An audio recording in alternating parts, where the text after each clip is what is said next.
Chapter 1. On a certain date in 20XX, a headline broke.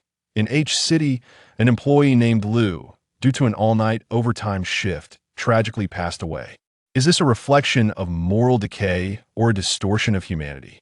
In the world of pirates, East Sea, Frost Moon Village. A small figure with green hair, clad in a green vest, rubbed his eyes and surveyed the bewildering forest and ocean surrounding him. Where have I dreamt this time? It feels remarkably real. Gosh, this time the pain was intensified. Even in my dreams, I felt it. As a surge of inexplicable memories flooded into his mind, he stared blankly at his hands, which had shrunk to a fraction of their original size. Liu Suolong, have become the three-sword-style Zoro? Have I traversed dimensions? What about the draft report I was supposed to submit last night? Wait, this doesn't make sense. I've crossed over, and I'm worried about submitting a draft. Zoro took a deep breath of the salty sea air and burst into laughter. Overtime, what kind of nonsense is this? It has nearly killed me. From this day forth, I shall never work overtime again. Oh wait, this is the pirate world. People can actually die here. In his previous life, Zoro had followed the One Piece anime, but he had never read the manga and had only skimmed through the main storyline, often fast-forwarding. Up until his untimely demise, Teacher Kaido had ultimately succumbed before the Year of the Dragon. Thus, he pondered carefully based on his memories. Zoro's early adventures mostly consisted of taking hits, while later on, he faced fewer hits but still lost to powerful foes. Did I really cross over just to take hits? Moreover, what kind of willpower did the original possess? I could die from overtime. Willpower doesn't seem to factor into it. If I don't follow the original plot and remain in this village, what will happen? That cannot be. One Piece has yet to be fully updated, and I must see it through to the end. System brother? Golden Finger Master? Are you there? Ding. Congratulations, host, on traversing to the world of pirates. Given that you remain single until your death, this system shall assist you in your transformation. The invincible scoundrel system is at your service. With Zoro's calls, a celestial voice echoed in his mind. Modern absurdist novels truly do come with a system, as Standard Tomato did not deceive me. Zoro exclaimed excitedly. Come, invincible system, tell me about your functions. Ding. Intelligent recognition command activated. System introduction. The invincible scoundrel system, based on the principle that flirting increases strength, will evaluate the host's interactions with the bound goddess and reward love points.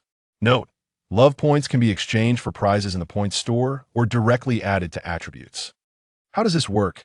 Does she move or do I? Let's check out other functions. System, what do you have in the point store? Ding. Intelligent recognition command activated for the point store. As soon as the words left his mouth, a panel appeared in Zoro's mind. This system seems rather dim-witted. As he scrolled through the dazzling array of items on the panel, Zoro couldn't help but scoff. Navy 6 Styles, Shave, 10,000 love points. Navy 6 Styles, Iron Block, 10,000 love points. Navy 6 Styles, Secrets Unlocked. Armament Hockey, 50,000 love points. Observation Hockey, 50,000 love points. Conqueror's Hockey, 100,000 love points. Armament Hockey Coiling Unlocked. Upon glancing over the items, he was astonished to find various devil fruits, with paramecia types ranging from 25,000 to 100,000 love points. Zoan types, including mythical beasts, ranging from 30,000 to 100,000 love points, and Logia types ranging from 50,000 to 100,000 love points.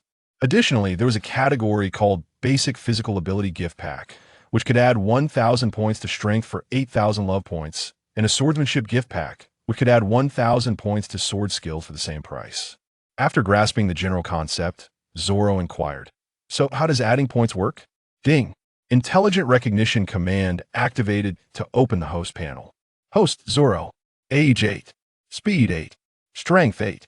Constitution 8. Swordsmanship 0. Martial arts 0. Marksmanship 0. Devil Fruit development level Div 0. Overall combat power 24. A standard marine soldier has a combat power of 200. Note, love points to attribute ratio is 10 to 1. Staring at the row of gray plus signs and the glaring division by 0 error message, Zoro fell into contemplation. Well, It's evident that the system isn't very intelligent. What does it mean to bind a goddess? Ding.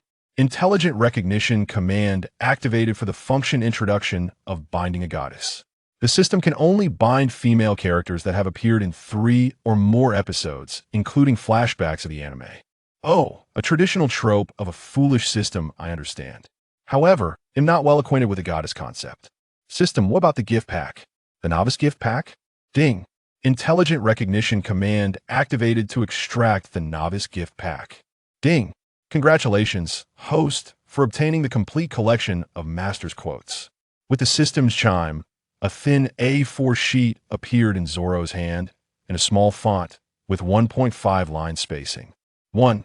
Never ask a woman if she is single if she likes you, then she is single. 2. First address the quantity issue, then tackle the quality issue. 3. Don't rush into a relationship first, be friends with her, and see if her friends are more attractive. What a ridiculous trap. With no other option, Zoro had to strain his memory of the One Piece storyline, recalling that there was indeed a character in Frost Moon Village who met the binding conditions Frost Moon Kuina. Yes, the foolish system didn't mention age that shouldn't be a problem. This chapter is not yet complete. Please turn to the next page to continue reading the exciting content. Thus, Zoro decided to follow the original plot and confront Yasuhiro at his dojo.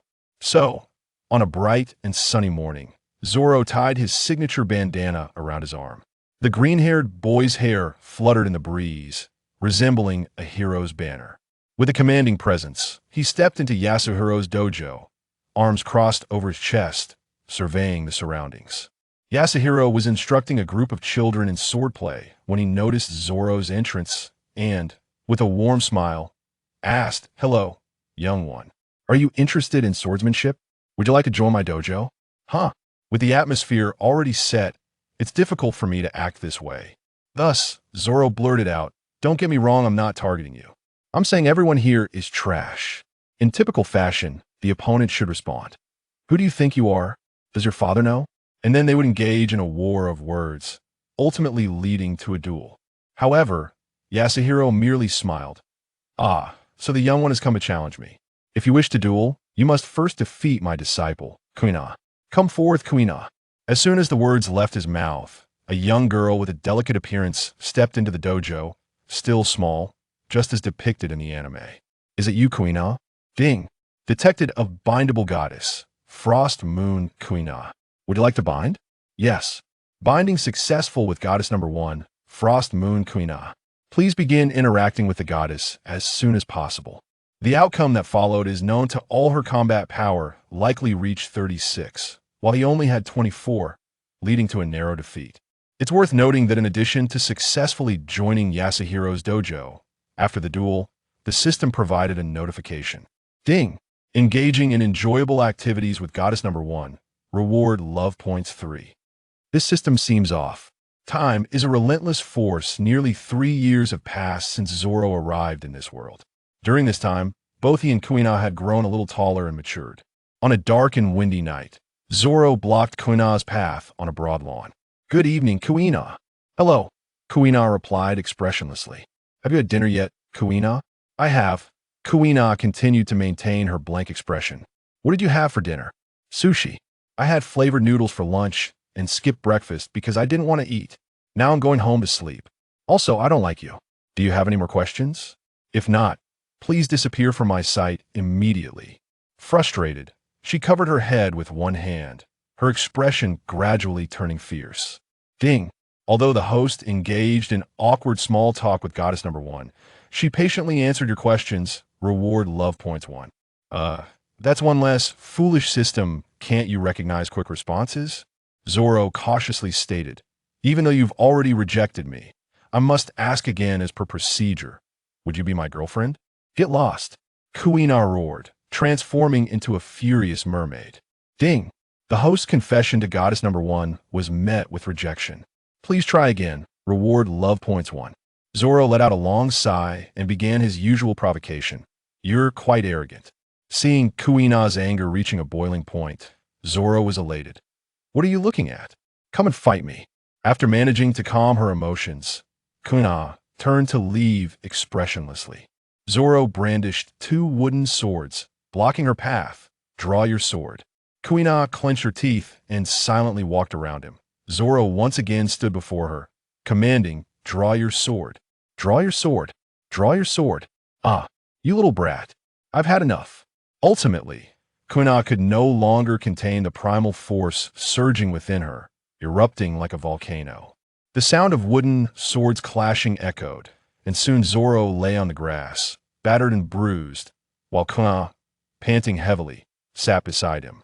They both exhaled a sigh of relief, feeling a sense of satisfaction. Ding! The host engaged in a favorite activity with goddess number 1. Reward: 3 love points. Gazing up at the starry sky, Zoro lamented the absurdity of this false system as a staunchly masculine man. He had no idea how to woo a girl. Through his relentless efforts, he concluded that he could earn at least 5 love points daily, initially relying on awkward conversations and sword duels.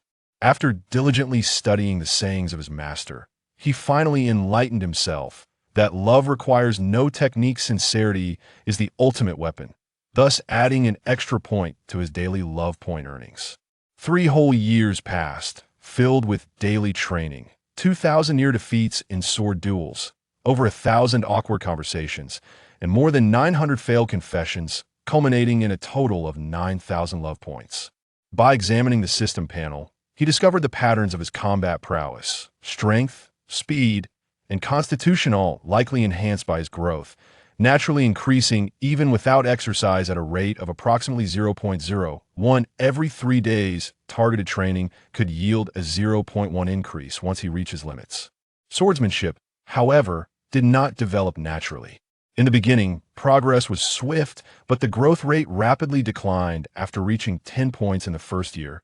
Daily practice yielded only 0.1. Sword duels provided additional bonuses the stronger the opponent, the greater the bonus, but regrettably, Kanshiro never engaged him, and battling Ka only resulted in a 0.1 increase. Thus, after 3 years of self-discipline, he opened his panel. Host: Zoro. Strength: 29. Constitution: 29. Speed: 29. Swordsmanship: 43. Other skills are at 0, omitted here. Fruit development level, div 0. Love points, 9,000.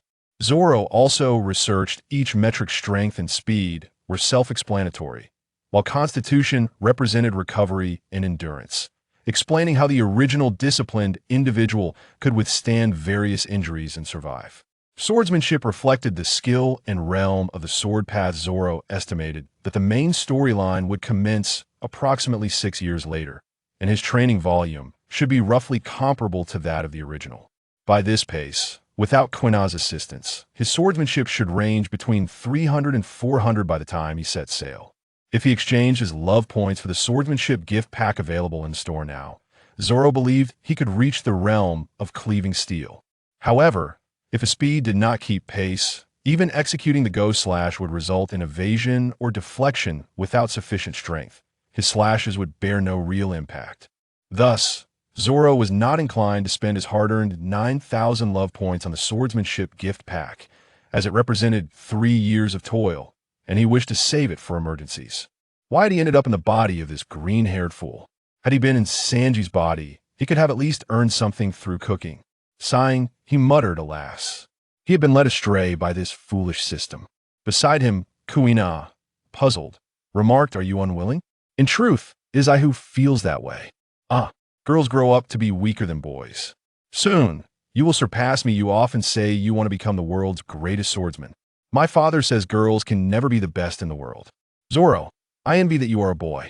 I want to be the best too. How wonderful it would be if I were a boy." As she spoke, tears of grievance streamed down Kuina's cheeks. A written examination? Wasn't it supposed to begin with a real duel? Was this the butterfly effect? While he was no comforter, this was a question he could answer. "You say such things after defeating me. How despicable." Zoro launched into an exaggerated performance. "What does it matter if one is male or female? If I were to defeat you one day, would it mean I did not win through skill? Stop saying such things, or else, for all my diligent training to catch up to you, I would appear a fool. Zoro, let's make a pact. One day, you and I shall become the world's greatest swordsman, and we will see who achieves that first. If I win after finishing his performance, Zoro cautiously added, you shall be my girlfriend? Kuina's mood improved, but upon hearing his last statement, she was both amused and exasperated. She vigorously wiped away her tears. You fool! I am clearly your defeated opponent. With that, she resolutely extended her hand. I accept. Ding! Successfully confessed to Goddess number 1. Please continue your efforts. Reward. Love points. What is this? It seems this foolish system has a bug. Suddenly, Zoro recalled something. Wait, how did my number 1 girlfriend die? While watching the anime, he had fast-forwarded through it, and it seems she died of illness. He only remembered her lying on the ground with a cover over her face. He could not let her perish like that. She was his only experience point. Thus, Zoro abruptly inquired, are you feeling unwell? Your mind seems unhinged. In that year, in East Sea Windmill Town, a young man wearing a straw hat, driven by his vow to become the Pirate King, vanquished the Near Sea King, the novice village boss who had once caused an emperor to lose an arm, and set forth into the vast ocean alone. That same year, at the East Sea Floating Restaurant, a chef with curled eyebrows harbored dreams yet remained in servitude. That year, in West Rob village of the East Sea, a long-nosed trickster continued to lead a group of small children in their imagined pirate adventures. That year, in East Sea Arlong Park, an orange-haired maiden bore the weight of her village's salvation upon her shoulders. Simultaneously that year, a notorious pirate hunter, reviled and labeled as a pervert, unleashed his malevolence upon the entire East Sea like a tempest. His name struck fear into the hearts of many, akin to a specter haunting the night. His actions instilled dread among female pirates, as if he were a ravenous beast. Whenever night fell, the once bustling pirate ports fell into an eerie silence. The carefree laughter of young maidens was replaced by closed doors and shuttered windows, all believing that this so-called perverted pirate hunter was a demon that thrived in the darkness. His malevolence had become a nightmare for every maiden, robbing them of peace even in slumber. Thus, the name of this so-called perverted pirate hunter echoed ominously throughout the East Sea, like a sharp blade hanging over every heart, ensuring vigilance and trepidation that on a day marked by clear skies. The azure sea appeared extraordinarily tranquil, with a gentle breeze rustling the pirate flag, causing the ship to creak. The pirates aboard, swaying unsteadily, bore witness to the recent chaos. At the helm of the ship, a woman trembled beneath the blade of the so-called perverted pirate hunter. Her voluptuous form resembled the bountiful harvest of autumn, exuding an air of completeness. Her face, adorned with freckles, sparkled like stars scattered across the night sky, ensuring she remained the center of attention wherever she went. In that moment, the perverted pirate hunter's expression was a complex tapestry of emotions. Do you know how I've spent these past 6 years? That wretched system, that insufferable Oda, despite my countless precautions and daily inquiries of well-being. Who would have thought she would simply tumble down the stairs and crash? This is the world of pirates, where one could fall from the sky and survive. She is, after all, one of the key bonds of the main character group. Could it be any more haphazard? 6 years, exactly 6 years since I last heard that infernal system sound, and I had nearly forgotten it. And now, you present me with this. Spare me your theatrics. A year prior, Zoro had calculated the approaching time for his meeting with Monkey D. Luffy and thus abandoned his disciplined life in Frost Moon Village. His original plan was to either seek Luffy in Windmill Town and join his crew directly or find Nami in Arlong Park to continue his life of ease. Unfortunately, fate had other designs. He inherited the original owner's navigational ineptitude and became hopelessly lost at sea. Reluctantly, he resolved to follow the narrative's path and embark on a career as a pirate hunter, building his reputation so that Luffy would seek him out. Yet he still recalled the foolish system's bug and realized he had scarcely explored any side quests beyond the main storyline. Thus, whenever he encountered a female pirate, he adhered to the principle of better to ask and be wrong than to miss an opportunity.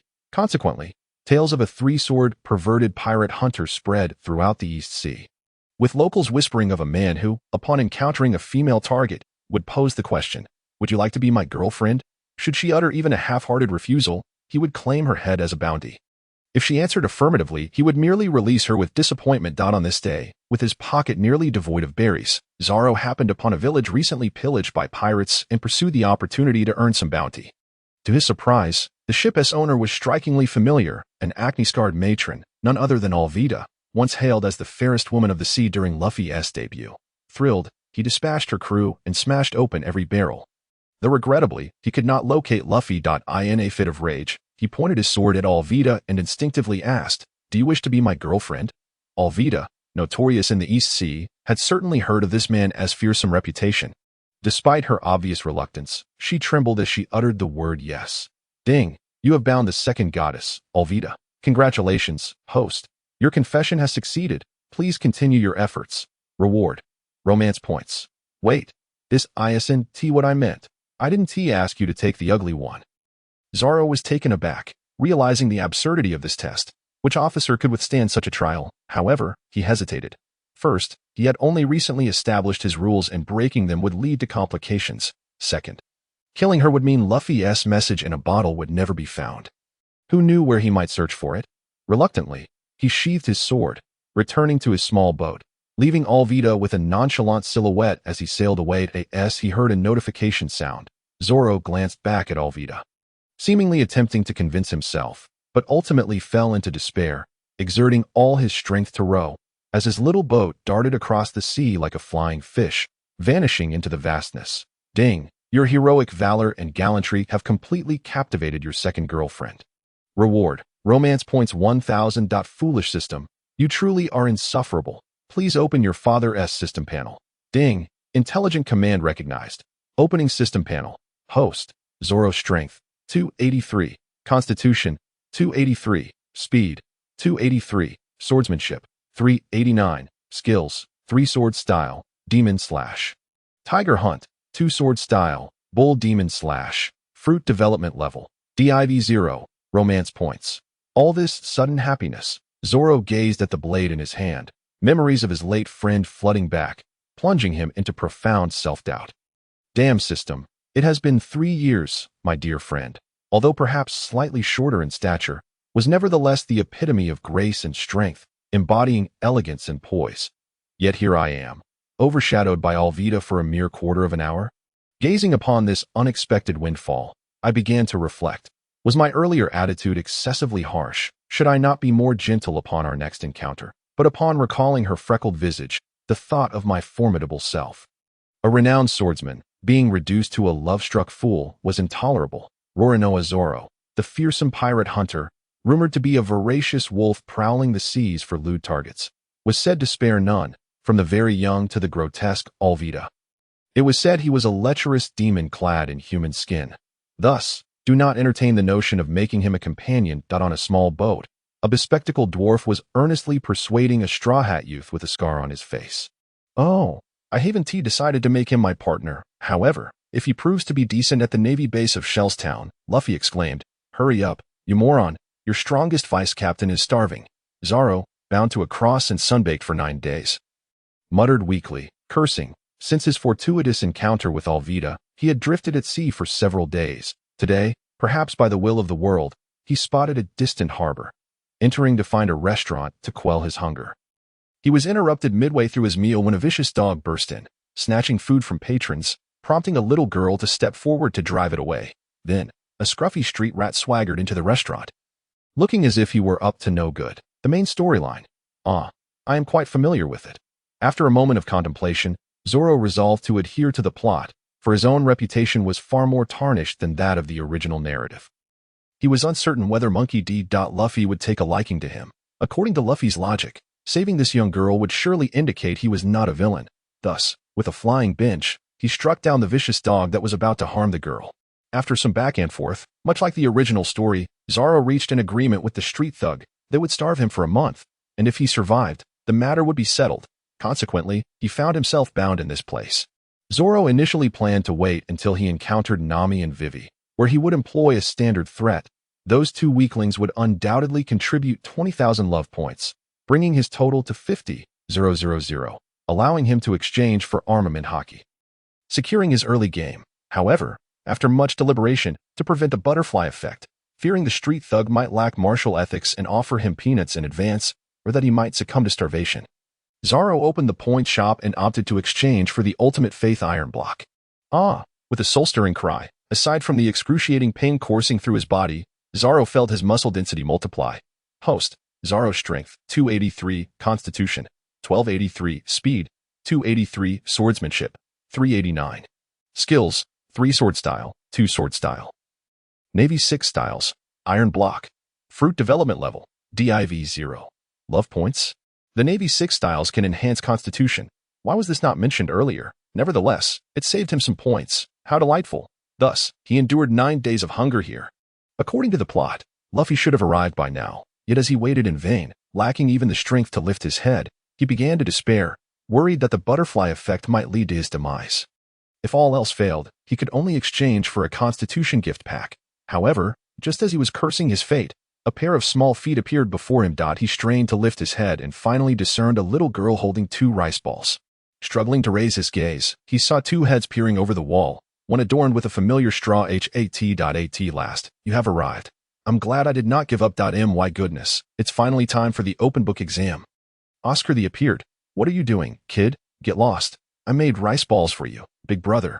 You must be hungry being tied up. Although it was her first attempt at making rice balls, she had truly put in great effort. Zoro, suppressing his emotions, continued the act. I'm not hungry at all. Take your food away and get far from me. But I said no. Go back, or I will kill you, little girl. Bang! With a loud thud. The door swung open, and the street thug entered, flanked by 2 Navy soldiers. Roar no Zoro, it is wrong to bully others. I will tell my father. Shut up, Zoro replied, his irritation palpable. He did not need to act with this street thug. His emotions were genuine. The street thug then proceeded to show off, first snatching the rice ball, taking a bite, and then, claiming it was too sweet, he crushed it, causing the little girl to cry, before threatening her as an accomplice, demanding she be thrown out, and finally leaving with a parting insult. At that moment, the man Zoro had been waiting for finally approached him. I am searching for companions to become pirates. What a coincidence. I too await a pirate to join me. However, caution is prudent. I shall wait a moment. Are you planning to release me and then request my assistance? Not quite yet, as I have heard you are a pervert. Little girl, you had better stick to your lines. A pervert? Whatever. I want to agree to your request. I have other matters to attend to. The most important thing now is to survive. Zoro attempted to maintain an air of aloofness. After a bit more banter, as in the original plot, Zoro reiterated his stance against joining him, and then requested his help in picking up the crushed rice balls. 1 bite in, he realized. After 9 days of hunger, everything tasted divine. His appetite was as keen as ever. In the end, he conveyed to Luffy that the food was delicious and expressed his gratitude. Snap, the first act concluded. After yet another prolonged wait, the man returned. My name is Luffy. I will help you untie your ropes, so let us be partners. Ha. The old proverb states that one must visit an esteemed guest thrice. How many visits must I receive from you, the straw hat? Lest I lose face, give up on that notion. I have said I still have matters to attend to. Who would want to be a pirate? Such a villain. What does it matter? You've already been labeled a pervert. Whatever. Do you not have any lines? Would you like me to provide some? Regardless of what they said, I have never betrayed my beliefs. And I shall not do so in the future. I do not care. I have decided to make you my partner. Fine. I'm laying my cards on the table. There is no more pretense. Thus, Zoro fell silent, watching Luffy perform. I hear you are skilled with a sword. Where is it? I've taken it back. Fair enough. Let us coordinate. All right. I'll retrieve it immediately. With that, Luffy rushed into the base building. Snap. The second act concluded. Brother, I sincerely advise you against rescuing me. The situation is set. Observing Kobe, who was eagerly trying to help him escape, Zoro no longer felt the need to act. I must become an upright Navy officer. Just as Luffy aims to be the Pirate King, Kobe declared, lost in his own thoughts. Yes, I understand. But still, I advise you not to rescue me, Zoro said, turning to flee. Why? Because you were about to eat peanuts. Huh. What peanuts? Bang. Before Kobe could finish his sentence, a gunshot rang out, and he fell to the ground. Alas, what was the need for this? Zoro shook his head. I've been shot. Blood. I'm bleeding. Kobe exclaimed in panic. Calm down. You want to die. It just hurt for a few days. Zoro remained unfazed, urging Kobe to hide behind him. After all, if Kobe were to die, it would change the tides of the upcoming war. Zoro still felt that the open book exam was rather appealing. Seeing Zoro's aloof demeanor infuriated Captain Morgan, who immediately ordered his men to prepare their weapons. Zoro remained unperturbed. In this moment, there were no memories. No vows, only an eternal belief. Iron block. Unfortunately, he could not use it, as a voice rang out. Rubber, rubber, rocket. Monkey D. Luffy made a dazzling entrance, effortlessly deflecting the bullets. The crowd was left dumbfounded, while Morgan appeared unfazed. Declaring that Luffy had consumed a devil fruit, Zoro felt a tinge of disappointment. Alas, 10,000 love points wasted. Just as Morgan commanded his minions to charge, the dim-witted Luffy casually approached to untie Zoro's ropes. Zoro watched as the Navy soldiers rushed in. "Brother, do you not know how to rally your allies? You either need cover or should eliminate your opponents first." He sighed and asked, "Do you know what the greatest difference between humans and animals is?" "Huh? Humans can use tools. Fool, hurry and hand me my sword." In an instant, Zoro severed the ropes, dodging and positioning 3 swords against the approaching soldiers. Unbeknownst to him, a familiar tune echoed in his mind as he prepared for a grand display. "Everyone stand down. If you dare move, I will kill you.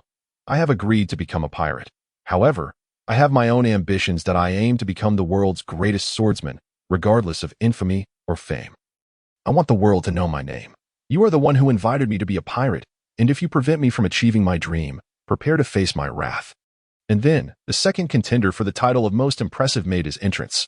Hey, the world's greatest swordsman, that's quite a title. A partner of the Pirate King must possess such a moniker. Snap. Perfect. Zoro exhaled deeply, finally able to follow the narrative, for being in the company of the main cast allowed him to encounter more female characters who had appeared in 3 or more episodes. With his concerns about unforeseen circumstances, Zoro truly exerted considerable effort. Subsequently, the duo executed a sweeping action, while Colonel Morgan performed an extraordinary maneuver, threatening his soldiers with self-harm. Monkey D. Luffy, adhering to the principle of capturing the king before apprehending his subjects, decisively advanced towards Colonel Morgan, while Zoro adopted a judge's perspective. "Welcome to the Street UFC Mixed Martial Arts Tournament. I am your commentator and referee, Thunderbolt Winsua. All right. The athletes have entered the arena. I in the red corner. We have the Straw Hat Kid, an underdog newcomer, yet he boasts the impressive feat of having defeated the King of the Near Seas. Some detractors may argue that the King of the Near Seas is merely a fish from a beginner's village. Indeed, but it has bitten off the hand of a Yonko. Others may claim it was scared off by a mere glance. True, yet it has still bitten off the hand of a Yonko." In the blue corner, we have Colonel Morgan, a well-established figure, the actual ruler of Division 153 in Shellstown. The axe affixed to his left arm seems to narrate his brutal character to the world. It is evident that he towers over the red corner competitor, clearly possessing the advantage. This is a genuine battle, with neither side willing to retreat. The blue competitor has removed his battle attire. Is he about to commence? No, he is still hurling insults, seemingly belittling the red competitor's lack of fame. Observing the red competitor's demeanor, it appears he remains unfazed. This tactic has proven ineffective. As both sides abandon their verbal sparring. The blue competitor raises his hand axe for a downward strike. Did he miss? Yes, he struck the ground, creating a fissure in the earth, a testament to his immense strength. Remarkable, as the red competitor evades the attack. He retaliates with a well-aimed kick to the blue competitor's face, both combatants creating distance between them. Ding. The bell rings, signaling the end of the first round. It is evident that the red competitor holds a slight edge. His final kick, though not particularly damaging, was highly humiliating. After a brief adjustment, the match resumes. The red competitor initiates a charge, attempting to close the gap. The blue competitor seizes the opportunity, delivering another downward strike. Impressive. The red competitor displays remarkable agility, executing a 360-degree flip midair to evade the blue competitor's attack, landing a kick to the opponent's head. Alas, the blue competitor loses his footing and is brought to the ground. The red competitor lowers his stance, seemingly preparing to land a finishing blow. Wait a moment. As expected, an unforeseen complication arises. Kobe's vulnerability is exploited, and he finds himself at gunpoint from some street thugs, leading to an abrupt conclusion of the match. Zoro understands that, as a new recruit, he must exhibit his capabilities before his superiors. Thus, after a barrage of verbal assaults, Luffy opts to unleash a ranged attack to save the day, while Zoro employs his sword techniques to deal with the unscrupulous Colonel Logan, showcasing a seamless and perfect collaboration. Well done, Zoro, a mere trifle, Captain. Thus concludes this farcical episode, with the trio departing the naval base amidst the absurd cheers of the Marines. I first encountered Luffy aboard the ship in Arlong Park. I advise you to be silent.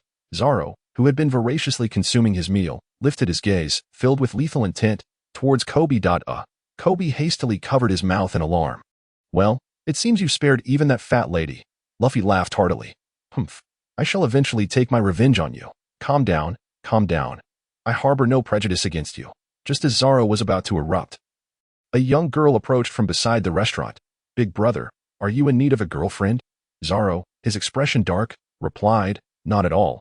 Didn't they say, from the age of 99 down to those just learning to walk? Kobe muttered softly. Zoro directed his murderous gaze back at Kobe. Kobe once again panicked, covering his mouth. Ha ha ha. Amidst the vast expanse of the azure sea, a solitary boat drifted aimlessly, akin to a forgotten pearl confronting the boundless and profound ocean. A lone figure aboard gazed at the distant seagulls, tears streaming down, exclaiming, "I shall eventually take my revenge on you." After being thoroughly beaten by Luffy, Kobe successfully joined the Navy, while Zoro was taken aboard a small pirate ship. Unsurprisingly, the two lost souls found themselves hopelessly adrift at sea, starving for days. Thus, their journey led them to an encounter with the divine. "Hey, stop the ship ahead." Zoro heard a cry for help from behind, and his heart soared with joy, prompting him to halt the vessel. My beloved guides, come aboard. Once aboard, the trio brandished knives, hand over the ship. "We are subordinates of the infamous Buggy the Clown." We know, you're all clowns." Zoro nonchalantly revealed his three swords at his waist. "Understand." The three men's pupils dilated in fear. What? Zoro's eyes glinted with a murderous intent. Is it too late for us to disembark now? The three men huddled together in fright. Zoro, observing their terrified demeanor, grinned broadly. Now, it's their first time. Could you go easy on them? What? Zoro sighed. Take me to find Buggy, or I will end you.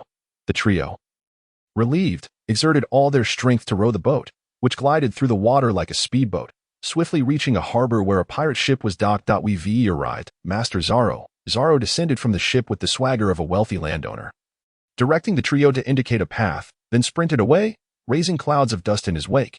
The three looked on in bewilderment. Is he on drugs? Our captain is so charming. Who knows? At least we preserved our dignity. However, his frantic running resembles that of a dog. On a high platform in Orange Town, a hapless Straw Hat Kid was imprisoned in a cage, preparing to perform an act involving catching cannonballs with his face. In front of him stood a pack of brutish men, lunging towards a fragile young girl. As the cannon's fuse burned low, the girl resolutely abandoned her defense, gripping the burning fuse with both hands. The attackers showed no signs of halting, and the girl was on the brink of demise. In this critical moment, a familiar BGM began to play. Bang, bang. So many grown men bullying a single woman? The man finally made his entrance. Zoro, the girl, puzzled by the sudden music, heard the Straw Hat Kid exclaim with excitement. Zoro, the infamous pirate hunter Zoro? From the expression of shock on the girl's face, it was apparent that, as a resident of East Blue, she had long revered his formidable reputation. Are you hurt? Zoro endeavored to maintain a gentlemanly demeanor. And no, the girl, like a frightened deer, dared not look up. Ding! Detected potential binding with Goddess Nami. Would you like to proceed? Yes. Ding! Goddess Nami number 3 has been bound. Please initiate interaction with the goddess promptly. How to approach? Zoro pondered, as they would soon be colleagues, and it would be awkward to ask directly. After a brief reflection, Zoro decided to tread cautiously. Good morning. Good afternoon. Have you eaten? Yes, I have. What did you eat? That is wonderful. How did you find your way here? Please let me out. Luffy, lacking in subtlety, shouted. Straw Hat, you'd best not interrupt me while I'm speaking with a lady. Zoro glared menacingly. Now, where were we? What did you eat? Nami's face was a portrait of terror as she glanced at the feast laid out. Stammering, meat? Grilled meat. Ding. Although the host engaged in awkward small talk with goddess number 3, she still answered politely, awarding you 1 love points. Hearing the familiar electronic sound in his mind, Zoro smiled with satisfaction. Could it be that the partner he mentioned is this peculiar individual? Indeed, it appears that pirates are seldom virtuous individuals. Clearly, upon their first encounter, the evaluation of the third goddess regarding him was rather unfavorable. At that moment, a chilling voice emerged from behind Zoro. Are you truly that pervert? The pirate hunter Zoro. So, you have come to claim my head. Not interested. Given the current economic climate, it's not profitable, so I've changed my profession. Zoro seemed to have grown accustomed to a particular term. However, I find you intriguing. By killing you, my notoriety would increase. Sighing, Zoro supported his forehead with one hand, thinking how audacious this individual was, yet it posed a dilemma, as this devil fruit ability was his natural nemesis. Before Zoro could finish his retort, the man with the red nose, disregarding the principles of combat, grinned malevolently while drawing a small knife and lunging toward his lower back, exclaiming, Today, you are destined to see blood. Reluctantly, Zoro had to draw his sword. Swish! The red-nosed man was instantly severed into several pieces. Impressive. Wow, this fellow is truly weak, Luffy and Nami remarked. Well, How should we put it? It's quite unexpected. The onlookers displayed sinister grins. Zoro retorted, enjoying your performance, are you? Have you ever heard of Oscar the Shadow? Pretending to be oblivious, he activated his faith power and addressed the onlookers. Hey, stop laughing and hand over the keys, or I'll cut you down. Ding. The crowd was taken aback. Hee. Faith, understand? As he mercilessly mocked them, he swiftly seized the hand that had attempted to ambush him. Observing the reassembled body of the red-nosed man, Nami and Luffy were astonished. It restored itself? I thought devil fruits were merely legends. A rubber-splitting person. The red-nosed man, drenched in sweat, exclaimed, no wonder you're called a pervert. You've even strapped iron plates to your lower back, in the name of faith. I acknowledge you. Return my hand, and I'll give you the keys. If you don't understand, you needn't speak. But please refrain from making unfounded remarks. Zoro surveyed the surroundings and noted that the swordsman under Buggy was not present. Considering that sparring with a swordsman could enhance his skills, he made a cautious decision. Bring the keys, and I'll return your hand. The three of them wandered aimlessly through the small town. Zoro, have you really strapped iron plates to your lower back? Luffy, having escaped danger, completely forgot his previous plight and unleashed relentless mockery. Are you polite? No, not at all. Don't say such things. What is that? A little trick? Let's not discuss this for now. By the way, what's the deal with this woman? Zoro endeavored to shift the topic to Nami. Nami quietly retreated behind Luffy. Oh, she's the navigator I've hired. We're merely collaborating. Nami muttered softly. Is that credible? Zoro chose to ignore Nami. She just saved me. Wrong. I saved you just now. Zoro corrected Luffy's mistake and continued. I find her untrustworthy. As the first mate, I must fulfill my duty to evaluate the crew. When did you become the first mate? Luffy expressed confusion that's widely recognized. And I was the first to join. Luffy pondered for a moment. That makes sense. So how do you intend to test her? Upon hearing this, Nami attempted to flee, but was thwarted by a sharp blade. Zoro. Luffy expressed his dissatisfaction in a sarcastic tone. Foolish captain, your complaints are futile. After all these years in the East Sea, having taken so many heads and lost so many people, did I not save some for today? Zoro grinned wickedly. Now, according to the rules, I must ask, would you like to be my girlfriend? I would. Although Nami fell to the ground, her trembling, fear, struggle, and unwillingness gradually diminished. However, confession to the third goddess successful. Please continue to strive. Reward. Love points. Hearing this, Zoro sheathed his sword with flair, leaving behind a silhouette. Captain, upon evaluation, this person is trustworthy. On the streets of the small town, in front of a pet food store, a small white dog stood vigil, its gaze unwavering and resolute, as if guarding its territory. It was merely an ordinary small pet dog, yet it emanated an aura of undeniable significance. Nearby, a red-haired girl was attempting to reason with a temperamental straw hat boy. While leaning against the wall was a swordsman with 3 blades at his waist. Hey, you are pirates. Stealing from others should be a commonplace affair for you. Buggy possessed treasures amassed over the years along with the map to the Grand Line. Did you not claim that your goal was to reach the Grand Line? If you two can hold him and his crew for just a quarter of an hour, I can obtain the map. No. Luffy stubbornly pouted while squatting on the ground. That aside, now that we have a navigator, we ought to acquire a proper pirate ship. I think the one at the port is quite suitable. Zoro casually agreed. I am not. Zoro, Luffy sarcastically called out to express his discontent. We have no reason to act. Zoro shrugged at Nami, indicating his inability to persuade. Zoro, how about we cooperate? You can hold Buggy and his crew off while I secure the treasure and the ship. Once accomplished, the ship will belong to you, and the treasure to me. Nami shifted her strategy, attempting to sway Zoro. Little navigator, dream on. Even if that fellow is a fool, he is still the captain. I, as the vice-captain, would be swayed by a mere worker? Sorry, to declare war on a pirate crew, it must be ordered by the captain. Zoro crossed his arms, exuding a chilling demeanor. Woof woof. Why is this dead dog biting me? Just as Nami was about to continue persuading, the foolish boy and the dog began to tussle. Why are you poking it if you have no business with it? Zoro felt helpless towards someone who could engage in a fight with a dog. Hey, you little brats, don't bully Shoshio. Zoro looked up to see an elderly man clad in armor, carrying a spear, yet wearing spectacles. Shoshio, old man, who are you? Well, I am the mayor of this coastal town. Let me think.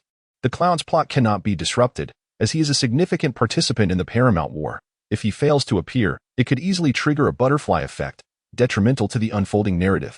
Luffy sought a reason to act, which would soon be provided by the beast tamer, But that tamer was supposed to come looking for him according to the plot, so he needed to be elsewhere to trigger the storyline. Oh, Mayor, we have been at sea for several days without food. The town is closed. Could you guide us to a restaurant? Alas, ever since the pirates arrived, everyone in town has been living in fear, not daring to step outside. There are no restaurants left. Come with me, the old man replied while pulling out some food to feed Xiao and I in the mayor's home. The three munched on bread. This isn't sufficient. We need to set the pace. By the way, Mayor, what's the deal with that dog? It has been standing there motionless since we arrived, and I just saw you feeding it. Is it your dog? Why not take it home with you? Zoro transformed into a rhythm master. You mean Xiao? It's standing guard, so its name is Xiao. Luffy, who always valued his opponents, even if it was a dog, guarding. Is it that pet food store? Indeed, the owner of that store is an old friend of mine. He and Xiao opened it 10 years ago. The mayor lit his pipe. For them, it was a store full of memories, immensely significant. My old buddy once told Xiao that when he was away, Xiao would be the store manager. Hence, Xiao has remained there. Look at its injuries. It must have fought to protect the store against pirates. Right? The young girl had always held a fondness for such furry creatures. The store owner must have gone to seek refuge with others, right? But should it really be left to guard the store during a pirate attack? No. He fell ill and passed away. He went to the hospital 3 months ago and never returned. The old man appeared somewhat melancholy. Could it be that since then, it has been waiting there for its owner to return? Everyone says so, but I do not believe it. A glimmer appeared in the mayor's eyes, a romantic notion only understood by a man. Xiao has always been incredibly intelligent. It must have realized that its owner has passed away. Then why does it continue to guard the store? Nami expressed her confusion that it must be because this shop is an invaluable treasure for Xiao. It is the cherished relic of her beloved master, which is why she has vigilantly guarded this establishment. Alas, it is truly perplexing. Time and again, I have attempted to take her to safety, yet she refuses to budge from this place, insisting on remaining here to oversee the shop. Even at the cost of starvation, the mayor is equally at a loss. At that moment, a distant roar echoed. Roar. It's settled. The opportunity has arisen. It seemed to emanate from the direction of the pet food store. Zoro urged, let us go take a look. Woof. Woof. Wounded and battered, Xiao let out a heart-wrenching howl at the sight of the raging inferno before her. Luffy glanced at the beast tamer riding away on a lion. Then at the bloodied Xiao in the burning pet shop. The thought that this was the treasured relic of Xiao's beloved master lingered in his mind. Silently, he began to pursue the beast tamer. Zoro, witnessing this, broke into a grin. Is it truly amusing to casually seize what others hold dear? Nami glared at Zoro, her teeth clenched. How careless of me. I can't solve this problem. What should I do if my girlfriend gets angry? I need help, urgently. Wait, you've misunderstood. You pirates are all the same. Before you gather enough men to attack the town, I'll take you down myself. Little girl, do not act this way. In her fury, Nami, thwarted by the mayor's intervention, radiated an air of arrogance, resembling a small pet dog being led by its owner in Zoro's eyes. This question seems familiar. I believe teacher Liu has taught it. Oscar, with a mocking grin, taunted, you don't have the ability to kill me. What? Enraged, Nami transformed into a furious fishman. All right, let us see. Ding. Your words have successfully enraged girlfriend number 3, gaining her fleeting attention. Reward, love points 2. What? Is this even a tactic? Would my dear friend not be angered? Oh, indeed. If she were, she would have given me a thorough beating right then and there. Zoro sighed, rubbing his forehead, before adding, I was laughing at that dog. I was laughing because our captain finally has a reason to act. The Buggy pirates are finished. Huh. Gazing at the juggler before him, Zoro felt a sense of helplessness as he touched his slightly scorched moss-green hair. Alas, I must be out of my mind to think that this person is a master swordsman. Observing the lingering dust in the air, Zoro sighed. Indeed, under Zoro's careful planning, the plot returned to normal. Luffy caught up with the beast tamer, unleashing a furious assault, and snatched away a bag of dog food. The mayor valiantly charged toward the Buggy pirates, offering his friendly cooperation. Thus, Luffy found a reason to strike.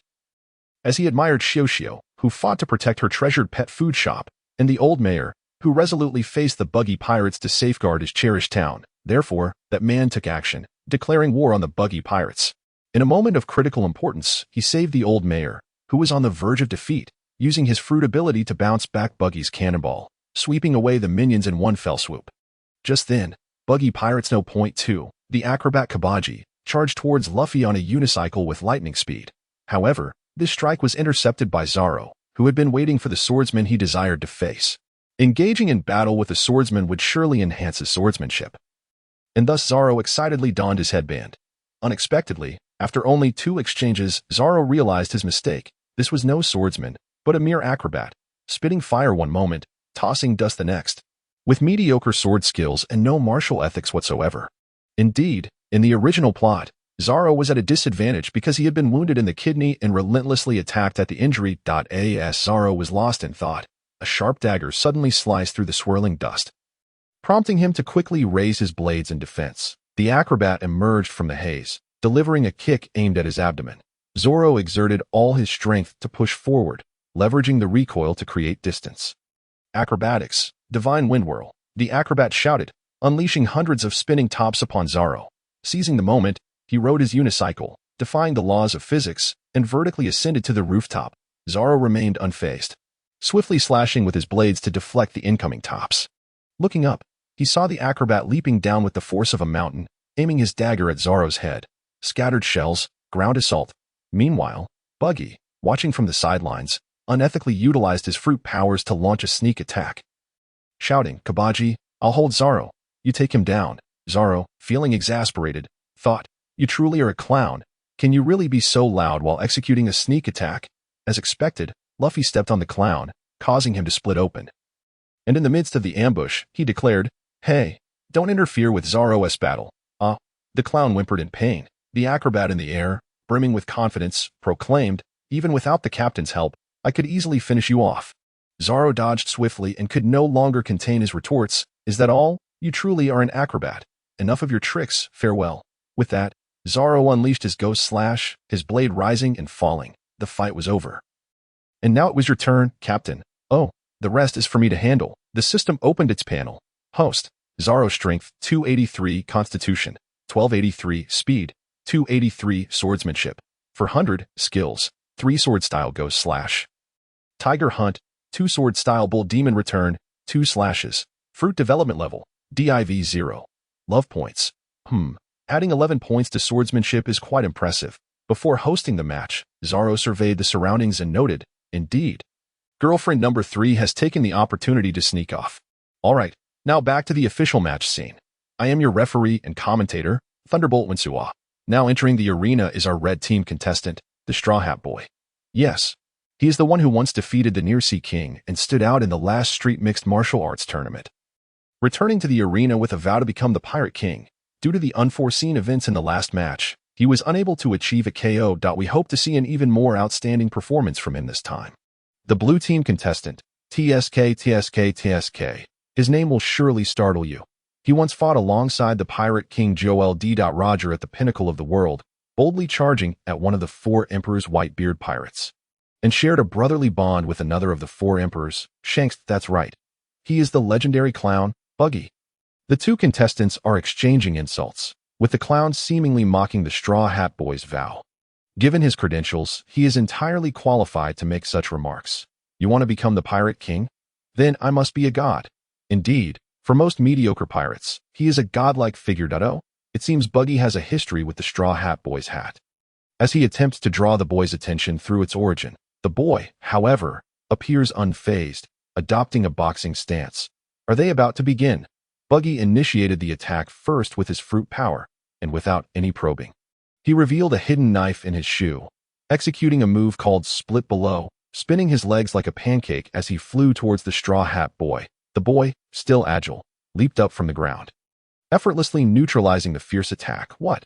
Buggy seized the opportunity to throw a flying knife at the boy while he was airborne. A legendary man. Using such tactics to ambush a rookie is quite unethical.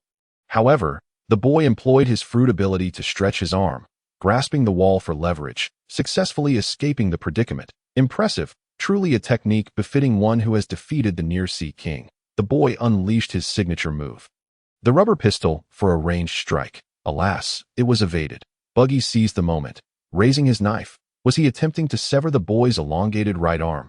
However, the boy did not grant him the opportunity. His right hand must have grasped something, enabling him to retract swiftly.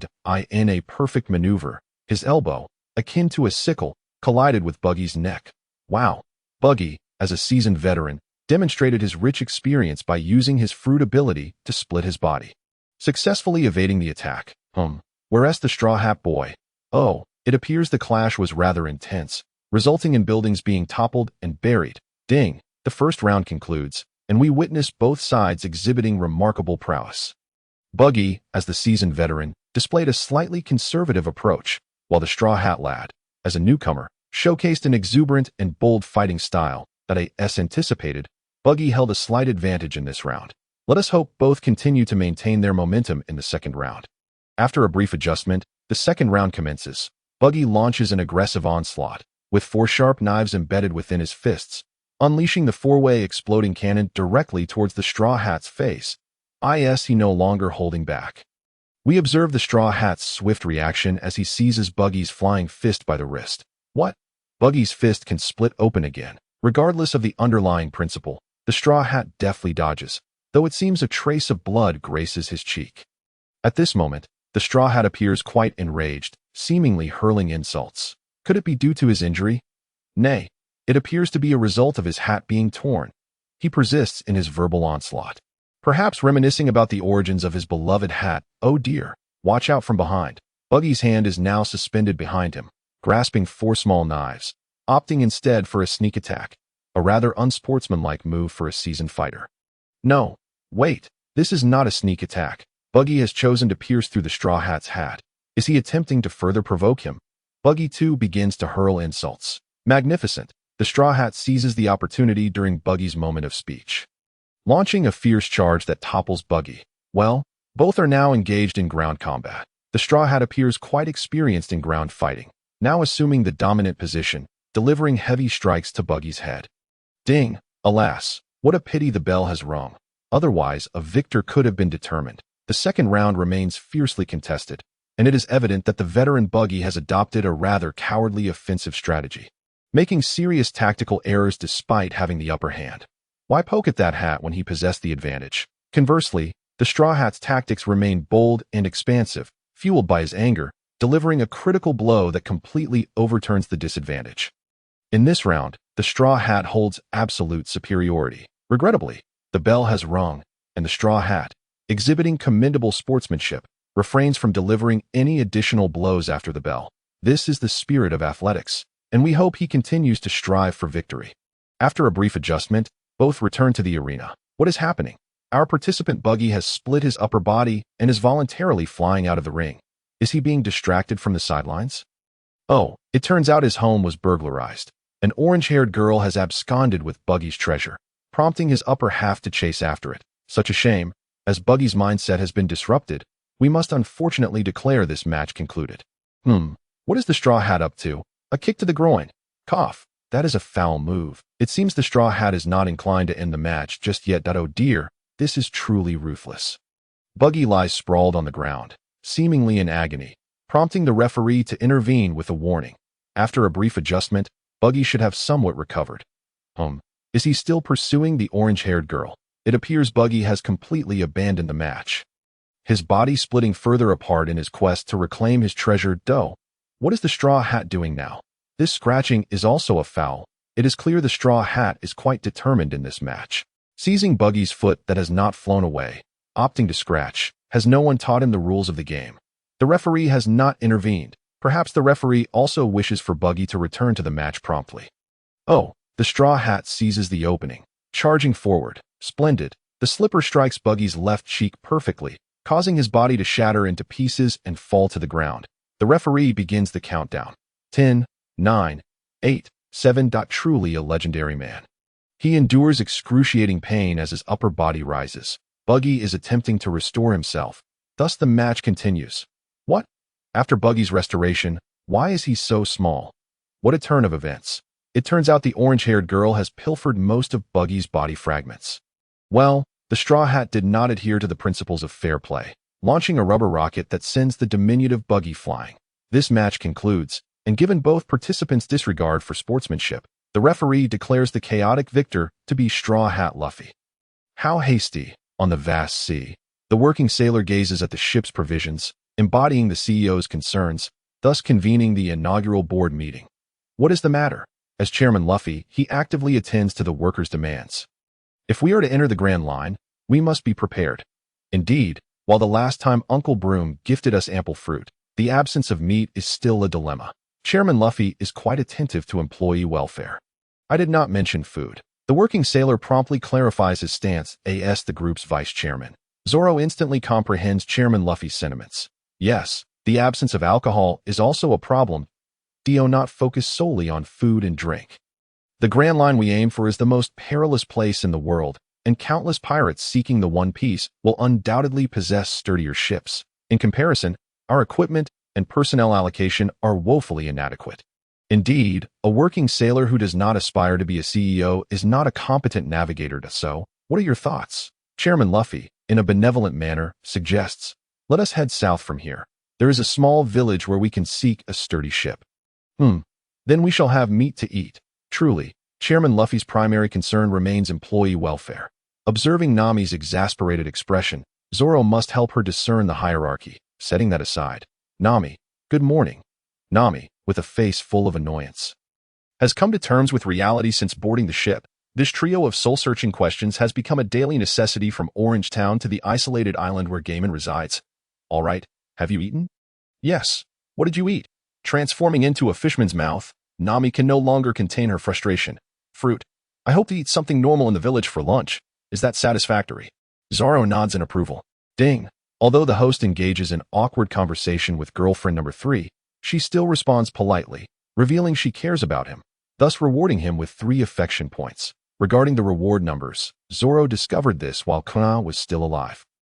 Once the system recognizes a confession as successful, the reward increases from 1 to 3, but repeated confessions, regardless of success or failure, yield no further rewards. Therefore, currently, all Zoro can do is engage in awkward conversation. Should I perhaps learn some culinary skills from Sanji in the future? Never mind. Cooking also requires washing dishes. Cough. I, the great swordsman, shall never be a simp. In East Blue's Syrup Village, a young long-nosed boy stands atop a high hill, gazing expectantly at the vast ocean, as if awaiting a visitor. After a considerable time, aside from 2 solitary wild ducks soaring in the sky, the sea remains calm, prompting him to reflect. Another new day. He dashes into the village, calling out urgently, everyone, trouble. Pirates have come, flee for your lives. The villagers seem to have long grown accustomed to this. Hey, Usopp is yelling again. It's about time to rise and work. Does that guy not find this routine tedious? Yet some still engage with him. What? Pirates? As expected, Longnose bursts into laughter. Just kidding. Thus, he once again incurs the wrath of the villagers, sprinting away from their pursuit. Grinning triumphantly, hee, the entire village has been fooled by me again. Today I've done a good deed by bringing excitement to this dull village. At that moment, 2 small boys adorned in pirate insignia approach. One is named Pepper, and the other Carrot. The 2 boys greet Usopp with utmost decorum. Good morning, Captain Usopp. The Usopp pirate crew has arrived. Usopp responds with satisfaction. Where's Onion? He is probably still asleep. I can't do anything about him. Just as he finishes speaking, a small figure tumbles down the hill, calling out in a childish voice, trouble. Pirates have arrived. That must be Onion. Usopp and his companions recognize the newcomer. That is just leftover from Usopp's antics. He naturally does not believe it.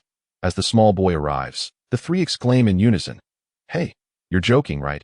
It's true. I saw it with my own eyes. The ship had a pirate flag, and it was coming from the north. It seems to be the mark of Buggy the Clown. Usopp is taken aback. You're not joking? Little Onion is anxious. It's true. Usopp's expression shifts. Actually, I have a condition where I will die if I don't eat snacks. With that, he takes off running, shouting, oh no, it's snack time. The 3 little rascals shouted defiantly. Isn't the captain aspiring to become a true pirate? How can a pirate fear another pirate? Indeed, there were only 3 of them. Upon hearing this, Usopp exclaimed, what? Just 3? Isn't it a grand ship? No, it's 2 very small boats. All right then, little ones. The Usopp pirate crew is setting sail to protect the peace of the village. With that, Usopp passionately led the 3 little rascals charging up the hillside. Meanwhile, gazing at the distant island, Luffy and Zoro marveled. We actually found the island. Having grown accustomed to a life of drifting, they realized that navigators were merely high-tier workers. They must never be dismissed, or else one might strike a vital artery. Of course, we are following the map, said Nami, A typical sea turtle in contrast to the two landlubbers. Is there a village here? Luffy inquired. Yes, but it's just a small village, Nami replied, having seen much of the world.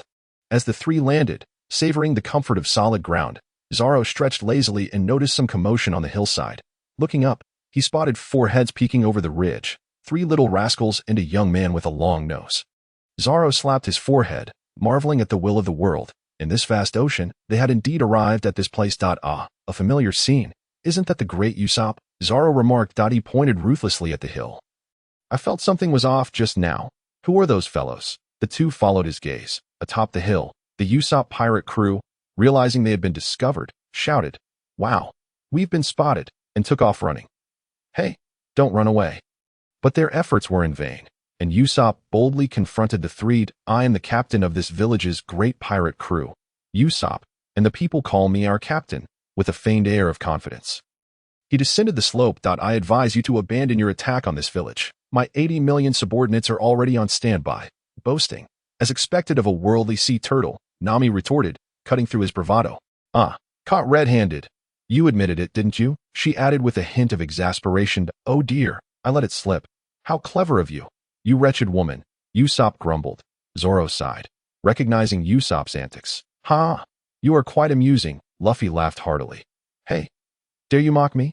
I am a man of pride. Thus, I am also known as the proud man. Usopp, he declared solemnly. Zoro could no longer contain himself and brandished his 3 swords, lightly tapping them, and proclaimed, Understand, behold, the pirate hunter. Zoro, see, now that is a reputation. In Syrup Village, the home of Usopp, as the 3 indulged in food and drink, 3 little rascals burst through the door. Finding Usopp absent, they brandished their small knives and shouted, Hey, you pirates, what have you done to Captain Usopp? Return him to us. At that moment, Luffy inappropriately exclaimed, This meat is delicious. Meat. Could it be the captain? Zoro, seated beside Nami, glanced at her as she chuckled softly. Attempting to activate the situation. Your captain? He paused for a moment, then grinned. He's been eaten by us. The 3 little rascals looked at them in horror, and Nami, sensing trouble, shouted, What are you staring at me for? Oh my, the big bad wolf. The young girl could not tolerate such an insult, and in a fit of rage, slammed the table, transforming into a fishman. It's all your nonsense. Ding, your words have successfully enraged girlfriend number 3. And you have gained her brief attention, earning 2 romance points. Ha! Zoro beamed at the notification sound. The 3 then explained to the little rascals that Usopp had mentioned it was time to go out. Upon hearing this, the little rascals realized Usopp had gone to find his childhood friend, Kaya. They then recounted the story of Usopp and Kaya. Kaya was the wealthiest individual in the village, but ever since her parents passed away, she had fallen into despair. You can't imagine how she could stay in bed all day long, neglecting food and drink. The caring Usopp, upon hearing this, decided to visit her daily, sharing stories to lift her spirits. Everyone, upon hearing this, expressed admiration for his actions, while Zoro fell into contemplation. Seeming to include memories, Kaya has appeared in many episodes, yet as an important bond of the crew. It would be unwise to inquire recklessly. It would be cruel to frighten a girl who has lost her parents and is in despair. Perhaps it's best to refrain. Above all, as an old sea dog, the going merry must not be lost. It was once my favorite ship. Thus, the script must emphasize strengthening the bond between Kaya and Usopp as its core, requiring the actors to deliver their performances flawlessly, without directly exposing or dismantling the plot. For the sake of the merry, I must endure. With that, I picked up the script and followed the others to Kaya's villa. Seeking a ship, the group climbed over the gate and approached Usopp. Startled, Usopp exclaimed, What brings you here? Kaya peeked out, asking, Who is it? Usopp hurriedly stepped in front of Kaya, casting a wary glance at Zoro. Brother, I say I'm here to perform a play. Do you believe me? Are you the young lady? For matters of sponsorship, Luffy must speak personally. These people have traveled from afar to seek me. They are new members of the Usopp pirate crew, Usopp said, draping an arm over Luffy's shoulder to introduce him to Kaya. Not at all, Luffy bluntly interrupted. We are here with a request. A request for me? Kaya inquired curiously. Indeed, we seek a large ship. Zoro sighed slightly, knowing Luffy's straightforwardness lacked sophistication, devoid of subtlety or promotional tactics, and never mentioning returns on investment. Is this how you seek sponsorship? Just then, An untimely interruption disrupted Luffy's pitch. What are you doing here? Usopp turned to evade the newcomer's gaze, his expression complex. One part annoyance, one part fear, one part tension, and one part awkwardness. TCH, it's the butler, Klahadore. Zoro glanced up to see a somewhat refined yet cold man with glasses, his attire summarized in 4 words. Looks good, but, Kaya hurriedly explained, Klahadore, these people are, miss. I will hear your explanation later, Klahadore interjected, turning his attention to the others. Do you have anything else to say? If not, get out. I wish to borrow a ship. Luffy attempted to be more tactful this time. Not possible, Klahadore coldly rejected, leaving Luffy feeling dejected. At that moment, Klahadore turned to Usopp. You are Usopp, aren't you? Kaya's anxiety began to mount. Usopp chuckled awkwardly. You may also call me Captain Usopp. It's a flattering title. Thank you. Klahadore pushed his glasses up with a palm, his expression chilling. The gatekeeper says he often sees you here. What business do you have? Ah, well, I saw the legendary mole running into the house. So I followed it. I will not interfere with your actions, but please do not approach our young lady. You are the son of a despicable pirate. That guy's father is a pirate. Luffy expressed mild confusion. Zoro looked at Klahadore with disdain, watching the performance unfold. Despicable, Usopp ground his teeth. You and our young lady are from different worlds. He paused to deliver a particularly insulting remark. You want money, right? Name your price. Before Usopp could respond, Kaya erupted in anger. Klahadore, you have gone too far. Apologize to Usopp. Klahadore raised his hand dismissively. Is it necessary to apologize to such a barbarian? Let's be honest. He turned to Usopp, continuing his mockery. How pathetic. You must hate him. The father who abandoned you and ran away for wealth. Usopp's eyes blazed with anger as he clenched his teeth and declared, do not dare to slander my father any further. Why are you so furious? Surely, you're not the brightest, are you? Now is precisely the moment to boast about yourself. For instance, you could say your father is a merchant who travels for business. Or perhaps that he is not your biological father. Zoro's hand instinctively moved toward the hilt of his sword, exclaiming, damn it, I cannot hold back any longer. Enough. Usopp shouted in a fit of rage, delivering a punch that sent the bespectacled boy sprawling. That's right, slap him in the face. Look at him, always ready to throw a punch. Truly a chip off the old block. The fallen boy feigned victimhood. Be quiet. Usopp yelled, I am proud to have a pirate for a father, and I take great pride in his being a brave warrior of the sea. You are correct. I am boastful, but I will never hide the fact that pirate blood flows through my veins. I am the son of a pirate. Usopp shouted hoarsely. Oh yes, it's him. I remember now. Luffy exclaimed, a look of realization dawning upon him. Pirates are brave warriors of the sea. Utterly absurd. The bespectacled boy adjusted his glasses. However, it cannot be denied that your blood symbolizes the savagery of pirates, always irresponsible, boasting everywhere, and quick to resort to violence when angered. As he spoke, he pretended to struggle to rise. Ultimately, you only approached my lady for money. He attempted to provoke Usopp again. Just because your father is a pirate gives me reason to suspect you.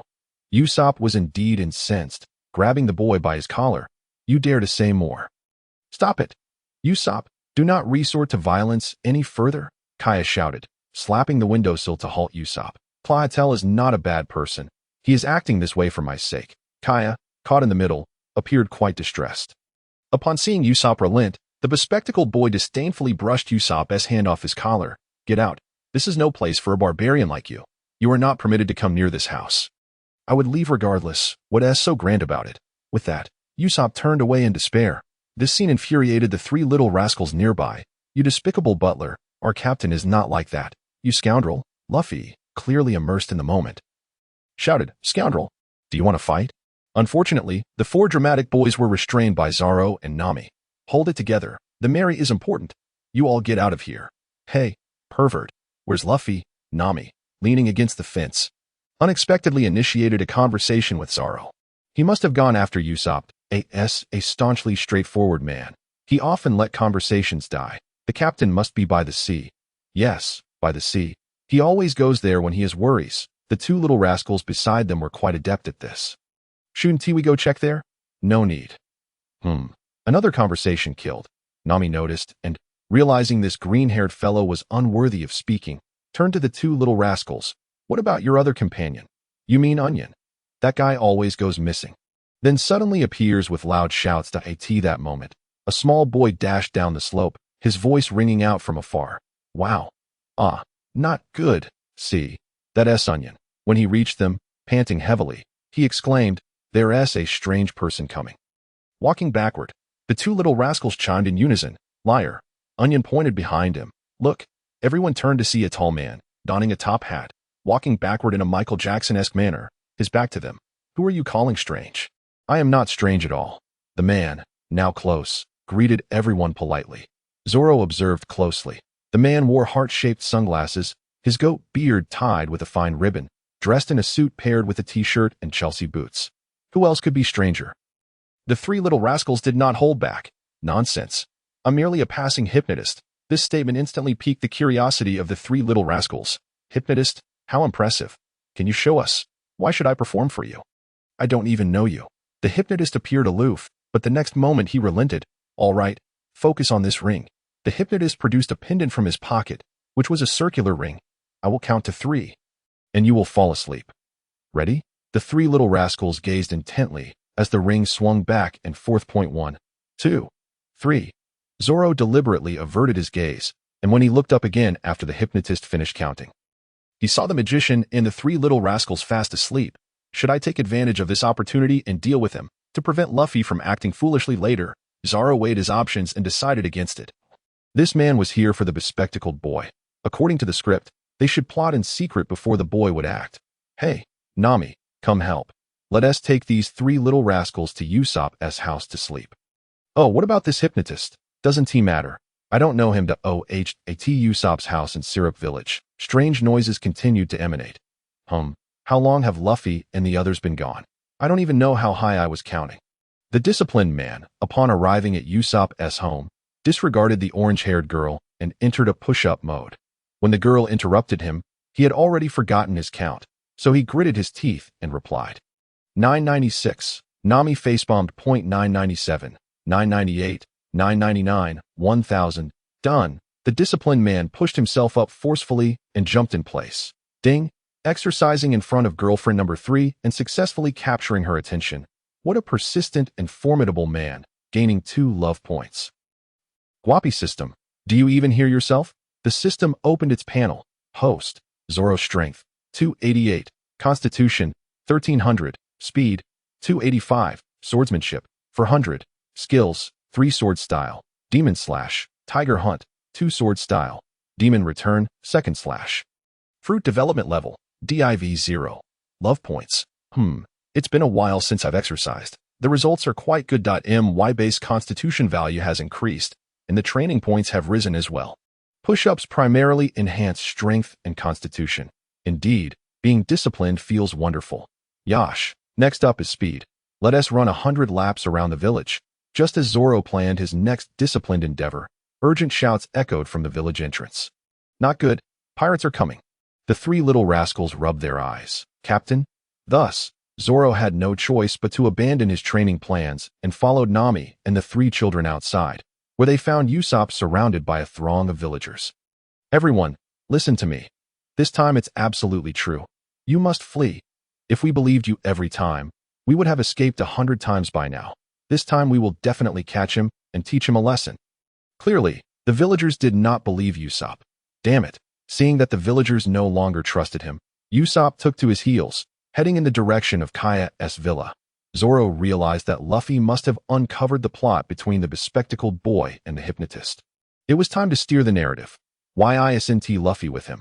Zoro remarked that it seems something has happened. We should go find Luffy, Nami suggested. Thus, under the guidance of the 3 little rascals, they found Luffy, who was sleeping by the sea. What? Miss Kaya is going to be killed, and the village will be attacked by pirates. Is this true? Upon hearing Luffy's account, the 3 little rascals gasped in shock. Little master, there's more to this chapter. Please click the next page to continue reading. The following parts are even more exciting. Yes, they must be right. There's no mistake. Luffy spoke earnestly. Oh, why were you sleeping here? Nami inquired curiously. The straw hat tilted to one side. Strange. I thought I was on the cliff. The 3 little rascals were quite adept at discerning. That butler is indeed a villain, and that hypnotist must be an accomplice. I see. No wonder your captain rushed back to the village, face ashen, shouting in distress. Nami furrowed her brow and said, "But it seems the villagers do not believe Usopp. Should we not remind them to flee?" "Hey, Nami, are you mistaken? We are pirates. It is rather absurd for pirates to advise villagers to evade other pirates," Zoro remarked with an expressionless face. "I am not. We are merely cooperating," Nami insisted once more. "That makes sense. We should assist the captain and urge the villagers to escape." The trio of youngsters eagerly volunteered. As they made their way back to the village, they encountered a dejected Usopp, who appeared disheartened and injured, his arms hanging limply. Zoro recalled that Usopp had likely sustained his injuries at Kaya's mansion, where he had intended to inform Kaya that the glasses-wearing fellow was a pirate who intended to assassinate her and seize her fortune. However, Kaya had misunderstood Usopp, believing he was slandering the glasses-wearing fellow out of spite for the humiliation he faced earlier that day. Usopp attempted to clarify, but was thwarted by the butler, leading to a desperate altercation where he knocked down several servants with his slingshot, only to deepen Kaya's misconceptions. Ultimately, feeling despondent and frightened, he fled, only to be shot in the left hand by Mary. "Captain," the trio of youngsters called out in unison. Usopp, who had been on the verge of tears due to the villagers' disbelief, rubbed his eyes vigorously upon seeing them, pretending as though nothing had transpired. When he spotted Luffy among the crowd, he was taken aback, exclaiming, "You're still alive? Still alive?" Luffy seemed to grasp the situation. "Oh, I just woke up." "Yes, he has been asleep," Onion chimed in, before exclaiming, "But enough about that. Captain, we all know we must inform everyone quickly." "Ha ha ha." Usopp suddenly burst into laughter, hands on his hips, as usual. "This is indeed a lie. That butler drove me to madness, so I called him a pirate." Luffy looked perplexed. So it was a falsehood. How despicable that Straw Hat brother was following the captain's orders that I'm starting to look down on the captain a bit. Me too. Even though the butler is odious, the captain maliciously spread lies. "Let us go home. It's time for dinner." The trio of youngsters chattered as they turned away without looking back on the seashore. Beneath the steep cliffs that appeared to have been hewn by axes, lay a tranquil clearing. A new moon hung silently amidst the starry sky, casting a gentle silver glow over the earth. The surrounding chorus of chirping insects intertwined into a serene nocturnal symphony. In this calm yet vibrant night, a solitary, desolate man sat in the clearing. He sat cross-legged, seemingly lost in thought or perhaps reminiscing, his silhouette appearing particularly lonely under the moonlight. At this moment, three individuals, having known each other for only a short time, gathered around him. They sat or stood, listening curiously as the man recounted his life story. "I enjoy lying, which is why everyone harbors distrust towards me. Tomorrow, the pirates will certainly come, but everyone believes it to be a fabrication. They think tomorrow will be just another peaceful day. So, the man suddenly rose, calling out with fervor, "I will confront the pirates here by the sea and turn this event into a true lie." The desolate man illuminated the darkness of the night. His words were as bright and warm as the new moon, shining within the hearts of the three. He covered his eyes, struggling to hold back tears. "Even if my hand is struck by a bullet, even if I am chased by someone wielding a broom, even if no one believes me, but this is the village that raised me. That I cannot stand by and watch everyone be innocently slaughtered." Zoro chuckled. "So you drove the kids away to avoid implicating others and fight alone." At that moment, Luffy spoke up. "All right, we will help you." The East Blue's flea on the drum did not shy away either. "Let it be known, all treasures belong to me." Usopp appeared somewhat bewildered. "You are willing to help me?" "Why?" Luffy clenched his fists. "Because there are too many enemies." Zoro chuckled lightly. "Your expression reveals your fear." "Hey, stop talking nonsense. No matter how many come, I am not afraid. I am the brave warrior of the sea." Captain Usopp. Yet he could not conceal his trembling legs, and he stomped on the ground as if attempting to steady them. "What are you looking at? The opponent is the Kuro pirate crew." "I am indeed frightened. So what? I don't need your pity. All of you get lost." He vented his emotions recklessly, trying to mask his vulnerability with stubbornness. Who fights out of pity? Luffy was equally annoyed by this. Zoro immediately understood Luffy's sentiment. It's not pity, but admiration. Thus, they reached a consensus and began to formulate a battle plan, or rather, it was Usopp and Nami who were preoccupied with this endeavor. Subsequently, the foolish Usopp began pouring oil on the hillside. Zoro calculated carefully, realizing that this would not affect the plot further, and said, "Hey, there must be more than one way to the island, like where our ship is docked." "Yes, my treasure is still on the ship," Nami exclaimed. "Then, Usopp and I will guard this side, while you and Nami watch the ship's side." Luffy displayed a rare moment of cleverness. "Understood." Captain, Zoro turned to call Nami, who was someone he usually disliked, but this time, he was resolved to personally take down the glasses-wearing fellow. Hey, Nami, lead the way. As dawn broke, a soft red glow appeared on the horizon, and the world by the sea quietly awakened. The waves gently lapped at the shore, producing a melodious sound, as if providing a prelude to the magnificent spectacle about to unfold. The mist over the sea gradually dissipated, revealing the distant horizon where the sun would rise. Slowly, a red sun began to ascend, its light gradually illuminating the entire surface of the sea. The waters sparkled under the sunlight, resembling countless jewels glimmering upon the waves. The sandy beach was also tinged with a golden hue, appearing exceptionally warm and tranquil. At that moment, a lone boat appeared on the horizon, growing larger as it approached the shore. Shortly after, a massive vessel docked, from which emerged a group of figures wielding blades and swords. Led by a peculiar man in a top hat and heart-shaped sunglasses, clad in a suit and t-shirt, wearing Chelsea boots. Just as this gang prepared to charge up the hillside, a man with 3 swords at his waist was seated on the hill, leaning against a slender girl, blocking the path upward. 3 swords. The perverse pirate hunter, Zoro. A group of minions immediately recognized the renowned figure of the East Blue. Zoro slowly rose, untying the bandana from his arm and wrapping it around his head. Yo, everyone, I have been waiting for you. The leading hypnotist seemed unfazed. 3 sword style Zoro. I have heard much about you. It is an honor to meet you for the first time. Didn't we meet yesterday? Have we met? That is not important. May I ask why you are here? Of course, it is for the treasures on your ship. Hand over your treasures. They now belong to me. At that moment, Nami, standing beside Zoro with a stick in hand, chimed in. Is that so? Young lady, you were quite bold, Zoro remarked, looking at Nami with surprise. However, Nami continued, you all must have heard of this perverse reputation, right? Hand over your treasures, and I can plead for you, allowing you a chance to escape. Oh, so the master is just a dog on a leash. Well, that is fine then. There is no way we will surrender our treasures, and we have no reason to retreat. As he spoke, the hypnotist Zango took out a ring and began to move it back and forth. If you understand, when I say 1, 2, Zango, you will clear the way. Young master, there is more to this chapter ahead. Please click the next page to continue reading. It gets more exciting. 1, 2, Demon Slash. Suddenly appearing among the minions, with his back to Zango, Zoro taunted, only a fool would wait for you to finish counting. At that moment, a shout came from the ship. Captain. Subsequently, 2 individuals, one stout and the other slender, leapt from the ship, each brandishing sharp claw-like gauntlets. You dare to kill our captain, roared the stout one. Roar no Zoro, prepare to meet your end. The hefty figure launched himself into the air, crashing down upon Zoro, while simultaneously, the slender one's deadly claws appeared before Zoro's eyes. Instantly, Zoro raised his swords, parrying the claws while using the momentum to leap away. Upon landing, he noticed the surrounding rocks had shattered upon the stout one's descent. Just as Zoro regained his footing, he heard the rush of air and swiftly turned, his sword, Wadakamanji, deflecting the slender one's sneak attack from behind. He then slashed forward with both swords, firmly blocking the stout one's charge. The duo, stout and slender, exhibited a remarkable synergy, entangled in fierce combat with Zoro, neither side gaining the upper hand in this intense struggle.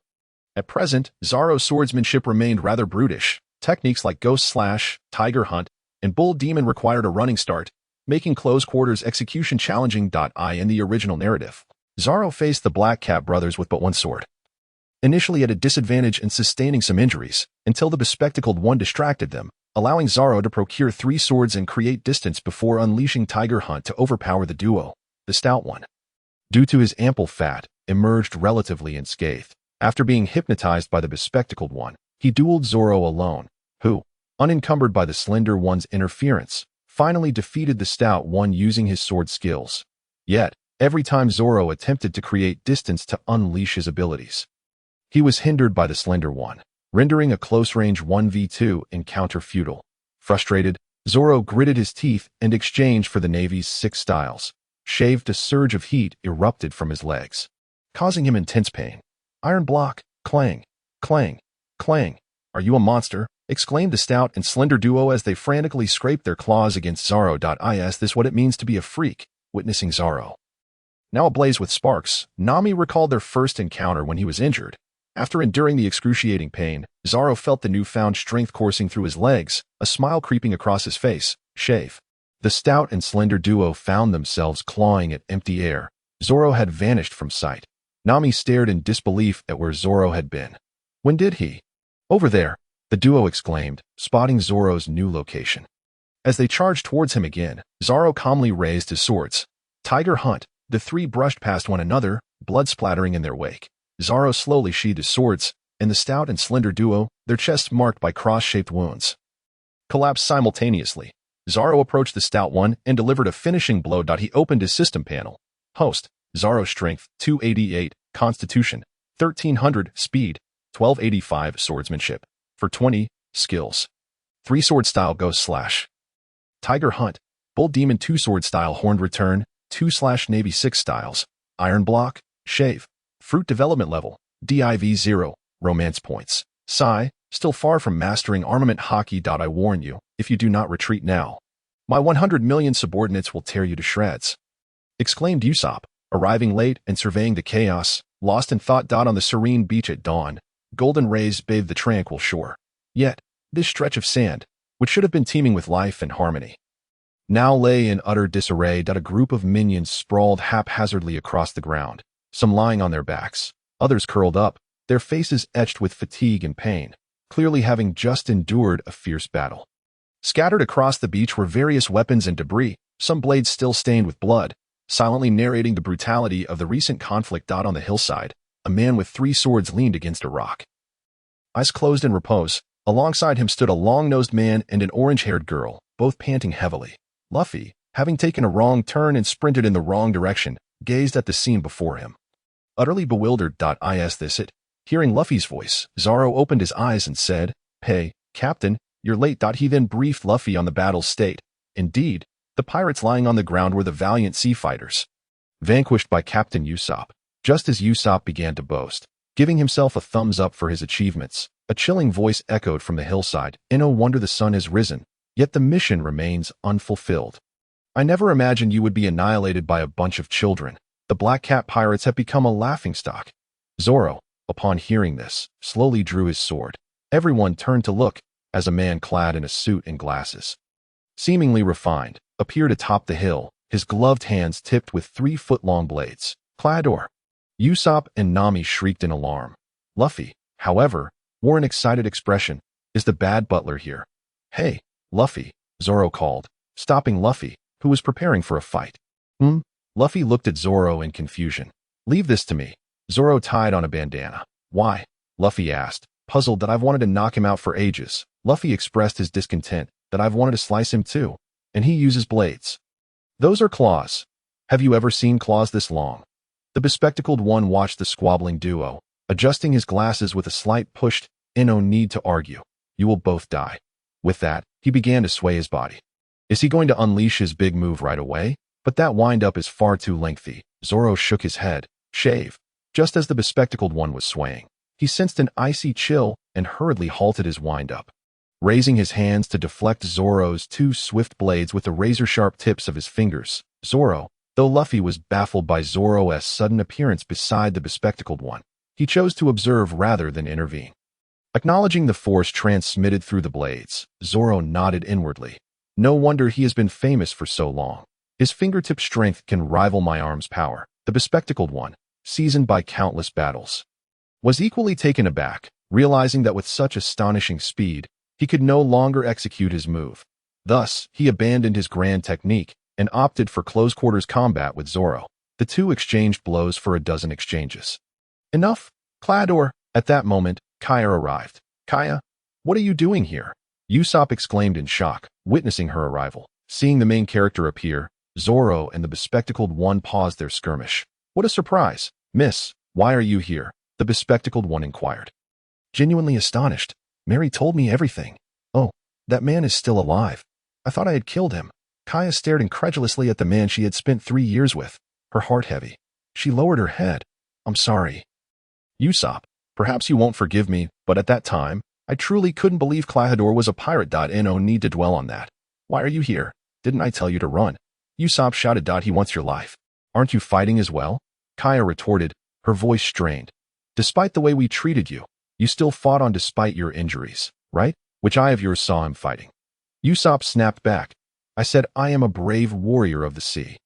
Usopp shouted defiantly, Klahadore, if you desire my wealth, I will give it all to you. Just leave this village. Miss, you misunderstand. I seek more than just money. I need stability that I have spent 3 years earning the villagers' trust. And this stability brings me comfort, the bespectacled one replied, a smirk creeping onto his lips, seemingly pleased with his plan. Only by acquiring your wealth and stability can this plan succeed. Thus, the plan must be for the pirates to unexpectedly invade this place, leaving you as a casualty. Usopp, alarmed, cried out, Kaya, run. Whatever you say to him is pointless. He is not the butler you once knew.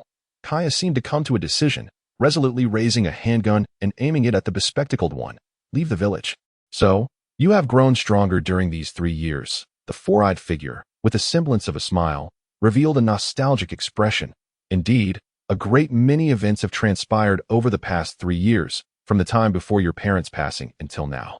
We have truly spent a considerable duration together. We sailed together, ventured into town, and during your fever, I remained steadfastly by your side, sharing both joys and hardships, devotedly caring for you. Today, as he spoke, a hint of madness crept into his demeanor. My dear master. There is more to this chapter. Please turn to the next page to continue reading, for the following events are even more riveting. I had plotted my schemes, tending to you, the daydreaming noblewoman. Suddenly, the four-eyed figure's expression twisted into a grotesque snarl. All of this has been to orchestrate your demise today. In the past, I served you, once known as Captain Locke, as a sycophant to this naive girl, enduring the humiliation of feigning affection for you. Can you comprehend this? The tears streamed down Kia's face. Her once innocent and carefree demeanor now marred by the bitter realities of society. Witnessing the grotesqueness of humanity, she had spent 3 years in close companionship with Clohardle, their laughter and tender moments echoing in her mind. Just yesterday, she had meticulously prepared a gift for Clohardle, whom she had cherished like family. Yet, at this moment, Clohardle felt utterly alien, his once warm gaze now cold, devoid of the tenderness they had shared. Trembling hands could no longer grasp the pistol, which slipped from her grasp as tears gushed forth, and Kia's heart felt as though it were being torn asunder. Usopp, consumed by rage, leaped forth, delivering a powerful punch towards the four-eyed figure. His teeth clenched. However, in the face of Usopp's impotent fury, the four-eyed figure nonchalantly sidestepped. Usopp, speaking of which, you once struck me a blow, so we share a grievance. With that, he raised his arms. Fingers splayed like a hunting spider, poised to shred Usopp to pieces. Ding! Has the barking ceased? Zoro, with a cold demeanor, brandished his sword, positioning it protectively in front of Usopp. He forcefully pushed forward. After all, the four-eyed figure was an agile hero, lacking in brute strength, causing both to slide back several paces. Do you know why I wish to slay you? Zoro grinned menacingly. Because I have long struggled to learn how to be a scoundrel. And I loathe those who deceive others' feelings like you.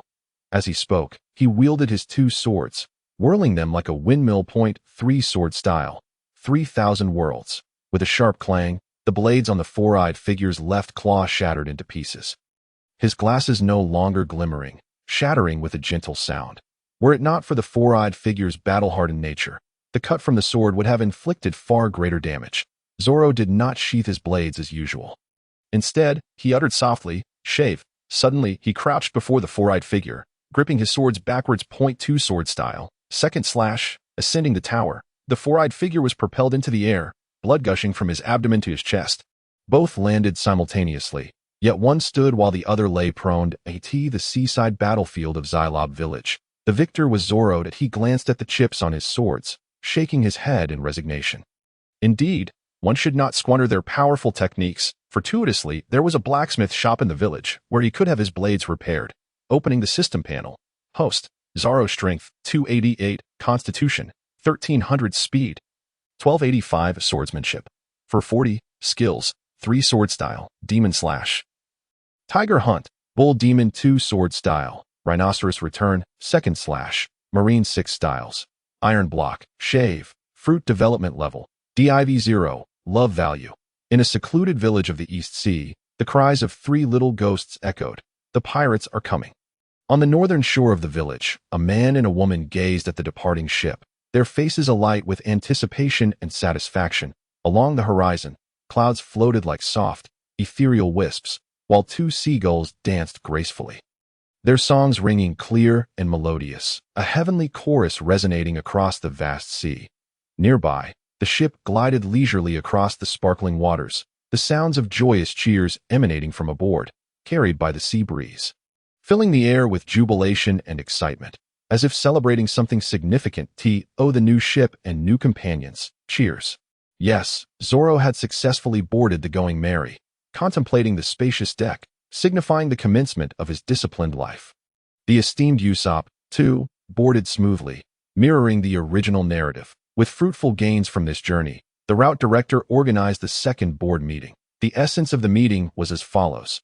First, the sponsorship plan was completed successfully, acquiring the assets of the wealthy Miss Kaya without cost.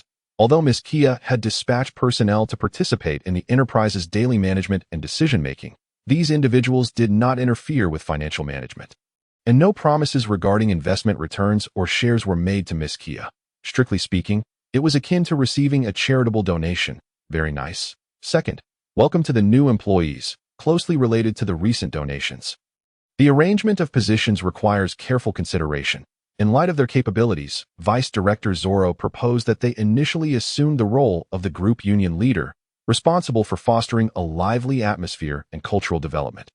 Third, the group was rapidly expanding, and all signs were positive, necessitating a catchy name and an eye-catching logo.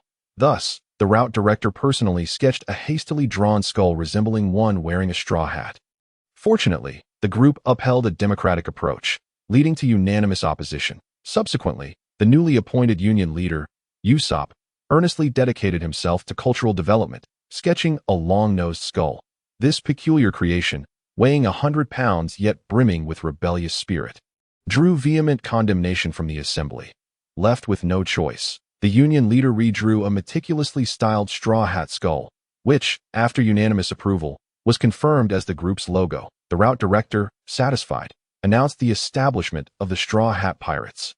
The group proceeded to test the various functionalities of their newly acquired fixed assets. During a cannon trial, the union leader exhibited astonishing accuracy, prompting the route director to unilaterally appoint him as the sharpshooter.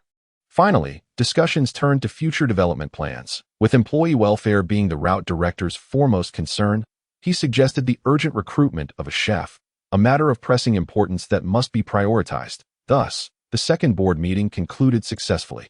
Considering the minimal contributions from the navigator during this meeting, to enhance internal communication and promote teamwork, the vice director Zoro spoke up. Hey, Nami, good morning. You pirates, get out here. I have come to collect your heads. At that moment, a loud voice interrupted from outside, inciting Zoro's immediate fury. He flung open the door. Which little wretch dares to interrupt my conversation with a lady? Zoro, is that you? Oh, it's Johnny. Even you cannot disrupt my chat with a woman. Bang. Wah. I apologize, Zoro. I had no idea you were on board, nor did I know you were conversing with a lady. Knowing Zoro's temperament, Johnny bore 2 large bumps on his head, tears of grievance streaming down his face. A familiar face. The route director, along with Nami and Usopp, leaned against the meeting room railing, observing the spectacle. Back when I was a pirate hunter, he hung around for a few days, Zoro recalled. Speaking of which, shouldn't you be with Joseph? Joseph is ill. Shortly after, Johnny emerged from a small boat, carrying the pale and bloodied Joseph. Johnny wept profusely. Just a few days ago, he was perfectly fine, but suddenly his complexion turned ashen, and he frequently fainted. Eventually, his teeth fell out, and old wounds reopened, bleeding profusely that I didn't know what to do, so I could only let him recuperate on Stone Mountain, and then this ship fired its cannons. Luffy and Usopp gaped in astonishment, their faces a mixture of surprise and embarrassment, before sincerely apologizing. We are so sorry. Johnny's reasoning was peculiar. Let bygones be bygones. If apologies could resolve issues, we wouldn't need the police. It is indeed quite heart-wrenching. The names of Joseph and Johnny instill fear in many a pirate. Why would such long-time companions, such as the elder brother, be doomed to such a fate? Johnny weeps bitterly. Truly, what a fool. Nami, witnessing this, berates him vehemently. Johnny, in a fit of rage, grasps his knife. How dare you mock the death of my comrade? Nami, with a sense of resignation, states, Luffy, Usopp, there are some limes in the kitchen. Please squeeze some juice for us. She then explains, this is scurvy. If treated in time, one can recover in a few days. Is that true, sister-in-law? Johnny exclaims, filled with excitement. Who is your sister-in-law? Having encountered the female pirate who knows Zoro and miraculously still lives, you must have made a promise to him. Johnny cleverly strokes his chin. Young master, there is more to this chapter. Please click the next page to continue reading, as the tale grows even more riveting. Faced with Nami's fierce gaze, Zoro awkwardly scratches his head. I am not. After Nami transforms into a fishwoman and roars, she continues. In the past, sailors often succumbed to such dire diseases, but the cause was merely a lack of fruits and vegetables. Previous ships did not carry well-preserved produce, leading to such afflictions. Impressive. Almost like a doctor, Luffy exclaims in astonishment. I have long believed you to be a capable woman. Usopp remarks, looking wise. Nami, once more taking on the guise of a fishwoman, barks, don't you all have any nautical knowledge? At this rate, you will surely meet your demise. Meanwhile, Joseph, having consumed the orange juice, is already lively. I have absorbed the nutrients. I have been revived. Next to him, Johnny cheers along. Hooray! This is fantastic. Nami, in her fishwoman form, turns to them. Is it truly possible to recover so swiftly? I demand Oda to come forth and explain this. I forgot to register my number. My name is. The two suddenly become exceedingly serious, resting their chins in a cold self-introduction. Johnny, Joseph, we are fellow pirate hunters alongside Zoro, having encountered each of you esteemed brothers, as well as the sister-in-law. We look forward to your guidance. I have already stated, she is not your sister-in-law. Who would want that perverse woman as a girlfriend? Nami is on the verge of breaking down from frustration. And then she shouts. Unexpectedly, Johnny shakes his head and solemnly declares, the elder brother is not perverse. Nami retorts disdainfully, not perverse? A non-perverse man would pursue every woman he encounters. Zoro, face-palming, interjects. Can't you change the subject? Johnny still shakes his head. I have heard a saying, one must excel in emotions to excel in swordsmanship. What is this? Zoro looks at Johnny with surprise and anticipation. Joseph chimes in.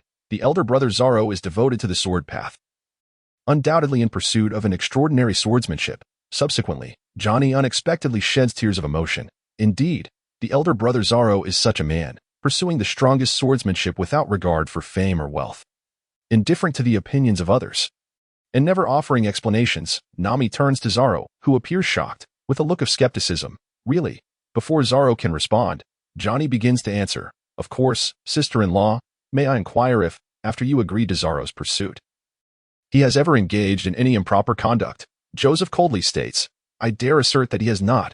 A swordsman like Zoro is surely solely devoted to the sword path. Nami ponders this carefully.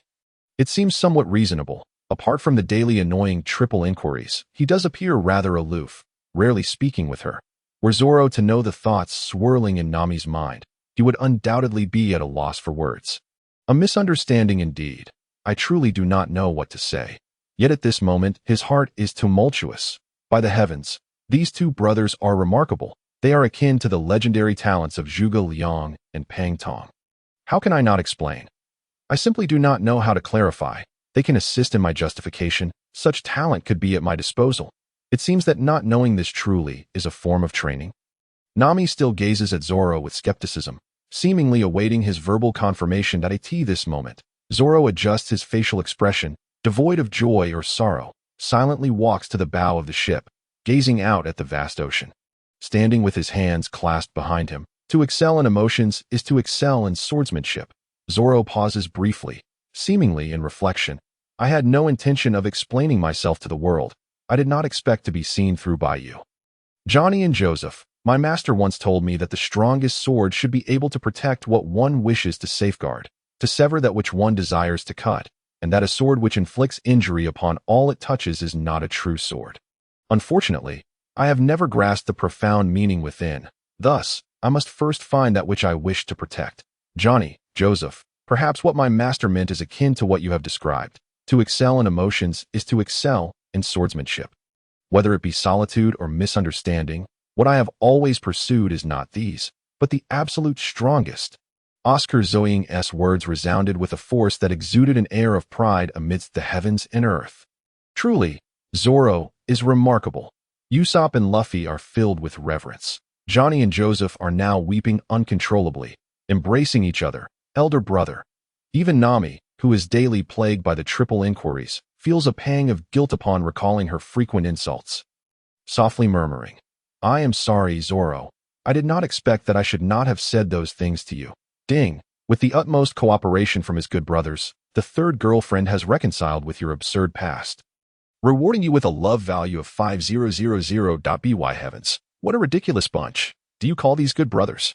Johnny, Joseph, I have heard that the two of you do not have a son. With a sudden prompt, Zoro speaks without thinking. On board the Mary, on the deck, everyone watches as Joseph collapses, spewing blood once more, igniting a heated discussion.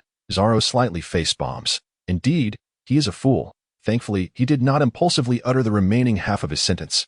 This serves as a lesson for the higher-ups and the deckhands, who must summarize their remarks. During long voyages, such incidents frequently occur. Having just eased relations with the crew, Vice President Zoro decides to echo the sentiments to maintain a good working relationship.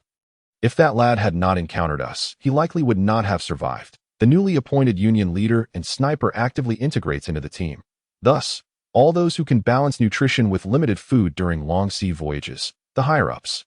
Deckhands, interject. Upon reflection, such individuals are indeed indispensable. Well, how should I put this? Everyone seems quite adept at navigating interpersonal relationships. Director Luffy had just proposed the next step in the development plan during the second board meeting, and the group continuously expressed their sentiments. This cohort of employees is truly heartfelt, as expected. Director Luffy is delighted. It is decided. We shall seek out a chef for the sea. The most important aspect is to ensure that we can enjoy delicious food on board. At this moment, Johnny raises his hand, signaling his desire to speak. Elder brother. Elder brother. Naturally, it is not appropriate for Director Luffy to respond personally to these two interns still in their probationary period. But due to the extreme measures taken by the previous interns, Vice President Zoro holds a favorable impression of these two. What is it? Johnny, if we are to find a chef for the sea, I know a good place, but I cannot guarantee that they will be willing to board this ship. Look how proactive the lad is in alleviating the leader's worries. This is precisely what the group lacks in exceptional employees. Elaborate. Thus, Johnny reports on the maritime restaurant. He also discreetly reminds Zoro, I have heard that the hawk-eyed one you have been searching for is also in that vicinity. Zoro is well aware of this. The original owner's exhilarating defeat is still fresh in his memory. At this moment, he feigns excitement, though he is indeed anxious. Sparring with the world's greatest swordsman will undoubtedly enhance his swordsmanship. But what if there are unforeseen repercussions? This performance will require risking his life. That if you do not mind, I can lead the way. Please do. Thus, under Johnny's guidance, everyone shifts to the bow of the ship, navigating along a northward route towards the underwater restaurant. Zoro elder brother, Luffy elder brother, Usopp elder brother, sister-in-law Nami. I told you not to call me that. Nami grits her teeth. The crowd is puzzled. We have arrived at the underwater restaurant. At this moment, Johnny is nearly recovered from his illness. The two stand at the bow, pointing at the large fish-headed ship ahead. What does everyone think? Wow, the young girl expresses her delight. What a magnificent sight. Usopp is utterly astonished. What a gigantic fish. Luffy's thought process is distinctly unconventional. At this moment, a sound of machinery whirring nearby caught everyone's attention, and they turned to see a naval warship anchored beside them. The ship's cannons were already aimed at their vessel. The brothers Johnny and his companion crouched down, desperately seeking cover, shouting, We are not pirates. Have you never seen a pirate flag before? At the bow of the warship appeared a scarred face adorned with a brass knuckle. Dressed in a shirt. I am Lieutenant Hibodi of the Navy headquarters. Who is the captain? I am Luffy, and the pirate flag was just finished the day before yesterday. I am Usopp. The great god always loves to steal the limelight. I've seen the two of you before. The naval lieutenant glanced at Joseph and Johnny. You frequently visit government offices. You must be Joseph and Johnny, the ones who specialize in capturing third-rate pirates. It seems you've finally been caught by pirates, haven't you? This was intolerable, so he struck a cold pose, initiating a back-and-forth exchange. Specializing in third-rate pirates? How unflattering. It's worth not even a dime. Joseph, it seems that fellow is looking for trouble with us. Indeed, it's necessary to silence this oblivious fool, Johnny. With that, the two raised their cleavers and shouted, Navy grunt, taste our might. Bang, bang. After a brief scuffle, the two bruised and battered souls slumped back onto their ship. TSK. Luffy, who had initially felt a fondness for talent, clicked his tongue and remarked, You really are pitifully weak. Joseph retorted, It's not that guy. He is surprisingly strong. Johnny concurred, Even we had to take a hit. Zoro, face-palming, remarked, given the chance, you all are utterly useless. One should possess a modicum of self-awareness before a superior. Just then, a woman's voice emerged from the ship's interior. Habodi, stop bullying the weak. Let us leave quickly. Ah, all right, let us go now. Pa, to think a lieutenant of the Navy could be such a sycophant. It's truly disgraceful, mused a certain Zoro silently. Consider yourselves fortunate, pirates. Today is the weekend, and we merely came to enjoy some fine cuisine. Next time, you won't be so lucky that he spoke. The sycophantic lieutenant gestured with a thumbs down, commanding, sink it. Yes, they opened fire. Usopp cried out in panic. Watch me. Luffy began to demonstrate his abilities. Rubber rubber. Balloon, he inhaled deeply, inflating his rubber belly and deflecting the cannonball. By sheer coincidence, the cannonball ricocheted towards the rooftop of a floating restaurant. Luffy awkwardly glanced in that direction to see a hole blasted in the roof, through which an elderly man with a limp glared menacingly. Young master, there's more to this chapter. Please click to the next page to continue reading. It gets even more exciting. Ah, he blew off a leg. What? He only had one leg to begin with. Yes, but he's injured elsewhere that if he lacks funds, he'll have to work here as compensation. Fair enough, I will compensate you. A year of free labor. And I'll forgive you. What, a year? Due to the chaos they caused, Luffy abandoned his crew to negotiate, leaving them waiting on the ship for several hours. From what Zoro understood, Luffy was not adept at such matters. And as the vice captain, he had to set the rhythm. Luffy has been gone too long. He is probably being kept by the boss to do chores as compensation. Wouldn't it be better to say he got caught up with the Navy? How foolish. The working-class navigator seemed to harbor long-standing grievances against Luffy, which prompted his harsh words. Let us go check it out and grab a bite, Usopp suggested. The group entered the restaurant, where several waiters were cleaning up shattered tables and broken plates. After inquiring, they learned that a chef had publicly assaulted the naval lieutenant, causing a ruckus. When they asked about the straw-hatted individual, they learned he would be working there for a year, much to their amusement. Consequently, Nami, in high spirits, decided to order food in celebration. Just as a table full of dishes was served, Luffy appeared, donned in an apron. Ah, you guys. Hey, laborer. Nami boldly greeted him. I heard you have to work for a year. Usopp chimed in mockingly. Observing this, Zoro felt the need to interject. I think it's time to redesign the pirate flag. What do you think? Luffy, undeterred and with a grand vision, bellowed. You lot. How dare you abandon me to feast on such delicious food? This is utterly outrageous. Not really. After all, we are free, aren't we? Zoro turned to Usopp and Nami. Seizing the opportunity while Zoro turned away, Luffy mischievously flicked a booger into Zoro's cup, upon noticing the two laughing uncontrollably. Zoro quickly caught on that he raised his cup as if to drink. By the way, this is quite well made, though it feels a bit unfair to you.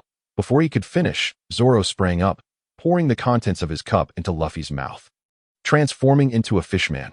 Are you a child? Drink it yourself. Luffy fell back, gagging. Why are you doing this? That is a question I should be asking you. Unbeknownst to them, the commotion had drawn the attention of a certain chef. Suddenly, in front of Nami appeared a man dressed in a suit, looking rather dapper, with hearts in his eyes and curly hair. Oh, see.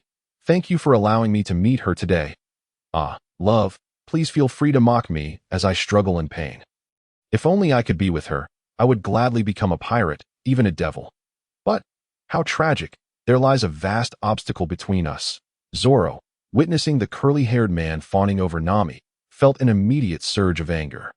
He slammed the table. Where do you get off with all that talk? Who are you? The curly-haired man's eyes, once filled with affection, now narrowed as he casually lit a cigarette. Hey, I have a short temper. Zoro revealed the 3 swords at his waist. I advise you to be wise. I might accidentally cut you. The curly-haired man raised an eyebrow. Are you the one who has been harassing her? I've wanted to kick you for ages. How dare you come looking for trouble? You really are asking for a beating. Zoro, furious, was about to draw his sword. The curly-haired man, undeterred, assumed a fighting stance. Just then, an ill-timed remark interrupted their duel. You're referring to me as the obstacle, aren't you, Sanji? It was a limping old man donning a chef's hat, the owner of the establishment. You old fool. Sanji seemed caught off guard, as if his thoughts had been exposed. Go be a pirate, Sanji. This restaurant doesn't need you anymore. Hey, old man, I'm the sous chef here. What do you mean you don't need me? Sanji retorted, somewhat irritated. You often argue with customers. As he spoke, He glanced at Zoro, then turned to Nami. The moment you see a girl, you become infatuated. You can't even cook well. You're simply a burden to this restaurant. You know the other chefs can't stand you. Whether you become a pirate or do anything else, just get lost. What, you old fool, are you enjoying this more and more? I could overlook it all. But not when you talk about me. He stormed up to the owner, grabbing his collar. No matter what you say, I'm staying here to be a chef. Bang. What are you doing grabbing the head chef's collar? You scoundrel. Beautiful. A classic shoulder throw. The owner effortlessly subdued the curly-haired man, even smashing the table where Zoro and the others Saturday the quick-thinking group managed to save all the dishes. Damn it. The down Sanji rose, shouting, You scoundrel, even if you kick me out, I will stay here to continue being a chef, until you die. I want to die. I can live for another 100 years. The owner casually turned and walked towards the kitchen. When he dies, do you think you can inherit this restaurant? Zoro showed no sympathy. Inherit? Not a chance. Fantastic. He agreed. That means I can become a pirate. Luffy shared no sympathy either. Inherit? Not a chance. Sanji quietly followed into the kitchen. And the next moment, he emerged with a dessert in hand, eager to lavish attention upon Nami. Having been rather rude earlier, he offered her a fruit cheesecake and a post-meal drink of sweet mandarin liqueur, saying, Please enjoy, Your Highness. Wow. Thank you so much, she replied. It's nothing. So considerate of you, exclaimed Nami. Damn it. How come you know so much? Zoro slammed the table in frustration. I can't take it anymore. Come out, you perverted chef. Huh. Sanji shot him a disdainful look. Sexual harassment. How crude of you to treat this lovely lady as a trophy. What distinguishes such behavior from that of a beast? What did you say? The navigator, suddenly turning into a green tea type, interjected, Let's not argue over me. Yes, I'm not arguing anymore, muttered Zoro. For you, clueless. The navigator maintained his green tea demeanor, cupping Sanji's face. By the way, the dishes here are a bit pricey for me. Of course, they're on the house, Sanji declared, his eyes filled with affection. The green tea navigator excitedly embraced him, saying, I'm so happy. Thank you. Wow. If it were me, the system would at least give 1,000. Zoro fumed with extreme imbalance. I swear, I will chop you down, Zoro growled. Zoro, Luffy called out in a mocking tone. Don't scare him away. He asked the chef I picked. Sanji, recovering from his moment of infatuation, looked at the group and said, You must pay the bill. What? Usopp shouted in anger. Zoro, I support you. Beat him up. 2 days later, aboard the floating restaurant, with a resounding crash of a falling cup, several diners glanced out the window and exclaimed, It is Captain Kuro's pirate ship. The crowd buzzed with speculation about why this notorious pirate had come here. Aboard the Mary, Usopp and Johnny urged Zoro in panic. Hey, this is bad. It's Kuro. Let us set sail. Zoro remained unfazed, watching as the decrepit ship slowly docked beside the restaurant, feeling a mix of tension, anticipation, determination, and unease as he awaited the arrival of the legendary man. Before long, a tall, slender man escorted a feeble, golden-armored brute into the restaurant. Zoro recalled this moment. The tall man was named Jakin, a subordinate of Kuro, who had fallen so low that Sanji had treated him to a meal. However, their entire crew had run out of supplies, prompting Jakin to return with a larger force, and the tyrannical Kuro, after feasting, turned hostile, demanding meals for 100 men. Naturally, the restaurant's chefs could not tolerate this.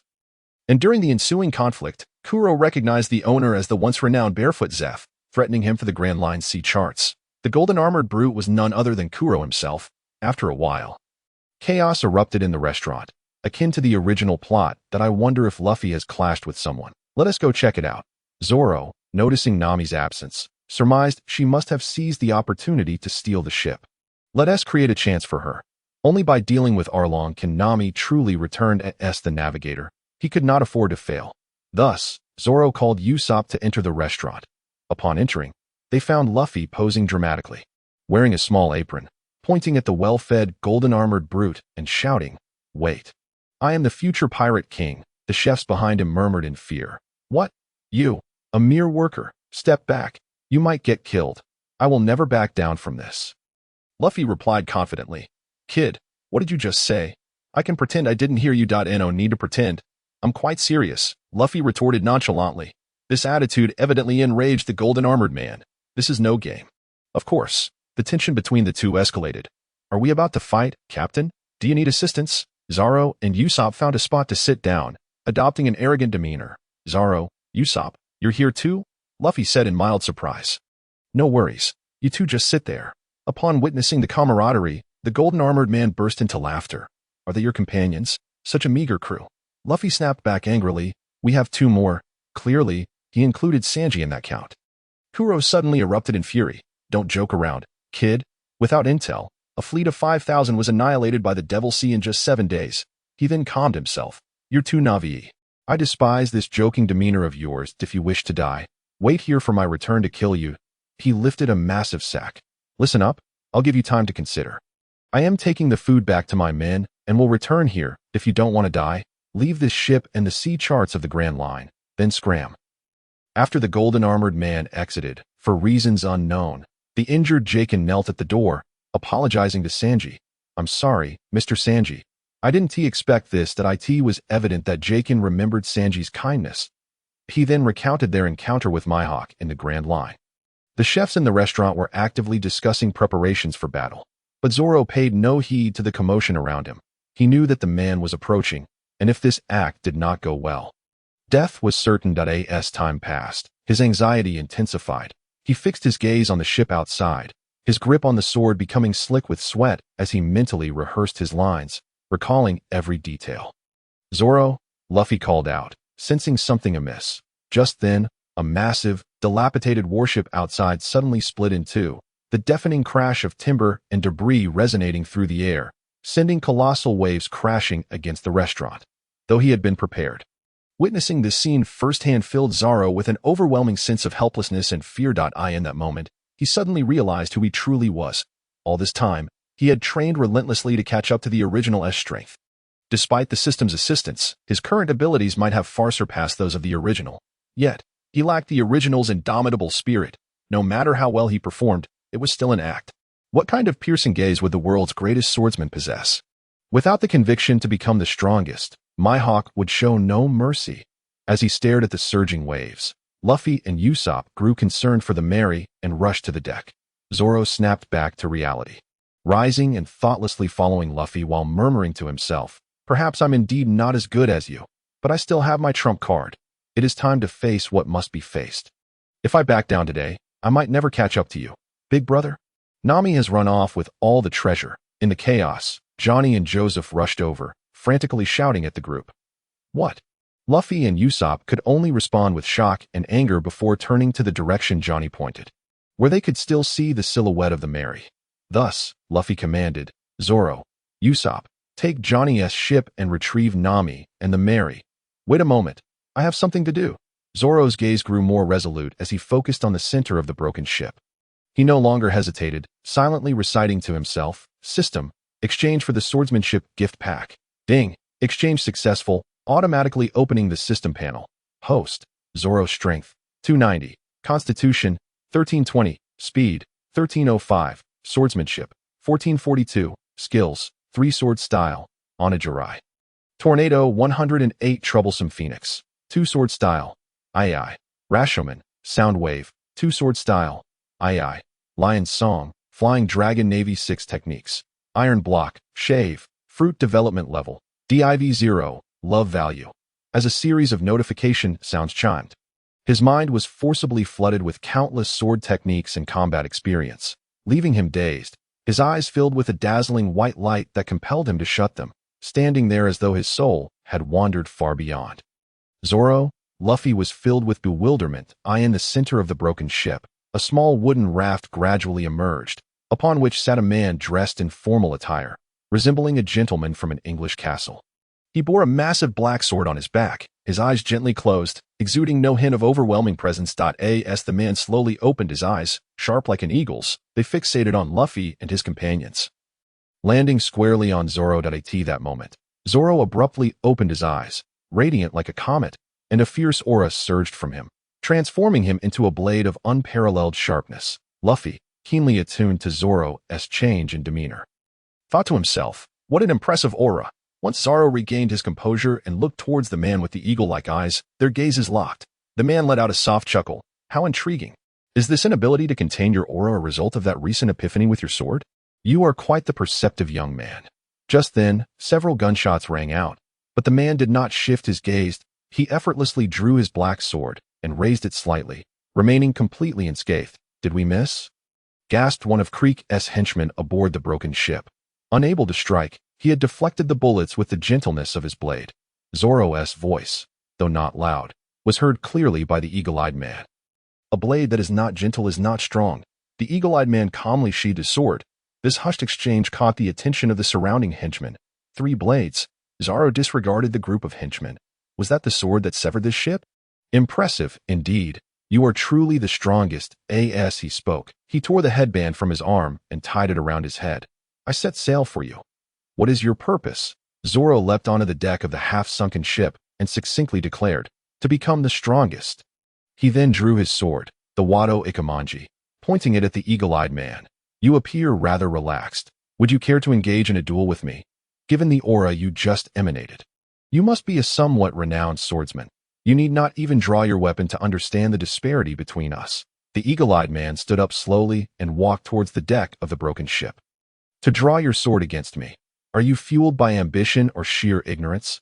This is my dream, as well as a promise made with a dear friend. Frankly speaking, engaging with me would not benefit you. The eagle-eyed man seemed somewhat regretful as he removed a cross pendant from around his neck and drew forth a small knife, resembling a fruit peeler, having trained for years with his sword and recently gained an additional 1,000 points in swordsmanship. Zoro, who had just inflated his self-worth, believed himself to be more than 3 times stronger than the original at this timeline, yet he felt humiliated by this treatment. Hey, what do you mean by that? He retorted, I am not a beast that expends all its effort to catch a rabbit. You are merely a modestly known swordsman from the weakest East Blue. He added a particularly scornful remark. I apologize. But this is indeed my smallest knife. There is a limit to condescension. Do not regret it when it is too late. As Zoro's anger reached its zenith, and as his words fell, he swung 3 swords. Unleashing a series of strikes known as the 3-sword style, 108 Pains of the Phoenix. Seizing the opportunity while the eagle-eyed man sidestepped the attack, Zoro charged forward with all his might. Oni. Slash. I shall enlighten you, frog at the bottom of the well, on how vast this world truly is. Clang. In an astonishingly faithful recreation of the original narrative, Zoro's 3 swords were effortlessly met by the tip of the eagle-eyed man's small knife. Zoro's eyes widened in disbelief. This was no act, impossible. With an additional 1,000 points in swordsmanship, how could there be no change at all? Thus, like the original, he vented his frustrations. 3-sword style. Tornado, 3-sword style, crab sting. All of Zoro's techniques were gently deflected by the eagle-eyed man wielding his small knife, culminating in Zoro being sent sprawling by a single strike. Why? Just how vast is the gap between us? Zoro felt that insatiable frustration. Rising, he sheathed his 3 swords and grasped the Wado Ikamanji with both hands. 1-sword style, lion's song. The eagle-eyed man's pupils narrowed. It was still that same little knife. Merely transformed from a thrust into a slash, the 2 brushed past each other, and Zoro felt a fresh wound open on his chest, blood gushing forth. The eagle-eyed man remained unscathed. This blade is far less crude than the previous one. Injured, Zoro seemed to recall something. A flicker of realization crossing his eyes. Was it the observation haki that allowed him to perceive the trajectory of the attack?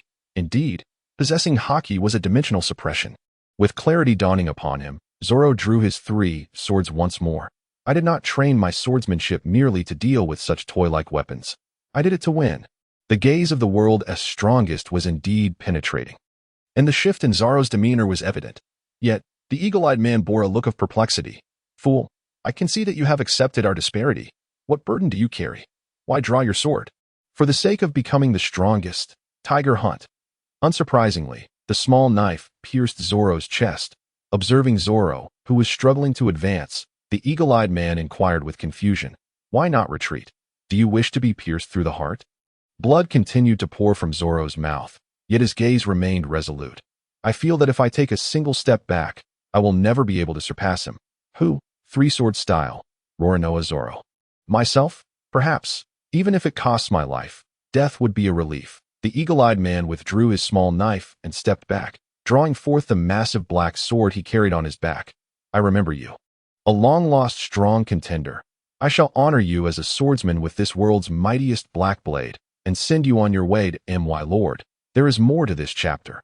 Please click to the next page to continue reading. The following is even more thrilling. I am immensely grateful. 3-sword style. Ultimate technique. 3,000 worlds. The two charged towards each other, brushing past once again as expected, aside from the Wado Ikamanji in his mouth. Zoro's two swords shattered inch by inch, and a spray of blood erupted from his chest. Enduring the excruciating pain, he gradually returned the Wado Ikamanji to its sheath. Is this the power of the world's strongest? Like the original, he turned and spread his arms wide. The eagle-eyed man was taken aback. What are you doing? Being struck in the back is a swordsman's disgrace. The eagle-eyed man grinned. Well said. Without hesitation, he swung his sword. After being struck, Zoro could no longer maintain his footing. Excessive blood loss plunged him into unconsciousness, and he fell onto the slanted deck, rolling into the sea. Johnny and his companion hastily jumped into the water to rescue him, while Luffy, brimming with rage, extended his arm, grasping the railing of the broken ship, and with a powerful retraction, launched a punch at the eagle-eyed man. The eagle-eyed man effortlessly sidestepped, causing Luffy to lose control and crash headfirst into the deck. Are you his companion? Thank you for not intervening. Rest assured, he is still alive. Luffy emerged from the deck to see Johnny and his friend dragging Zoro onto a small boat. Big brother, big brother. Zoro coughed up blood and regained consciousness, while Usopp had already produced a healing ointment to staunch his bleeding. That my name is Dracula Mihawk. You are not yet at death's door. Understand yourself, understand the world. Roranoa, and grow stronger. I shall await you on the throne of the world's strongest. After delivering this stirring declaration, he turned to Luffy. Kid, what is your goal? To become the Pirate King. That is far more difficult than surpassing me. I don't care. I will do it regardless. Luffy made a face at the eagle-eyed man. At that moment, the small boat raised the Wado Ikamanji. Zoro, Luffy questioned. Luffy, did you hear? I heard. I have caused you worry. I will become stronger, stronger than the old me, then defeat him to become the rightful vice-captain of the Pirate King. Do you have any objections, Pirate King? He, none at all. Luffy displayed his signature silly grin. Cocoa West Village, Arlong Park. A man, bound hand and foot and swathed in bandages, sat on the ground with his back against the water's edge, glancing helplessly at the circle of fishmen surrounding him.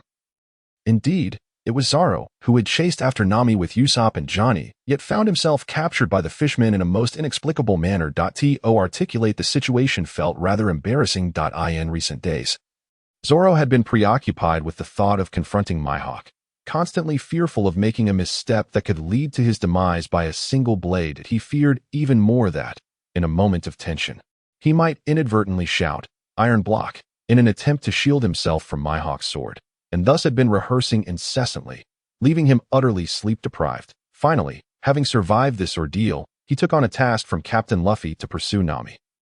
He cast a glance at the system panel. Host, Zoro, Strength 290, Constitution 1320, Speed 1305, Swordsmanship 2597, Skills 3 Sword Style, Demon Slash, Tornado 108, Calamities 2 Sword Style, Iato, Rashomon, Soundwave 2 Sword Style, Iato, Lion Song, Flying Dragon, Navy 6 Forms, Iron Block. Shave, Fruit Development Level, Div 0, Love Points. During the battle with Mihawk, his swordsmanship bonus astonishingly reached 80. This tremendous boon, coupled with his desperate efforts, was indeed a windfall. Zoro estimated that even when the original host first arrived at Sabaody Archipelago, his swordsmanship could not have been this high, not counting the 9-sword style. Although Zoro had yet to grasp the 9-sword style, he understood that the original host had battled on the brink of life and death, often sustaining wounds. As the saying goes, it seems one must endure great suffering without complaint, and he felt unworthy of such enlightenment. Nevertheless, he was quite satisfied with the panel's contents, and given his severe injuries and a few days without proper rest, he felt justified in dozing off in the ship's hold. Unlike the original host, who had boisterously stormed into Arlong Park only to be bound by Johnny and Usopp, Zoro found himself unexpectedly captured while in a drowsy haze. Upon fully awakening, he found himself surrounded by a circle of fishmen, with the saw shark head sitting directly opposite him under the eaves. No need to inquire. It was Usopp and Johnny, those two incompetent fools, who, upon being discovered by the fishmen, had fled without calling for him. Perverted pirate hunter Zoro, what brings you here? Are you after my head? The sawshark head coldly inquired. Bamboo horse. I told you. I am here to find my girlfriend. Bamboo horse? Fishhead monster. Understand. The lowly human's words were an affront. Consider yourself fortunate to have escaped punishment this time. But do not utter such terms as fishhead monster again, that we fishmen are evolved beings capable of breathing in the sea. Our abilities far surpassing yours. Our innate superhuman abilities serve as proof. Remember, we are the spirits of all things. The rebellion of humans against fishmen is akin to defying the laws of nature. The Sawshark Head's impassioned speech lacked the fervor found in that of the little mustached man. Arlong, I have grown weary of your foolish theories. A boy with orange hair stepped out from the house. Standing behind the Sawshark Head doe. Nami, good morning. Zoro was not surprised. He had anticipated this. Nami, with a furrowed brow, replied, have you not yet recognized your predicament? What? Does that fellow know you? Arlong inquired curiously. Stop speaking nonsense. He is merely prey. And this time we've managed to seize quite a treasure from them. Zoro grinned. Well then, hunter, have you eaten? Eat your head. Nami transformed her expression into that of a fishman and, leaning down, declared, I know you have been pursuing me. But I never imagined you'd follow me here. Of course, who told you to be my girlfriend? Who would be your girlfriend? Nami transformed her expression again, her tone icy. Listen well, I am a cadre of Arlong's crew. I am, by nature, a pirate. Ha! You have been deceived from the start. This fellow would forget his parents' deaths for the sake of money. She is a cold-blooded witch. The Sawshark Head cackled that moment. Nami, with her back turned to him, wore a notably grim expression. Stealing treasures is child's play for her, especially with our backing. Arlong continued unabated. Doe. Is that so? What a pity. I had thought I found a girlfriend, but instead, Zoro grinned. She is a woman with a dark heart. How truly disheartening. Nami appeared to relax slightly. Well then, let us converse amicably. Since you can understand being deceived, relinquish those treasures and navigational skills, and quickly disappear from my sight. You are an eyesore. Upon hearing this, Zoro inhaled deeply, exerted force with his legs, and plunged into the water. The onlooking minions were left puzzled. Why did he suddenly jump into the water? Is he escaping? No way. Who can swim while bound hand and foot? Is it a suicide attempt? Damn it. If you're going to save him, do it quickly. I'm going to drown, Zoro desperately criticized while struggling to hold his breath underwater. Just then, a graceful figure dove into the water, pulling him back to shore. Ding, the host, by threatening death, has earned the favor of number 3, who has sacrificed herself to save him. Reward. Love points 1000 at hearing the familiar notification sound. Zoro, gasping for air, broke into a grin. I knew it. This opening exam would be a perfect score. Soaked, Nami, witnessing Zoro's triumphant expression, felt a surge of anger. What are you trying to do? My lady, there is still more to this chapter. Please click the next page to continue reading. The following parts are even more thrilling. I said I wanted to test if you would save me. Do you believe me? Ha ha ha. The renowned pirate hunter Zoro is, in fact, a lovesick fool. How utterly laughable. Arlong scoffed at their exchange. A pervert. I've heard of you. It must be that Nami, in a bid to survive under your blade, pretended to agree to be your girlfriend, yet you, foolishly, took her seriously, and look. You've lost all your riches. How pitiful. Laughter erupted among the fishmen. Don't joke around. Nami suddenly exploded in fury, ruthlessly trampling Zoro with her bare feet. Ugh, though it was merely a back stomp, it tugged at the wound on Zoro's chest, causing excruciating pain that elicited a groan. Ding, your deep affection has earned the reward of your girlfriend's appreciation. Reward. Love points 500. You truly are a system of a devoted fool. You call this a reward? A delicate foot on my back? Damn it. At that moment, having vented her frustration, Nami seized Zoro by the throat, lifting him with a fierce expression. If you associate with me again, you are as good as dead. In a bid to earn love points, Zoro recklessly followed the original host script. Oh really? You're all wrapped up in bandages, Nami mocked. The money was taken from you, with no funds to buy clothes. I had to improvise. He insisted on being obstinate. Da-da. Nami's ruthless punch struck Zoro's abdomen, precisely hitting the wound. Damn it. This original host is a pervert, but with a series of notifications, how delightful. Ding, the host has received a love tap from number 3. Rewarding love points 500. Hey, Nami, how should we deal with this person? Lock him up? I will handle him. In the dimly lit small room of Arlong Park, the green-haired man, bound hand and foot in bandages, was sound asleep. This moment, a faint light seeped into the room as a graceful figure entered, brandishing a sword. You truly do not worry at all about your predicament. The green-haired man, groggy, opened his eyes. You're here. You should not have come. The woman remained expressionless. But I have come. The green-haired man complied. The woman drew her sword, severing the bindings that held him, tossing the blade to him. Hurry and escape before Arlong returns. What about you? The woman cast a cold glance his way. I told you. I am a cadre of Arlong's crew. I have no ties to you. Yet you saved me. The green-haired man persisted. The woman ceased her explanations. Preparing to leave, he sighed. Hey, Nami, Arlong is not as formidable as you think. You should trust your companions. Having grown up in the shadow of Arlong, Nami was utterly resistant to Zoro's words. Once again, I have no relation to you. Leave this village at once. With that, she turned to walk away.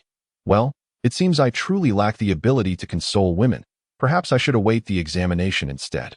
Thus, Zoro rose and exited, swiftly dispatching the band of miscreants lingering in Arlong Park, and reclined leisurely in a chair at the entrance. At that moment, a horn sounded from beyond the walls. Time to go. The ride has arrived. Observing the comical octopus outside the fence, Zoro greeted. Are you the one blowing the horn? Huh. Who are you? The goofy octopus turned, revealing a head of green algae, its 6 tentacles gesturing animatedly. I am called Little 8. You can just call me 8. Are you also a fishman? Of course, I am an octopus fishman. You appear human. Are you part of the Navy, or a guest? Well, I suppose I'm a guest. But Arlong is not here at the moment, is he? The silly octopus held on to a semblance of trust between individuals. Indeed, he is absent, and I have no idea where he has gone. It seems he ventured into the village to capture a long-nosed fellow. That if you're a guest, come aboard. I'll take you there. The octopus pointed toward a large barrel floating in the sea. All right, this octopus seems agreeable. He truly means it. Here we are. Arlong should be in the village. Oh, thank you. No need for thanks. Take care. Come again next time. Farewell. Watching the octopus depart, Zoro waved sincerely, farewell. He then muttered to himself. According to the plot, Usopp should be captured, but he won't die. Luffy should be arriving soon. But there won't be a fight just yet. We must first wait for the Navy to seize the stolen goods from the Buggy's loot. And only then can Arlong display his extreme skills. Moreover, as per the teachings of Master Luffy, I am bound to score big on this one. It seems Nami has a sister named Nojiko. Given that each update of the bounty notice prominently features Nami, she must have appeared in more than 3 episodes. Haha. First, to free your mind from women does not mean to have none by your side. Secondly, refrain from rushing into a romantic relationship. Instead, befriend her first and then observe whether her companions are more attractive than she is. To be Nami's ally, one must first be her friend. Thus, Zoro's purpose in entering the village was not merely to inquire about Usopp and Johnny, but to seek out Cocoa West Village, the Orange Orchard. Are you Nojiko? And you are? Nojiko regarded the green algae-haired stranger who had intruded upon her orange grove with a hint of confusion. Ding. Detected potential binding with Goddess Nojiko. Would you like to bind? Yes. Binding with Goddess Nojiko successful. Please initiate interaction with the goddess promptly. He then boldly declared, would you be my girlfriend? Huh. Nojiko. Known as the village's notorious troublemaker and possessing a rather bold personality, was taken aback by such a direct confession from this stranger. Just as she reached for the 3 blades at her waist to assert her identity, she remembered that she currently possessed only one. I am Roronoa Zoro. I presume you have heard of my name. I'm sorry, I haven't. Additionally, you do not fit my type. Please leave. Nojiko regarded Zoro, who was attempting to intimidate her with his blade, with an unamused expression. Ding. Host confession to Goddess Nojiko has been rejected. Please try again. Reward. Love points 1. Sister, do you not keep up with the news? Doesn't my name carry weight in your village? This is quite embarrassing for me. The long-awaited failure notification left Zoro in a quandary. He knew that drawing his sword was out of the question, yet failing to do so would risk tarnishing his reputation. Didn't Nami mention anything about me? Huh. You know Nami. Nojiko was taken aback. Indeed, I came to this village specifically to find her. Suddenly, Nojiko became wary. Did she swindle you out of a lot of money? You aren't here to collect a debt, are you? Just to clarify, aside from this orange grove, there's nothing of value in my home. Zoro, struck by inspiration, suddenly proposed, no problem. It's just a matter of words. If you agree to be my girlfriend, I'll forgive her debt of several 100,000 berries. Nojiko scrutinized the man before her, noting his bandaged body, golden earrings, green hair, and the long sword at his waist. He seemed like quite the eccentric fellow. She fell into deep thought, her expression shifting from fierce to cunning, and then to conflicted. Zoro, having navigated the streets for some time, was familiar with the likes of these two sisters. In a swift motion, he drew his sword, Wad Ikamanji, and unleashed a slashing strike toward a nearby stone. Following the direction of the blade, Nojiko was taken aback as she witnessed the stone split in two by a flash of green light. Ah, Zoro grinned wickedly. I suggest you think carefully before you respond. Your sister's head is far less resilient than that stone. I agree. Just give me a moment. After much inner turmoil, Nojiko reluctantly acquiesced. Ding, confession to goddess Nojiko successful. Please continue with your efforts. Reward, love points. Hearing the notification, Zoro was filled with a sense of accomplishment as he sheathed his sword. However, upon noticing Nojiko's eyes glistening with unshed tears of indignation, he felt a pang of uncertainty. If Nami discovers that I've bullied her sister, she will undoubtedly be furious, and it could jeopardize the upcoming examination. Thus, Zoro could only scratch his head and say, "Well, sister, I understand that you're in a hurry, but please don't rush. I was just joking earlier. Do you believe me? In Cocoa West Village, at Nami's home. So, you're together with that long-nosed fellow?" Nojiko, putting aside past grievances, politely poured Zoro a cup of hot water. Yes, we are partners. Zoro sat at the dining table, strategically sipping water to ease the tension. He was captured by Arlong. Yes, I heard about that upon entering the village. Aren't you the least bit worried about your partner? Nojiko inquired, taking a seat with curiosity. Nami will find an opportunity to rescue him. Why? Because we are partners. Heh. Nojiko crossed her legs, resting her chin on one hand with a playful smile. You might want to ask around. My sister is quite notorious in the village as a witch. I've heard, but I still believe in her. Zoro dismissed her teasing. You think you can scare me? I know the plot. After all. So, what do you plan to do? Wait here for Nami to return and then take her away? No, I intend to help Nami resolve her troubles, and then she will willingly come with us. Oh, you know about Nami's situation? Nojiko regarded him with intrigue. I can surmise a bit. Zoro continued to sip his water tactically. Care to share? Nojiko's curiosity about the man before her grew. Well, to put it simply, I know all that I should, but I can't disclose everything. Otherwise, it would impact my score. Although I'm unsure of the specifics, I can sense that Nami likely does not wish to remain with the Fishman pirate crew. Zoro spoke vaguely, but regardless of her reasons, she must voice them herself for us to assist her, right? That makes sense. Nojiko nodded, then slowly rose, gracefully walking to Zoro's side, her hands resting naturally on his shoulders.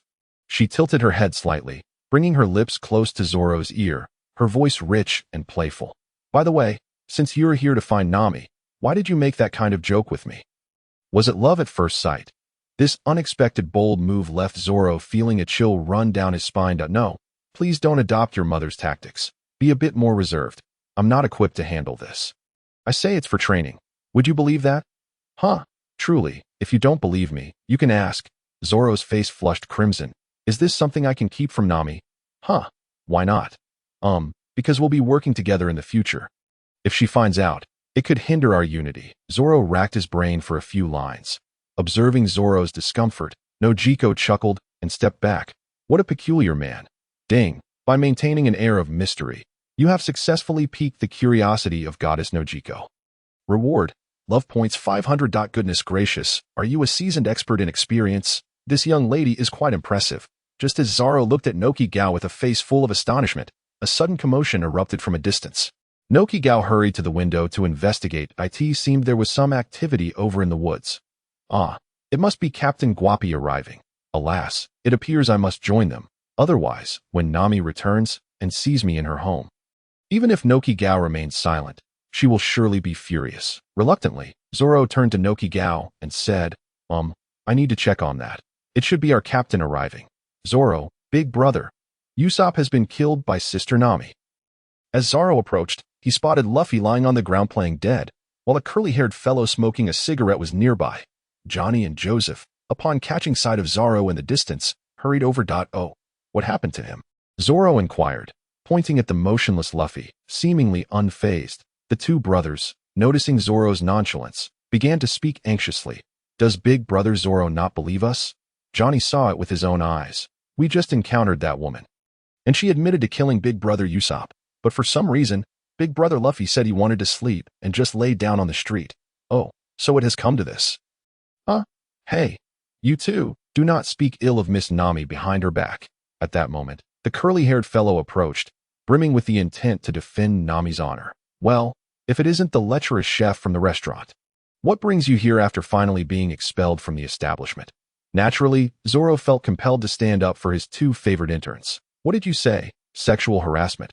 I am merely keeping a watchful eye on you to protect countless lovely young ladies from your lecherous ways. As long as I am here, you shall not dare to harass those charming maidens. How dare you?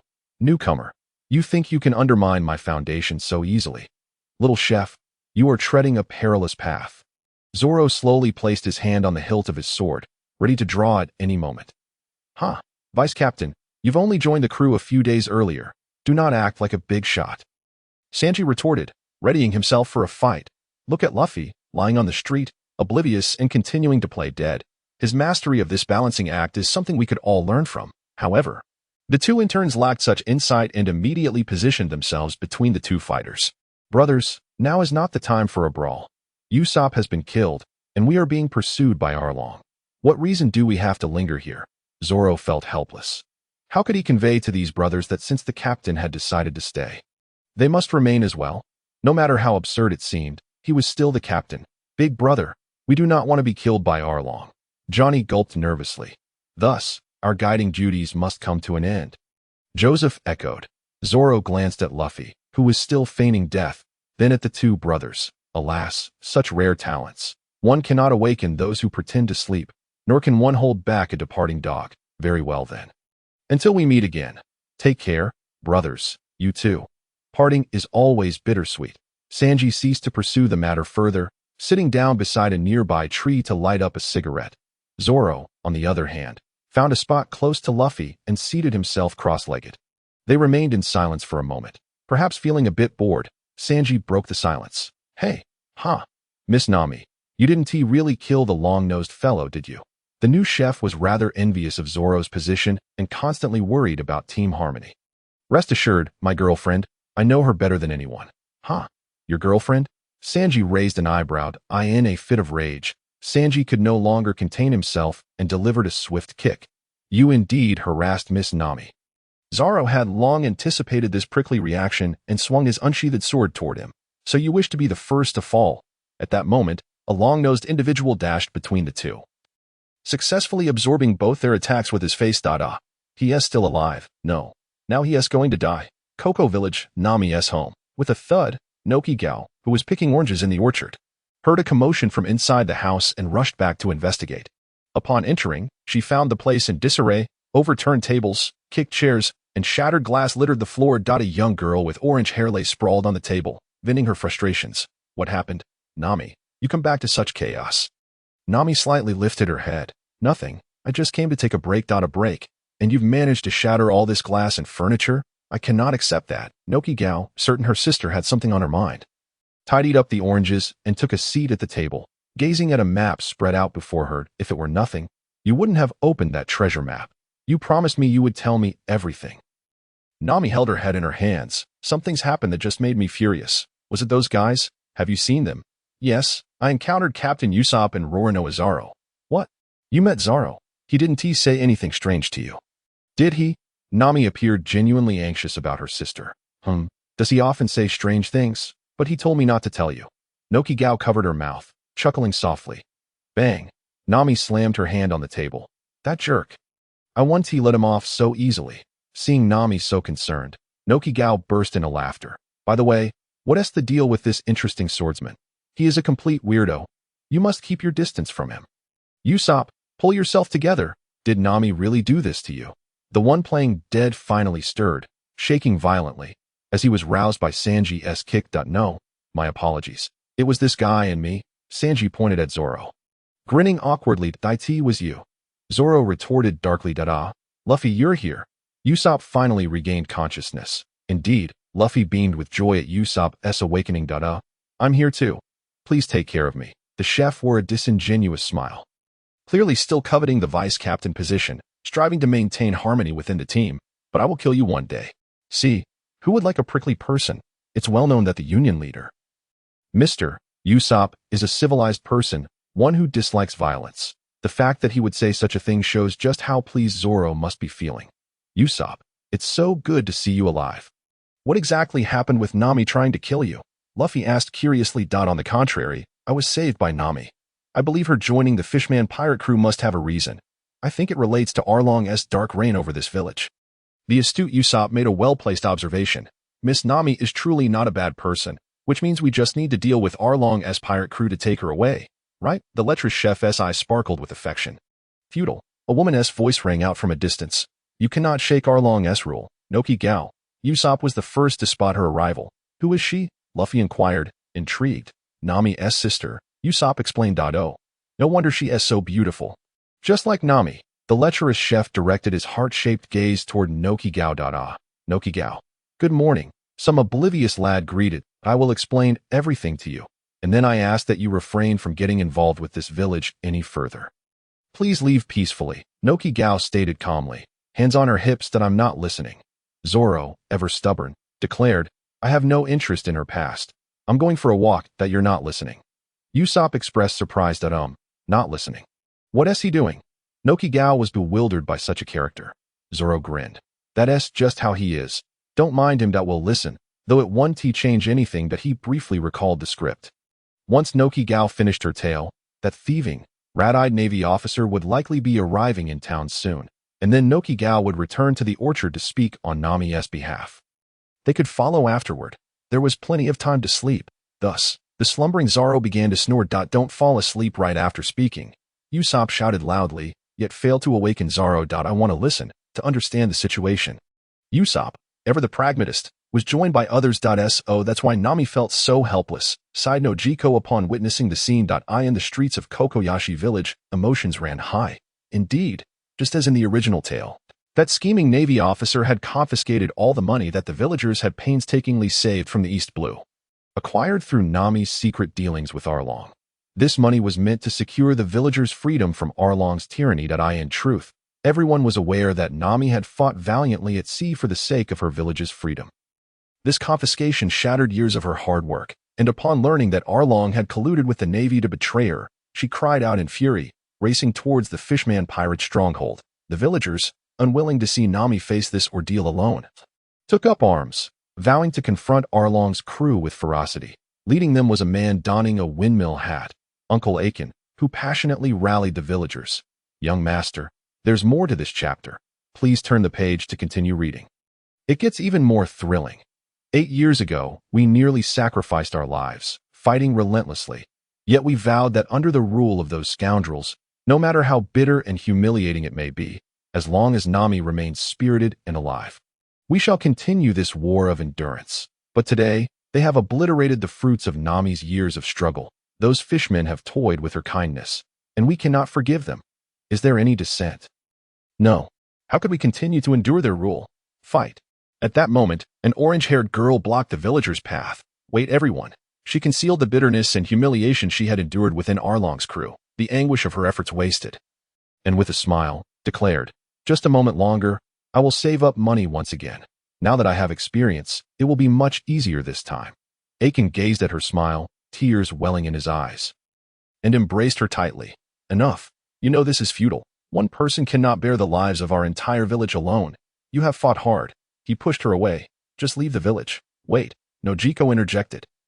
You possess not only a heart full of grievances but also dreams. The orange-haired girl drew a dagger, once more obstructing the villagers. Don't do this. You'll die. Aiken grasped the blade, his gaze resolute. I know. The crowd echoed. It's useless. Our minds are made up. Ultimately, the orange-haired girl could not deter the villagers. Witnessing their willingness to sacrifice themselves, she could no longer hold back and let out a maniacal laugh. Ha ha ha ha ha, Arlong. She screamed his name, stabbing her left arm adorned with the Arlong pirate's emblem, blood splattering as if she were piercing Arlong himself. Meanwhile, Zoro, seizing the opportunity, restrained the rising Luffy. Hold on, sensei. I can handle this problem. Ignoring the bewildered Luffy, he swiftly advanced and grasped Nami's right hand, which was poised to inflict further harm upon her left arm. With tear-filled eyes, Nami glared at Zoro. Zoro. She gritted her teeth. You pervert. How dare you show your face here? I haven't even settled the score with you for provoking Nojiko. Can you stick to the script, please? I'm sorry, I won't do it again. Get lost. Get lost. She furiously threw dirt from the ground at Zoro. Hey sensei, should we switch? Zoro, caught in a dilemma, racked his brain, recalling a line. Nami, you can fully trust Usopp. That moment, Nami halted her actions, covering her face as she burst into tears. Zoro. Wasn't it possible to remain silent earlier? Save me. Forget it. Though our approaches differ, the outcome remains the same. Zoro tore off the headband from his arm and tied it around Nami's head, exclaiming, perfect. Absolutely. Ding. When the third female lead experienced an emotional breakdown, providing comfort and strong support reignited her hope, earning Zoro 5,000 affection points. He then turned to Luffy. What do you say, Captain? Luffy took a deep breath, shouting in fury. Of course. Indeed, it must be the sensei's emotions that are on point. Finally, Luffy took the lead. Let's go. Understood. At the entrance of Arlong Park in Kokoyashi Village, two large blades crossed and were deeply embedded in the ground, as two men sat silently nearby, their faces marred with scars and stained with blood. Confronting the furious villagers, we only learned the truth in the woods and realized we had misunderstood Sister Nami, Joseph stated solemnly. Humph, I initially sought to apologize to Sister Nami by challenging them. But who knew we would lose, even slightly? Johnny remarked coldly. Sorry, we can't let you through. You who stand no chance. The two spoke in unison. Please wait a moment. Those men will be arriving shortly. What? Those men? The villagers looked bewildered, but as the words fell, the moment seemed to call for a BGM. A straw-hatted fellow, with green algae hair, curly eyebrows, and a long nose, approached slowly, parting the villagers to reach the entrance. Johnny and Joseph sensibly stood aside. The straw-hatted fellow, with a brutal punch, shattered the large door. Who is that Arlong? The shark-headed figure seated at the head of the table glared menacingly. It's me. What's the matter? I'm Luffy. What do you want? A pirate. As they spoke, Luffy strode directly towards him. Two henchmen, oblivious to the situation, stepped forward to block his path, but were swiftly taken down by Luffy. Arlong, clearly unaware of the gravity of the situation, continued to glare at Luffy. Pirate, what do you want with me?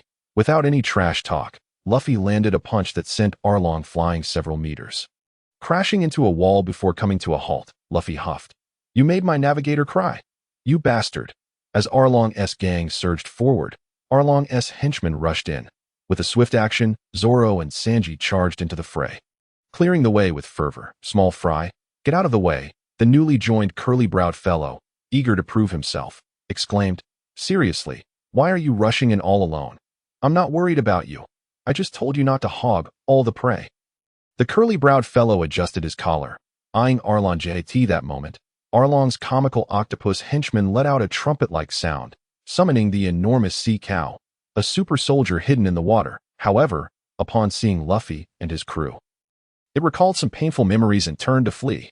The comical octopus, with genuine feelings, managed to coax it back. To save time, Luffy stomped the ground, embedding his feet into the floor and extending his hands to grasp the sea cow's head, spinning in place and unleashing a powerful windmill attack, sending the enormous sea cow and a horde of henchmen flying, concluding the clearing of the battlefield. I'm not here to beat this guy. With a brazen demeanor, he pointed at Arlong. The one I want to knock out is you. Having taken a punch, Arlong was not significantly harmed. Coincidentally, I also wish to kill you, at this moment on the battlefield. The opposing side consisted of 3 officers, while the Straw Hat crew appeared to have a 4v4 situation, as one member was absent. The comical octopus, upon encountering Zoro, was filled with rage, for Zoro had deceived his sincere feelings. Consequently, he expelled a jet of ink towards Zoro, but the broad range of his attack forced the Straw Hat members to dodge swiftly, with the ink ultimately splattering onto the head of Luffy, who was momentarily immobilized in the ground following his earlier antics. Zoro sighed in exasperation, while Sanji suddenly felt as if he had boarded a pirate ship. Indeed, true to the original plot, Luffy had once again found himself submerged. The remarkable strength of the octopus, small 8, was on display, as he dug 6 hands into the ground and lifted a mound of earth along with Luffy, though Sanji shattered it with a kick. Nevertheless, a massive rock remained lodged beneath Luffy's feet. During this commotion, Usopp cleverly redirected the attention of one officer, the kissing fishman, away. Luffy, in a desperate attempt to strike Arlong, was seized by the arm and hurled into the sea along with the stone. Thus commenced the perilous game orchestrated by Arlong, with the rules dictating that the Straw Hats must rescue Luffy, while Arlong's officers obstructed them. with Arlong himself acting as the referee. Sanji was abruptly halted by the soft-boned fishman, Kruby, while Zoro found himself confronted by the octopus. Small 8. Witnessing this scenario, Zoro shook his head in resignation. To be honest, even though my injuries are not yet healed. You newcomers from the novice village are rather lacking. If Luffy were not causing chaos, I would have already dealt with this. Though Small 8 did not grasp the meaning of novice village. He could discern Zoro's arrogance. You scoundrel, a human swordsman cannot triumph over me. Oh, you should draw your sword first, or you may find no opportunity left. How do you know? With that, Small 8 unveiled his 6-sword style. I can wield 6 blades. While you can only draw 3, thus you cannot win. Zoro, nonchalantly placing his hand on the hilt of his sword, replied, Are you prepared then? 1 sword style. In an instant, Zoro vanished from Small 8's sight, only to reappear in a half-squat position behind him, leaving behind 2 long marks on the floor, as if his shoes had scraped against the ground. The sound of the blade gently returning to its sheath echoed in the air. Lion's song, clang, the 6 swords in Small 8's grasp shattered simultaneously, and blood erupted from his chest. What? Before he could finish, Small 8 collapsed to the ground. Zoro rose slowly, not rushing to plunge into the water to rescue Luffy, but instead stepped towards the astonished Arlong. Hey, Binbo, you mockingly called me a love-struck fool earlier, didn't you? As the story unfolded, Arlong regained his composure, his gaze fierce, revealing his shark-like grin. You seem quite capable. Although Roronoa may not know what a love-struck fool is, I presume you are referring to my infatuation. Close enough. Zoro grinned, his right hand gradually resting on the hilt of his sword, stating, I despise being labeled a love-struck fool. And why is that? Arlong sensed the murderous intent emanating from Zoro, bending low to confront him with his serrated nose. Before Zoro could respond, Arlong, lacking any sense of martial ethics, charged at him, shave, as expected. He collided with a wall of air, and as Arlong regained his footing, he sensed the approach of death. 1 sword style. Aye. Arlong hastily turned, but Zoro had already vanished from sight. Behind him, the sound of a blade returning to its sheath resonated once more. Despicable human! Before he could utter another word, blood gushed from Arlong's chest, and he fell to the ground with a thud. Is Arlong dead? At the entrance of Arlong Park, Akin and several villagers stood in stunned silence, unable to fathom that the seemingly invincible monster had been defeated with a mere encounter. Indeed, Arlong, a level 6 powerhouse with tough skin and muscle, had faced a level 18 agile hero, who possessed skills that pierced armor and could not be countered, leading to his swift demise. Zoro, reveling in the satisfaction of overpowering an opponent, found delight in this realization. Quite impressive. Akin's companion, Nokigao, observed the peculiar man with intrigue. However, that peculiar man began to groan, blood seeping through the bandages on his chest, forcing him to endure the intense pain as he staggered to the spot where Arlong had previously sat, collapsing in exhaustion. Hey, colorful cook, the next matter is in your hands. I'm worn out. Zoro's actions had already drawn the attention of Sanji and Kruby, the latter eager to assist Arlong but held back by Sanji's firm grip. At that moment, Sanji whispered to the eagle-eyed man, lighting a cigarette with a smirk. TSK, though you are quite the oddball, you are indeed a man brave enough to engage with the world's greatest swordsman. Rest well, I shall handle the rest. Hey, Nokigao, lend me a hand. Zoro turned to the villagers, spotting a familiar face. Just help me pull Luffy's head above the water. Very well. Without needing to engage in a water fight with the fishmen, Sanji swiftly dispatched Kruby, and upon noticing Luffy's head bobbing in the distance, he settled onto the steps, leisurely lighting a cigarette, propping himself up with his hands, and gazing skyward as he exhaled smoke.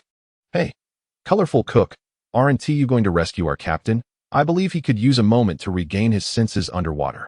Late to arrive, Nami observed Zoro slumped in a chair and Sanji resting on the steps, alongside the fallen Arlong and his subordinates, lost in contemplation as she continued her idle pursuits. Finally, the battered Usopp returned victorious, boasting of having defeated one of the officers. Hearing the commotion, Zoro turned to see Nami, adorned with a headscarf, seamlessly blending into the scene, and he smiled with satisfaction, delivering his final declaration. Hey, Nami, you are one of us. Witnessing her unwavering nod, devoid of tears yet filled with determination, Zoro sighed, realizing that matters of emotion were better handled by Luffy. Ultimately, after Luffy expelled the water and regained consciousness, the newly minted Sanji was compelled to dive in for the rescue as Luffy climbed ashore. He fortuitously encountered a scheming marine, discovering an outlet for his frustrations, while Nami reclaimed her accumulated berries. Thus, the Straw Hat Pirates successfully registered their crew at the Navy headquarters. In this encounter, the assassin-style Zoro achieved a remarkable victory with a record of 200, earning the title of MVP. Ding! With your outstanding performance, you have defeated the Fishman Pirates and garnered appreciation from 2 female companions, rewarding you with 2,000 affection points in the port of Cocoa Village. The villagers remained incensed. You little brat, how dare you? Return my wallet. Farewell, everyone. I'm off. Nami burst into laughter. Dio, come back anytime. Take care. As Zoro cast a reluctant glance at Nokigao, Nami promptly delivered a punch to his green-haired head. You foul woman, what was that for? Hey, sexual harassment. How dare you insult Miss Nami? Are you seeking death, colorful cook? Are you trying to be the scapegoat? And what if I am? Ha ha ha ha, observing the chaotic scuffle between the two. Luffy reveled in the commotion. After vanquishing Arlong, the Straw Hats made the village their temporary home. As their ship lacked a doctor, they remained until Nami's shoulder injury and Zoro's chest wound fully healed before setting sail. During this interval, Zoro adhered to his routine of visiting Nami's home each day, posing the same 3 probing questions to the sisters. Nami bore a perpetual scowl, akin to a fishwoman, while Nokigao, in contrast, was exceedingly polite. Good morning, Nokigao. Good morning, swordsman. Have you eaten? I have. What about you, swordsman? I have as well. What did you have? Oranges, bread, and milk. And you, swordsman? Thus, the rewards for engaging in small talk with Nokigao reached as high as 6 points. Ahem, the rewards were secondary. One must acknowledge how endearing a polite young lady like her could be. Regrettably, the beautiful moments are always fleeting. After the skirmish, Vice Director Sauron leaned desolately against the deck, sighing inwardly. Alas, if only he could take them with him. The duo of Wulong and Fonshu brothers is likewise exceptional. What a pity, each has their own aspirations. If they were to board the ship. Once we achieve prosperity, I could reward each of them with a devil fruit, enhancing our combat prowess. Wouldn't that be splendid? With this thought, Sauron opened the system panel to soothe his spirits. Post. Sauron strength, 1310 constitution, 1420, speed, 1305 swordsmanship, 2622 skills, 3 sword style, Ikakuryu, Nikakazan, demon slaying 2 sword style, Iato, Rashomon, soundwave, 2 sword style, Iato, lion's song, flying dragon navy 6 styles, iron block, shave, fruit development level, DID 0, love value. During his recovery, Sauron was unable to engage in high-intensity training, only able to focus on strengthening his arm muscles. However, with a base strength of merely over 290 points, the gains from his training were disappointingly minimal, yielding only a single point after 3 days of grueling practice, coupled with the fact that his other attributes had surpassed 1,000. While strength lingered in the low 200s, his obsessive-compulsive tendencies flared up. Witnessing the effortless accumulation of love value, he promptly purchased a strength booster package. This aptly reflects the ancient adage, spending money once and countless times. Moreover, the concern Sauron dreaded most emerged. Ostensibly, Octopus Little 8 should be considered a swordsman, given his self-proclaimed status as a 6-sword style practitioner. Yet, after their duel, his swordsmanship had not improved at all. The increase since his last panel check stemmed entirely from Sauron's own training during recovery. It appears that the enhancement from dueling a master swordsman might be influenced by the disparity in their respective swordsmanship levels. It is at least certain that a one-hit kill would not augment swordsmanship. Feeling vexed, Sauron perused his panel, and his mood began to lift. After all, with his current foundational attributes, he was likely on par with the original host after Enies Lobby, or even after Zombie Island. The only conundrum that remained was the elusive Ashura sword technique. Possessing the iron block, he estimated that prior to Enies Lobby, aside from the previous encounter with Mihawk, it would be quite difficult to sustain significant injuries again. Grasping the 9-sword style seemed precarious. Without mastering the 9-sword style, navigating Enies Lobby could prove troublesome. He could only contemplate alternative methods, such as striving to comprehend Haki. The most rudimentary form of armament Haki is said to arise from a special energy generated through training once one's physical capabilities reach a certain threshold. It does not require extraordinary talent. One merely needs to maximize their physical energy to naturally sense it. When one wraps armament hockey around a specific part of their body, it signifies the initial glimpse into its mysteries. While my eyes grasp this concept, my other senses remain oblivious. Observation hockey seems to come in various forms, linked to personal aptitude. Nevertheless, in essence, it pertains to the perception of life force. When Sauron's swordsmanship reached the level of severing steel, he could sense the breath of all things. Yet, he still had not comprehended observation hockey. However, he recalled how teacher Rayleigh had instructed him on its practice. Thus, Sauron resolved to incorporate a new discipline into his regimen. Without delay, the revitalized vice-director Sauron rose to survey his shipmates. Luffy sat atop a ram's head, gazing at the sea. His antics are too boisterous. Relying on sound alone is inadequate. Sanji, tending to a potted orange tree, appeared eager to curry favor. Alas, he is a rebellious spirit, unsuitable for sparring. Nami was ensconced in a small room, sketching maps. Women only serve to disrupt my training. Ultimately, he set his sights on Usopp. Usopp, I require your assistance in my training.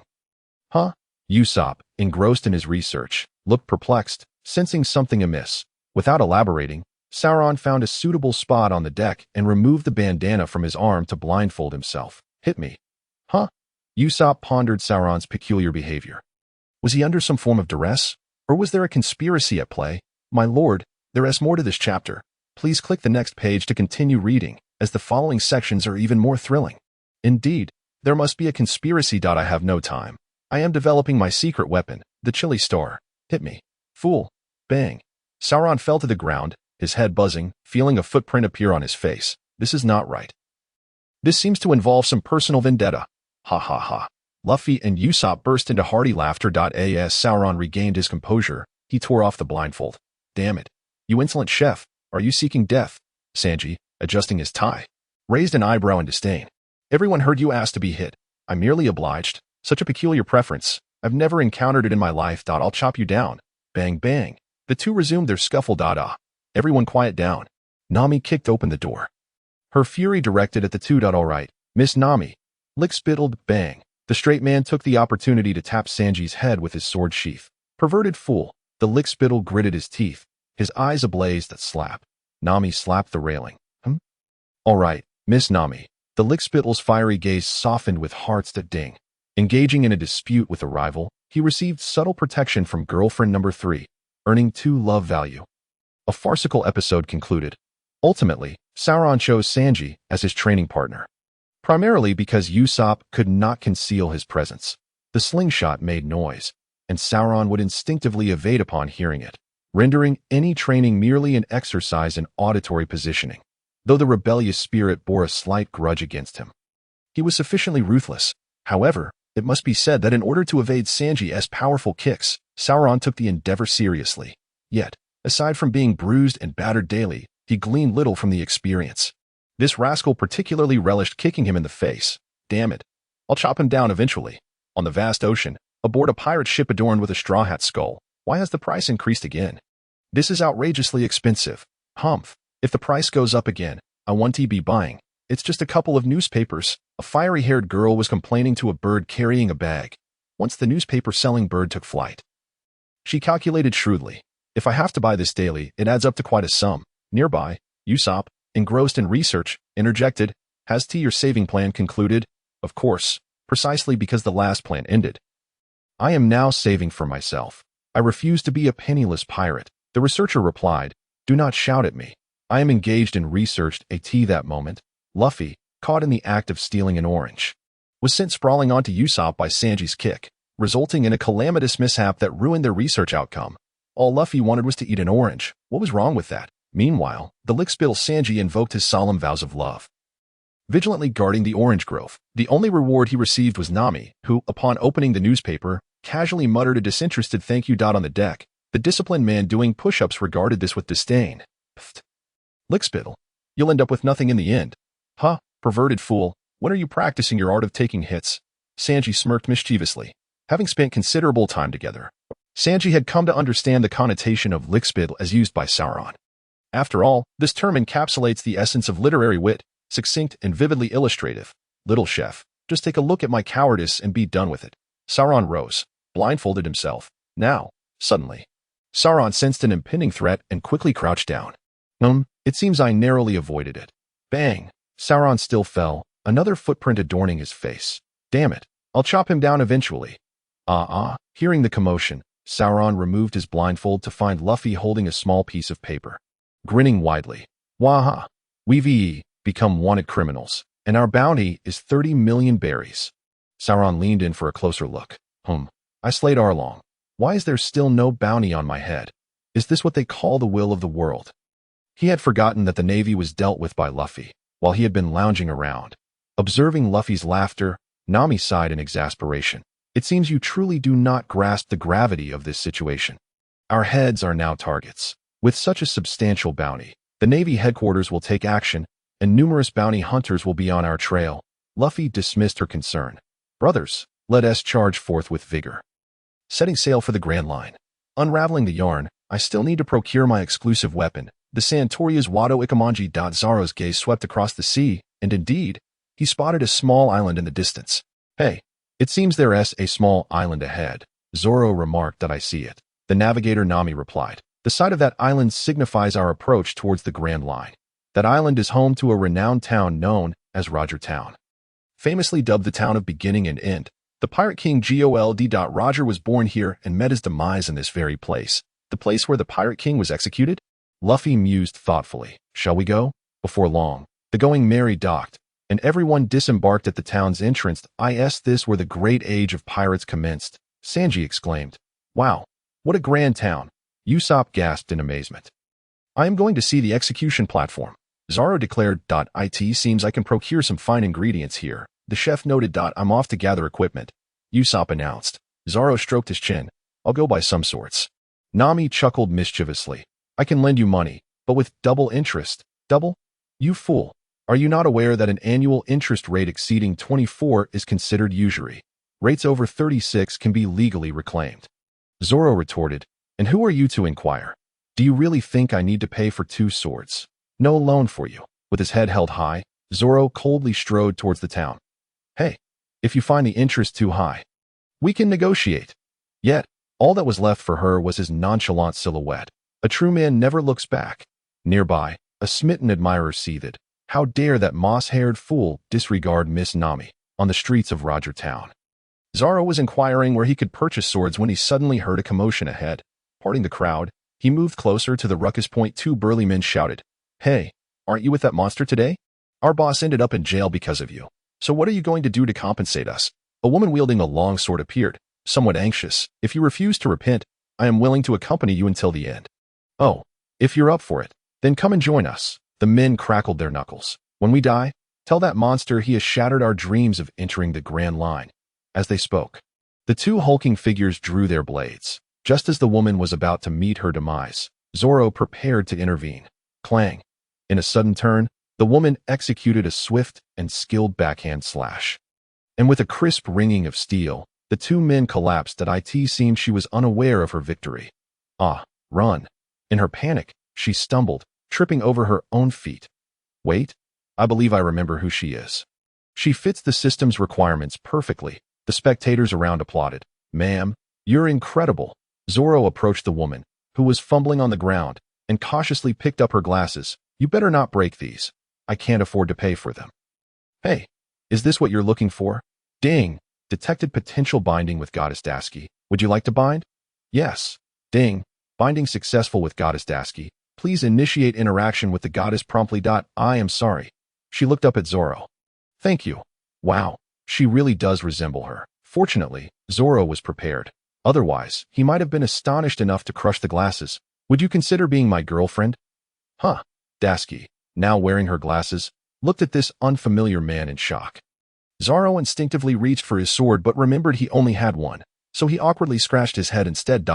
You bear a striking resemblance to my late girlfriend. Zoro attempted to explain. I'm very sorry. But you're not really my type. Ding. Host confession to goddess number 5 was rejected. Please try again. Reward. Love points 1. Sigh. It seems a sword doesn't wield much intimidation. This is quite challenging. This woman is impossible. When it comes to buying swords, no one comes to my aid. All right then, pardon my intrusion. Zoro left those words behind. offering Dasky a gallant retreat. In Roger Town. At the weapon shop, Zoro stated, "I want to buy a sword." The moss-haired swordsman entered the shop bluntly. "Welcome." The bald, shrewd owner greeted him warmly, rubbing his hands together with the look of a man eager to fleece a sheep. "Please, take a look around. We have ancient swords, new swords, and newly forged ones. Our shop has been in business for over 200 years. I only have 100,000 berries. Sell me 2 swords." In truth, he had not a single berry to his name. "Only 100,000. You can't buy 2 swords for that.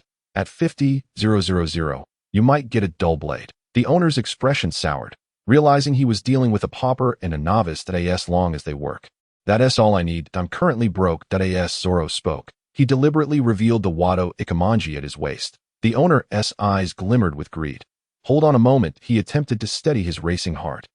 "Can I see that sword of yours?" Zoro casually handed over the Wado Ikamanji. "Why are you so anxious?" After confirming its authenticity repeatedly, the owner decided to deceive Zoro. "No way. This sword is dull."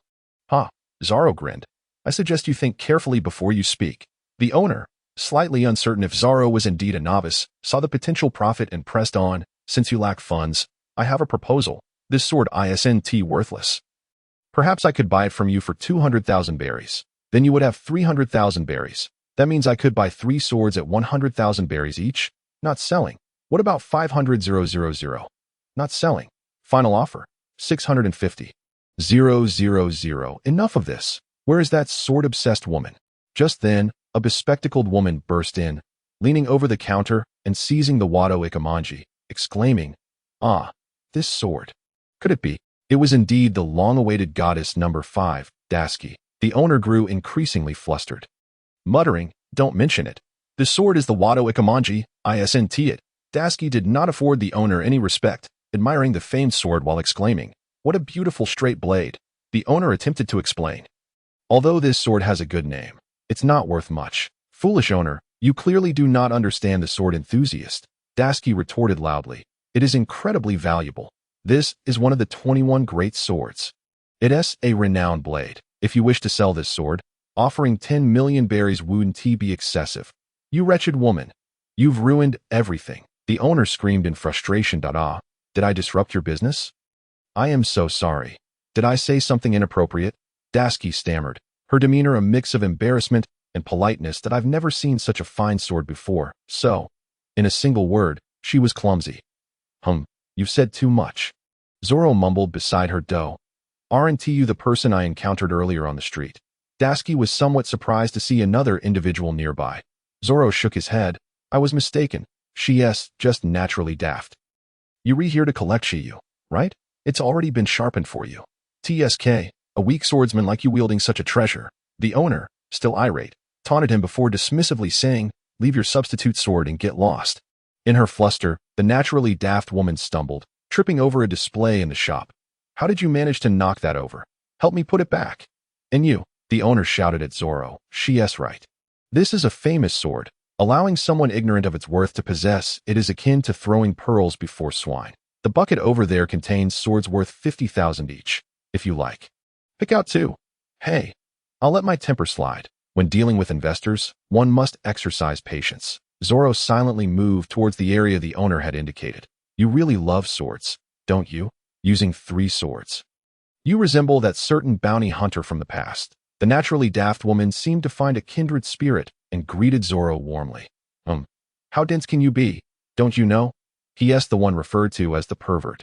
Rorino Zoro. Zoro found himself in a state of exasperation. It is indeed an honor to finally meet you."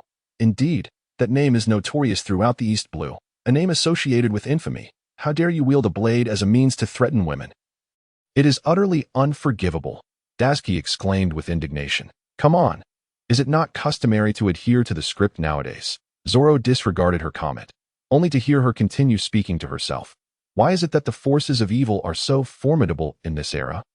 The renowned swordsmen either become bounty hunters or pirates, and the world's legendary blades are all in their possession." Her sorrow deepened as she lamented, "These swords are weeping. Well, they may have their reasons." The shopkeeper interjected. "I, for one, welcome these villains. In the past, many aspiring adventurers seeking the Grand Line would patronize my establishment. Ever since that monster arrived, My business has plummeted. Mr. Smoker is not a monster, the naive one retorted. He is a devil fruit user, merely a large aberration. The shopkeeper, squabbling with a little girl, resembled a mischievous child. In any case, as a swordsman wielding Shigear, I shall diligently hone my skills. I am determined to reclaim all the legendary blades that have fallen into the hands of scoundrels, including the 12 supreme grade swords, the 21 great grade swords, and the 50 good grade swords. Oh, and what of this sword, Wado Ikamanji? Do you intend to reclaim that as well? Zoro grinned. No, I do not seek to possess it. I merely wish to prevent it from falling into the hands of villains. Zoro chuckled lightly before resuming his search. Which one is the Sandai Kitetsu? At that moment, Zoro's hand brushed against a blade that felt unusually cold. He withdrew it from the barrel and unsheathed it. The edge gleamed with an astonishing sharpness, and Zoro could distinctly sense that this sword possessed a will of its own, emanating a chilling aura that seemed to invade his very being. What is this? Sensing something amiss within his body, Zoro hastily opened his system panel. Host, Zoro strength, 1310, constitution, 1420, speed, 1305, swordsmanship, 2622, hockey, 0 skills, 3 sword style, Ikaku, Nikaku slash. 2 sword style, Iato, Rashomon, Soundwave, 2 sword style Iato, Sure Sun, 6 powers of the Navy, Iron Body, Suru, Devil Fruit development level, DID 0, love points. Indeed, a new value for hockey appeared on the system panel. But it could not be allocated. Ugh, this system is truly foolish. It seems this must be the Sandai Kaitsu. It appears that the Azura sword technique is linked to the Sandai Kitetsu. I have seen this sword in a book. The naive one exclaimed, snatching the sword while flipping through a small booklet. You must have chosen this one. It should be the Sandai Kitetsu. You've struck gold. Mister, does this sword really only cost 50,000? This is an extraordinary blade, worth at least 1,000,000 berries. No, absolutely not. This sword is not for sale. The shopkeeper hesitated for a moment before dismissing his own thought. Why is it like this? The naive one protested indignantly. Is it because it is a cursed sword? Zoro scrutinized his prized weapon carefully. Have you heard of it? The shopkeeper asked in surprise. No, but I can feel it. Indeed, you are correct. Every generation of Kitetsu is a renowned sword. But they are also cursed blades. Those who wield the Kitetsu swords often meet untimely ends. I, too, fear the curse and wish to dispose of it quickly. Yet it is evident the shopkeeper still possesses a sense of morality. I apologize. I had no idea it was so dreadful. The naive one bowed in apology, displaying remarkable politeness. That little girl, only half informed, pretends to be an expert. The shopkeeper scoffed. I have my eye on it. This is the one. Fool. This one is not for sale. If I were to sell it to you and you met misfortune, it would be as if I were the one who caused your demise. The shopkeeper had no intention of selling to AT that moment. The shopkeeper's wife emerged and struck the shopkeeper with a punch. You fool. This is a splendid opportunity. You must dispose of this item without delay. The time is now. Hey. Zoro grinned. Then let us make a wager, to see whether my luck prevails or the curse prevails. If I lose, it shall be proof that I am unworthy of possessing it. With that, to the astonishment of those around him, Zoro tossed the sword into the air, raising one arm as the Sandai Kitetsu slowly spun down towards his left hand. Deep down, he thought, only a fool would wager with you. Iron Body. Clang. A sound echoed through the weapon shop, followed by a woman's scream. Hey. Zoro grinned wickedly. This sword. I shall take it. Indeed, nothing untoward occurred. The Sandai Kitetsu gracefully circumvented Zoro's arm and embedded itself deeply into the ground. Perhaps this was fate, and Zoro's concerns were unwarranted. He glanced at Dasuke, who was stunned on the ground. Hey, could you help me select another sword? At that moment, the naive one snapped out of her shock, adjusting her glasses to scrutinize the impressively poised man. Ding! The host's awakening as a swordsman deeply impressed the fifth goddess, rewarding him with 500 love points. Zoro grinned. All right, this naive one is quite agreeable. Hey, wait, I need to retrieve something. The stunned shopkeeper also regained his composure. Watching the shopkeeper ascend the stairs, Zoro was elated. This is excellent. Shortly after, the shopkeeper returned, carrying a bundle and placing it on the counter. He carefully unwrapped the bundle to reveal a pristine treasure blade. The sword, coated in black lacquer, was named Yuki no Kaze, a superb treasure sword and the pride of this establishment. I assure you. It is incredibly sharp, the shopkeeper proclaimed, arms crossed proudly as he introduced the blade. But I have no money, Zoro shrugged. You need not pay. Take it and use it. The shopkeeper's expression turned serious. Of course. The kitetsu requires no payment from you. I attempted to deceive you earlier, and for that, I sincerely apologize. It has been a long time since I have seen the eyes of a true swordsman. As the saying goes, a precious sword is bestowed upon a hero. I wish you luck. Not one to turn down a good deal. Zoro had not brought any money, intending to acquire it for free. So he offered no insincere words. He grasped Yuki no Kaze, drew the blade, and observed the intricate cross-hatched patterns along the edge. Facing the blade, a wave of sharp energy rushed forth as if it sought to cleave through one's gaze. What an exquisite sword. After sheathing it, he bowed respectfully to the shopkeeper. Thank you. I shall cherish this blade. The shopkeeper turned his back. You should leave now, before I have second thoughts. Zoro grinned and strode confidently out of the weapon shop. No sooner had he exited than the shopkeeper's wife began to tease. Oh dear, you miser. You actually gave away a family heirloom? Woman, be gone. The shopkeeper retorted sharply. A man's dreams are entrusted to another man. What is wrong with that? Quickly, go clean the bath, as you command. At that moment, the naive one, seated on the ground, still sweating profusely, gazed in the direction Zoro had departed. I am trembling with fear. I cannot stand. It is still best to carry 3 swords. Only then do I feel secure. Zoro mused, patting his blades while inquiring with passers-by about the location of the execution platform.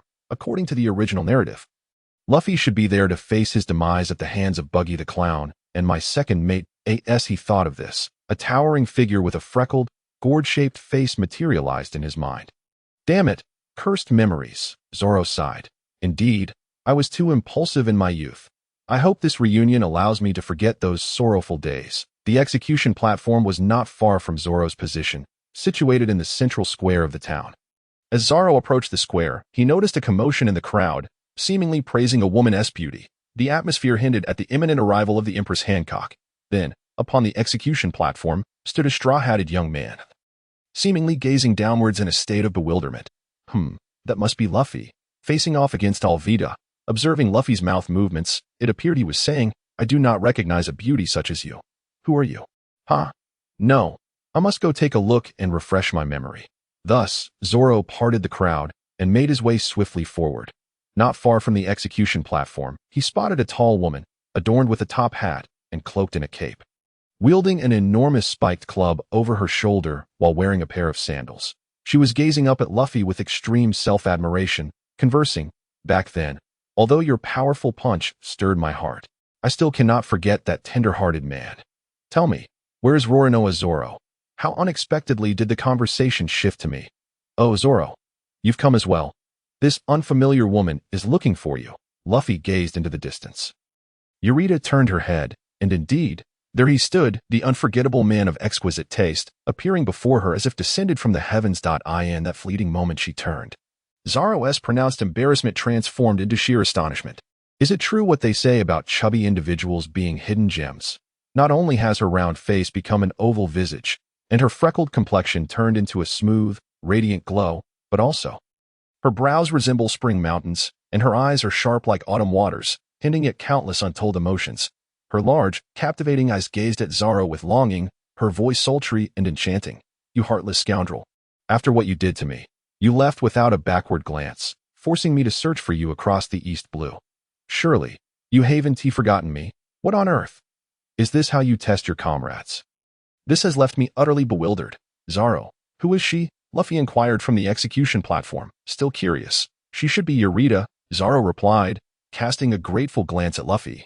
As savior. I consumed the slippery devil fruit and have transformed into my current self. Though it has not greatly affected my beauty, my freckles have vanished, and you still recognize me. You truly are my man. Eureka gently caressed her smooth cheek.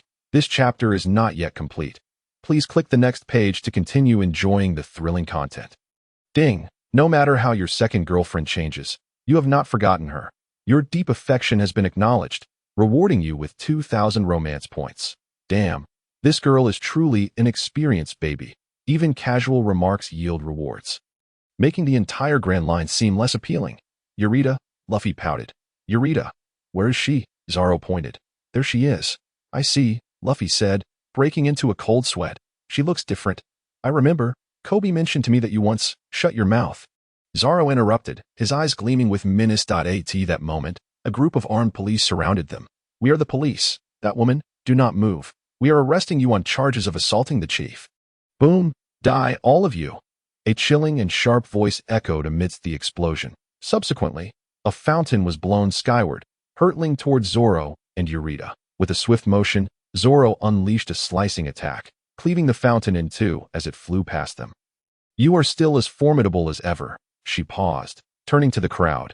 This is far too dangerous. From the throng emerged a figure draped in a black cloak with a red nose. I sincerely apologize. But with your smooth skin, you shall undoubtedly remain unscathed, so please do not take offense. What a difficult choice. One stirs my heart, while the other occupies my thoughts day and night. So, whoever wishes to be my man must defeat this individual. He is also searching for you, which is why we have joined forces. At that moment, the cloaked figure removed his cape, revealing the legendary man, the clown Buggy, accompanied by his minions. Oh, I thought it was someone else. It's just Buggy, Luffy proclaimed, striking a childlike pose on the execution platform. Enough, you still don't know when to stop. Buggy seemed quite displeased with Luffy's attitude, with the appearance of the Buggy pirates. Chaos erupted in the central square. Just then, Buggy's chief aide, an acrobat, descended from the sky, brandishing a long sword and a guillotine, catching the unsuspecting Luffy beneath its weight. Roronoa Zoro, long time no see, do not act recklessly. Be mindful of your captain's head. Zoro observed Luffy's pitiful state, shaking his head. Rogue Town.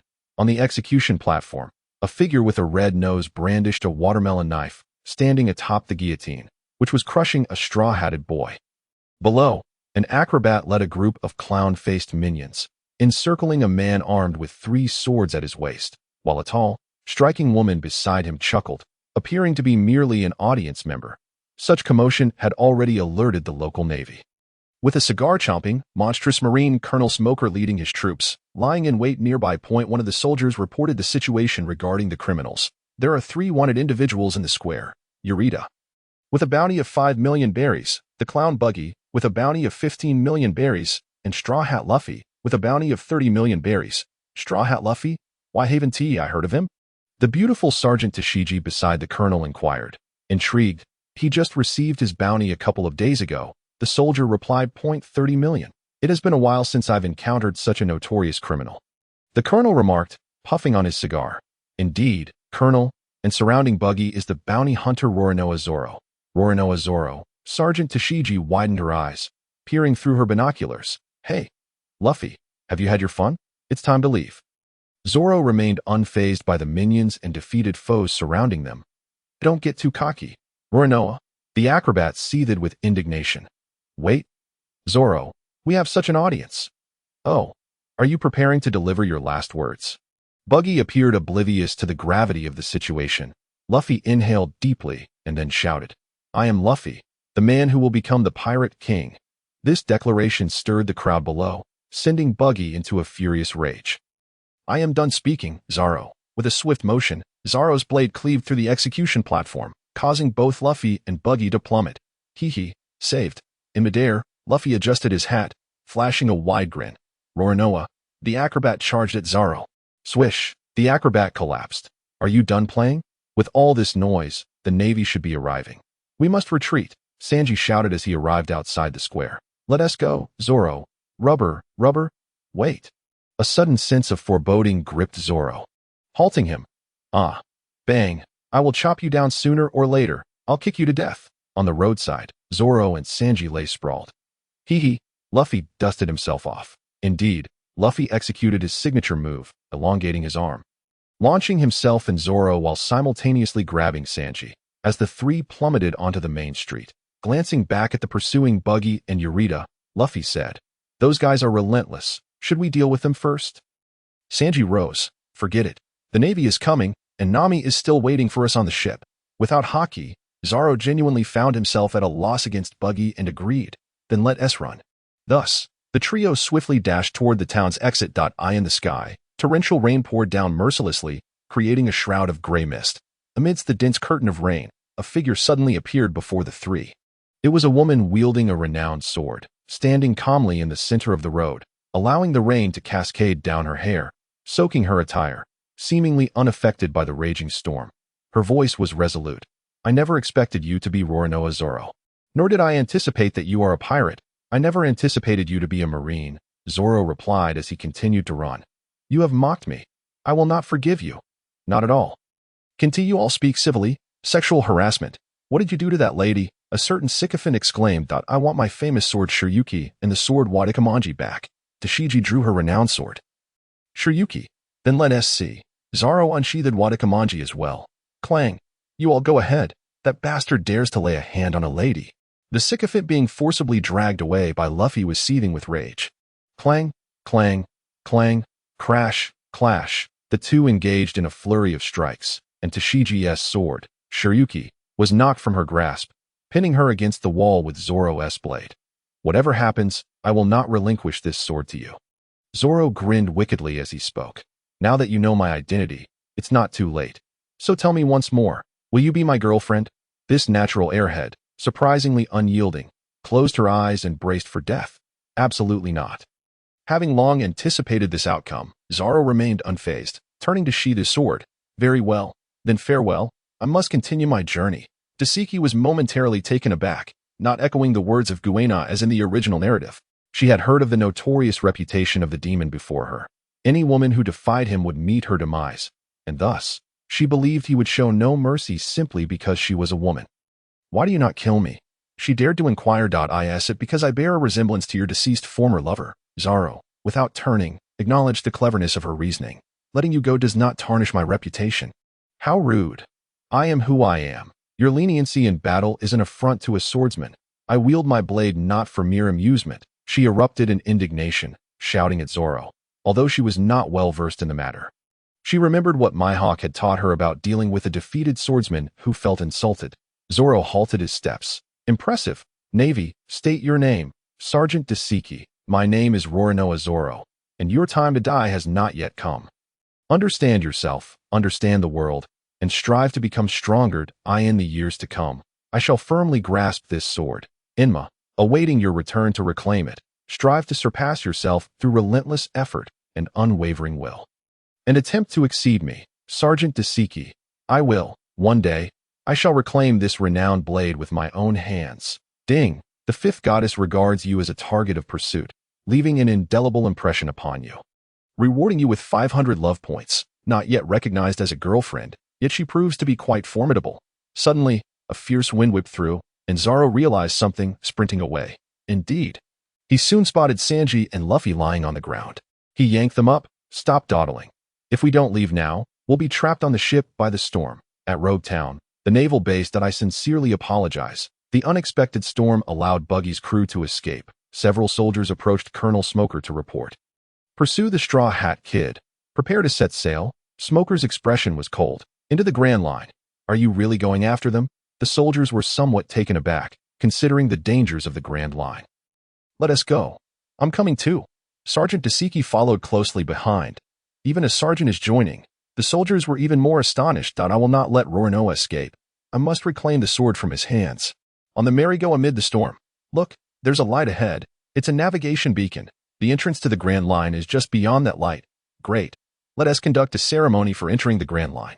The cook stepped onto a barrel first. The T.O. find all blue. The captain followed suit. The T.O. become the pirate king. The swordsman echoed. To become the world's greatest swordsman, the navigator declared. To map the world, the sniper trembled. To become a brave warrior of the sea, setting sail toward the Grand Line. At the entrance of the Grand Line, before Reverse Mountain. Boom. Luffy was engaged in a fierce battle with a wounded whale. And despite all attempts to stop him, he stubbornly uprooted the Marigo's mast, prompting vehement protests from the crew. Beside the cliff stood a lighthouse, where a crowd of spectators felt utterly baffled. Only one disciplined man remained focused, practicing his swordplay. Indeed, Zoro had grown accustomed to Luffy's bewildering antics with animals. The last time, it had been a dog. After swinging his sword 100 times, he opened the system panel. Host, Zoro's strength, 1311. Constitution, 1421. Speed, 1306. Swordsmanship, 2624. Demonic energy, 0 skills, 3 sword style. Itoryu, Daisuke. Itoryu, Nakujiri, Itoryu, Kiri, Onigiri, Nitoryu, Iato, Rashomon, Soundwave, Nitoryu, Iato, Lion Song, Flying Dragon, 6 forms of the Navy, Iron Block, Shave, Fruit Development Level, DIV 0, Love Points. Alas, this ridiculous system lacks annotations. I have no clue how to enhance this demonic energy. Yesterday, the Straw Hat crew braved the rain, charging into the entrance of the Grand Line, which featured a steep slope. Strangely, the sea did not rush downward but flowed upward. A group of water droplets with dreams, striving to ascend. None among them were physicists, so no one offered an explanation for this counterintuitive phenomenon. They then charged toward the steep cliff, enduring hardships until the rain ceased, only to collide with the whale. The Marigo's ram was broken, and Luffy delivered a punch to the whale's eye, inciting its wrath as it swallowed the Straw Hat crew along with their ship. In an even stranger turn of events, Zoro found himself at a loss for words. Inside the whale's belly, it was bright, and not only were there clouds, but also a small island inhabited by a legendary ship's doctor. The doctor was brash and arrogant, yet ultimately kind, engaging in a bit of verbal sparring with the Straw Hat crew while eagerly explaining the whale's backstory. Its name was Laboon, born in the West Blue. Bullied by fierce beasts in its youth until one day it encountered the Rumba Pirates, who had a passion for music, the little whale found a sense of belonging with the singing Rumba Pirates. It felt safe and joyful. However, as the Rumba Pirates ventured into the Grand Line, the dangers forced them to leave Laboon at Reverse Mountain, asking it to wait until they could circle the world and return for a reunion. This wait lasted 50 years. Little Laboon was no longer the same. It had grown into a small mountain, yet despite the passage of time, it remained steadfast in waiting for its companions. Over the decades, it relentlessly rammed its head against the unbreakable red line, leaving itself battered and scarred. During this time, a man and a woman found themselves in Laboon's belly and attempted to shoot cannons inside, aiming to kill Laboon. The doctor, in defense of Laboon, took a cannonball to the face. Luffy wasted no time in knocking the two intruders unconscious. Zoro felt helpless, for the woman was none other than the long-awaited coward, Princess Vivi. Luffy offered him no opportunity to inquire further. Just after emerging from Laboon's belly, the two escaped.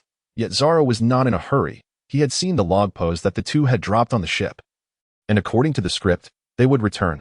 What followed was the earlier scene, where, witnessing Laboon ramming the wall again, Luffy inexplicably snapped the mast and charged into battle. That moment, Luffy was slammed into the lighthouse by Laboon. It seemed Laboon intended to pursue him, when suddenly, the foolish system chimed in. We're even now. I suggest you maintain some dignity. Have you not seen my thunder hand? One saw, standing beside me. I am quite formidable. Am I not? You are down. That is a significant loss, is it not? Laboon snorted softly, expressing confusion to that moment. The emotional Luffy began to showcase his prowess. We have yet to determine a victor. Therefore, we must have another round. Your companions have perished, yet I am your opponent. When we have completed a full circle of the Grand Line, we shall meet again. Until then, let us engage in battle once more. Boom! Though the specifics of how their conversation had led to this point were unclear, it was evident that Laboon agreed. Thus, Luffy drew a crooked straw hat skull on its scarred head, satisfied with his handiwork. Very well. This is our battle pact. Do not smash it before we return here. Boom. Clearly, Laboon understood. Observing the ludicrous exchange between one man and one whale, Zoro decided to check in on Nami while Sanji, the ever-devoted servant, was busy cooking. Hey, Nami. Huh? Good morning. Get lost. I am drafting navigation plans. Do not disturb me. After Nami's furious outburst, she opened the compass. Hey, what is your name? You are absolutely infuriating. Zoro noted that her voice grated on his ears. Green Algae Head. Have you been harassing Miss Nami again? Sanji's eyes blazed with flames. Usopp was diligently engaged in ship repairs. The compass had malfunctioned. It could no longer indicate direction. Zoro swaggered over, declaring, Am I mistaken? Is there truly a navigator so devoid of common sense? What did you say? Nami, lacking humility in her scholarly pursuits, refused to entertain the peasant's doubts. It's not that the compass is broken. It's a magnetic field issue. Zoro shrugged off her attitude. Hey, you perverted fool, don't feign understanding. Sanji, just arriving with a platter of dishes, sought to stir trouble. Nami, be quiet. Lick spittle. Yes, Miss Nami. Nami, elaborate. As a mere worker, I shall let it slide. Considering the value of romance, Numerous islands along the Grand Line are rich in minerals, resulting in a chaotic magnetic field throughout the route. Zoro nonchalantly gestured towards Sanji, who had just served the meal, and remarked to Nami, "What caliber of person is this? Here to discuss academia with us. What did you say?" Sanji's eyes ignited once more. Nami, with a sly demeanor, replied, "Sanji-kun, I still desire dessert." Sanji, his eyes filled with hearts, eagerly hopped down from the table. "Of course, Miss Nami. Please continue.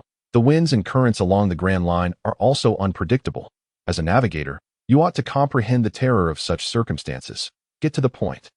While navigating the Grand Line, a record pointer is essential, a special compass that can document magnetic forces. As Zoro spoke, he handed the record pointer he had just retrieved to Nami. "Where did this come from? Did you just throw it away, thinking you could disregard it?" "Fine, for the sake of romance, that IT belonged to the two individuals who had just dropped it." Nami scrutinized the record pointer with a skeptical eye. "But it has no scale. How do you use it?" "The islands of the Grand Line possess magnetic forces that follow a certain pattern, allowing the record pointer to record the magnetic attraction between islands, thereby indicating the direction of the next island." Zoro raised a hand. "That's all I remember. Wherever it points, we go, and we'll reach the next island." Given Zoro's habitual clumsiness and reckless demeanor, Nami was quite uneasy. "How do you know this?" I said. "The ship's doctor told me in secret. Do you believe it?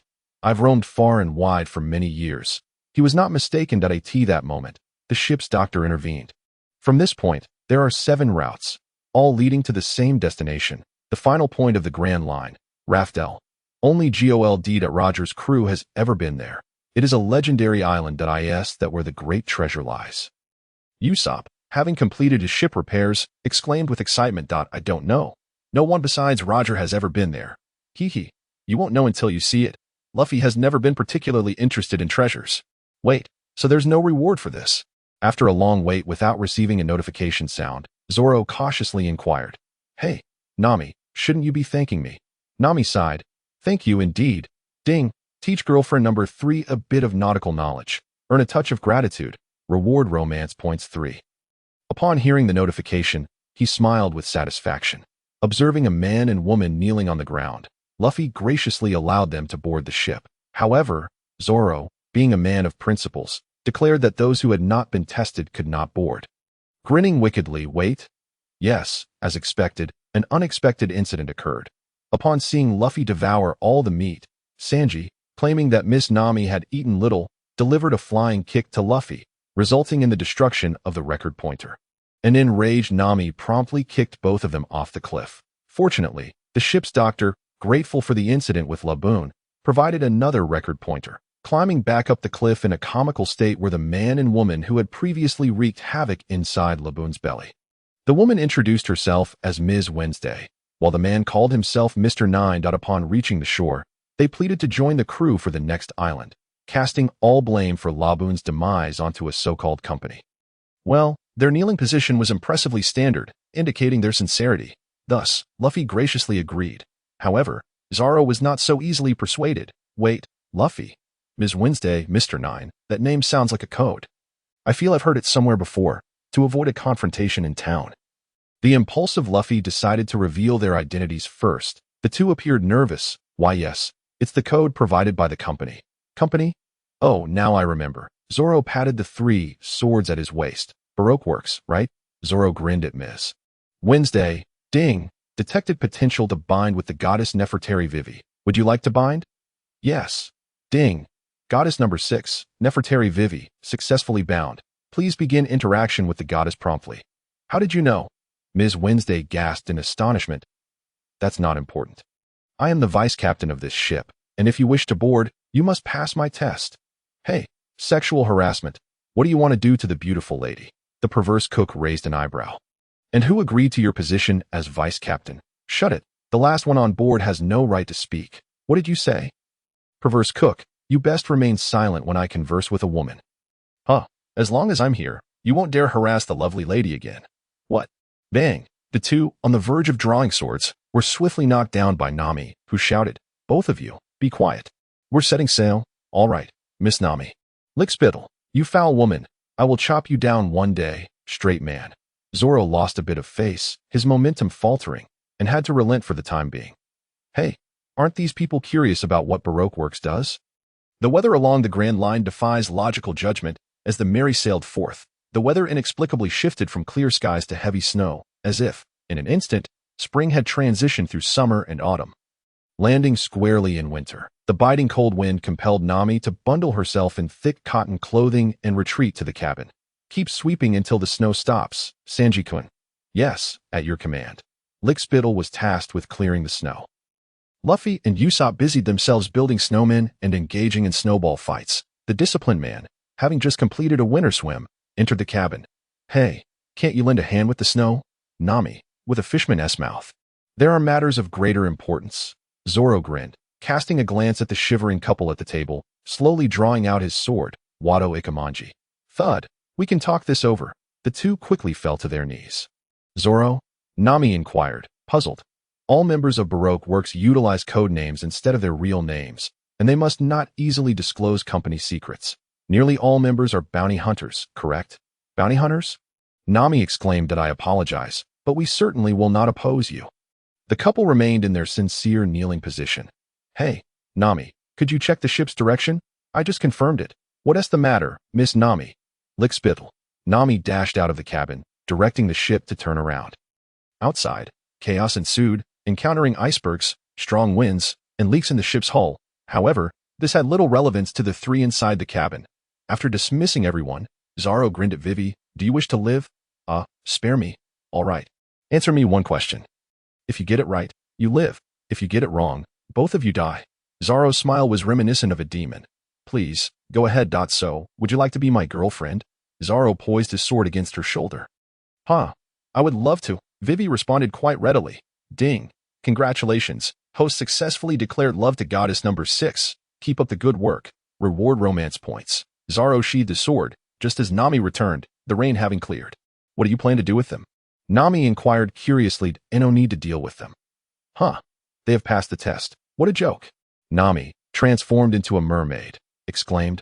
They are bounty hunters. Yet they have indeed passed the test. Zoro remained unfazed, just as the navigator was about to gather everyone for the third board meeting. Luffy's astonished voice rang out from outside. What a gigantic cactus. Nami and Zoro stepped out to investigate, only for Nami to correct Luffy's mistake. That is an island. At that moment, Ms. Wednesday and Mr. Nine leapt onto the railing, grinning wickedly. This is Whiskey Peak, and we have safely arrived. We shall take our leave now. Thank you for bringing us back. Darlings, farewell. With that, they jumped ship and fled. By the way, those two were bounty hunters. The navigator finally had the chance to report to Captain Luffy. Whatever, let's disembark. If those two are bounty hunters, there might be many more within. Usopp was anxious. We can just knock them all out. Luffy boasted, don't forget, we must stay on the island for a while. For if we do not allow this recording device to capture the island's magnetic force, we cannot proceed to the next island. And the time required for recording varies from island to island. Some islands take only a few hours, while others may take several days. That it was clear that the navigator had grasped the maritime rules of the Grand Line. After the third board meeting, the collective stance was to venture into the island via the river leading into the sea. During the meeting, Vice Captain Zoro expressed his concern that the island might be a den for bounty hunters, suggesting that regardless of how the island's inhabitants treat us, we should remain vigilant to avoid being deceived. Captain Luffy reassured him not to worry, and they would devise a plan when they actually encountered bounty hunters. The loyal follower declared his intent to stay by the navigator's side at all times. The guild leader quietly retreated behind the crowd. The Mary sailed into the small island, greeted by the residents lining the shores. Welcome to our town. Welcome to the Grand Line. What a surprise. Not only are there no enemies, but we are also being welcomed. It must be said that Captain Luffy was quite pleased with such a grand reception. There were many lovely girls as well. Sanji, with hearts in his eyes, was not to be relied upon. Long live the warriors of the sea. The crowd on both sides cheered. Indeed, aren't pirates the heroes of the sea in people's hearts? Usopp was enchanted by this notion. Well then, the third board meeting had been a waste of time. Welcome, I am Mayor Eichelm. Perhaps you are all surprised, but Whiskey Peak is a town renowned for its brewing and music. And hospitality is our proud tradition. Our fine wines are as endless as the sea, and tonight, let us celebrate your adventurous tales with a feast to welcome you. Ahem, may we have the pleasure? The reception for the Straw Hat crew was a curly-haired gentleman whose enthusiastic and logical speech successfully left the three fools bamboozled. Willing, the foolish straw hat, the colorless chef, and the long-nosed cook embraced each other, grinning foolishly. Even the navigator could not bear to watch.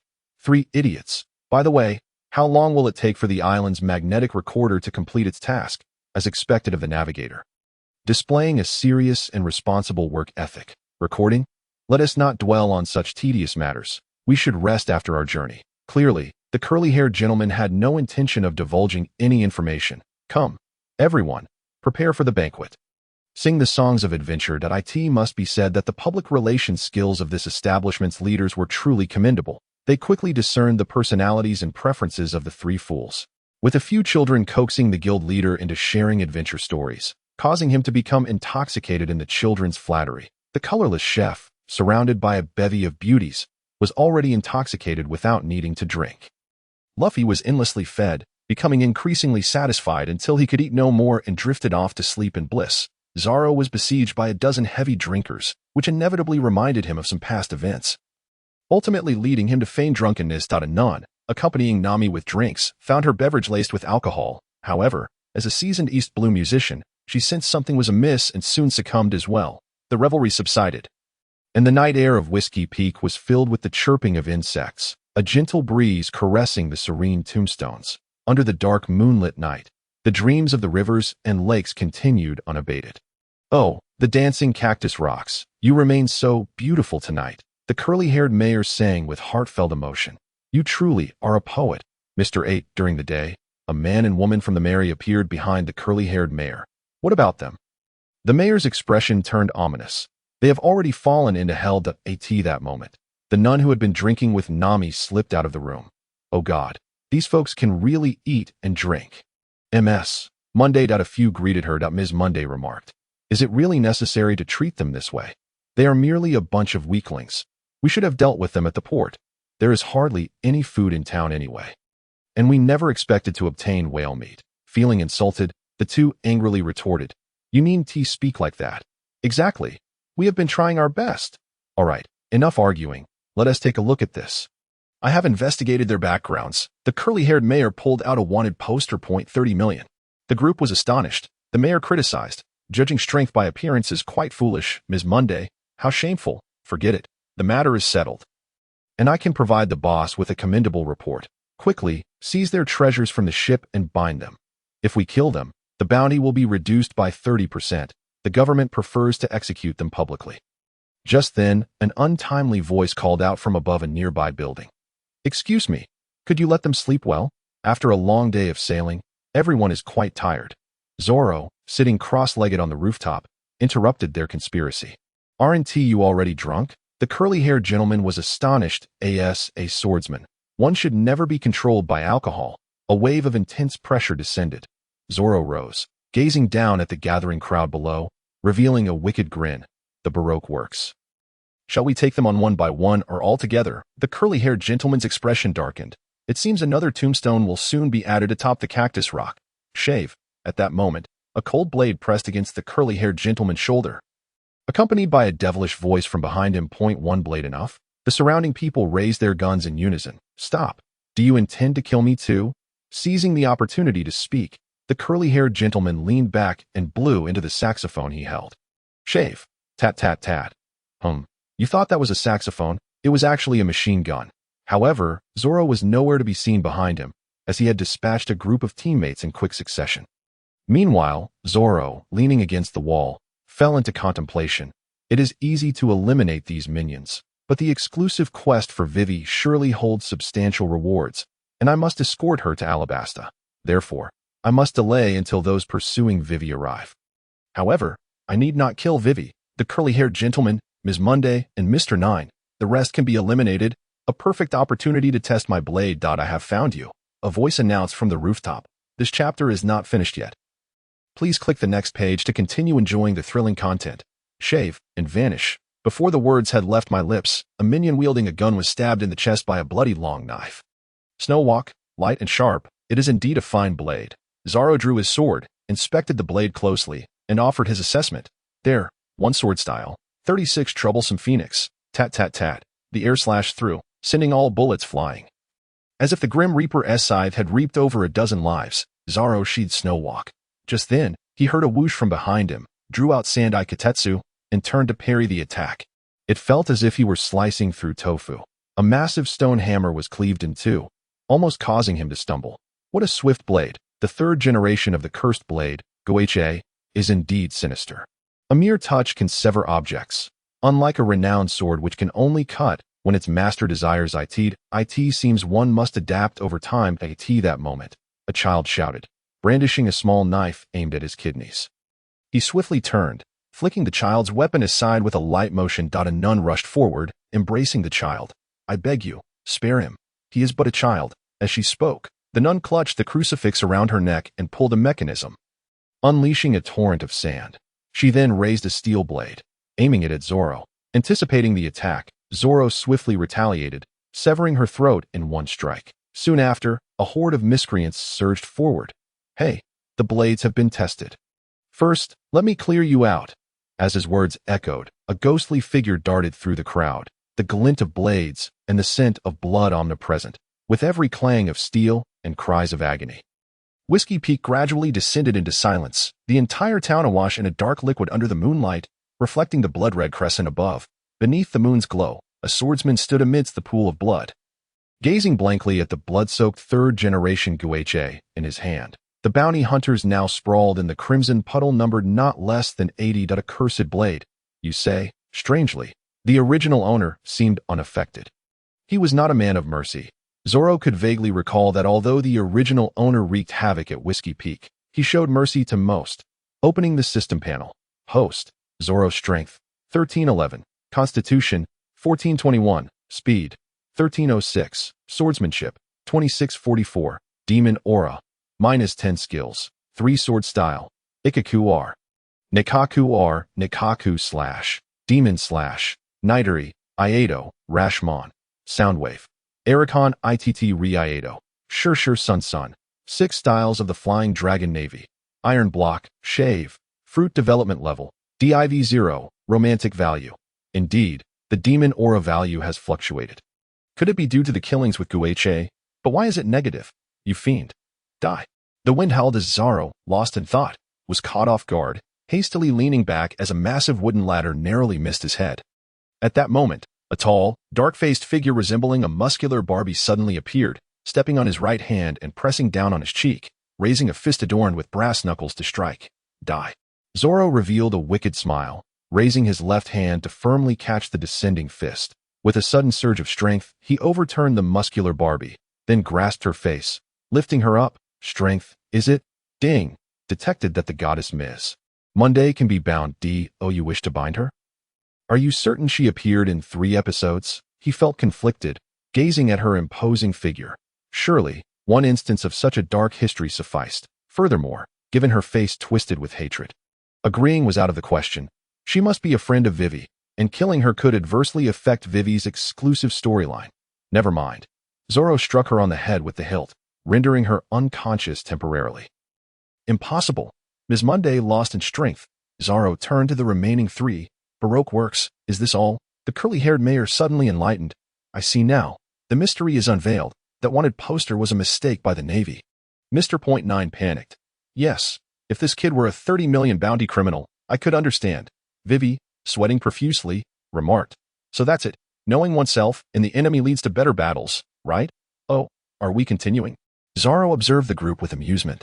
We have been entrusted by our boss to manage this place. It is a matter of duty, the curly-haired mayor stated solemnly. Come now. As if anyone didn't know you were an undercover, Zoro muttered under his breath while the mayor began to play the saxophone. The piercing sound of the trumpet, tat-tat-tat. Zoro leaped onto the rooftop, swiftly seeking cover. This is troublesome. These individuals cannot be killed yet, and he must wait for those pursuing them to arrive. Up, Ms. Wednesday. Understood. Mr. 9 to Vivi then initiated her mysterious maneuver, summoning the divine beast. Kalu. Come on. Kalu quack. Kalu raised a hand. I didn't tell you to raise your hand. Come over here. After mounting the giant duck and steadying herself, Vivi announced. Let him experience your power that surpasses a cheetah. Quack. Who told you to sit down? Zoro, leaning on the wall, sighed, confirming her as quite the comical character. Ha! You aren't looking around. are you? The second fool, Mr. 9, appeared atop the clock tower. Can you handle my acrobatic tricks? As he spoke, he somersaulted down. You just claimed it's acrobatics. Bang. The somersaulting fool pulled out 2 metal rods, striking at Zoro, who effortlessly blocked the attack. These are metal rods. Be careful not to dull your blade. Zoro felt exasperated. He swiftly lunged at him with one hand, forcing him into a corner, then taunted. Hey, bring out your best acrobatic moves, since you wish to see them. Here's a splendid backflip. The fool leaped from the rooftop. Da-da! Mr. Swordsman. Zoro turned to see Vivi, holding perfume, standing on Kalu's back. Come, focus on my body. Enchanting may my dance. Ding. Received a reward from girlfriend number 6. Romantic value 500. Watching Vivi sway, Zoro couldn't help but reflect. There are indeed benefits to being comical. If she wishes to unleash sleepy gas, so be it. Why reward an opponent? Zoro grinned, holding his breath to savor the moment, feeling a slight flush on his face.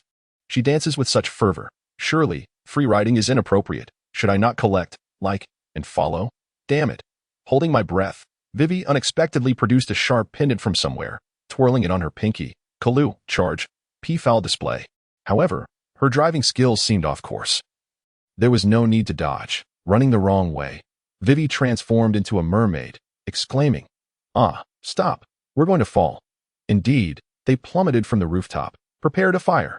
Boom, shave. The curly-haired uncle, like a transformer, unveiled several cannons hidden in his curls.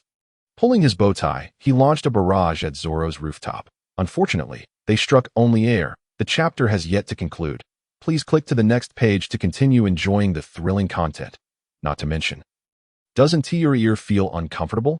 Never mind. See you later. Thud. The curly-haired uncle fell unconscious from a blow to the head. Shave. Thud thud. Mr. 9 and Vivi met the same fate. The night at Whiskey Peak returned to tranquility. Zoro found a high vantage point where he could observe the three, sitting cross-legged and contemplating the bloodied third-generation guiche in his hand. It seemed this blade indeed affected his will, driving him to bloodlust. Why did the original owner appear unaffected? Zoro was self-aware. Though a disciplined man, to save his own life, he had only fought advantageous battles, even resorting to iron block when wagering on guiche. Fearing for his arm's safety, when it came to conviction and awareness, he could only claim to possess a modicum, but certainly not much. The fluctuations in demon aura were puzzling. Despite the changes, they had only instilled a thirst for blood within him, without any signs of grasping the Ashura sword technique.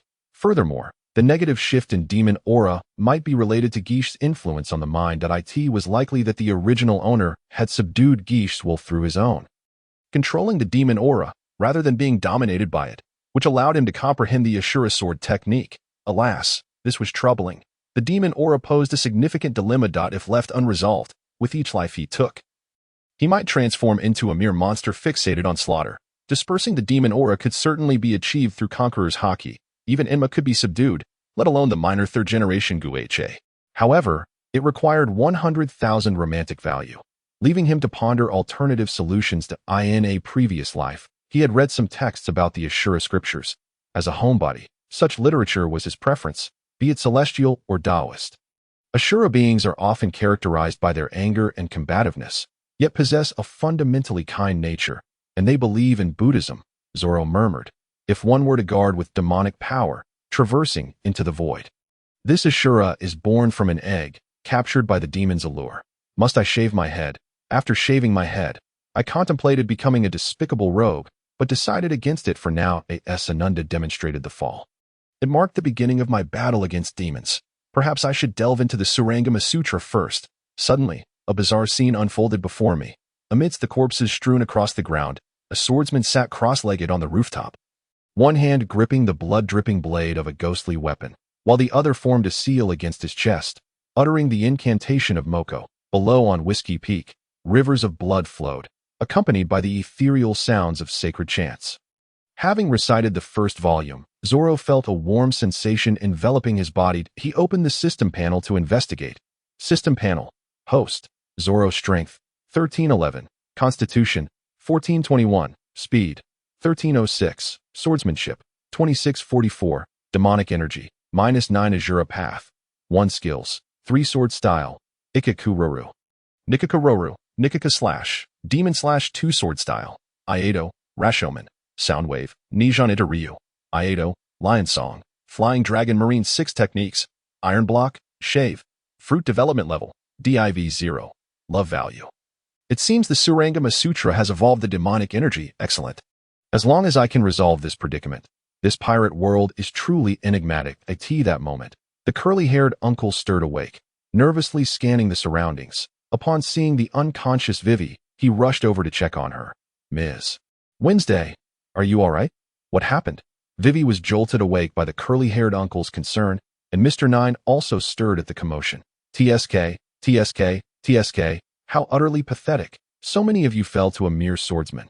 Are you jesting? Ha! This clearly illustrates the gap between us. At that juncture, a male and female voice unexpectedly emerged from behind them. Zoro silently observed from the rooftop as a man with an explosive hairstyle wearing sunglasses and a woman holding a small parasol, dressed rather scantily, approached. They were none other than the two chief commanders of Baroque Works, Mr. Five and Ms. Valentine. Have you come solely to mock us? The curly-haired uncle's expression darkened. Ms. Valentine replied, that is certainly one aspect. Of course, we are also here to execute a mission. The comical Mr. Nine seemed oblivious to the gravity of the situation. Splendid. If it's you too, then those ruffians are no cause for concern. Vivi, equally naive, chimed in, yes, please deal with that swordsman quickly. Mr. Five, however, was cold and dismissive. Don't jest with me. Assist you. Do you truly believe we would come here for such trivial matters? Ms. Valentine, the cheerful girl, laughed lightly. What? Then what mission are you on? Mr. Nine asked, slightly agitated. Do you have no clue? Mr. Five asked, tilting his head like a cat toying with a mouse. What crime could warrant our boss sending us here? The cheerful girl explained. The boss said, my secret has been exposed. Naturally, we do not know what the secret entails. Mr. Five concurred. Our company motto is secrecy. We cannot investigate anyone's background within the company, let alone the identity of the boss. The cheerful girl added, thus, a thorough investigation is warranted. A prominent figure from a certain kingdom has infiltrated our Baroque Works. Mr. Five's demeanor turned menacing. The sinner is none other than the missing captain of the Alabasta Kingdom's guards. Icolum. At that moment, Mr. Five produced a photograph. The princess of Alabasta Kingdom, Nefertari Vivi. Following this, Mr. Five picked his nose, and Mr. Nine positioned himself before Vivi. Though I'm unsure of the specifics, having been partners for so long. I suppose we share a bond. I'll buy you some time. Hurry and escape, Ms. Wednesday. Zoro silently approached the gravely injured guard Captain Icolum, who grasped Zoro's leg and made a final request. Heroic swordsman. Having witnessed your prowess, I have one last plea. Those two possess extraordinary abilities, and I am unable to stop them. Could you protect the princess for me? If you can safely escort her back to Alabasta Kingdom, you will undoubtedly receive a handsome reward. I implore you, please save the princess. At that moment, the voice of the Straw Hat Crew's navigator and temporary market manager, Nami, cut in. Is the reward truly substantial? I find your words quite intriguing. How about 10 billion berries? Hey, Nami, good evening. Should it? Nami retorted, transforming into a siren-like figure. Will you agree to the 10 billion berries, guard captain, if we do not intervene? The princess will surely perish. Nami flashed a cunning smile. That I'm merely a foot soldier. How could I agree to such a hefty sum? The curly-haired uncle stammered. Isn't a princess worth at least that much? Just concede. The temporary market manager coaxed. If we rescue the princess, we can negotiate directly with her afterward, ensuring a guarantee. Are you suggesting we rescue the princess first? East Blue's Usopp, known for his cunning, immediately saw through this ploy, his tone turning slightly unfriendly. While we are conversing, the princess may already be in dire straits. The temporary market manager sighed, evidently lacking in negotiation skills. Fine. Let us first save your princess. Zoro, go. Heh, foolish navigator. How dare you command the vice captain? Hey, just go and strike a few blows, will you? I'm not that perverted chef. I detest being ordered around. Zoro crossed his arms defiantly. Could it be that you cannot defeat them? Such lowly provocation. Nami transformed her expression into one of feigned innocence. Zoro, she is your girlfriend, and you want to even grant her a simple request. You're throwing down the gauntlet, aren't you? Very well, keep an eye on Luffy. When he awakens, inform him of the situation. Otherwise, he might go berserk. Zoro gestured to the still sleeping Luffy. All right. Ding. Agreeing to a minor request from girlfriend number 3, love value 10, with cold Mr. 5 swiftly dispatching Ms. Monday with a swift strike, he flicked a booger towards Vivi. With my bomb fruit ability, there has never been a task I couldn't accomplish. You cannot escape. At the critical moment, Zoro descended from the sky, interposing himself in front of Vivi, executing a remote slash that cleaved the booger bomb in two, wishing only to deal with this slovenly man from a distance. Mr. Swordsman, how infuriating. Why must you meddle at such a crucial juncture? Vivi shouted angrily, seizing her pendant in an attempt to strike at his waist. Ding! The pendant was knocked away by Zoro. I know you're anxious. But hold your horses. I'm here at the behest of your guard captain to rescue you. Rescue me? Watching the gravely injured Mr. 5, the cheerful girl faced the imminent blade, confronted with a difficult decision. Nearby, Nami was dragging the bruised Usopp, who was negotiating with Princess Vivi. Indeed, the cold booger man, Mr. 5, and the cheerful girl, Ms. Valentine, were not foes Zoro could easily overcome. The cheerful girl attempted a descending strike of the away 18 styles, which Zoro effortlessly evaded. The booger man's bombs were rendered ineffective before Zoro, who had mastered the remote slash technique. Drawing 3 swords, Zoro recited a poem. In a lifetime, 36 troubles. In 2 lifetimes, 72 troubles. In 3 lifetimes, 108 troubles. 3-sword style, 108 troubles Phoenix. The booger-laden man collapsed in defeat, prompting Zoro to point his sword at the girl who smiled at that moment. Luffy, having just awakened, heard the curly-haired uncle declare that Zoro had slaughtered everyone in town. Enraged, he sought a duel with Zoro, only to be met with a fierce beating from Nami, who stood nearby. It finally dawned on him that murder had no relation to whether food was palatable or not. Thus, if the opponent were a woman, it was customary for me to inquire, "Would you care to be my girlfriend? Should you wish to live, then you must be willing to die." Zoro's eyes gleamed with menace, and since he was not particularly renowned on the Grand Line for his infamous reputation, he took the liberty to clarify. The hesitant girl who smiled, filled with reluctance and grievance, ceased to smile, tears brimming in her eyes. Ding! Congratulations, host, for confessing to the 7th goddess. Ms. Valentine's Day, Mitsai. Please continue your efforts. You have earned love points. Splendid. Take him and be gone. Is that all? After a moment of shock, Mitsai swiftly fled the scene, carrying the incapacitated Mr. 5 like a startled bird. Finally, I have amassed 50,000. This is proving to be quite the challenge. Should I directly exchange for armament hockey?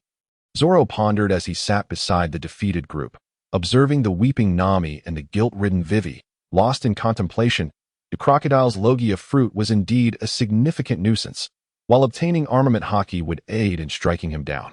It was certain that in the future, armament hockey could be mastered. However, the Conqueror's hockey was uncertain. There was no guarantee that I could awaken it in this lifetime, if I were to exchange all at once. I could only wonder how long it would take to accumulate the 100,000 love points for Conqueror's hockey. Now, the Ashura sword technique was taking shape, as long as I could find a way to comprehend it before arriving at Judicial Island. Defeating the giraffe should pose no issue. Yet, it would be prudent to proceed with caution. Crocodile could be entrusted to Luffy. Zoro. Did you hear that? We are about to meet one of the 7 warlords of the sea. I wonder what kind of person he will be. Luffy exclaimed with excitement. Quiet down. After scolding Luffy, Nami turned to leave, stating, "Though our time together was brief, I am grateful for your care." Hey, Nami, where are you going? Luffy failed to notice Nami's retreat. Seizing the opportunity before they could discern her appearance, she hurriedly made her escape.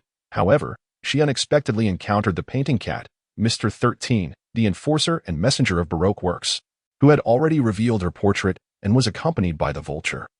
Ms. Friday, as they departed. Turning back, Nami, now resembling a fishwoman, lamented, "Now I have nowhere to run. I am so sorry." Vivi expressed her deep remorse. "Well, it seems we have all become targets of Baroque works." Zoro chuckled. "How exhilarating." Luffy's face lit up with joy. Only Vivi approached the cornered Nami, offering comfort. "If you don't mind, I still have 500,000 berries in my little treasure chest. Rest assured. It's all right. I have a plan." The injured curly-haired uncle appeared before them, dressed in eye-searing women's clothing. "Icolum, why are you dressed like that?" Vivi exclaimed in surprise. "Wow, uncle, Your outfit must be quite popular, exclaimed the straw hat-wearing fool. Honestly, you all are a bunch of idiots. Nami continued her sulking that as soon as your information reaches Baroque Works Network, pursuers will undoubtedly appear. Coupled with Mr. Five and Ms. Valentine's defeat at your hands, the situation has become even more dire. Furthermore, I must inform you that the 7 warlords of the sea are no longer under bounty. But the former sand crocodile, had a bounty of 80 million berries. The curly-haired Uncle S expression turned serious. 80 million berries. That is 3 times Arlong's bounty. Nami, the fishwoman, remarked, but concerning the escort of the princess back to Alabasta. What does that entail? Luffy inquired, utterly baffled. He wants us to return this girl home. Zoro succinctly replied. Oh, I see. No problem at all. Luffy's ambitions have always been grand.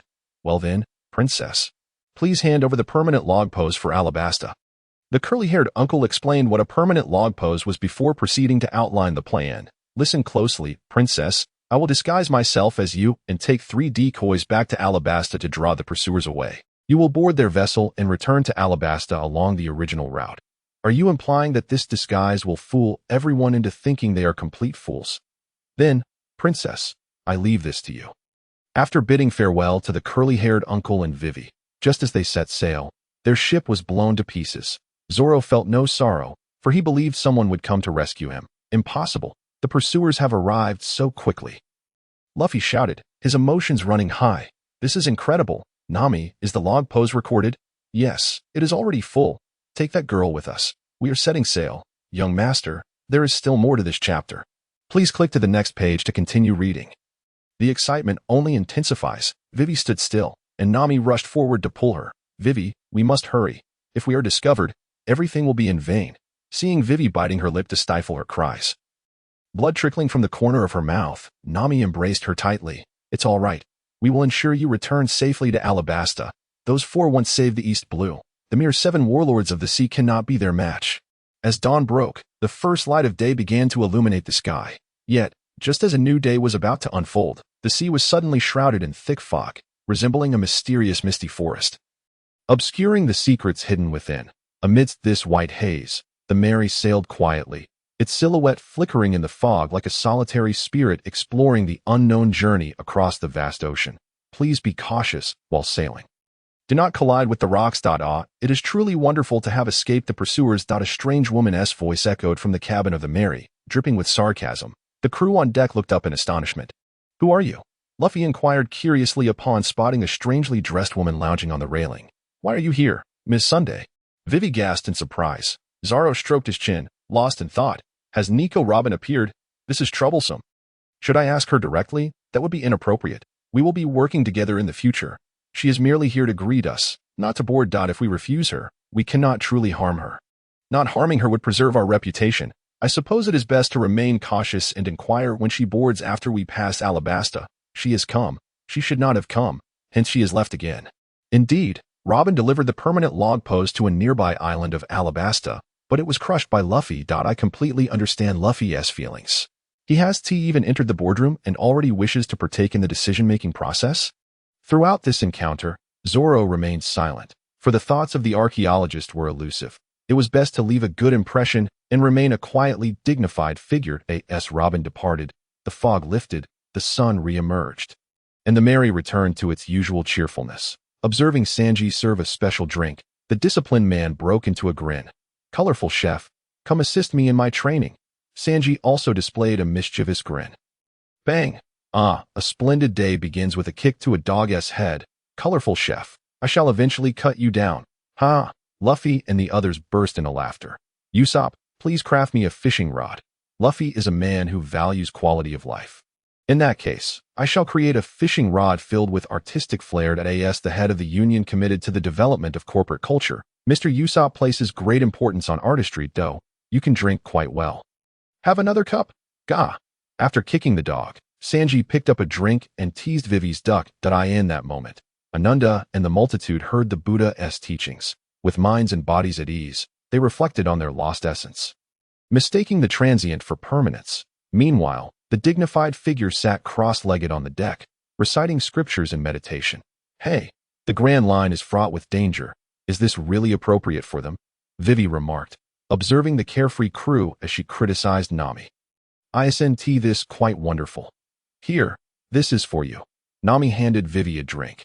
If a storm were to arise, they would surely buckle down to work. After all, they don't wish to perish either. That being said, on this ship, all worries will dissipate into thin air. Nami squinted her crescent-shaped eyes and chuckled. Vivi glanced at the jovial crowd and smiled in agreement, feeling a sense of relief wash over her. "Has it always been like this, Mr. Swordsman?" she asked, noticing Zoro, who was intently reciting his sutras without a care in the world. That peculiar fellow had taken to blindfolding himself and allowing Sanji to kick him daily. She wondered what madness had gripped him today. Nami lightly rubbed her forehead. "Peculiar?" Vivi inquired, perplexed. "You will understand if you stay aboard this ship long enough." That moment, a massive dolphin leaped from the depths, and the Mary was nearly crushed beneath its weight. With a call from Luffy, everyone abandoned their tasks and sprang into action, demonstrating the Straw Hat crew's remarkable teamwork, which reassured the new crew members. Deep within the vast, untamed jungle, a crystal-clear river flowed quietly, resembling a silver ribbon weaving through the dense greenery, ultimately merging with the sea.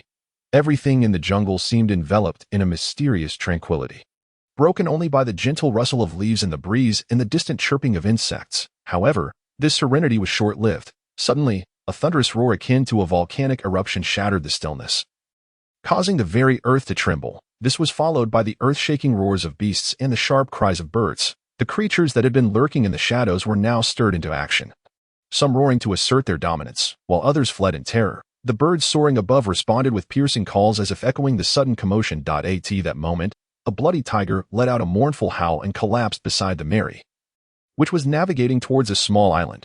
"This is not simple. This place is definitely not ordinary," Nami exclaimed, visibly alarmed. "We cannot land on this island."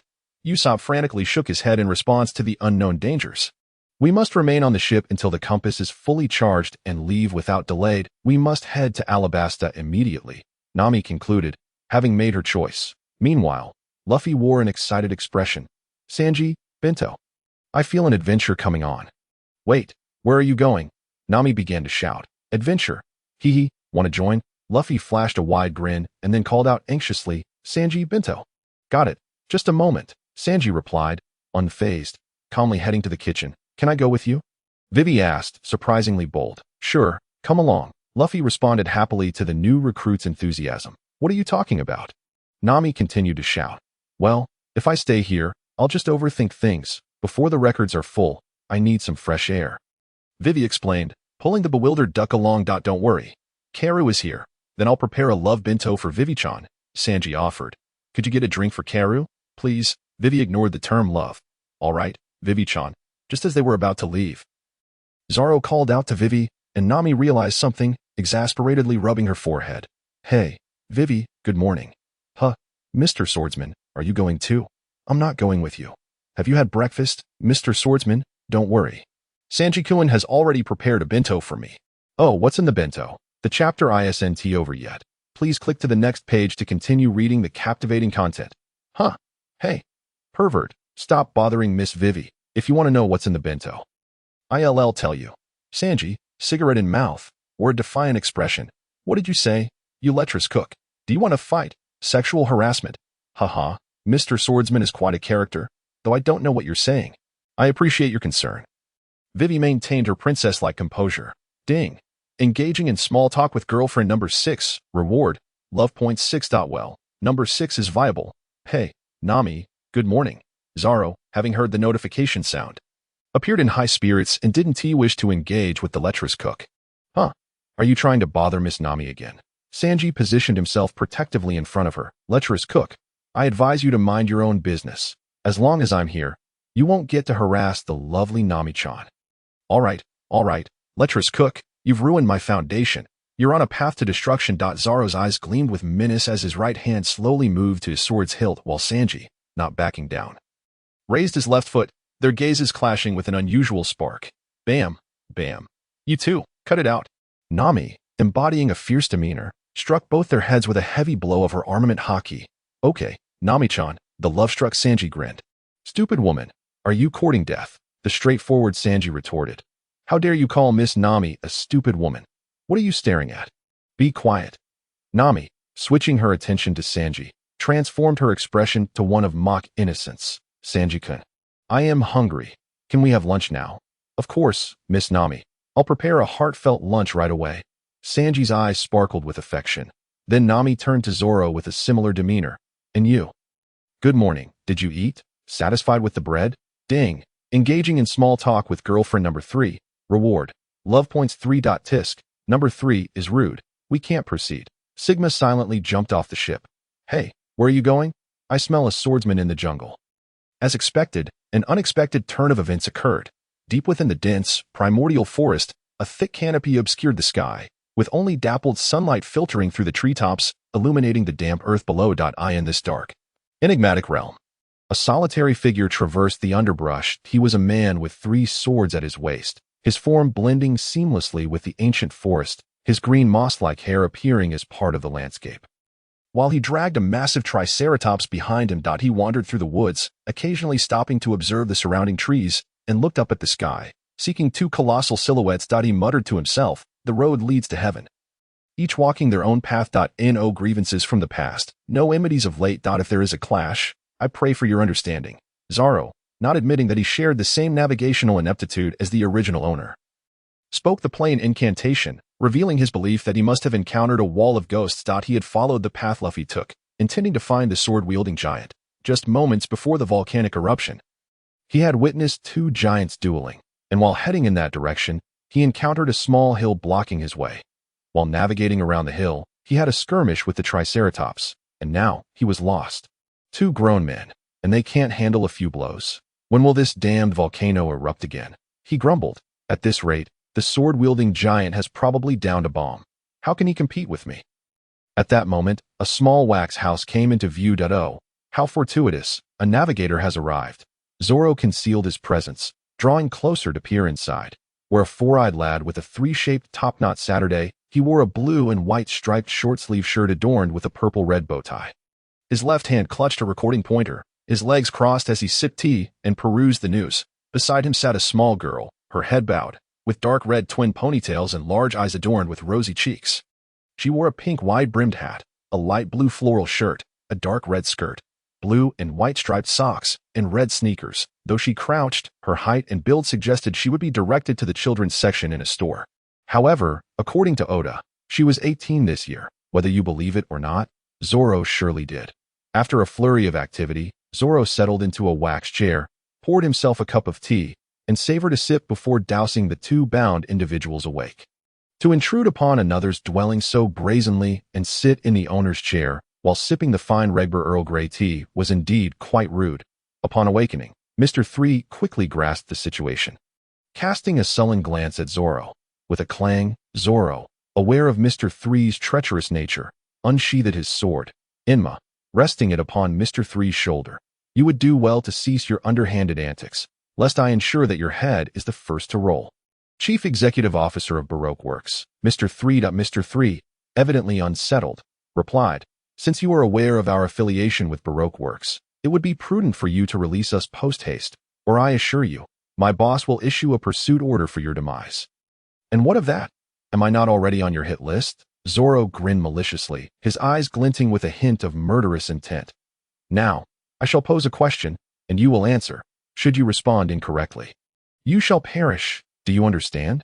Why, you say, Mr. 3, in addition to his cunning, was quite the coward. I asked that bomb-throwing fellow also on the island. You refer to Mr. 5? Clearly, Zoro was not inclined to entertain his ramblings. Pressing the blade against Mr. 3's throat. Yes, he has indeed arrived. Where is he? He and Ms. Valentine went to plant bombs at the barrels of the giant Buggy. And where are the 2 giants located? Mr. 3 cooperatively gestured in their direction, Eastus Dory. And Buggy is over here. Excellent. I do appreciate a clever individual such as yourself. He then shifted the blade towards the expressionless Miss Golden Week. Now, it's your turn. We shall play a game. I shall ask. You shall answer. Respond willing. And you shall live. Respond unwilling. And you shall you comprehend. Ding. Detected potential bond with Goddess Marianu. Do you wish to bind? Yes. Ding. Successfully bound with Goddess Marianu. Please commence interaction with the goddess promptly. MS. Golden Week nodded impassively, then replied in a flat tone, unwilling. Are you a rebellious child in your teenage years? I haven't even asked yet.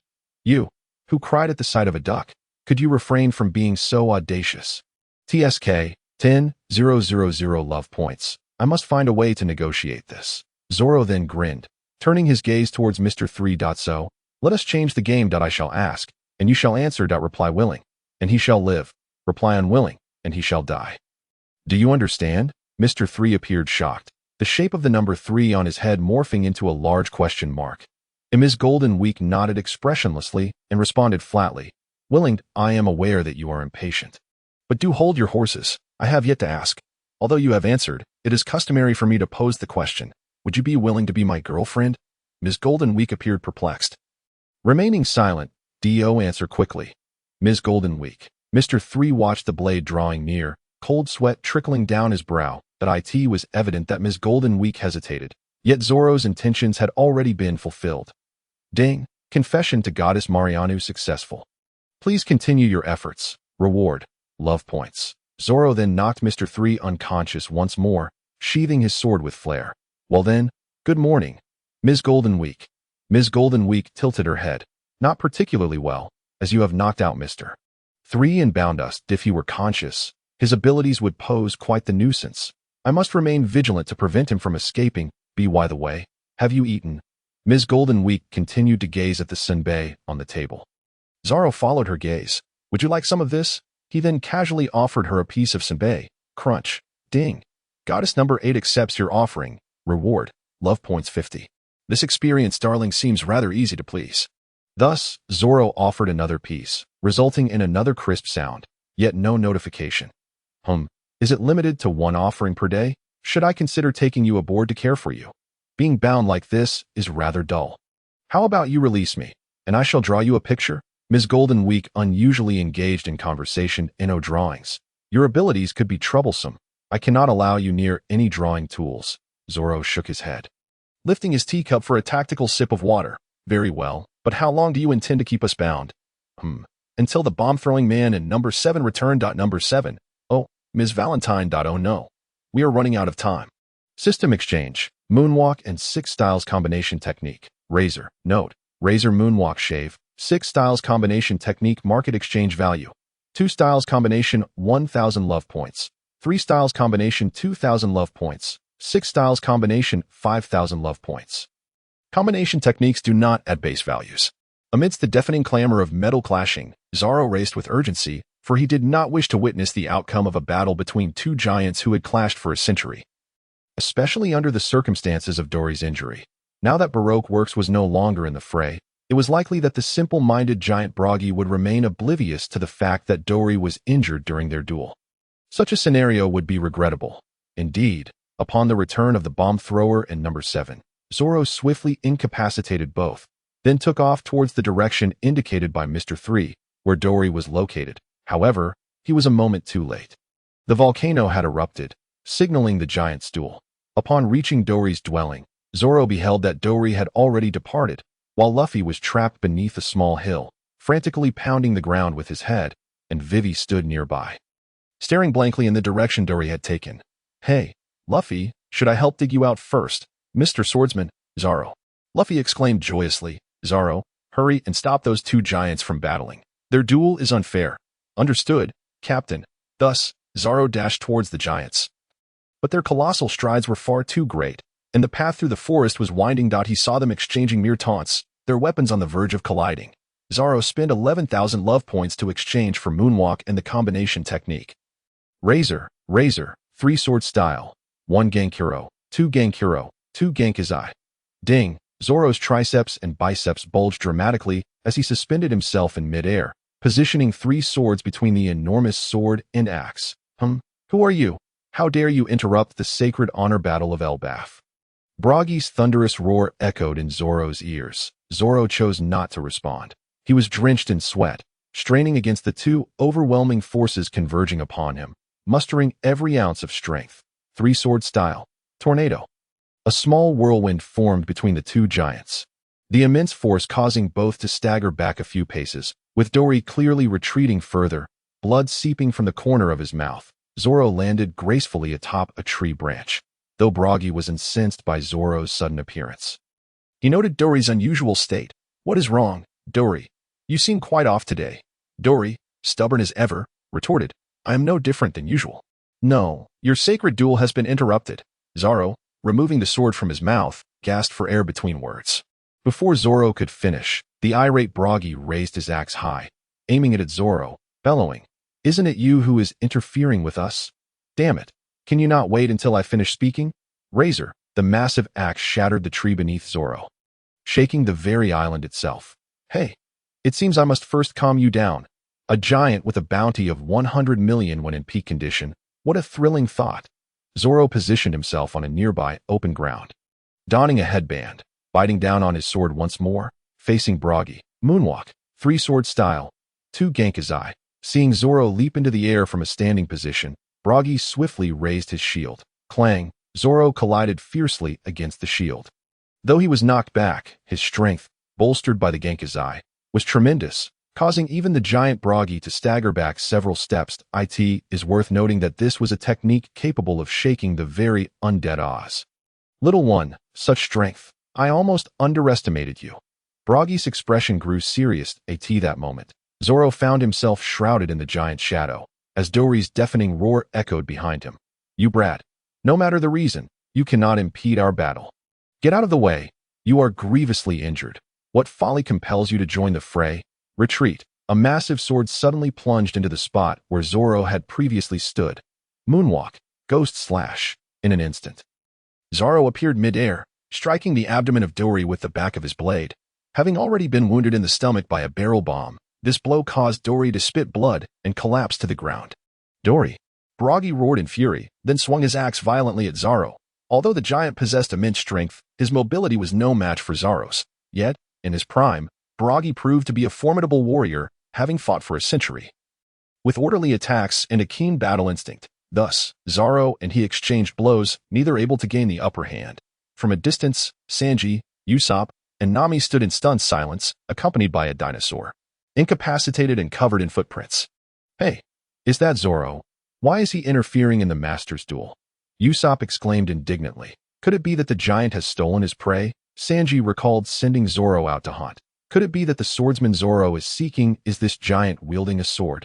Nami remembered Zoro's quest for a swordsman in the jungle. The trio, engaged in idle speculation, suddenly shifted focus. And this green-haired fool dares to humiliate me in such a manner.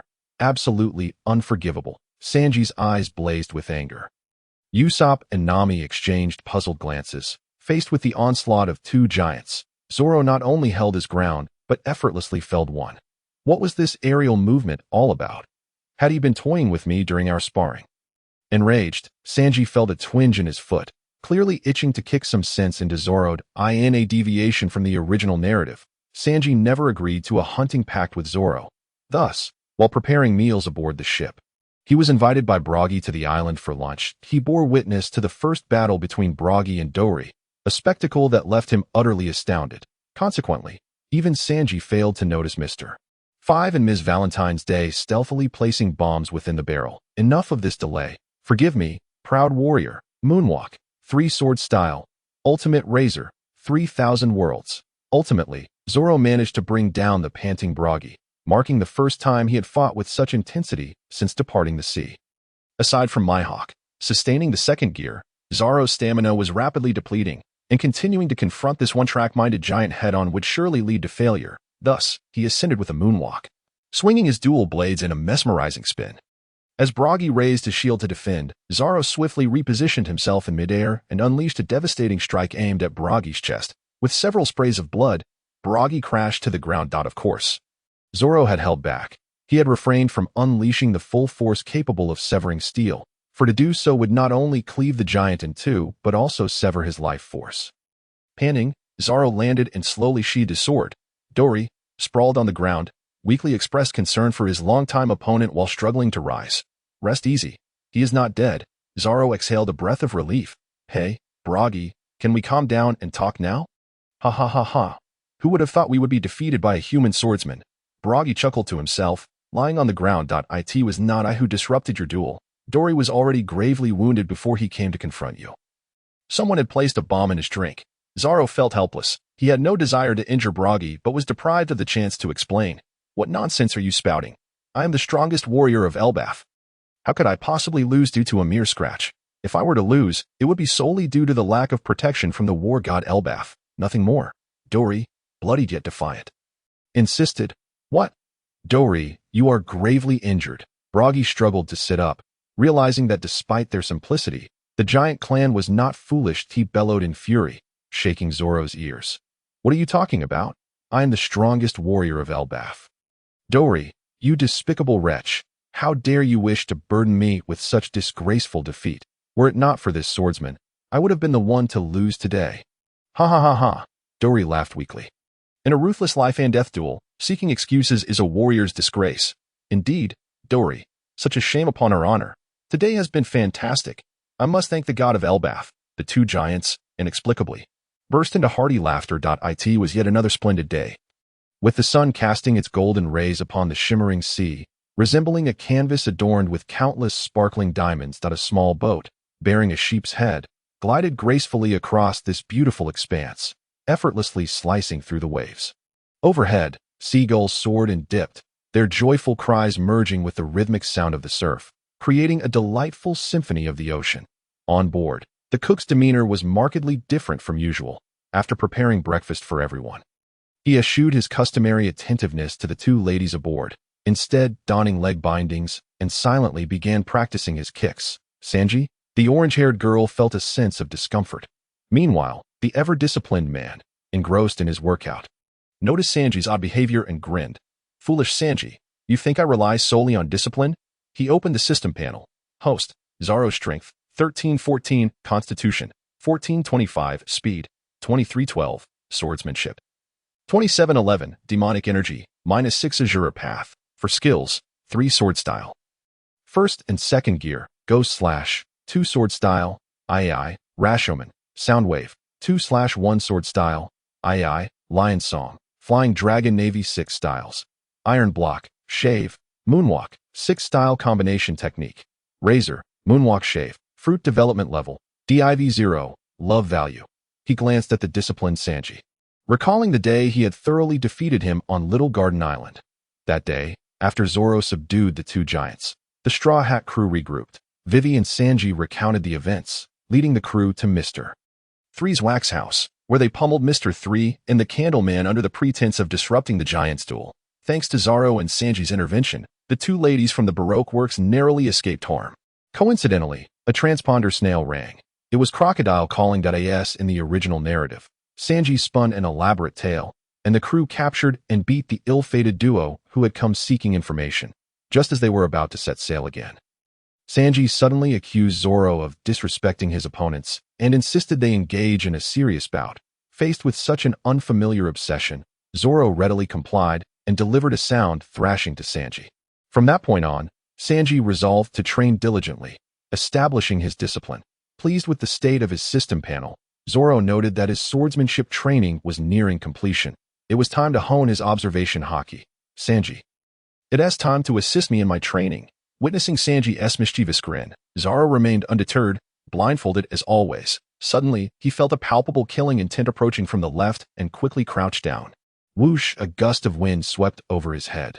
Then, feeling the impending threat above, he sidestepped just in time, narrowly avoiding 2 attacks. Bang, bang, bang. He clutched his head, nursing several bumps. Colorless cook, I shall eventually have my revenge. Sanji, meanwhile, lit a cigarette and leaned against the bow of the ship, stretching with a long-lost smile. What a relief! A beautiful day indeed should commence with a satisfying kick to a dog's head. Suddenly, Vivi called out anxiously from the deck. This is bad. Everyone, come quickly. Huh? The 3 looked on in confusion. What is it, Vivi? Usopp, who had been symbolically concerned while devouring food, asked, Is Nami feeling unwell? Is Nami going to be all right? Vivi questioned, her face filled with worry. Sanji sat by the bedside, watching the ailing Nami weep uncontrollably. A visage of remorse etched upon his face. It must be my fault for not preparing drinks and desserts for you today. He lamented. No, that's not it. Vivi, adjusting her emotions, spoke with a grave demeanor. It is likely due to the climate. Sailors navigating the Grand Line inevitably encounter such challenges. This is merely the first hurdle. and this ailment is typically induced by climatic anomalies. Even the strongest among us can succumb unexpectedly to such afflictions. Although Nami's symptoms are not severe, carelessness could still prove fatal. Is there anyone on board knowledgeable in medicine? Luffy and Usopp simultaneously pointed to the slumbering Nami. I can only prepare simple meals to aid recovery. They lack the efficacy to cure, Sanji replied, disheartened. Moreover, dietary requirements vary depending on the illness. I am powerless in this regard. The temperature has risen to 440 degrees. Vivi exclaimed in alarm. Zoro searched the system exchange shop, but found no ibuprofen. Usopp remained calm. Surely there are doctors in Alabasta. How much longer until we arrive? Vivi, I don't know, but it seems unlikely we'll reach there within a week. Luffy, oblivious to the gravity of the situation, gazed at Nami, drenched in sweat, and asked, is this illness really that miserable? Sanji and Usopp tilted their heads. We have no idea. We've never experienced such an ailment. Vivi, in a fit of rage, retorted, you are utterly insensitive. Nami must be in excruciating pain with a fever of 40 degrees. If this continues, it could cost her life. Three faces turned pale in panic. Will Nami die? Luffy suddenly grasped the seriousness of the situation and cried out. Miss Nami, please do not die. Sanji prayed, tears streaming down his face. Wah! Usopp clutched his head in distress. Be quiet. Keep it down. Vivi demanded. We must find a doctor. We must save Nami. Luffy shouted. I know. Just quiet down for a moment. Do not disturb the patient. Vivi soothed the group. I can't take it anymore. Nami weakly sat up. There is a newspaper in my desk drawer. The newspaper reported on the current situation in Alabasta. 300,000 royal troops had defected to the rebels, marking the official onset of the insurrection. After reading the paper, Vivi's face was filled with anxiety and panic. The previous situation was 600,000 royal troops against 400,000 rebels. It has completely reversed. Nami gasped weakly. This is a newspaper from 3 days ago. I apologize for hiding it from you to spare your worry, but knowing it won't change our course. Luffy, you understand now. Nami looked at him. It seems the situation is quite dire. Luffy nodded. Indeed. Thankfully, you comprehend my intentions. Nami continued. My temperature should not reach 40 degrees. The thermometer must be faulty in any case. Let us proceed as planned. I am truly sorry for causing you concern. Oh, so you are already better, Luffy exclaimed. Fool, she is just putting on a brave face. Usopp analyzed. Vivi, absent-mindedly clutching the newspaper, said, if this continues, our homeland will surely be drenched in blood. I must put a stop to this. As she spoke, she suddenly broke down in tears. I must return safely and swiftly. If I am too late, 1 million citizens will turn upon one another. With the atmosphere changing, Nami forced herself to rise and direct the course, and the crew bustled on deck. At that moment, Vivi emerged from the cabin, standing on the deck. Everyone, you have allowed me to board your ship, and I have no justification to make selfish demands, now that my country is in unprecedented crisis. I must return without a moment's hesitation. Therefore, this vessel must set sail for Alabasta at the fastest speed. Of course, wasn't that agreed upon? Nami smiled weakly. The crew fell silent. Then, let us quickly cure Nami's ailment and set forth for Alabasta. This must be the fastest speed of our ship, correct? Vivi seemed to have resolved herself. Indeed, there is no swifter option. Luffy grinned broadly. Is that so? As a princess, shouldn't you be more concerned about the lives of 1 million citizens? Usopp questioned. Precisely, which is why I want Nami to recover swiftly. Well said. Vivi, I have a newfound respect for you. Sanji grinned. What a commendable attitude. Zoro silently added. The ever-changing climate of the Grand Line often proves unpredictable. Just moments ago, the sea had been calm and sunny. Suddenly, the wind shifted dramatically, and the once pristine white clouds began to churn ominously, as if drawn by an invisible force. The sea breeze turned violent, howling and sweeping across the ocean. Then, an unexpected storm descended upon them. The winds roared, and the waves surged, threatening to engulf everything. Yet, following this tempest, a flurry of snowflakes began to fall upon the sea, blanketing the world in a silvery hue. Not long ago, in these waters where snowflakes mingled with the waves, a minor clash between two pirate crews had erupted. It was instigated by a rotund individual claiming to be Captain Walpo of the Iron Barrel Pirates, who, along with his crew, obstructed the Straw Hat crew's path, demanding a log pose to the Iron Barrel Kingdom. The Straw Hat crew, being outsiders, had never even heard of such a log pose. However, Walpo was undeterred. He attempted to rob them brazenly in broad daylight, demanding their possessions, but to no avail. He even tried to bite off the Mary's prowl, only to be thwarted by the ever-prepared Zoro. Such behavior was nothing short of provocation. Attempted robbery and attempted property destruction, leading Luffy to unleash a barrage of justice with a rubber rocket, sending Walpo flying. After a night's rest, Vivi, the Straw Hat Crew's apprentice navigator, pointed out that according to meteorology, the numerous islands of the Grand Line could be categorized into 4 types: spring islands, summer islands, autumn islands, and winter islands. Therefore, with the sudden drop in temperature and the tranquil weather, it indicated the presence of a winter island nearby. Thus, while holding a telescope, Sanji indeed discovered a small island. We found land, he exclaimed joyfully. Upon hearing this, Zoro grinned. Looks like we can have some fun with small pets soon. As the ship approached the shore, the crew convened their 4th board meeting, with only one objective. Upon landing, there would be no adventurous play. They must swiftly locate a doctor to treat Nami and then set sail. Naturally, Luffy's attention was solely on the icy wonderland before him. Showing little regard for the meeting's content, newcomer Vivi raised the issue of keeping warm, prompting everyone to don winter attire. Vice President Zoro proposed personnel arrangements, and Luffy eagerly volunteered to lead the team himself. Sanji also expressed his desire to accompany him. Of course, seeking a doctor for the 3rd member would come with rewards, and Zoro was not one to shy away from that. Thus, the crew decided to venture onto the island together. Midway through the meeting, they were interrupted by the island's inhabitants. Upon seeing the pirate flag aboard the ship, they were far from welcoming to the Straw Hat Crew's landing, facing the predatory pirates. The local residents raised their hunting rifles. A burly man leading the group shouted, "Leave this place. Get out of here at once." Witnessing the seriousness of the situation, Luffy promptly declared, "We are here to find a doctor." Vivi added, "One of our crew members is ill. We will not fall for your tricks. Such tactics are beneath contempt. You shameless pirates." The residents retorted angrily. Zoro shook his head, realizing their reputation in the Grand Line was still insufficient.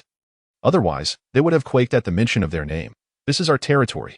We will not allow pirates to set foot on our land. Depart immediately, or we will sink your ship," the residents threatened vehemently. "Oh, why such hostility upon our first meeting? Shut up." A resident fired a shot at Sanji. Dodging, Sanji's eyes flared with fury. "Very well. You've got guts." Just as he was about to charge, Vivi stepped in front of him. "Stop, Sanji." Bang. Clink. Another shot rang out from the shore, but Zoro had anticipated this and deflected the bullet with his sword. Concerning the man with the drawn gun, Luffy had already resolved to declare war. "Everyone, take your positions." The individuals on the sea also raised their weapons, aiming them at the crowd. Vivi once again obstructed Luffy, who was about to charge ahead. "Wait, we cannot engage in conflict with them." She then knelt down, her posture impeccable. "In that case, could you help us find a doctor without coming ashore? My friend is ill and suffering greatly. Please assist us." "Vivi." Luffy expressed confusion. "You are an incompetent captain. What will happen to Nami if you provoke them?" Vivi urged him softly from her kneeling position. It was rare for Luffy to heed advice. I apologize. I was wrong." He too knelt down, demonstrating his flexibility. "Please help us summon a doctor. Please save my companion." The clamor from both sides ceased abruptly as the two knelt, and after a moment of silence, the burly man leading from the shore spoke. "I will take you into the village. Follow me." The Straw Hat Crew rejoiced. "However, heed this warning. In our country, there is only one doctor, a witch." Just as everyone prepared to disembark, Sanji lit a cigarette and suddenly called out to Zoro. "Hey, Green Moss Head." "Huh? Miss Nami. I leave her in your care." Zoro looked at Sanji with confusion. Why was this so-called dog suddenly less enthusiastic about his usual flattery? "The people on this island harbor great hostility towards us. It's prudent to leave someone to guard the ship." Sanji sighed, exhaling smoke. "Well, although I would prefer to provide meticulous care for Miss Nami while she is unwell, I must admit, you are remarkably capable. And having you accompany them to the island is far more reassuring. So you must find a doctor to cure Miss Nami and safely return her. And Vivi, I implore you, little master. There's more to this chapter. Please click the next page to continue reading. It gets more exciting." "No problem." Zoro grinned widely. It's rare for a colorblind cook to be so sensible. I'll train on the ship then. UVE already surpassed me too much. Well, let us start with some winter swimming." Sanji took the original script and left to discipline himself. Thus, Sanji went for a winter swim, while Zoro carried Nami and followed the others onto the island. In no time, they arrived at the village, where the animals of the Snow Island were all hardy breeds. Luffy expressed his fascination along the way. Upon entering the village, the burly man dispersed the crowd and brought the Straw Hat crew to his home to rest. It was then that they learned his name was Dalton, the leader of the island's militia. Dalton invited everyone into his home and began to explain the situation regarding the island's doctor. The witch, who was a 140-year-old woman residing in a castle atop the mountain, named Dr. Kaya. Her medical skills were exceptional, but she was called a witch because she demanded as payment the most valued possessions of her patients. It was rumored that on nights of the full moon, she would descend from the sky on a sled, and it was said she lived with a creature no one had ever seen before. Upon hearing this, Luffy roused the unconscious Nami. "I tell you, we must climb the mountain to find the doctor. Let us ascend," Vivi angrily opposed. "We should wait for her to come down on the full moon. This cold weather will worsen Nami's condition." "Huh? Isn't it better to treat her as soon as possible?" Luffy was perplexed. "While that may be true, it is not feasible. Just look at the mountain's height and steepness. Zoro can do it. He can fly." Luffy looked innocently at the irate Vivi. Vivi was momentarily at a loss for words and turned to Zoro. "Swordsman, can you?" "A trivial task." Zoro smiled broadly. "Then I entrust this to you." Nami weakly expressed. Before them stood a towering peak blanketed in pure white snow. As far as the eye could see, the pines stood adorned in silvery garb, steadfast against the wind and snow. The howling cold wind abruptly shattered the tranquility of the snowy mountain point. Two men were silhouetted against the backdrop. One was a man with 3 swords at his waist, carrying an unconscious woman on his back. The other was a young man donning a straw hat. They were encircled by a group of rabbits. But these were no ordinary rabbits. They were large, with sharp claws and fangs, their eyes glinting with a bloodthirsty red. As if poised to pounce and tear the two men apart.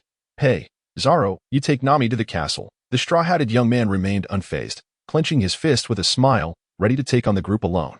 "All right, Luffy, just be careful." Zoro understood Luffy's penchant for brawling with animals. He then carried Nami, stepping lightly as he ascended into the air. Moonwalk.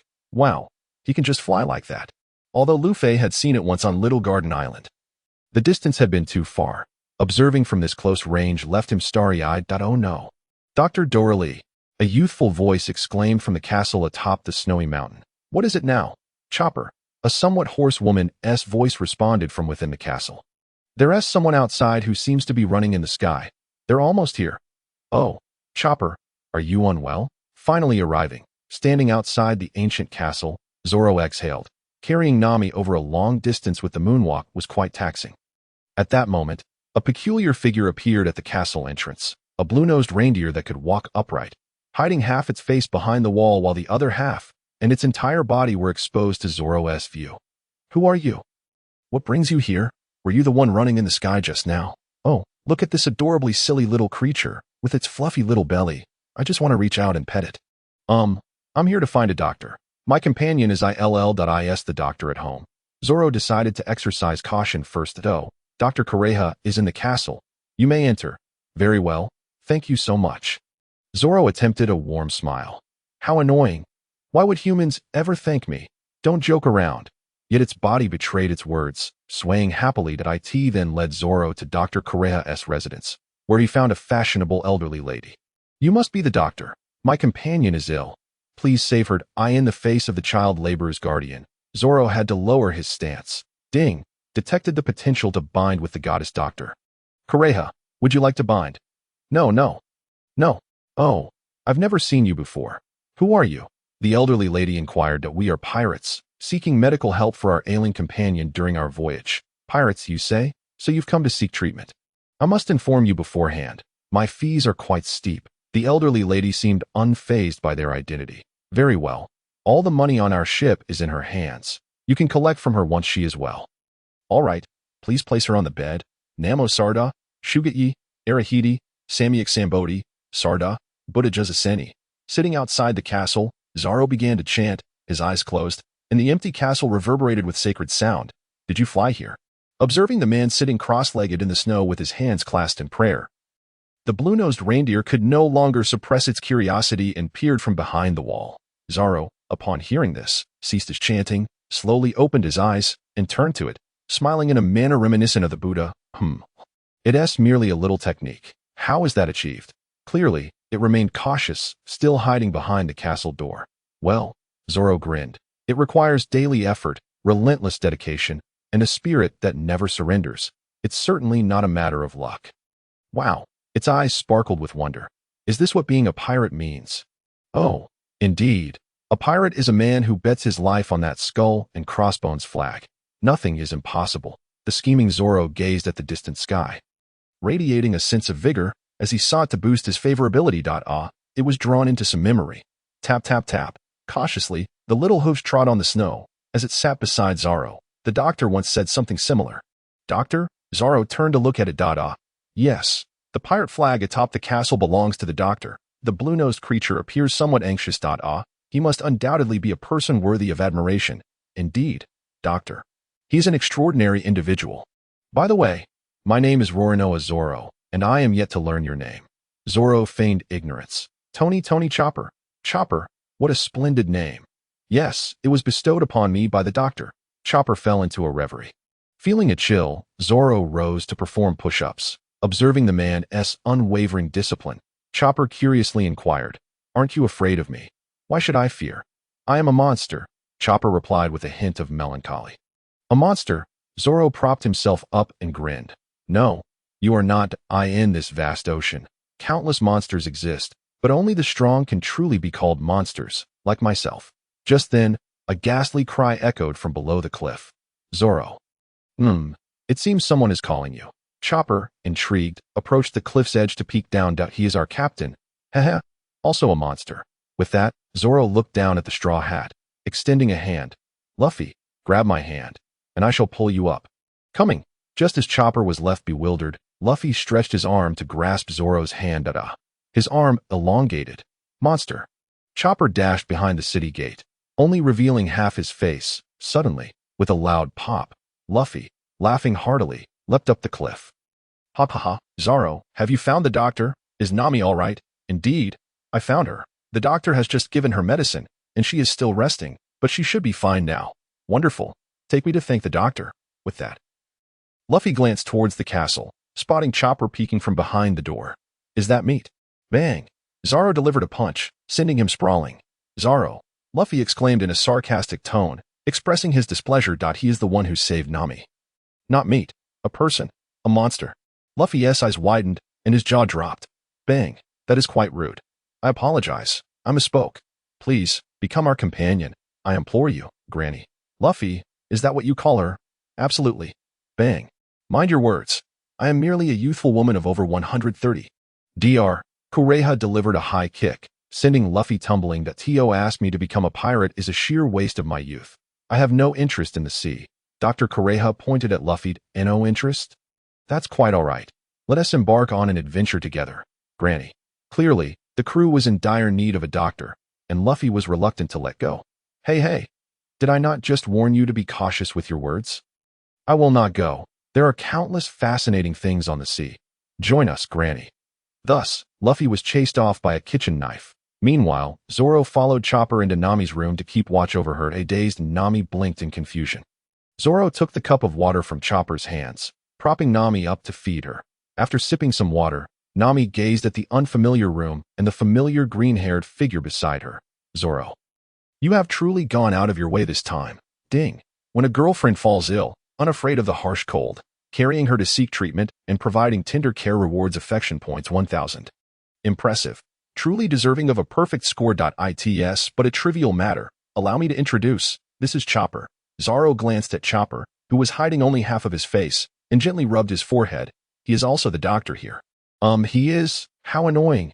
I am a human. Chopper was drenched in sweat. Oh, you can talk.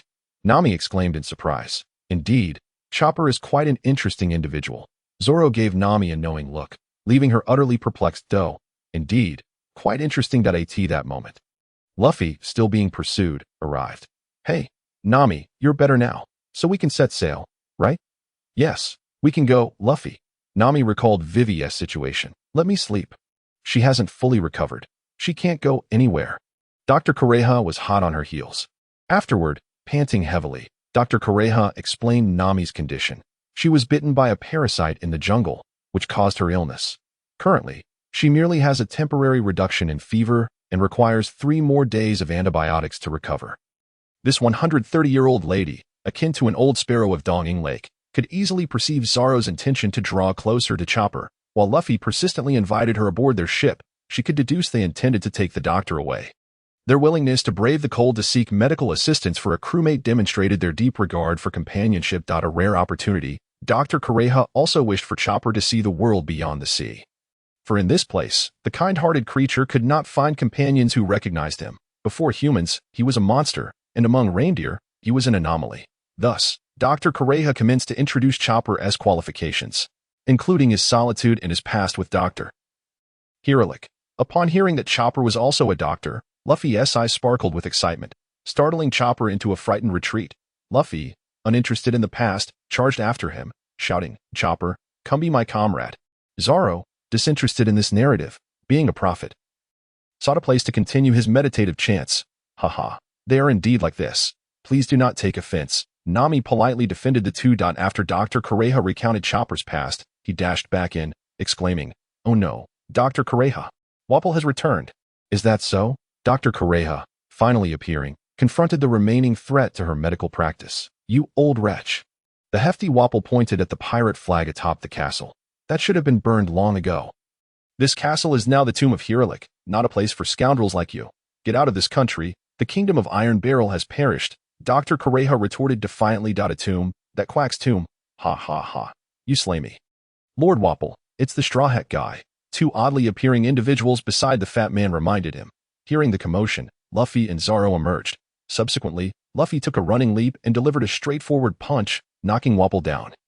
Had it not been for the two individuals beside him, he would have nearly plummeted off the cliff. It was evident that Luffy still harbored resentment against him, likely stemming from their previous encounter at sea. After Zoro had carried Nami up the mountain, it seemed they had crossed paths once more. Thereafter, the confrontation escalated. One of the peculiar individuals hurled a static ball made of an explosive head at Dr. Kureha, only to be sent flying by Zoro's remote slash. One aimed to shoot an arrow, only to be knocked down by Luffy's rubber pistol. Realizing the situation was dire, Wapol activated the powers of the Chomp Chomp fruit, transforming into a factory, merging with the two bizarre individuals, and turning his hands into cannons, bombarding the pirate flag atop the castle. Luffy, driven by rage, forcibly retrieved the pirate flag, once again showcasing his resilience against the blasts. Asserting that this flag could not be destroyed, well then, let us just say he has a thick skin. This display of bravado garnered Chopper's admiration, even with a face-to-face encounter with cannon fire. The pirate flag remained unscathed. Following this, Luffy faced off against Wapol. Chopper contended with the merged oddity, while Zoro was forcibly dragged by Dr. Kureha to watch. Alright, ladies and gentlemen, welcome to this Street UFC mixed martial arts competition. I am your commentator and referee, Thunderhand Winsaw. This chapter is not yet finished. Please click the next page to continue reading the exciting content ahead. Now entering the arena is the blue team contestant. The first-time participant in the Street Mixed Martial Arts competition, born on Drum Island, known locally as a monster, Tony Chopper. It is a reindeer that has consumed the human fruit and has taken on a form resembling an ordinary citizen. We can observe that this newcomer possesses a rather diminutive stature. Given such height, many spectators might speculate that he has mistakenly entered the wrong arena and should instead compete in the juvenile category. However, having been bestowed with the title of monster, one can surmise that he harbors extraordinary potential. Let us eagerly anticipate his performance. Our red team competitor is the right-hand man of King Wapol from the land of Drum. A fusion of Jace and Chromalamon known as Jace Malamon.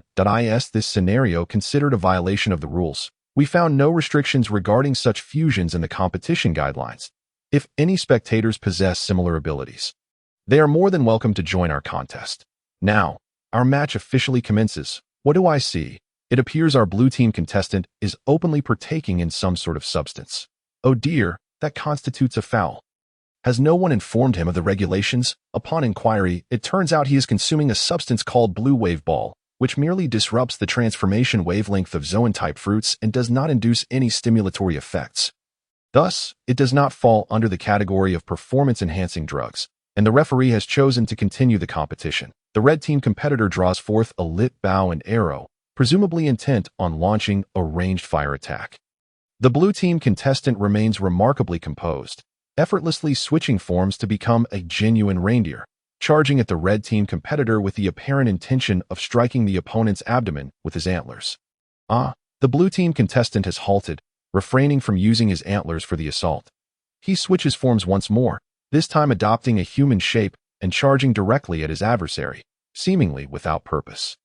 The red team contestant, with 4 hands, seizes a massive hammer and swings it at the advancing blue team competitor. A misfire. The blue team contestant once again transitions forms, this time embodying a slender human figure. Leaping high to evade the hammer, the red team competitor remains unfazed, hoisting the hammer high, seemingly waiting for the blue team contestant to land before delivering a crushing blow. Alas, in midair, the blue team contestant is unable to change his position. He is in peril.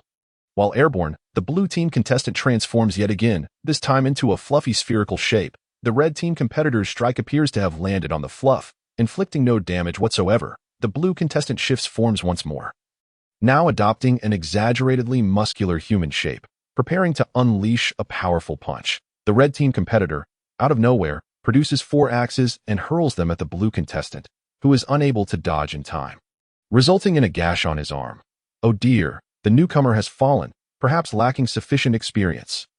The blue contestant has reverted to a diminutive reindeer form. Does this signify his intent to concede? Not quite.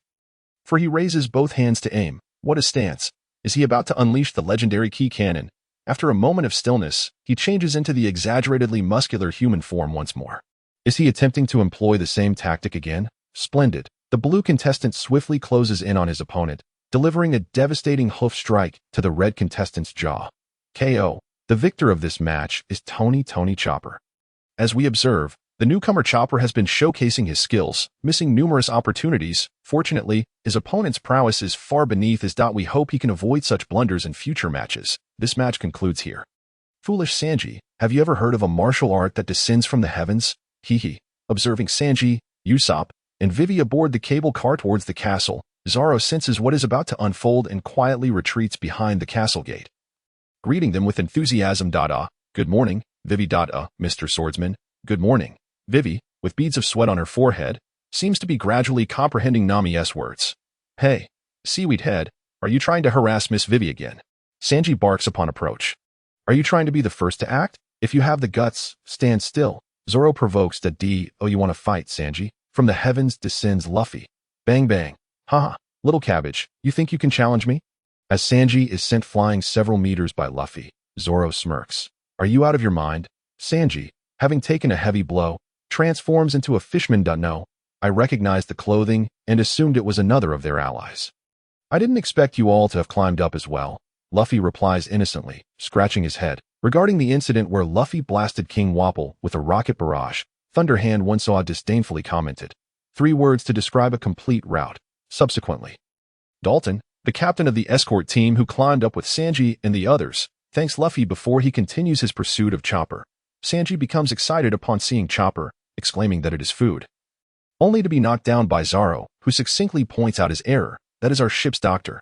Knowing that Luffy's pursuit would stretch into the night, Zoro begins to chant his sutras. Undistracted, initially he faces interruptions from the steady stream of villagers seeking Dr. Kureha's medical assistance, making it difficult to find tranquility. However, as he perseveres and completes a scroll, the external clamor seems to dissolve into a hazy mist. The sounds of Sanji and the others reuniting with Nami, as well as the villagers' commotion in search of Dr. Kureha, gradually fade into this ethereal ambience. Snowflakes flutter down from the sky, gently descending like countless white spirits dancing in the air. They softly land upon him, gradually covering the green-haired head in a pristine layer of white. As dusk deepens, a brilliant golden light appears within Zoro's tightly shut eyes. Amidst this golden glow, a figure with 3 heads and 6 arms flickers in and out of view, seemingly executing an extraordinarily profound sword technique. The sensation is vividly real yet fleeting, as if merely an ephemeral illusion that never truly existed. In a daze, Zoro awakens, attempting to grasp that elusive image. But the golden light and the 3-headed, 6-armed silhouette have vanished without a trace. He hastily opens the system panel.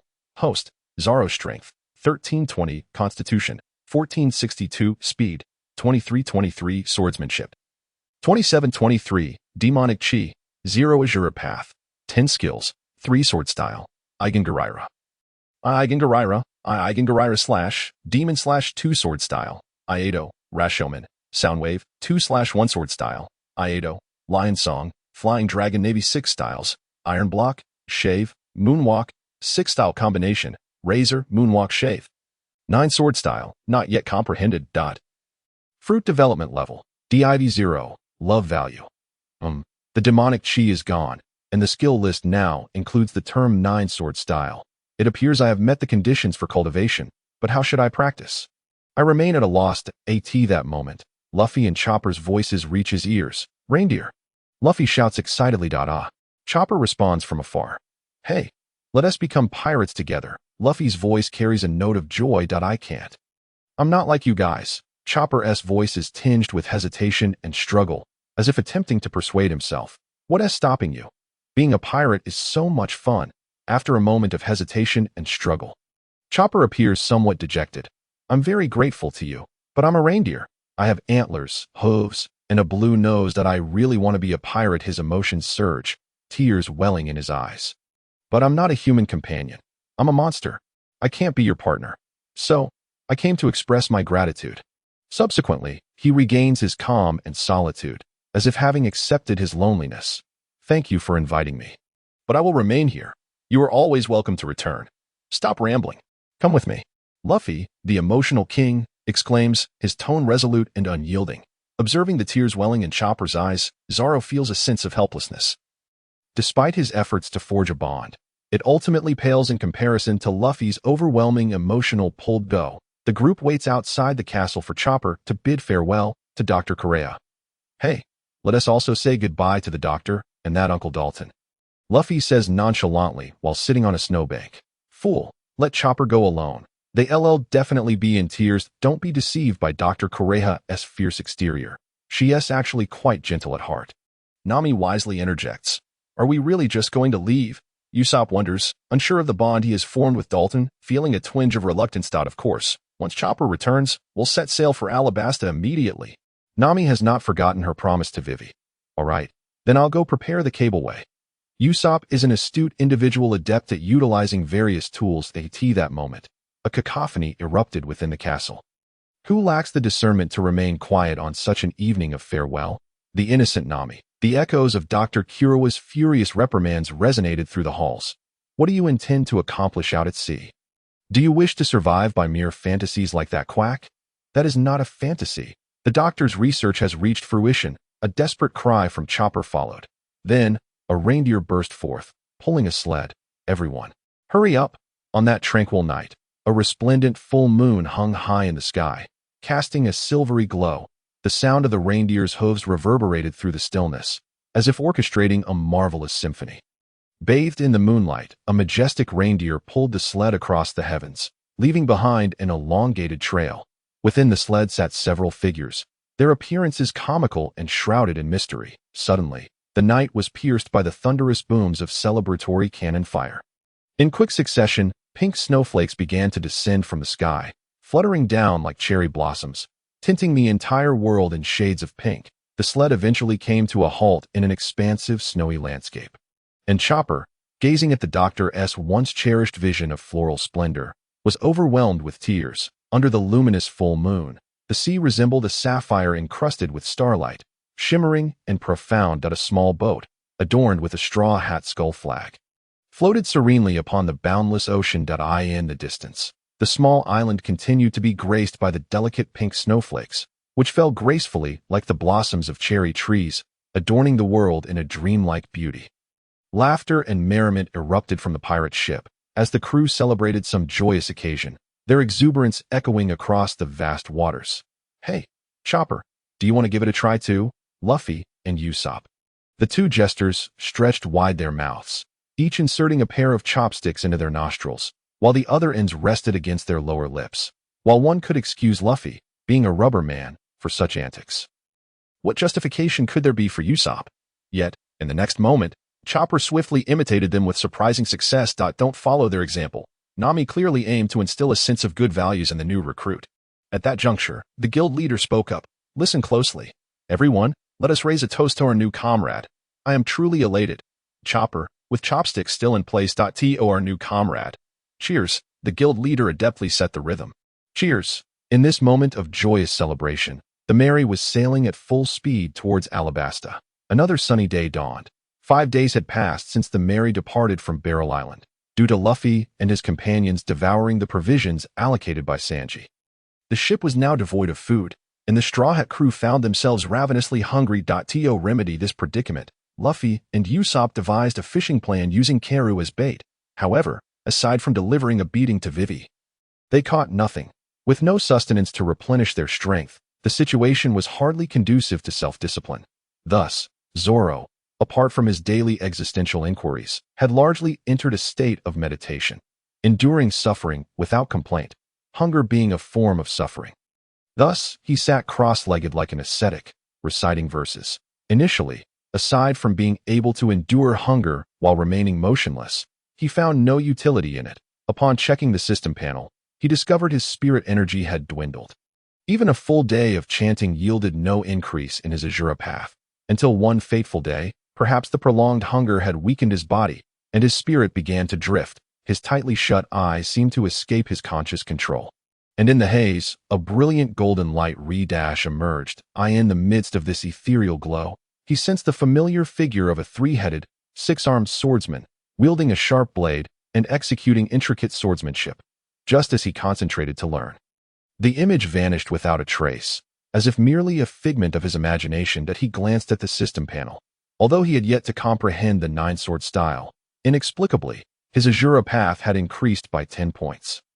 Damn it, I see now, the original practitioner endured torment to achieve this. What is that? Usopp, the fisherman in question. Yes, a foolishly starved Luffy. It's nothing, merely water vapor, replied the cultured Nami. Does vapor really emerge from the sea? Inquired the curious Chopper. Because there are hotspots. There are underwater volcanoes. There are volcanoes beneath the sea. Indeed, there are far more underwater volcanoes than on land. In several millennia, this place will form into an island.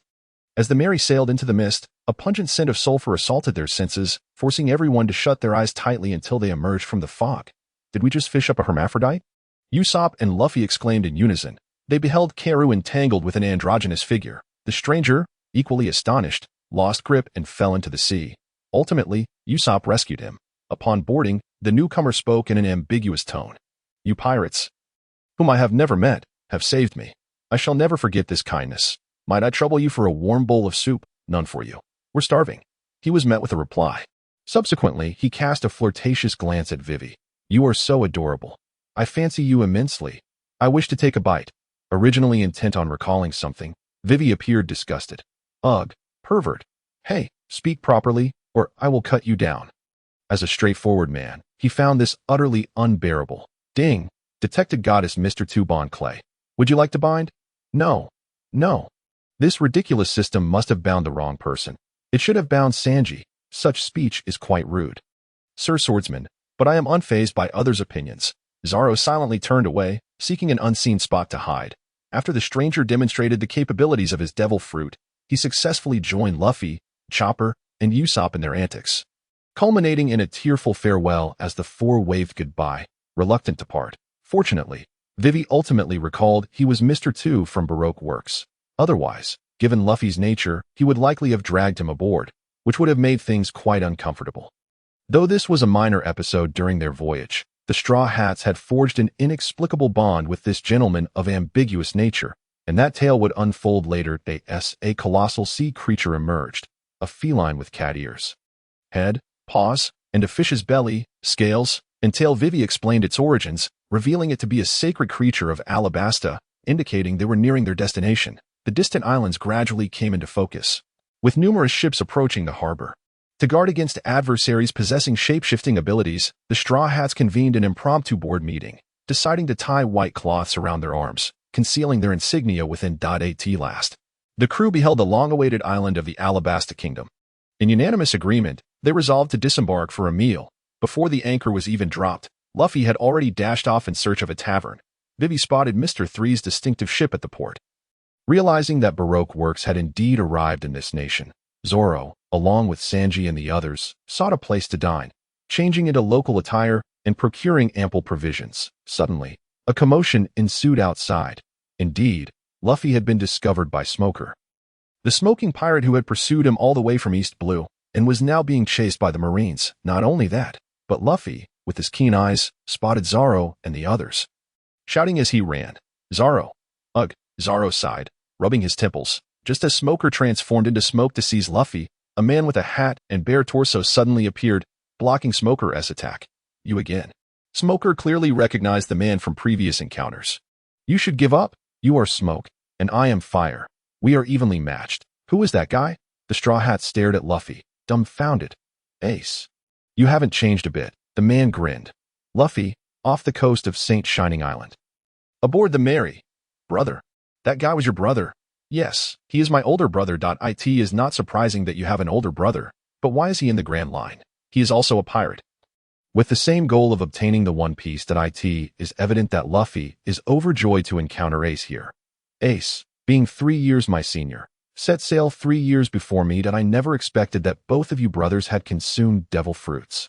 While Sanji casually smoked a cigarette. "Indeed, I was quite taken aback," Luffy chuckled, saying, "He never ate any fruits before, and I have never won a fight against him. After all, Ace is incredibly strong." Nami was astonished. "You've never won once against him, and he was just an ordinary person back then. Truly, the brother of a monster is still a monster," Usopp exclaimed. "That's right, I lost every single time." "Haha. However, if we were to fight now, I believe I could win," Luffy stated, blissfully unaware of his own delusions. "Who do you think you can defeat?" Ace suddenly jumped aboard the Going Merry. Ace could tell that Luffy was quite excited. "Hey," everyone greeted. Unlike Luffy, Ace was very polite. "Ah, thank you all for taking care of my little brother." The two brothers exchanged pleasantries for quite a while, during which Ace invited Luffy to join the Whitebeard pirates. But his offer was declined. "Having a foolish younger brother makes me quite worried." Ace chuckled heartily. "You all can't do anything about him, right? I'll leave it to you." After saying this, Ace prepared to depart. At which point Zoro suddenly interjected. "Ace, being from the Yonko Whitebeard pirates, you must know about haki, right?" "What is that?" Luffy asked, puzzled. "I heard my master, Yusaku, mention it. It is a combat technique developed through training that unlocks the potential of the human body. If cultivated to a certain level, an ordinary person can strike an elemental user." Zoro deflected the credit to Yusaku. "Really? Then we wouldn't have to fear Smoke Man," Luffy exclaimed excitedly. "Ace, how does one train to master this haki?" Haki? By maximizing the energy of your body, you can naturally sense haki," Ace replied. "Ha." Everyone looked bewildered. At this stage, haki is still beyond your grasp. To possess haki, one must undergo extensive training. Ha ha ha. After Ace laughed heartily, he glanced at Zoro and grinned. "Why don't you give it a try?" "Huh. I'm going in. Watch my punches." "Wait." Zoro, confused, quickly assumed a fighting stance. Bang. Zoro braced himself against Ace's powerful punch, feeling as though an iron rod had struck his arm, causing him to shake his hand in pain. Ace did not give him a chance to speak, relentlessly pummeling Zoro without using his devil fruit powers, relying solely on his fists. "Do you understand now?" Ace grinned at the bruised Zoro. "I get it. You are definitely his brother. Both of you are equally unreliable." Zoro shook his head in disbelief. Ace slightly raised his hand to his forehead. "Haki, in essence, is about wrapping your spirit or presence around a part of your body. You can imagine it as forming armor from your will and wearing it on your body or weapons." "Oh, I see. So the beating I just received was your way of teaching me haki. Is this how your family passes down skills?" Zoro grumbled, hesitantly asking, "Can you hit me again?" Ace grinned and then delivered a right hook to Zoro's abdomen. "No problem." After exchanging a few more words with Luffy, Ace took his leave, while the drunken first mate, Sanji, was unable to rise to see him off, which was rather rude. How should I put it? The only impression from this encounter is that haki has no relation to iron. It is akin to the iron cloth of martial arts masters in previous life cultivation novels, while haki resembles the chi armor technique of cultivators. But where does this chi come from? I still don't understand. Perhaps I should prepare some sea prism stone weapons, just in case, as I will soon face Crocodile. The strength of this sand crocodile is an enigma to Zoro. During the Marineford War, he charged at everyone, including Doflamingo, Mihawk, Akainu, and Whitebeard, seemingly evenly matched with all. He was nicknamed 50-50. Zoro considered using his current 50,000 love points to exchange for haki. But upon reflecting on this guy's 50-50 abilities, he thought better of it. It would be safer to leave it to Water Luffy. Furthermore, the exclusive storyline for the 6th of the month has arrived. This open book exam seems to be a bit challenging. and it appears I will have to fight her, with the requirement of maintaining emotional control, which is not my forte. Never mind. Sanji also taught me a bit about open book exams, and thankfully the transvestite hasn't touched my face. While Zoro was still in contemplation, he heard Vivi's voice beside him. We are heading to a city called Yuba.is, the rebel leader there. Zoro asked, coming back to reality. We just need to defeat that guy. Right. Luffy confidently punched the air. Not at all, Vivi said helplessly. These two had completely missed her explanation. We need to convince the 700,000 rebels. We don't want any more bloodshed, Vivi shouted. 700. 000. Can we really persuade them? Zoro grinned. Can we stop them? On the way to Yuba, you will understand everything. You will see what the Baroque works has done to this country and how the people of Alabasta are living. I will put a stop to this meaningless uprising. We cannot allow Baroque works to do as they please on this land. All right, I understand, Vivi. Let us set off for Yuba, on the scorching sandy beach. Zoro had grown accustomed to Luffy's antics of fighting sea cows and decided to find a shady spot to hide. Watching Luffy accept a group of sea cow disciples, Zoro sighed and thought, damn it, how can this sea cow figure out hockey within 3 years while I have no clue at all? This is unbearable. Dancing powder, also known as rain-seeking powder, was developed in a drought-stricken nation long ago. It can induce artificial rainfall. However, it has a fatal weakness. Once used in an upwind city, the downwind cities will have their rainwater intercepted, leading to drought. Therefore, the world government prohibited the production and use of this powder. Which brings both happiness and disaster. Alabasta is a desert nation, and all cities suffer from water scarcity. 2 years ago, a large quantity of dancing powder appeared in Alabasta's ports. Following this, apart from the king's residence, there was no rainfall in any other cities, leading the citizens to suspect their king. This was also the reason for the rebellion in Alabasta. Vivi looked around at the abandoned villages due to drought, painfully narrating the state of Alabasta and the schemes of Crocodile. In the boundless desert, a caravan was trudging forward with great difficulty. The endless sand dunes sparkled under the blazing sun, resembling a golden sea. Tumultuous, yet eerily silent, the caravan was like a solitary boat adrift in this ocean of sand, their figures appearing extraordinarily tiny against the vast desert. Each step they took sank slightly into the soft sand, causing them to slide backward half a step, yet every stride was resolute and powerful. The heat of the desert enveloped them, as if it sought to scorch their very souls. Those in pain are troubled, while those in joy find contentment. Thus, suffering and joy are both devoid of reason. It is like drilling fire. If you douse it with water, it will surely extinguish the light of the darkness. Ah, I'm dying of heat. Zoro, aren't you hot? Why have you been mumbling this whole time? Luffy panted, sticking out his tongue. Supporting Chopper, Zoro wiped the sweat from his brow and disdainfully looked at him. A strong person never complains about their environment. Your constant whining only drains your energy. That must mean I'm too weak. I can't handle it anymore. I'm not afraid of the cold, but heat is my worst enemy. Chopper lay on the board, panting. Why don't you shed that furry coat of yours? Usopp leaned on his cane. You jerk. Don't underestimate reindeer. Chopper retorted angrily. Hey, Chopper, don't transform. Otherwise, I want to carry you. Zoro sighed. Still puzzled about how the Zoan-type devil fruit worked, there seemed to be no conservation of mass. Water, Luffy exclaimed, thoroughly parched. You can only have a sip. Luffy, just a sip, Vivi repeatedly emphasized. Luffy puffed his rubbery cheeks, exaggeratedly taking a large gulp. Smack. Usopp slapped the back of Luffy's head. That gulp was too big.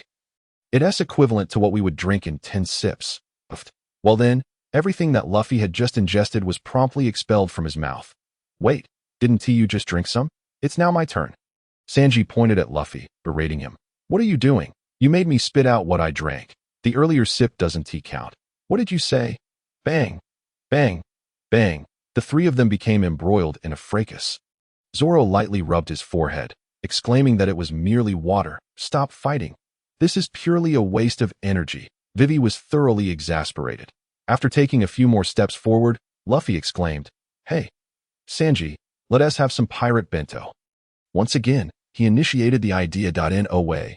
We need Vivi's permission first. Vivi, can we please have lunch? I can hardly move anymore. Usopp chimed in with his request, but we only walked a quarter of the distance. There's a saying, when you're hungry, you must eat. Haven't you ever heard of it? Luffy expressed his dissatisfaction. Fine, then let us rest at the next pile of stones, Vivi conceded helplessly. Thus, Luffy began chanting, stone pile, stone pile. After an indeterminate amount of time, they finally spotted a stone mill ahead, accompanied by a flock of fallen birds. There were numerous injured birds. Chopper, hurry and heal them. Zoro, while keeping an eye on their belongings to prevent those deceitful birds from stealing them, scoffed, birds aren't food, you know? Do you still remember that story about you catching birds in the sky? Birds? Luffy, wait a moment. Sure enough, those birds lunge for their belongings. Shave. Zoro suddenly found several long-beaked birds clutching their luggage in their beaks. Truly worthy of Mr. Swordsman, Vivi patted her chest to calm herself, stating, these are deceitful birds, notorious for stealing travelers' possessions. How despicable. Sanji, let us eat them. Just as Sanji was preparing to cook them, a camel came galloping towards them, followed by an earth-shattering thud as a colossal lizard pursued closely behind. Sandora, the great lizard. Vivi screamed. Moonwalk. In midair, Zoro grinned, having heard of a sword technique that descends from the heavens, one sword style, flying dragon. The massive lizard was cleaved in two at the waist. Consequently, the group feasted upon lizard meat, and after a hearty meal, with Chopper facilitating interspecies communication, the camel successfully joined their ranks, carrying Nami and Vivi as they resumed their journey. The desert sky gradually darkened, and as the last rays of sunlight extinguished, a full moon ascended high into the heavens. At long last, the rebel base, Yuba, appeared before them. However, the scene was shrouded in a sandstorm, and the silence of crumbling walls and broken eaves suggested it was hardly a place inhabited by anyone. The Straw Hat crew encountered only a stubborn old man in the city, who was tirelessly digging in a large pit. He informed them that the rebels had departed for Cartlea. Yuba had not encountered this sandstorm for the first time. It had been suffering from frequent sandstorm assaults ever since the prolonged sunlight 3 years ago had caused the oasis to dwindle. The old man overheard Vivi's name during their conversation, and at that moment, they recognized each other. He was none other than Dodo, the father of the rebel leader, Kusha, who was also Vivi's childhood friend. Their bond had been forged through shared experiences, particularly after Kusha had risked his life to save her. Subsequently, the Straw Hat crew, under Dodo's hospitality, temporarily stayed in Yuba for the night, while Luffy took it upon himself to guard Dodo as he dug. For Dodo believed he could unearth water. Thereafter, Luffy joined in, digging alongside the old man until he fell asleep. The following morning, before parting ways, Dodo offered Luffy a cup of water, claiming that after Luffy had dozed off, he had struck moist soil and managed to distill the water. Yuba shall not be buried by sand. Once again, they found themselves in the vast desert. Not long after departing from Yuba, Luffy sat beneath a withered tree, refusing to move. Zoro noticed this and grinned, asking if they were about to have a pop quiz. Let me think. Zoro then sat down beside Luffy as well. What's wrong with you guys? We quit. Zoro and Luffy spoke in unison. Luffy exclaimed, surprised along with the others that I still think we should go and deal with the sand crocodiles. Zoro grinned. Even if we go there, we won't be able to stop the rebels. Because we are pirates, and no one would believe a pirate's words, right, Luffy? Luffy replied solemnly. If we stop those who wish to rebel, can we also stop the crocodiles? That Vivi. You don't want anyone to perish in this battle. Those citizens, and us pirates. Zoro interjected before Luffy could speak. Luffy looked at Zoro with astonishment. But our opponents are the 7 warlords, and there's a battle with 1,000,000 people. You still hope for everyone to be safe. How naive. Right, Luffy. Zoro agreed, thinking the same. Hey, you should consider Vivi a bit more. Nami was furious. Nami, just a moment. Sanji surprisingly did not oppose. What's wrong with wanting everyone to survive? Vivi glared at the two, seething with rage. People will die? The two spoke in unison again. Bang, bang. Both were knocked down by the furious Vivi. Be quiet. Do not speak such words again. If you dare say that again, I won't spare you. Aren't we currently trying to prevent a tragedy? Be it the rebels or the king's army, no one in this country is at fault. Why must someone die? It's all Crocodile's fault. Luffy then retaliated with a punch. Then why do you risk your life to do this? I, too, know what needs to be done for this country. When it comes to emotions, I truly falter. We can't just gang up on her. Zoro then stepped forward and seized Vivi's raised fist. Enough. Vivi, we all know that you don't want us to confront Crocodile directly. You don't want us to die at his hands. Which is why you're avoiding the main issue by trying to intervene with the rebels. But deep down, you want to take him down more than anyone else. Vivi's face darkened. This is my country's matter. I am already grateful that you could bring me back. I cannot be so selfish as to gamble with anything other than my own life. Luffy suddenly interrupted, shouting, "Let's gamble our lives together. We are partners." Tears of gratitude welled in Vivi's eyes, and she could no longer hold back her emotions. Luffy, Zoro. Ding. Through the cooperation of friends, they moved the heart of the sixth girlfriend with sincerity, deepening their bond, and rewarded them with 1,000 love points. Tell me, where is Crocodile? North of Yuba, in the dream city of Waterland. This is a city of opulence and indulgence, the most prosperous and peaceful city in Alabasta. On this day, the once bustling city had transformed into utter chaos, with the streets filled with confusion as a contingent of Navy pursued several fleeing pirates. The largest gang in the city was also on the hunt for this band of pirates. In the lively streets, a small group of Navy led by a woman surrounded a pirate armed with 3 swords at his waist. Rorinoa Zoro. It's good to see you again. Oh, if it isn't the Vice Admiral Tashigi from the Navy headquarters. Long time no see. Tashigi's expression was cold. I told you I would reclaim the famous sword in your possession. Zoro crossed his arms. Haven T, we already determined the outcome? As she drew her treasured sword, Shigeru, pointing it at Zoro, she declared, the outcome has yet to be decided. You Haven T managed to land a single blow on me. It seems you insist on having another round. Let us set a wager, shall we? A wager. If you lose, you shall become my girlfriend, Zoro grinned. Who would want to be your girlfriend? Tashigi transformed into a red-faced fishwoman. The surrounding Navy began to cheer. Oh, I don't care. It's settled. Having followed Luffy for a time, Zoro found this childish tactic quite effective, and without giving Tashigi a chance to respond, he drew Wado Ikamanji and launched an offensive. Clang, clang, clang. Oh, it seems your swordsmanship has improved after a few days. Zoro did not exert his full strength, leaving him with the energy to banter a bit. How infuriating. Tashigi felt humiliated again, gritting her teeth as she unleashed a furious barrage of strikes. What a brutish swordsmanship. A sword that lacks finesse is not strong. He echoed the words of Hawkeye, although he could not comprehend them, yet it did not hinder his pretense of mastery. Clang. The outcome remained unchanged.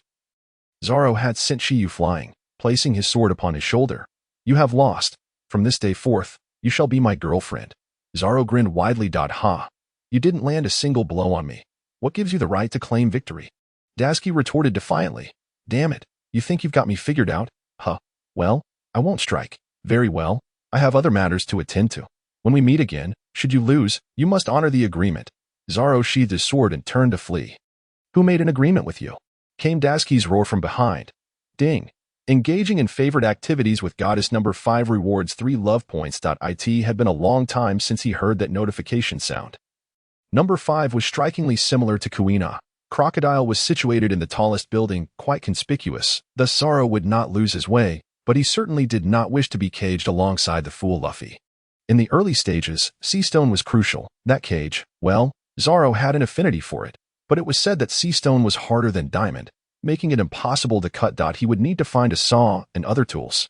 In the dreamlike city of Rain, within the grandest casino's VIP room, a man with slicked back hair and a long scar across his face, wielding a golden hook for a left hand and draped in a black fur coat, puffed on a cigar, resembling the quintessential Italian mafia boss at that moment. He was passionately recounting the intricacies of a meticulously planned rebellion. The audience consisted of the Straw Hat crew confined within a cage. Marine Colonel Smoker and Princess Vivi, whose hands were bound outside the cage. Upon hearing the man speak of utilizing Mr. Two's imitation fruit to incite chaos by impersonating the king, Vivi was consumed with rage and anxiety. Despite her restraints, she tumbled from her seat, struggling to rise. I must stop this. If we reach Aruba before the rebels, there is still a chance to prevent the uprising. Clearly, her fury only served to inflate the man's pride. Oh, how fortuitous. We also intend to visit Aruba to pose a question to your father. Would you care to join us? Bang. At that moment, the VIP room's door shattered into fragments as a green-haired figure with 3 swords at his waist appeared outside. A large water barrel strapped to his back, with a hose attached. Mr. Swordsman. Vivi exclaimed excitedly. Zoro. Luffy shouted enthusiastically, let us out. Tis TSK. Is this one of the 7 warlords, Crocodile, a rare breed, the natural type user of the sand fruit? Zoro grinned. So, there are still stragglers. Mr. Swordsman, I see. Crocodile, seated, initially appeared slightly taken aback, then slowly raised his hand to take a drag from his cigar. Knowing my reputation, you dare to come here recklessly? I wonder who you are, shave. Three-sword style, demon slash. Crocodile scoffed, his body beginning to elementalize. But just as he had transformed a quarter of the way, he felt something amiss and swiftly raised his golden hook to shield himself. Ding! As their positions intersected, a shallow wound appeared on Crocodile's chest, unexpectedly injuring him. Tisk, as expected, a 50-50 chance. Your reflexes are impressive. Zoro shook his head in regret. Even catching him off guard, he had not succeeded in delivering a fatal blow. Crocodile, glancing at the water barrel behind Zoro, realized what was at play. You despicable brat. How did you come to know the weakness of the Sand fruit? Zoro grinned. Knowing you are one of the 7 warlords. How could I not come prepared? Hee. Crocodile suddenly chuckled. Is your reliance on that wooden barrel? Without it, as he spoke, a small sandstorm materialized in his hand, while Zoro grinned wickedly. Don't even think about unleashing any devastating abilities. The surroundings are saturated with water. Old Sand, embarrassed yet listening, retracted the sandstorm, then coldly smiled. So you believe you have the advantage. Ms. Sunday. 6-petal flower. Anchor flower. Nearby, Robin, under Old Sand's command, raised her hands that as her words fell. 6 hands sprouted from Zoro's body, attempting to grasp his neck, arms, and legs, trying to employ joint techniques to bend him backward. Zoro tensed every muscle in his body, then grinned, in the face of absolute power. Joint techniques are of little use. 3-sword style. 1 force law. 2 force law. With his biceps and triceps swelling, he broke free from the restraints and swung his sword at the hands gripping him. Robin had no choice but to withdraw her powers. Sorry. Mr. .0. Truly remarkable, Zoro. Usopp exclaimed. Zoro, strike him down. Luffy joined in the cheer. Only Zoro's expression turned grave as he donned his bandana. One should not underestimate a 50-50 chance, even when the odds were in his favor. Impressive indeed, Mr. Swordsman, but unfortunately, I am not the type to rely solely on abilities. Crocodile removed his golden hook, revealing an iron hook concealed within, from which several hollow points released purple gas that a drop of the purple liquid fell to the ground, producing a plume of white smoke. Sanji, Chopper, quickly assists Zoro. He is battling Crocodile in the Rain's VIP room. Fear not, Princess Vivi. Although that green-haired fool is a pervert, he remains reliable in critical moments, Sanji reassured as he worked to free Vivi.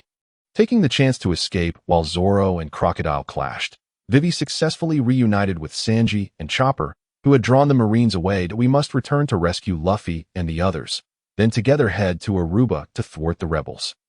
That imposter imitated my father's face, deceiving everyone and igniting the flames of war. Hearing the urgency in her voice, Sanji and the others hastened to follow Vivi back to the Rain's VIP room. At this moment, the VIP room lay in ruins. The once intact tables and chairs had vanished, all moisture absorbed by Old Sand, transformed into sand for his offensive. Around them, Zoro was faintly visible, utilizing Shave to swiftly maneuver, striking at the sand controlled by Old Sand. This duel resembled a tempestuous clash, Crocodile versus Zoro, but while Old Sand carried no gourd, Zoro bore a wooden barrel. However, with each of Zoro's attacks, he had to spray water on his blade, significantly limiting his attack speed. Moreover, his more potent techniques, like Flying Dragon and Lion Song, would shed the water droplets prematurely, rendering him unable to execute a decisive slash. Thus both sides found themselves entrenched in a grueling battle. Curse it! What on earth does Nico Robin intend to do? Old Sand muttered, simultaneously maneuvering the sand against Zoro's fierce assaults. He was already bloodied, with several wounds on his arms and chest, and even a gash on his face. Appearing quite disheveled, indeed, while he was ensnared by Zoro's relentless pursuit, Robin inexplicably chuckled and left the scene, allowing Vivi to slip away unnoticed. Old Sand, the notorious leader of the Baroque Works assassination organization, realizing he was no match for Zoro in physical combat, and with his abilities severely hampered by the terrain, resorted to underhanded tactics. He coldly addressed the Straw Hat crew within the cage, crescent-shaped sand dune. With that, his right hand elementalized into a crescent-shaped sand blade aimed at the cage. Zoro understood that this strike would siphon the moisture from the target's body, despite the sea stone barrier, given Old Sand's adept control over sand. It was highly probable that the sand would infiltrate through the cage's gaps. Shave. Reluctantly, Zoro positioned himself in front of the cage. Two-sword style. Sound wave. The sand blade collided with the high-velocity airflow generated by his dual swords, scattering into granules that T.O. think a dignified warlord would resort to such shameless tactics against a nameless foe. Do you not feel any shame? Zoro decided to hurl some taunts to distract him. I'm the head of an assassination organization. Do you think I would adhere to the code of the samurai under unfavorable conditions? Crocodile was unfazed. Brat, since you hold your comrades dear, just stand there and wait for death. Desert Diamond Blade. Old Sand elementalized both hands, transforming them into 4 large sand blades aimed at Zoro. Zoro raised his dual swords, 3-sword style, 108 troublesome phoenix, for great sand blades were shattered by 3 fierce strikes.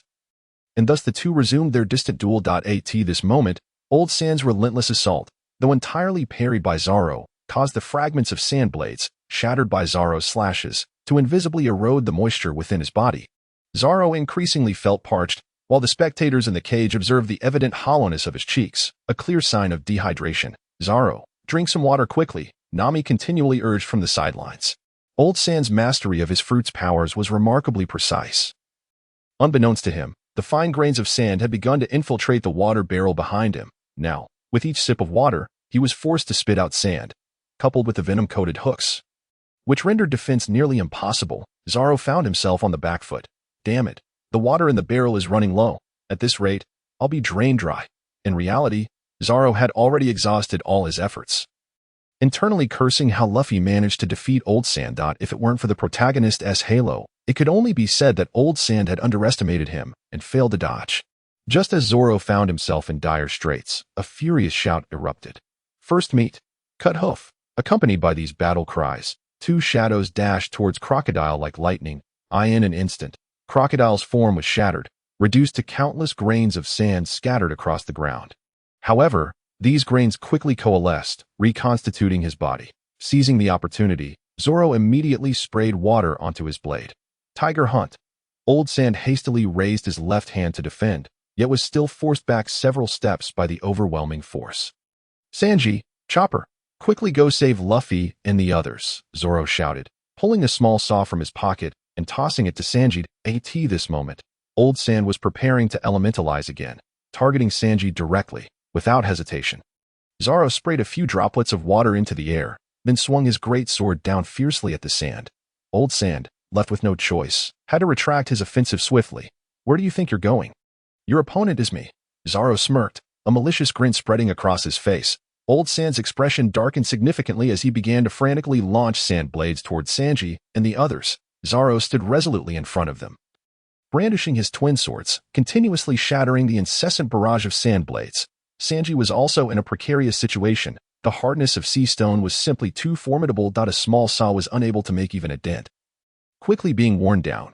This chapter is not yet finished. Please click the next page to continue reading the thrilling content. Useless. The hardness of sea stone surpasses that of diamonds. We can only succeed with the key. Smoker, calmly puffing on a cigar in his cage, handed over his weapon. Rorinoa, your water barrel is almost empty, so I'll lend you my sea stone weapons. The Navy? Sanji exclaimed in shock. Why are you here? I've always been here, Smoker roared. Zoro, catch. Sanji hurled the sea stone to Zoro. Zoro swiftly caught it with one of his swords, using it to disperse the incoming sand, then sheathed his other 2 swords, grinning. Old Sand. Are you prepared for defeat? Old Sand's expression grew serious. Mr. Swordsman, what do you seek? Wealth? Fame? I can provide you with all of that. With your skills, there is no need to remain in an obscure pirate crew. Let us collaborate. Alabasta harbors the secrets of ancient weapons, and my plan is on the verge of success. With the ancient weapons at our disposal, we could ascend to the pinnacle of the new world. How about it? Rebellion now? Are you foolish, or am I? Zoro smirked. It seems you are already resigned to defeat.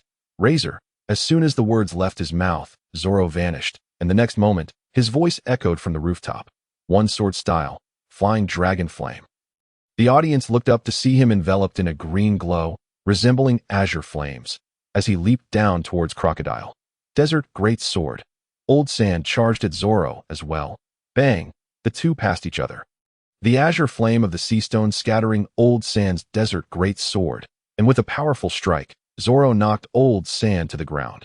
Then, Zoro pressed the sea stone against Old Sand's back, rendering him immobile.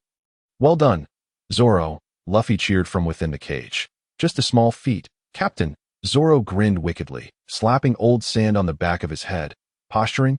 Do you still want to show off while puffing on a cigar? Hey Vivi, this guy has a nice head.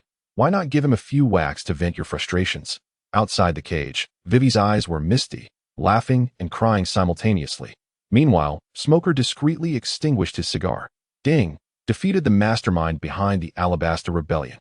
Crocodile, earning level 6 gratitude, reward, love points 1000. Vivi, you and Luffy should leave first. Nami, wait a moment.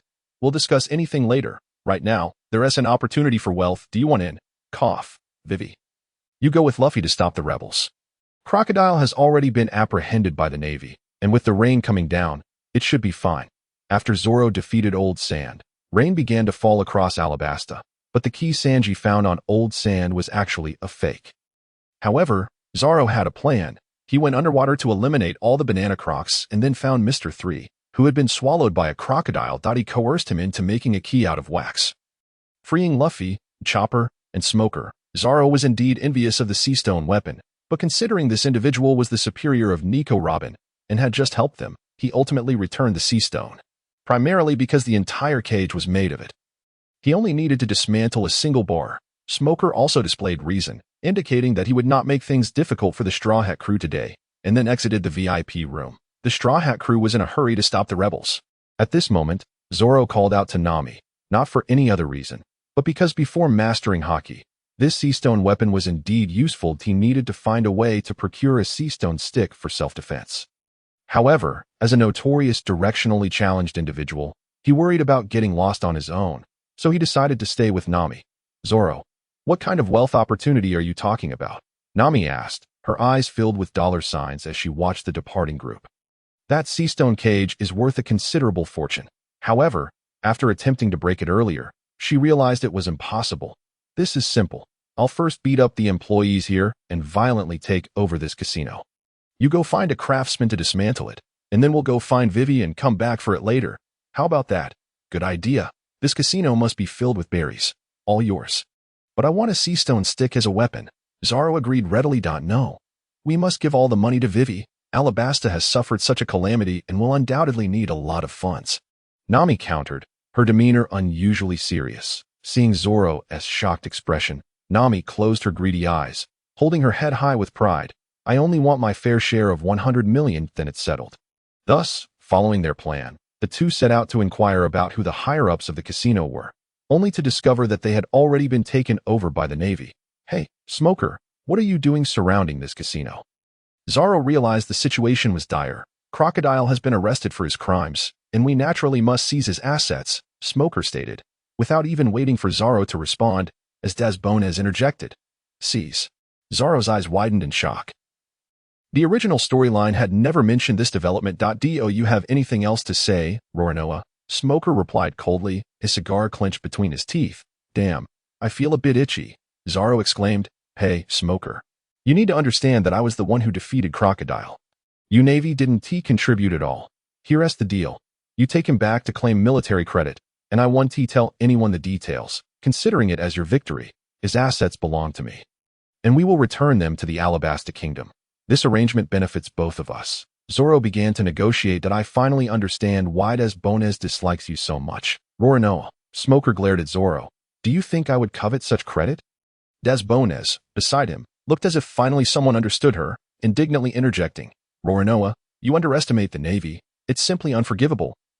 Crocodile was defeated by you. And I will report this truthfully to the Navy headquarters. Just wait to be bounty hunted and face endless pursuit. In a similar vein, regarding the return of the Alabasta Kingdom, I shall fervently advise the headquarters. Thus, you shall not take a single thing from here. What?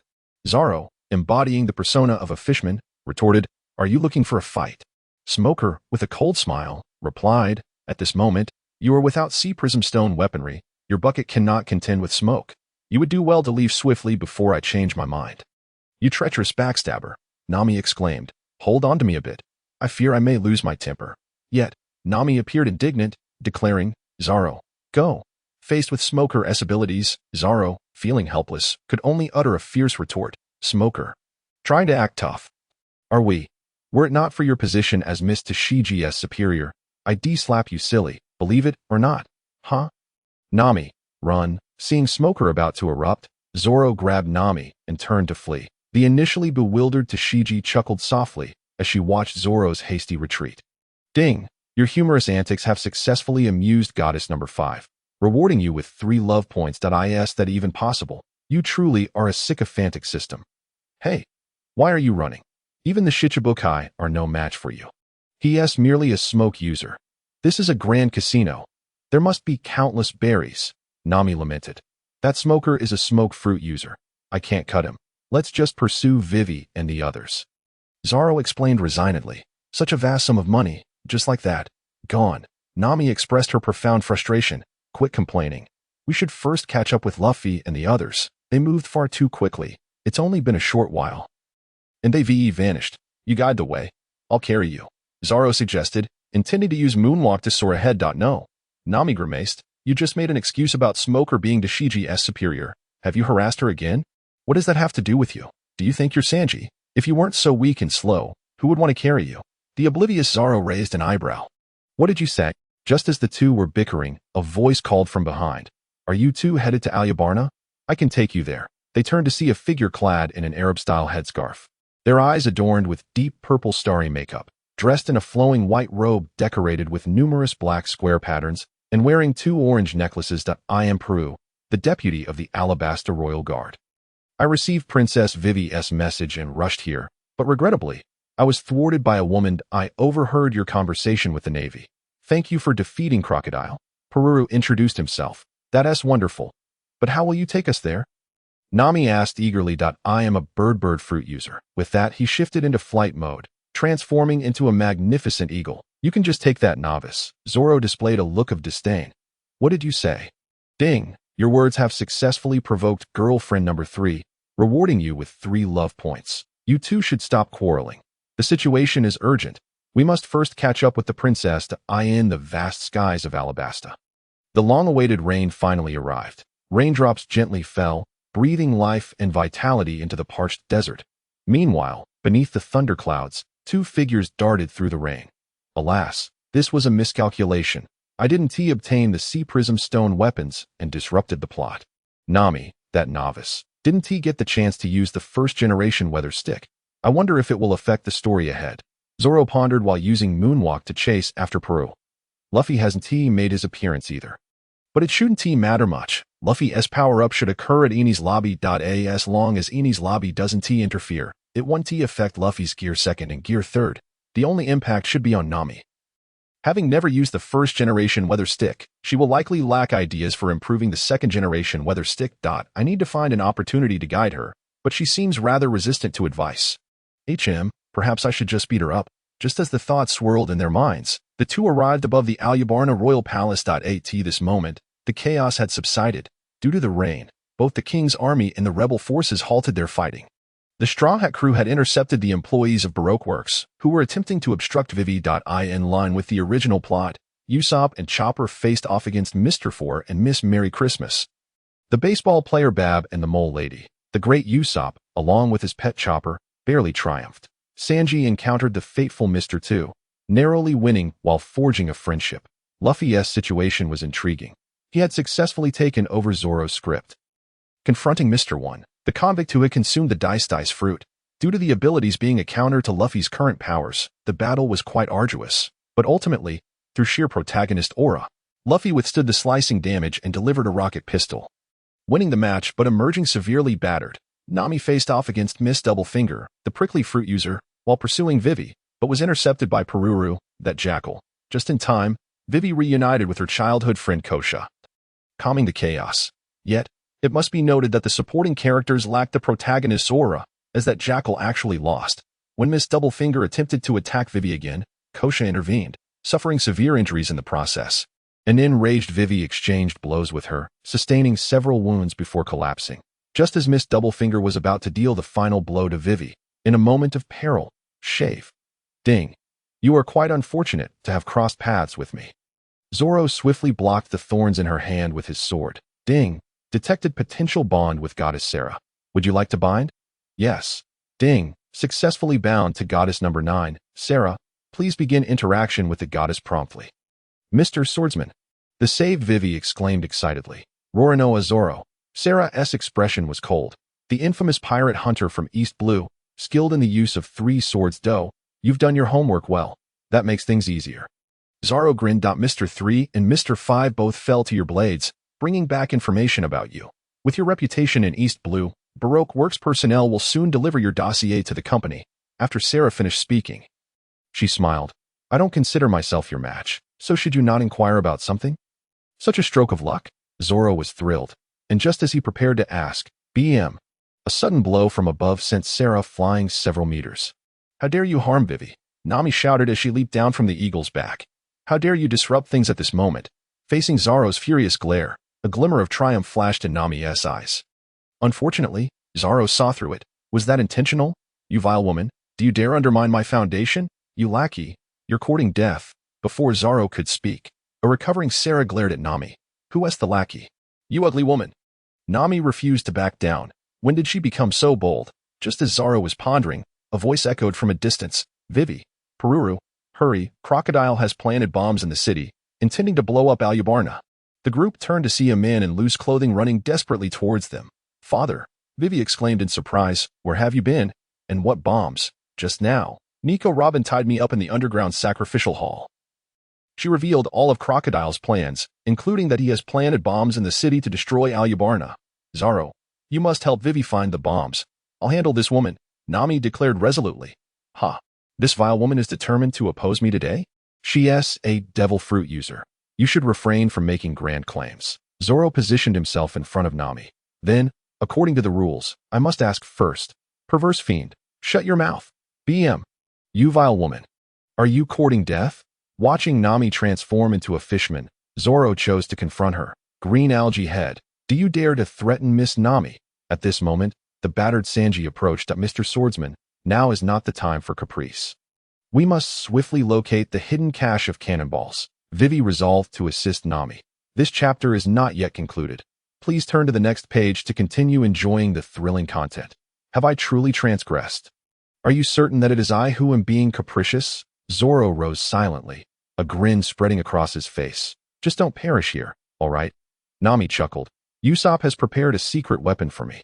I shall not be defeated. In a flash, he appeared behind Sarah, the Sandai Katetsu resting on her shoulder. Sarah felt a chilling voice, akin to that of a demon, whisper behind her. I must ask you once more. Would you consider being my girlfriend? You perverse fiend. Nami transformed into a fishman once again. Ha! Little navigator. Do you still wish to undermine my foundation? Your aspirations are laughable. I would, Sarah replied after a brief moment of hesitation. Ding! Confession to Goddess number 9. Sarah, please continue your efforts. Reward. Love points. Let us go, Vivi. Zoro sheathed his sword and turned with flared. Mr. Swordsman walked halfway, and Vivi hesitated to speak. What's the matter? Is it truly all right to leave this to Nami? Hey, our navigator is no mere underling. Have you heard of the Drum Island Flea? Zoro grinned. Huh? Well, in any case, she is no ordinary woman, especially with Sanji standing guard. So where shall we seek the cannonballs? Vivi appeared somewhat at a loss. If it were me, I would place them at the highest point.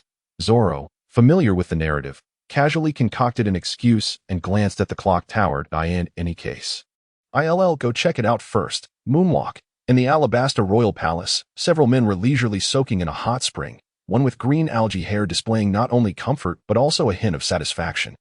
Host, Zoro Power, 1344, Constitution, 2068, Speed, 2349, Swordsmanship, 2749, Demon Aura, 0 Azura Path, 25 Skills, 3 Sword Style, 1 Sword Draw, 2 Sword Draw, 2 Sword Slash, Demon Slash, 2 Sword Style, II Rash Omen. Soundwave, 2 Sword Style II, Lion's Song, Flying Dragon Navy 6 Techniques, Iron Block, Shave, Moonwalk, 6 Techniques Combination, Shave Blade, Moonwalk Shave, 9 Sword Style, Not Yet Comprehended. Fruit Development Level, Div 0, Love Points, 65,563.00. This journey through the desert has rapidly enhanced my constitution. Though I was shamefully pummeled by Ace using hockey, my constitution increased by 400. In the duel with Old Sand, my swordsmanship did not improve, but my constitution rose by 150. Additionally, perhaps due to the desert's scorching heat and thirst, I inexplicably gained another 50. This was quite the profit. The ascetic chanting has also significantly boosted my Azura path, but these are not the primary joys. What truly elates me are the experience bonuses from the Baroque Works members. Aligning with her was undoubtedly the right choice. When girlfriend number 6 defused the bomb, she even rewarded me with 1,000. That girlfriend's exclusive storyline is simply outstanding. Luffy remained in slumber for 3 days, while Nami sustained considerable injuries in her battle with the Thorns woman. During these 3 days, aside from Zoro, the Straw Hat crew focused on recuperating. Zoro, in addition to his self-discipline, searched for Robin in vain. The only concern lingering was whether the plot had shifted and whether Robin would still join the crew. However, considering she had nowhere to go, it was likely she would come aboard. "Hey, where is the women's bath?" Sanji inquired with a rather peculiar expression, approaching the nearby Icolum, the curly-haired man who should have been pursued on Whiskey Peak. In truth, he was rescued by Robin, and upon hearing this, Luffy, after a brief contemplation, remarked, "Oh, so she is not a bad person after all." The curly-haired man indignantly retorted, "You scoundrel, how could I possibly tell you? Princess Vivi is inside." He pointed at the wall with one hand on his hip. "You disrespectful old king," the curly-haired man exclaimed in outrage. "Oh, king uncle, you are quite generous. I mean, that Esther daughter. Although women merely slow my sword-drawing speed, this must yield a reward, hee. Thus, heads popped up over the wall. "What are you doing there?" Fishman Nami inquired. As these individuals caught sight of her, Nami stood up, loosening her towel. 10,000 for each person. A chorus of groans filled the air as a group collapsed. Ding, received a delightful blow from girlfriend number 3. Reward, love points 1,000. The king, blood streaming from his nose, expressed gratitude. "Thank you, you old lecher." The male members of the Straw Hat crew looked on with disdain. "That is not what I meant." The Fishman King desperately attempted to conceal his embarrassment, then sat cross-legged and bowed to everyone. "Thank you for saving this kingdom. King Cobra, as a monarch, how can you easily bow to others?" The curly-haired man countered. "Icolum, authority is merely a decoration on one's attire. This is a bathhouse. Where is there a king in his birthday suit? I am merely expressing my gratitude as a father and a resident." Ding, received the gratitude of father-in-law number 6. Reward, love points 1,000. There's such a method. I'll remember to increase my father-in-law's affection, just as everyone was enjoying their meal and preparing to rest. An unexpected phone call arrived. It was a small friendship call from Sanji's Mr. 2, who informed him that the Mary was in his possession and he had sailed the ship upstream on the St. Dora River. Thus, the Straw Hat crew, determined to safeguard the Mary, hastily prepared for departure, secretly agreeing with Vivi to meet at a designated location, in the desert. The night was desolate, starkly contrasting the blazing heat of the day. At this moment, the desert, under the moonlight's caress, revealed its austere and lonely beauty. The silvery moonlight cascaded upon the dunes like a thin layer of frost, lending an air of chill to this boundless sea of sand. The biting wind and sand, sharp as blades, mercilessly whipped across every inch of skin, bringing with it a profound sting. A group of duck knights braved the piercing cold, their faces stinging from the wind. Yet they gritted their teeth and pressed forward resolutely. The sound of webbed feet echoed across the empty sandy expanse, shattering the night's silence. Among this group, a 3-sword-style swordsman and an orange-haired girl appeared particularly melancholic. "Nami, allow me to share a piece of meat with you." "There is only one piece, though," the Straw Hat boy attempted to console her, albeit rather stingily. "Zoro, are you unwell? Or is our little pet ship doctor too tender-hearted?" Zoro shook his head, lost in thought. "For Vivi, I have decided to forego that billion berries," Nami stated solemnly. "Oh, it's all about the money. Of course, you're such a greedy one." The Straw Hat crew vehemently condemned her. "Well, you've kept me waiting for far too long. It's been ages." The Straw Hat crew ignored Mr. 2 aboard the ship, bidding farewell to the group of ducks. "Thank you all. Until we meet again. Take care. Please send my regards to the king and curly-haired uncle." Mr. 2 was moved to tears. "Goodbye. May we meet again someday." "Wait a moment. What do you do?" Luffy turned to Mr. 2 on the Mary. "You dare ask what I do? Are you out of your mind?" Mr. 2 was infuriated by Luffy's attitude. "Your demeanor is rather unfriendly. You don't even greet an old friend." After a thorough explanation, the Straw Hat crew understood that the area was surrounded by the Navy. Had Mr. 2 not brought the Mary over, it would have been seized. Consequently, he and Luffy, Usopp, and Chopper embraced once more, engaging in a dance of friendship. Then, as in the original narrative, the Mary was once again surrounded by the Navy. Zoro stood watch atop the Mary, attempting to locate the striking naval captain with long, pale pink hair. However, the situation was urgent as the Navy activated their heavy artillery to attack the Mary. To ensure the Mary would not suffer further damage, Zoro had no choice but to employ the shave technique to block the incoming projectiles.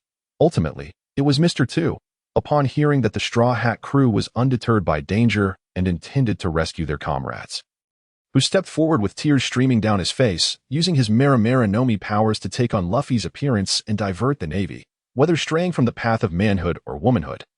It ultimately remains the path of humanity. Farewell, my friends, beneath the crystalline sky, allow me to flourish in the path of the siren. That day, the ripples upon the water mirrored the blossoming flower of friendship between them. Alabasta, Eastport Tamislik. I have come to bid you adieu. Though I yearn for adventure, my heart is filled with love for this nation, and thus I cannot accompany you any longer. If fate were to repeat itself one day, would you still call me a companion? Hearing such a heartfelt confession, Luffy could not restrain his exclamation, while Nami swiftly covered his mouth. You fool. Do not respond to her. The Navy has already taken notice of Vivi. If further evidence linking her to us surfaces, she will be condemned. Let us part in silence. The Straw Hat crew collectively turned their backs to Vivi, raising their left hands to reveal the emblem of camaraderie. Setting sail. Ding.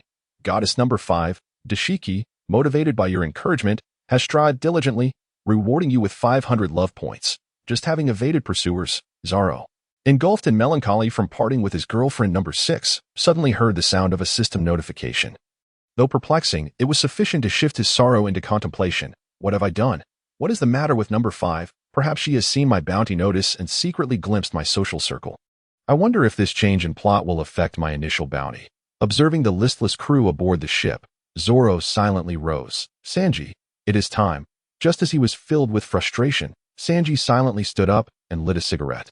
The two exchanged knowing smiles. Bang bang.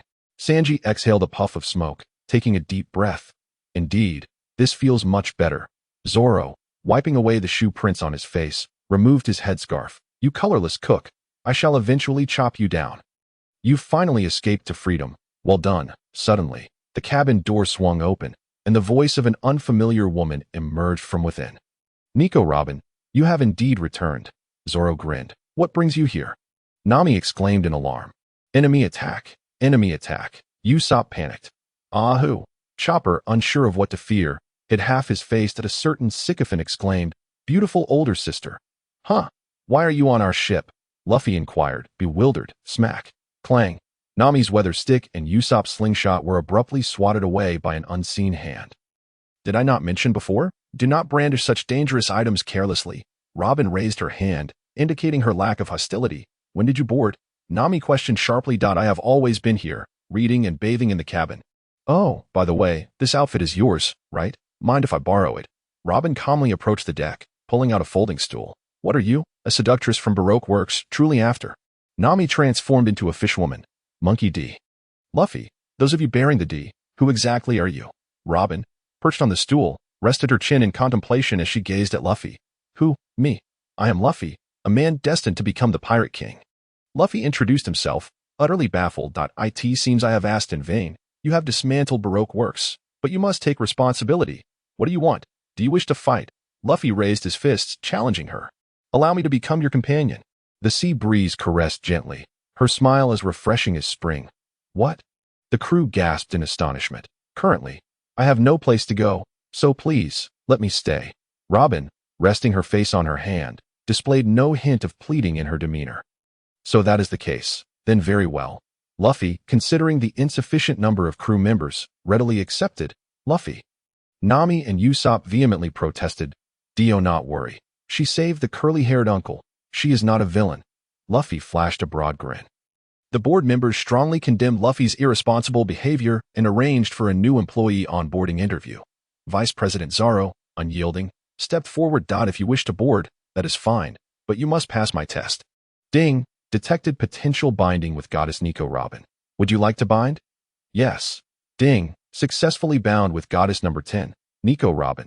Please commence interaction with the goddess promptly. Robin, resting her face on her hand, stated, Rorinoa Zoro, a pleasure to make your acquaintance. Ah, I've heard of your reputation, my friend. This will be easy. Zoro grinned at so. According to protocol, I must ask, would you like to be my girlfriend? Perverted idiot. Nami and Usopp transformed into fishwomen. Robin maintained her polite smile. Hee, no problem. Ding, confession to goddess number 10. Nico Robin, please continue your efforts. Rewarding you with. Hearing the prompt, Zoro, disregarding the crew's strong condemnation, smiled with satisfaction. Captain, it has been determined, this person poses no threat. Ha! Luffy laughed heartily, pleased. The Union's head. Usopp, after his vehement protest, brought over a small table and began diligently documenting, conducting due diligence. Name, occupation. Nico Robin, occupation, archaeologist. Archaeologist? Usopp was taken aback. Well, it is purely due to family circumstances. I became an archaeologist at the age of 8 and was subsequently placed on the wanted list. For the next 20 years, I lived in hiding, evading government pursuit that a little girl at sea cannot sustain herself, so I had to rely on various leaders to make a living. Thus, I have become quite adept at behind-the-scenes planning, which will surely be of use in the future. Robin briefly introduced herself. In summary, you possess education, extensive work experience, and have worked for large enterprises. Sounds quite impressive, but it seems you frequently change jobs, which is a bit of a drawback. Humph, such audacious boasting. Pray tell, what is your greatest skill? Usopp, lacking education and experience, stroked his chin, preparing to challenge the newcomer. Assassination, Robin stated calmly, articulating her menacing words. Luffy, the interrogation results indicate this woman is a terrorist. As is widely known, Usopp has never been fond of violence and delivered a dissenting opinion. However, Luffy and Chopper, already amused by a hand that had sprouted from the deck, erupted in laughter. Are you even listening? Usopp protested vehemently once more. My dear, there is more to this chapter. Please click the next page to continue reading. The best is yet to come. To be willingly toyed with is truly tragic. The deckhand, embodying the demeanor of a CEO, sat on the steps of the cabin in a cool pose. Wake up. This woman was recently the deputy of a criminal organization, a close ally of Crocodile. Even if you deceive Luffy and Zoro, do not expect to fool me. Should you dare to cause trouble, I will throw you overboard. Hee hee. Yes, I shall remember that. Faced with the deckhand's challenge, Robin responded with a smile. Pulling out a small pouch. By the way, I brought a few gems from Crocodile. Wow. Good sister, I adore you. But she truly offered too much. She has an eye for people. The sycophant held out a meticulously prepared dish. Fleeting love. I am battered and bruised. Your beauty struck me like lightning. What a troublesome bunch. Usopp declared resolutely. Usopp, what is it? I am Chopper. Watching the two hands sprout from Luffy's head, Usopp burst into laughter, with the situation established. Zoro, feeling bored, turned to ascend to the upper deck, distancing himself from the crowd, and picked up a barbell with weights on one end to practice his slicing technique. That moment, Robin's voice echoed from behind. Are you always this lively? Indeed, it is always so. How wonderful. Speaking of which, good morning, Robin. It is now noon, swordsman. Robin smiled. Oh, have you eaten? Yes, the ship's chef is quite hospitable. Robin continued to smile. He is always like that. What did you eat? Snacks, swordsman. Robin maintained her smile. Ding. Engaging in awkward small talk with girlfriend number 10, rewarding 6 love points. Zoro glanced at Robin in surprise. How polite. How delightful. What is it, swordsman? Oh, it is nothing. A girl who smiles is unlikely to have too much misfortune. Is she? Robin smiled softly, gazing at the vast expanse of the sea, lost in contemplation. What sort of day is this, truly? The weary Sanji lit a cigarette, beginning to exhale plumes of smoke. First, there was Master Sora, who had been tirelessly working all day, descending from the grand ship, and though fatigued, he remained unperturbed, instead reflecting on the events that had transpired. The compass needle had ceased its movement, leaving the navigator in a state of confusion.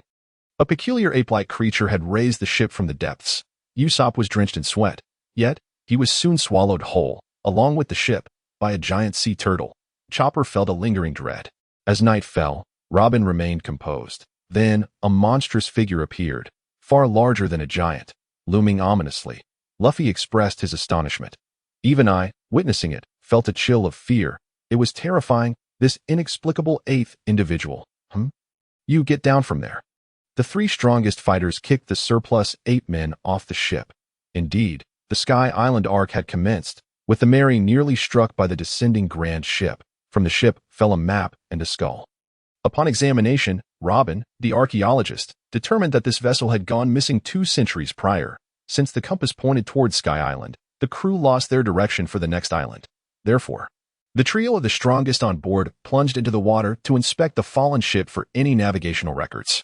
At that moment, another vessel approached, led by a creature resembling an ape, who began to salvage the downed ship.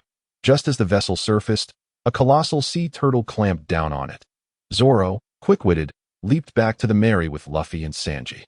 The ape, upon entering the water, clashed with Luffy and the others, and also jumped aboard the Mary, seeking trouble. But for some inexplicable reason, darkness enveloped the land, and ominous clouds gathered in the distant sky, revealing several gigantic figures, each seemingly adorned with wings. Consequently, save for Zoro, the Straw Hat crew exerted every ounce of strength to row away.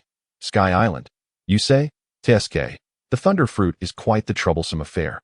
Last time, Smoker thwarted my attempt to dismantle the cage, and without the seastone weaponry, things are rather dire. Zoro glanced at the armament color in the exchange shop, feeling tempted, yet his love points had run dry, leaving him over 20,000 short of Conqueror's Haki. Forget it. I'll head to the town later to see if there are any rubber rods, or the like, if all else fails. I'll rely on Luffy. Sigh. To be frank, I'm not particularly keen on visiting that town. That guy, Zoro, has been led astray by Shanks, and I'll only end up taking a beating that I require useful intelligence. This is utterly useless. Nami, stepping over a pile of scrap metal, transformed into a fishman. There was indeed nothing inside. Zoro shook his head. What is that on Luffy? Observing Luffy clad in armor, Nami erupted in frustrated laughter. Armor, Luffy replied earnestly. Bang. Armament Haki. Zoro watched as Nami shattered the armor with a single punch, his pupils constricting. You've had a tough time. Robin, resting her chin on the railing, looked at the distressed navigator with deep sympathy. It will only become more arduous. Nami's anger was still simmering. Here you go. Robin winked and handed her a compass. Huh, is this not a permanent compass? Yes, I just swiped it from that ape brother-s ship. Robin said nonchalantly. Oh, Nami was overwhelmed with gratitude. Only you understand me. Well, truly, you have been through much. Robin perceived the bitterness in her heart. Gaia Island? Nami examined the readings on the compass. This should be their stronghold. Luffy was eager to reach Sky Island, but heading to Gaia Island likely meant that the record pointer would be obscured by Gaia Island, and the next destination might not necessarily be Sky Island. However, for now, they had no choice but to head towards Gaia Island. Thus, after much persuasion from Nami, the crew decided to visit Gaia Island to inquire about the means to reach Sky Island. Gaia Island's western coast harbored a small town, a haven for lawless individuals who had resigned themselves to depravity, a territory beyond governmental jurisdiction, rife with curses, brawls, and raucous laughter. Daiti was a town steeped in violence, Mogu Valley. As the Mary docked, they beheld a harbor brimming with pirate ships. Hey, Robin, where are you off to? Zoro's gaze was fixed on Robin. He had no desire to follow Luffy into a beating. Yet disembarking alone, well, he could concoct 1,000 excuses, but it was certainly not out of fear of losing his way. Oh, I'm going to buy some clothes. Robin smiled softly. I'll accompany you. I have a few things I need to purchase as well, Zoro said, following Robin ashore. Luffy descended alone, clamoring to inquire about Sky Island, and Nami, unable to quell her worry, followed suit, observing Nami's decision to join.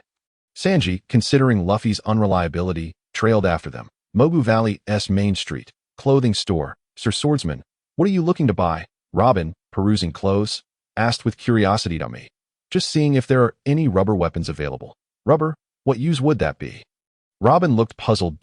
It's of great utility, Zoro replied resignedly. Can I tell you that there's a thunderfruit user on Sky Island? What a peculiar man, Robin noted Zoro's exasperated expression, realizing she could not grasp the underlying meaning, muttering as she entered the fitting room. Sir Swordsman, what do you think of this one? Looks good. How about this one?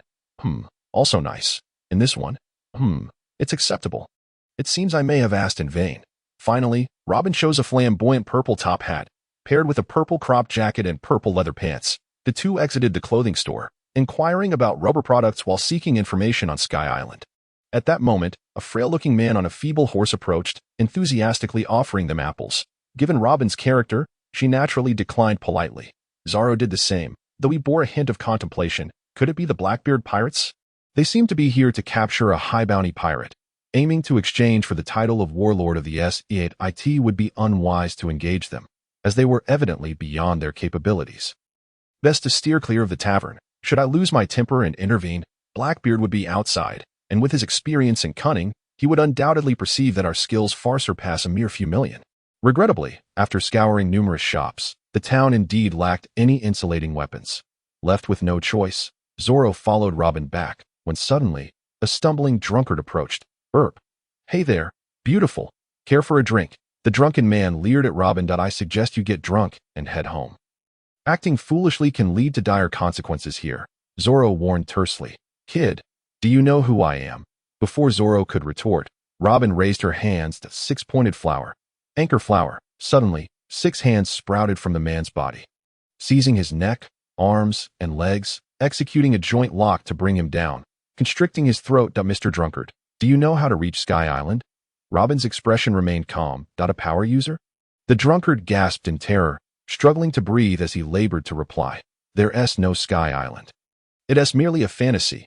However, I've heard of a person who has been searching for its whereabouts. Cough. Robin released her grip. Who is this person? Where is he? His name is Montblanc Careja. I am not sure where he is, but someone in the tavern should know. Robin, what is all the commotion on the ship? Zoro grinned. Who knows? Robin, Zoro, you've returned. Usopp waved from aboard the ship. Yes, he gathered some intelligence about Sky Island. Once on board, Robin greeted everyone with a smile. Zoro surveyed the ship and noticed Luffy and Sanji were covered in wounds.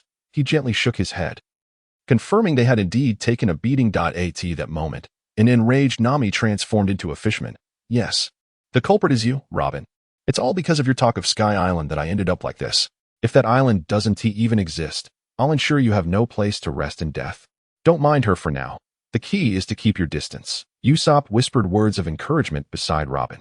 Meanwhile, Zoro anxiously wiped sweat from his brow for Nami, having just witnessed the cold, ruthless side of the woman who maintained her smile. Upon entering the hotel, without a word, she dispatched a dozen burly men with a mere wave of her hand. Directly inquiring, where's Montblanc Noland? The stark contrast between her domineering aura and the serene smile she wore was striking. Robin did not reply to Nami, but instead handed Luffy a map, stating, the small town on the left is where we currently are, and the marked spot across the water is said to be inhabited by an exiled old man, a dreamer named Montblanc Curcate. Surely, he resonates with your kind.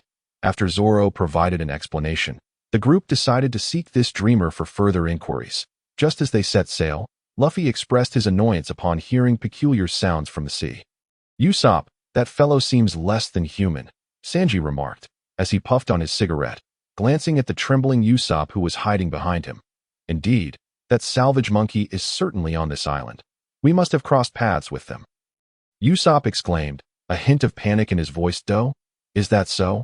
I wouldn't mind meeting him again, Luffy replied nonchalantly. Suddenly, a colossal pirate ship obstructed the Mary's path, and a loud roar echoed from aboard.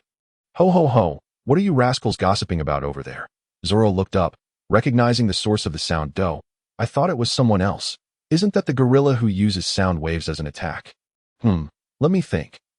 Oh no, he intends to commandeer our ship? Razor, bang bang, Zoro exclaimed. Zoro? Luffy called out, bewildered, as Zoro appeared on the opposing ship, having knocked out everyone in his way. It's nothing. I merely struck with the back of my sword.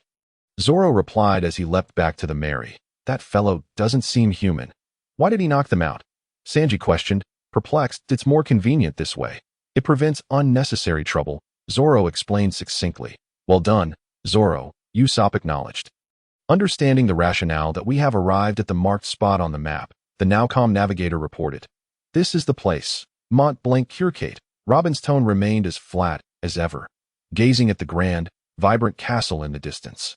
Nami was taken aback. That dreamer resides there? Impressive. Luffy and Usopp stared in that large house truly his. He must be quite wealthy, Zoro remarked, exasperated. You can't possibly be this gullible. It's merely a cartoonish fade. After the ship anchored, Luffy soon realized that it was merely a painted plywood depicting a castle, with the actual residence hidden behind it, and only half visible. This man must be quite miserly. Sanji lamented, having never been burdened by a mortgage. What exactly did he dream of that led to his exile? Nami pondered, intrigued by the odd abode's owner. It must relate to Sky Island, Zoro interjected. Noticing Nami's rising ire, Robin added, I've heard that this Gaia Island is rumored to be laden with gold. Was it buried by some notorious pirate? Nami asked, visibly excited. That I cannot say, came the response. Chopper, hurry and dig. There might be treasure. Nami commanded Chopper with righteous fervor. As expected of Robin, effortlessly maintaining control, Luffy rudely swung open the door, exclaiming, hello. Sorry to intrude. However, the room was empty. Nami discovered a book on the table titled The Great Liar. Nolan from the North Sea. Sanji eagerly introduced, he hails from the North Sea and I read this book as a child. This story is widely known in the North Sea, although it is a fairy tale. The protagonist, Nolan, was indeed a real person. The tale recounted a man named Mont Blanc Nolan, an adventurer from the North Sea, who spun grandiose tales of his exploits, leaving villagers unsure of their veracity. Upon returning from an expedition, he boasted to the king about an island abundant with gold along the Grand Line. The king, taking him at his word, led 2,000 soldiers through storms, vanquishing countless sea beasts, only to find no gold but a dense jungle. Consequently, Nolan was sentenced to death for deceiving the king, but his final words were, I realized the gold must have sunk to the sea. Yet, no one believed him, and he was branded a liar until his untimely execution. Nami gazed sadly at Usopp. Don't look at me like that, and don't you dare concoct a morose ending. Usopp retorted, mimicking a fishman's mouth. Huh, Luffy? Nami suddenly spotted Luffy squatting by the shore, only to see him pulled under by an unseen force. Just then, a burly man with chestnut hair surfaced, exclaiming, what audacity to barge into someone else's home. This sea is my territory. Sanji, sensing hostility, instructed Usopp to dive in and rescue Luffy while he faced the newcomer head-on. You're here for the gold, aren't you? Prepare to die. Without further ado, the man charged at Sanji. However, for such a flimsy opponent, Thunderbolt Onsuo remained unimpressed, focusing on self-discipline. Aren't you worried about our chef? Robin inquired. That perverted cook is quite formidable, Zoro remarked, still smiling despite Sanji seeming to struggle as expected. The brute pulled out a gun, fired a wild shot, and stumbled as if he were merely pretending. Hey, old man. Sanji froze, contemplating whether to assist or not. Decompression sickness? Inside the small hut, the Straw Hats gathered around as Chopper diagnosed the situation, astonished. This old man is a patient, after encountering a con artist. Sanji felt helpless. Yes, he suffers from a condition that divers occasionally encounter. It's rare for it to become chronic like his. Chopper continued to showcase his knowledge, when ascending from the depths to the surface.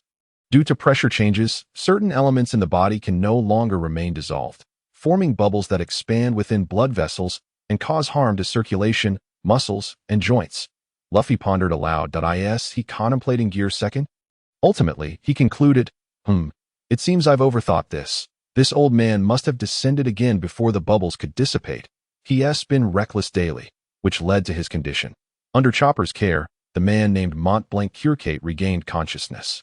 During his recovery, his two lackeys, one a human with a gorilla form who was kicked away, and the other a gorilla-shaped human whom Zoro had knocked out, returned to check on their leader.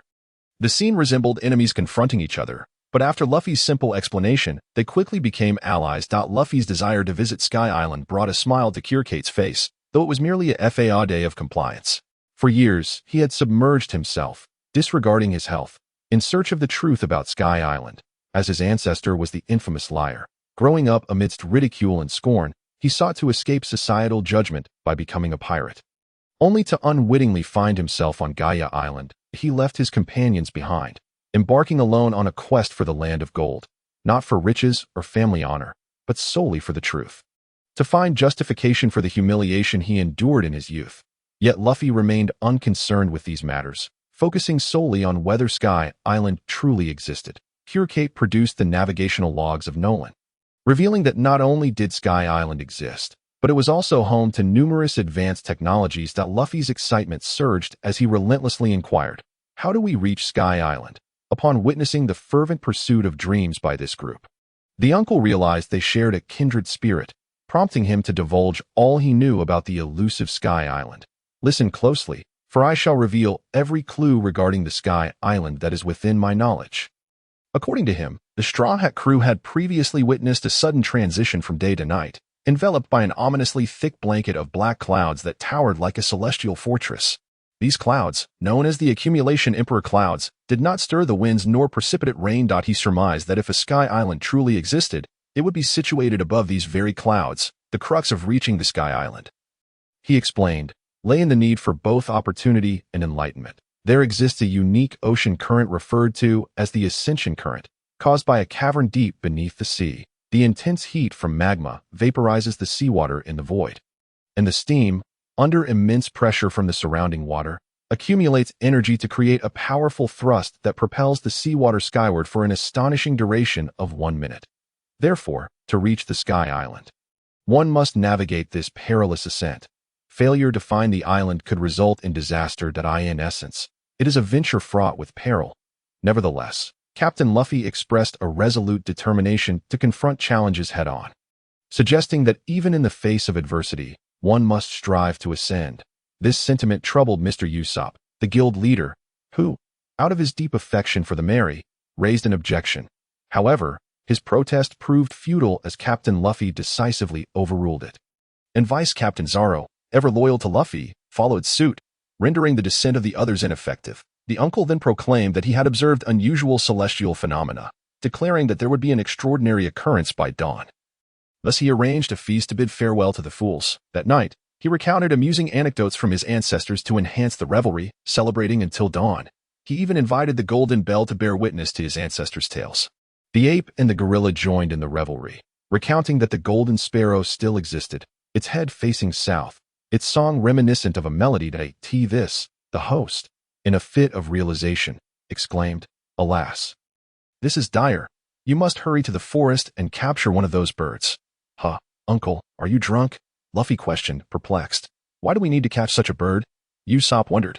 "Listen closely. Tomorrow's ascension current will be directly south. Do you know how to navigate there?" The uncle stated with grave seriousness. "This is the Grand Line. Once we set sail, we lose all sense of direction, so we must use this bird for guidance." After elucidating his reasoning, they agreed that the Straw Hat crew would ascend the mountain to capture the bird while he reinforced the Merry. Zoro, having been silent all day, revealed a sly smile. "You all go ahead. I fear I might get lost on the mountain, and you would have to search for me, so I'll stay behind to assist this uncle with the ship. Doe, green-haired fool, you seem quite self-aware today." "Get lost, you blundering cook." In truth, Zoro harbored another motive. Since departing Alabasta, his time spent reciting sutras had not increased his Azura path. He needed to find a way to accumulate some demonic energy. And had it not been for the presence of Blackbeard's crew in the town during the day, he would have already unleashed his wrath. As anticipated, the four began extensive repairs on the Merry when uninvited guests arrived. "Look, over there. Hey, Killiket, hand over the gold." With a ruckus on the sea, a ship bearing the flag of the Don Quixote pirates docked beside the paper castle. "Uncle, you continue with the repairs. I'll handle this," Zoro said, eyeing the small fry disembarking. Without waiting for Killiket and his two lackeys to respond, he set down the plank and approached them. "Hey, kid, call Killiket over." The leader, a scar-faced man, sneered. "I heard you're here to steal our gold. Since you know, you better run for your lives. Blocking the way could be fatal. I am Bellamy the hyena." Bellamy grinned wickedly, his tongue lolling. "Well, that's just as well. According to the script, I should be able to take you down in one move." Zoro smirked. Moonwalk. The crowd, witnessing Zoro's peculiar levitation, laughed mockingly. "What the heck? He talks big and then runs away. Must be scared of Bellamy's reputation. Kid, you've got guts. You think you can escape like this?" Bellamy crouched, roaring with laughter. Spring pistol. Suddenly, his legs transformed into springs, launching him skyward towards Zoro. Drawing out his sword, the Sandai Kitetsu, Zoro gripped it firmly, dark flames igniting along its blade. .1 sword style. Flying dragon, flame. A scream echoed as Zoro landed gracefully, his form vanishing like a specter, only to be followed by a chilling chant reminiscent of a demon traversing the night. "It's your turn." That night, on the beach, the board depicting the castle bore a new crimson stain. Host: Zoro's strength, 1344, constitution, 2068, speed, 2349, swordsmanship, 2749, demonic energy, -25 Azura path, 25 skills, 3 sword style, 1 sword force, 2 sword force, 2 sword slashes. Demon slash, 2 sword style. Iato, Rashomon, Soundwave, 2/1 sword style Iato. Lion Song, Flying Dragon Navy 6 techniques. Iron Block, Shave, Moonwalk, 6 techniques combination. Shaving Blade, Moonwalk Shave. Demonic Energy, 9 sword style. Azura, 1 Misty Silver. Love Value. Simo Bland Kuliket inhaled deeply, casting his gaze upon the blood-stained shoreline that resembled an apocalyptic canvas. Such formidable aura. Nearby, the ape and gorilla swallowed hard at the gruesome sight, recalling their past encounters and silently expressing gratitude. Meanwhile, the swordsman standing like a statue on the shore, his long blade in hand, had his eyes closed, his clothing billowing as if stirred by an invisible force. In that moment, Zoro was completely oblivious to the transformation occurring within him. His consciousness plunged into a hellish abyss. Amidst a dark red sea of corpses, atop the mound of bodies stood a stunning woman. Clad in vibrant shades of purple and red, her slender waist and delicate form barely concealed, her lips as alluring as cherry blossoms, and a pair of captivating eyes that ensnared the soul. She parted her ruby lips, her voice resonating in Zoro's mind like a celestial echo. The most enchanting gaze holds infinite meaning, as if we met in a past life. This place is desolate. Would you wish to remain with me? Zoro, in a daze, was on the verge of uttering a habitual response when he suddenly felt a warmth rising within him, jolting his senses back to clarity. Legends spoke of the Azura woman's beauty, often beguiling souls and hindering their cultivation. One must never respond to her allure, at that moment. The scenery in his mind shifted abruptly, revealing a grotesque, monstrous entity beneath a blood-red sun, hideous in appearance, with 9 colossal heads, each adorned with countless eyes. Its massive form was covered with innumerable arms, standing on 8 legs, with 9 mouths gaping wide, unleashing thunderous laughter. Ha ha! Coveting the power of my kin.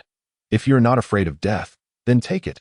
As the consciousness shifted once more, there stood a figure enveloped in golden light, possessing 3 heads and 6 arms, masterfully executing an intricate sword technique amidst the dimness. Once Zoro had memorized the scene, the vision shattered, and his soul returned to his body, where he sensed a convergence of cold and warm energy within his dantian. A sensation he could distinctly feel, moving in accordance with his will. Once harnessed, it could unleash the 9-sword style. Reflecting upon the earlier spectacle, Zoro fell into deep contemplation, with the interference of the Bellamy pirates now absent. The reinforcement of the ship proceeded smoothly. Upon the return of Luffy and the others, they were met with a shocking sight of numerous corpses, and only after the uncle's explanation did they realize these individuals had come to seize gold, which alleviated their concerns. Sanji, after assessing the situation, silently lit a cigarette. Nami stared at Zoro in a daze for a few moments, upon hearing Luffy's bizarre exclamations at the sight of the merry-go equipped with wings. Chopper and Usopp's attention was entirely captivated. Robin remained composed, a subtle smile gracing her lips. The group took a brief respite until the dawn broke in the east, accompanied by the monkey men and gorillas. They bid farewell to the uncle and set sail. The sunrise over the sea was a poetic and picturesque spectacle, breathtaking in its beauty. The first hint of gold on the horizon resembled the blush on a maiden's cheek, casting a hue over the deep blue ocean. Gradually, a conflagration ignited at the horizon, the surface of the sea sparkling like stars in a vast expanse, instantly illuminating half the world. As the veil of mist over the sea was gently lifted, the true visage of the ocean was revealed, allowing one to forget worldly troubles and become intoxicated by its infinite splendor. Thus, the 2 pirate flag ships sailed southward for 3 or 4 hours until the sky brightened exceptionally, a gentle breeze wafting through with flocks of seagulls. However, the tranquility was short-lived, as the sea became tumultuous. To the southwest, the entire sky was shrouded by ominous black clouds, the fabled cumulonimbus. The monkey men dispatched a subordinate to dive for reconnaissance, while the gorilla brandished a microphone to shout, a primitive form of radar used by humanity. At the 12 o'clock position, a massive ocean current was detected. To the 9 o'clock position, an enormous creature was spotted, likely a sea king. At 10 o'clock, waves moving in the opposite direction of the current were confirmed, potentially forming a colossal whirlpool. Adjust the ship as heading to 10 o'clock and advance. That's a precursor to an eruption. Follow the whirlpool closely, do not falter. The monkey man exclaimed excitedly. Behold, This is what professionalism looks like to as the vessel progressed. The sea swelled with increasing ferocity, and the merry-go appeared insignificantly small against the towering waves, which seemed poised to capsize it at any moment. The crew clung tightly to the ship's railing, feeling the deck sway violently. Zoro contemplated utilizing the moonwalk technique more than once. Navigator Robin, typically smiling, now had her nerves taut. Huh, how is the recording pointer? It's still pointing at the clouds above. Just as the merry-go overcame a wave, a massive whirlpool suddenly loomed before them, and the cumulonimbus drifted towards it. The monkey man was elated. Brothers, it seems we've hit the jackpot this time. The gorilla was equally animated. Indeed, the eruption is flawless. What's next? The navigator was tense. Take us to the whirlpool's trajectory. Enter the whirlpool. Do not change course. Keep advancing towards its center. Why wasn't it mentioned that we would enter the whirlpool? Nami panicked, fully aware of the dangers of being caught in a whirlpool. The crew had no time to alter their course. With Usopp's terrified scream, the merry-go was mercilessly engulfed by the unfathomable whirlpool. Young master, there's more to this chapter. Please click the next page to continue reading. It gets even more exciting. The monkey man and gorilla immediately reversed the ship's heading and waved goodbye to the foolish crew. Around them, the waves roared like an enraged beast, shaking the earth and stirring up a terrifying echo. Within the whirlpool, the colossal figures of struggling sea kings occasionally surfaced. The winds howled like knives, frantically tearing at the sails, threatening to snap the mast. The ship rocked violently, as if it would capsize at any moment in this boundless tumult. The others clung tightly to every rope and railing they could find, while Luffy laughed heartily. Let us go to Skypiea. Just as the vessel seemed on the verge of being drawn into the whirlpool's center, a massive wave propelled the merry-go high into the air, plunging towards the whirlpool's core. Wawa! Usopp and Chopper cried out in heart-wrenching terror. The crew shut their eyes tightly, gripping the ropes, yet they felt no violent upheaval. Instead, the merry-go landed smoothly on the water's surface. When they opened their eyes again, the sea was calm, the colossal whirlpool having vanished without a trace. Stop! A loud voice rang out from nearby. Zoro looked up to see a group of people aboard a large raft flying a pirate flag. A toothless, rotund, black-haired man laughed heartily. Kekiki, finally caught up with you. Straw Hat Luffy and Roranoa. What's this got to do with me? I'm here to collect your bounties worth 100 million. Just wait to die peacefully. Zoro focused on the black-haired man's hands, where two wanted posters were displayed. One bore his likeness, and unlike the original storyline, not only was there no blood on his face, but the bounty was equal to Luffy's, inscribed with perverse pirate hunter Zoro, a bounty of 100 million berries. The wanted poster declared that both their heads were valued at 100 million. Why do the first mate and captain share the same bounty? What sense does that make? While Zoro wore a bewildered expression, Luffy was thrilled. Did you hear that? My head is worth 100 million. It must be due to the incidents in Alabasta that my bounty increased so significantly. What is there to be happy about? Nami replied, exasperated. Hey, little guys, stop looking around. They're coming. Just then, the monkey man shouted from afar. Before his words could settle, the ground beneath them began to tremble once more, and the distant horizon gradually sank from their view. With Nami's exclamation, a powerful force surged beneath their feet, an overwhelming weight that caused everyone to collapse to the ground. A towering jet of water erupted, propelling the merry-go skyward, also toppling the Blackbeard pirates' bamboo raft, adding further misfortune to the already struggling crew. The jet of water surged faster and faster as the merry-go slid down the crest of the jet stream, climbing vertically along the ascending water column. At that moment, the crew transitioned from fear to astonishment and exhilaration. Wow, what is the principle behind this? The merry-go is climbing straight up the jet stream. Yes, let us soar to the heavens. Up we go, merry-go. At this juncture, Sanji sensed something amiss.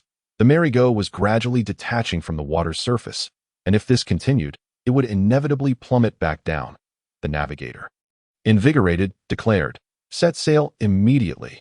This isn't an ordinary current. It's a jet stream. Moreover, the wind blowing up from below is caused by geothermal heat and steam explosions creating an updraft. If it's wind and sea, I can handle it. Nami flashed a confident smile. Who do you think the navigator on this ship is? Why does that sound eerily reminiscent of Alabasta? Sanji barked, "Its Nami. Turn the starboard to the left. Let the ship align with the current." Yes? Sorry, we're about to fall. Nami, think of something. Not a chance. We can do this. At that moment, as the ship broke free from the water's surface, the crew suddenly exclaimed, "Huh. We re-flying." Indeed, the merry-go was soaring skyward, diving swiftly into the clouds. Amidst the cloud cover, the crew experienced a sensation akin to drowning. Zoro held his breath, tightly grasping the limp forms of Luffy and Chopper. Unaware of how long it had been until the darkness surrounding them was pierced by a dazzling light, blinding to the EYE.is, everyone still here. Concerned about the butterfly effect, Zoro was the first to speak. Nami? Robin, cough.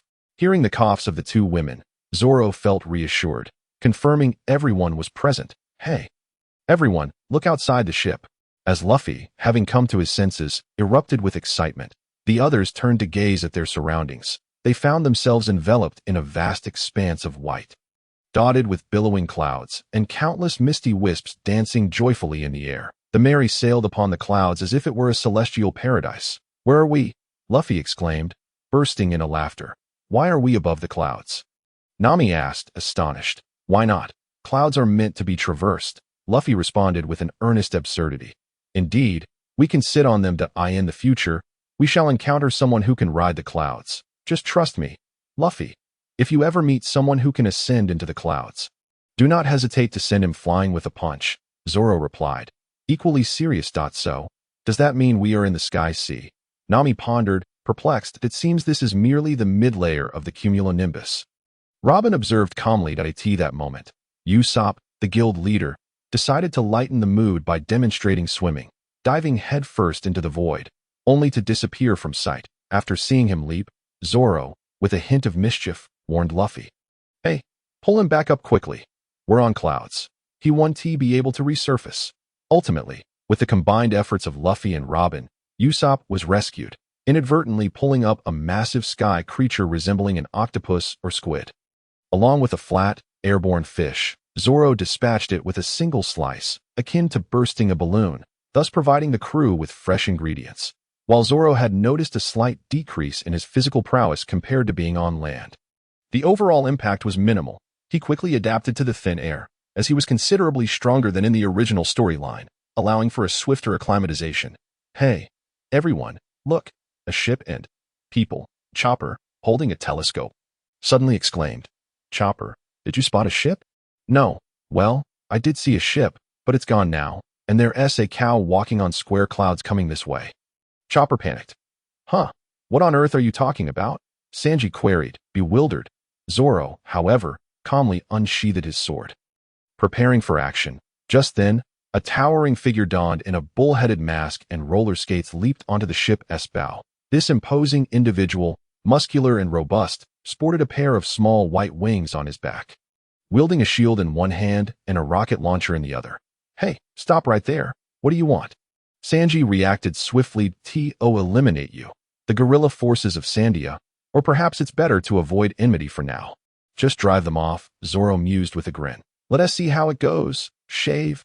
Bang! With a swift strike to the head, Zoro grew more adept with each use of his technique. After binding the intruder and removing his mask, they discovered his deep crimson hair, adorned with tattoos around his left eye and shoulder, presenting a rather menacing appearance. This individual seemed to be Wapol, the leader of the Sandians, and Zoro vaguely remembered him as someone who harbored a grudge, attacking passing ships without much recollection of why. Before they could wake Wapol, an elderly man riding a bird appeared in the sky. With a white beard, clad in armor, he wielded a long spear.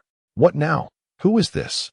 Luffy, frustrated at missing his chance to act, wondered aloud. "I am the Sky Knight," the old man proclaimed as he landed on the ship's bow, his large bird cawing fittingly.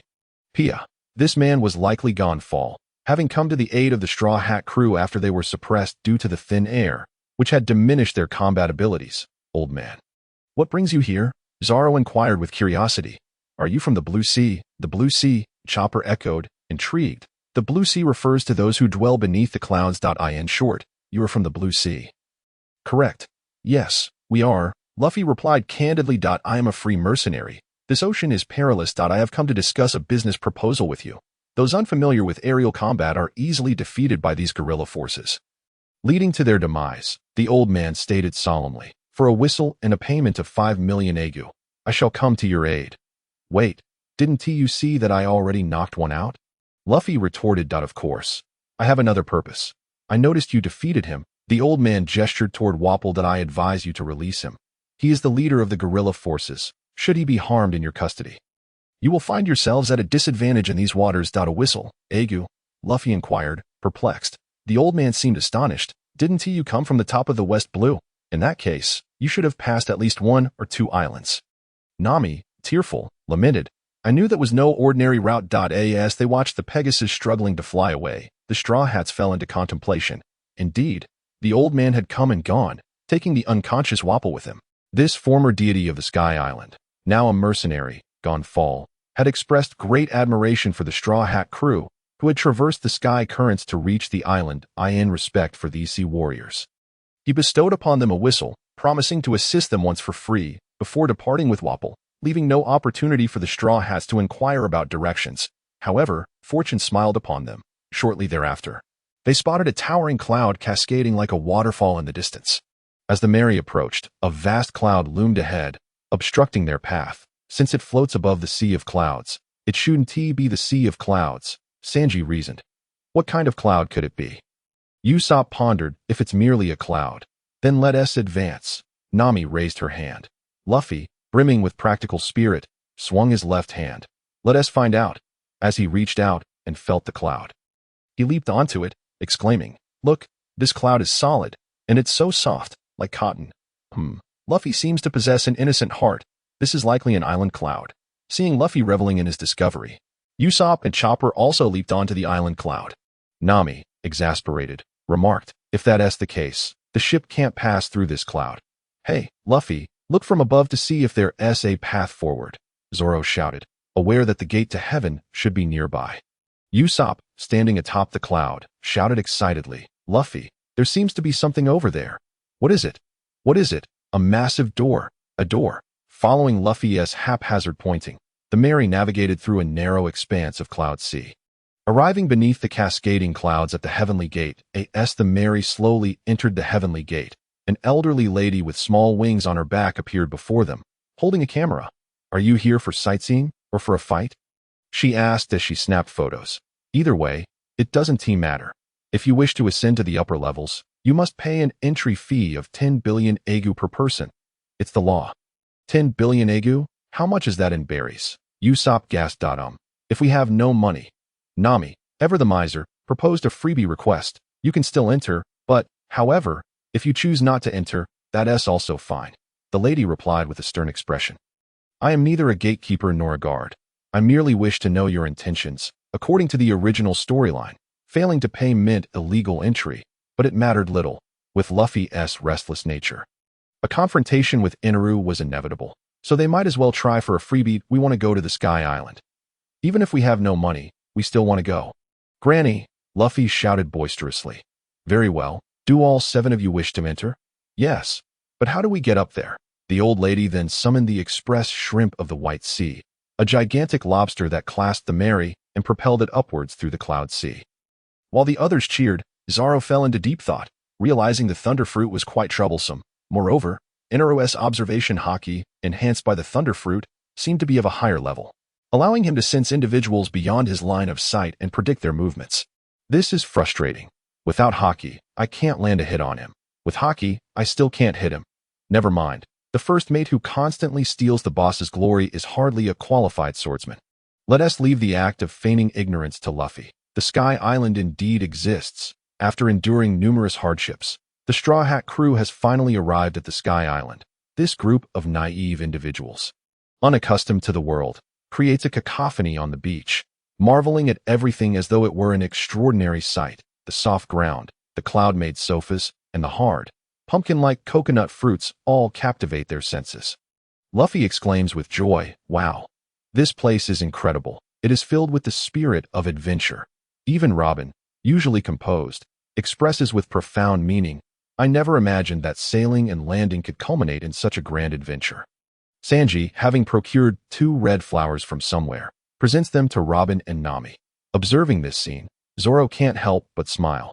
This ship possesses a unique charm that makes even him, whose nerves are perpetually taut in anticipation of future challenges, feel a sense of ease. Before them lies an island shrouded in ethereal mist, adorned in the finery of clouds, draped in white garments and emerald attire, with smoke curling in every direction. Suddenly, a melody cascades through the air, enchanting and heartwarming, akin to the gentle fall of snowflakes. As they gaze around in search of the source of this beauty, they behold a figure amidst the clouds, a graceful maiden, her form delicate and elegant, with flowing hair like silk, a misty crown upon her head, cradling a harp, and ethereal wings sprouting from her back. An angel.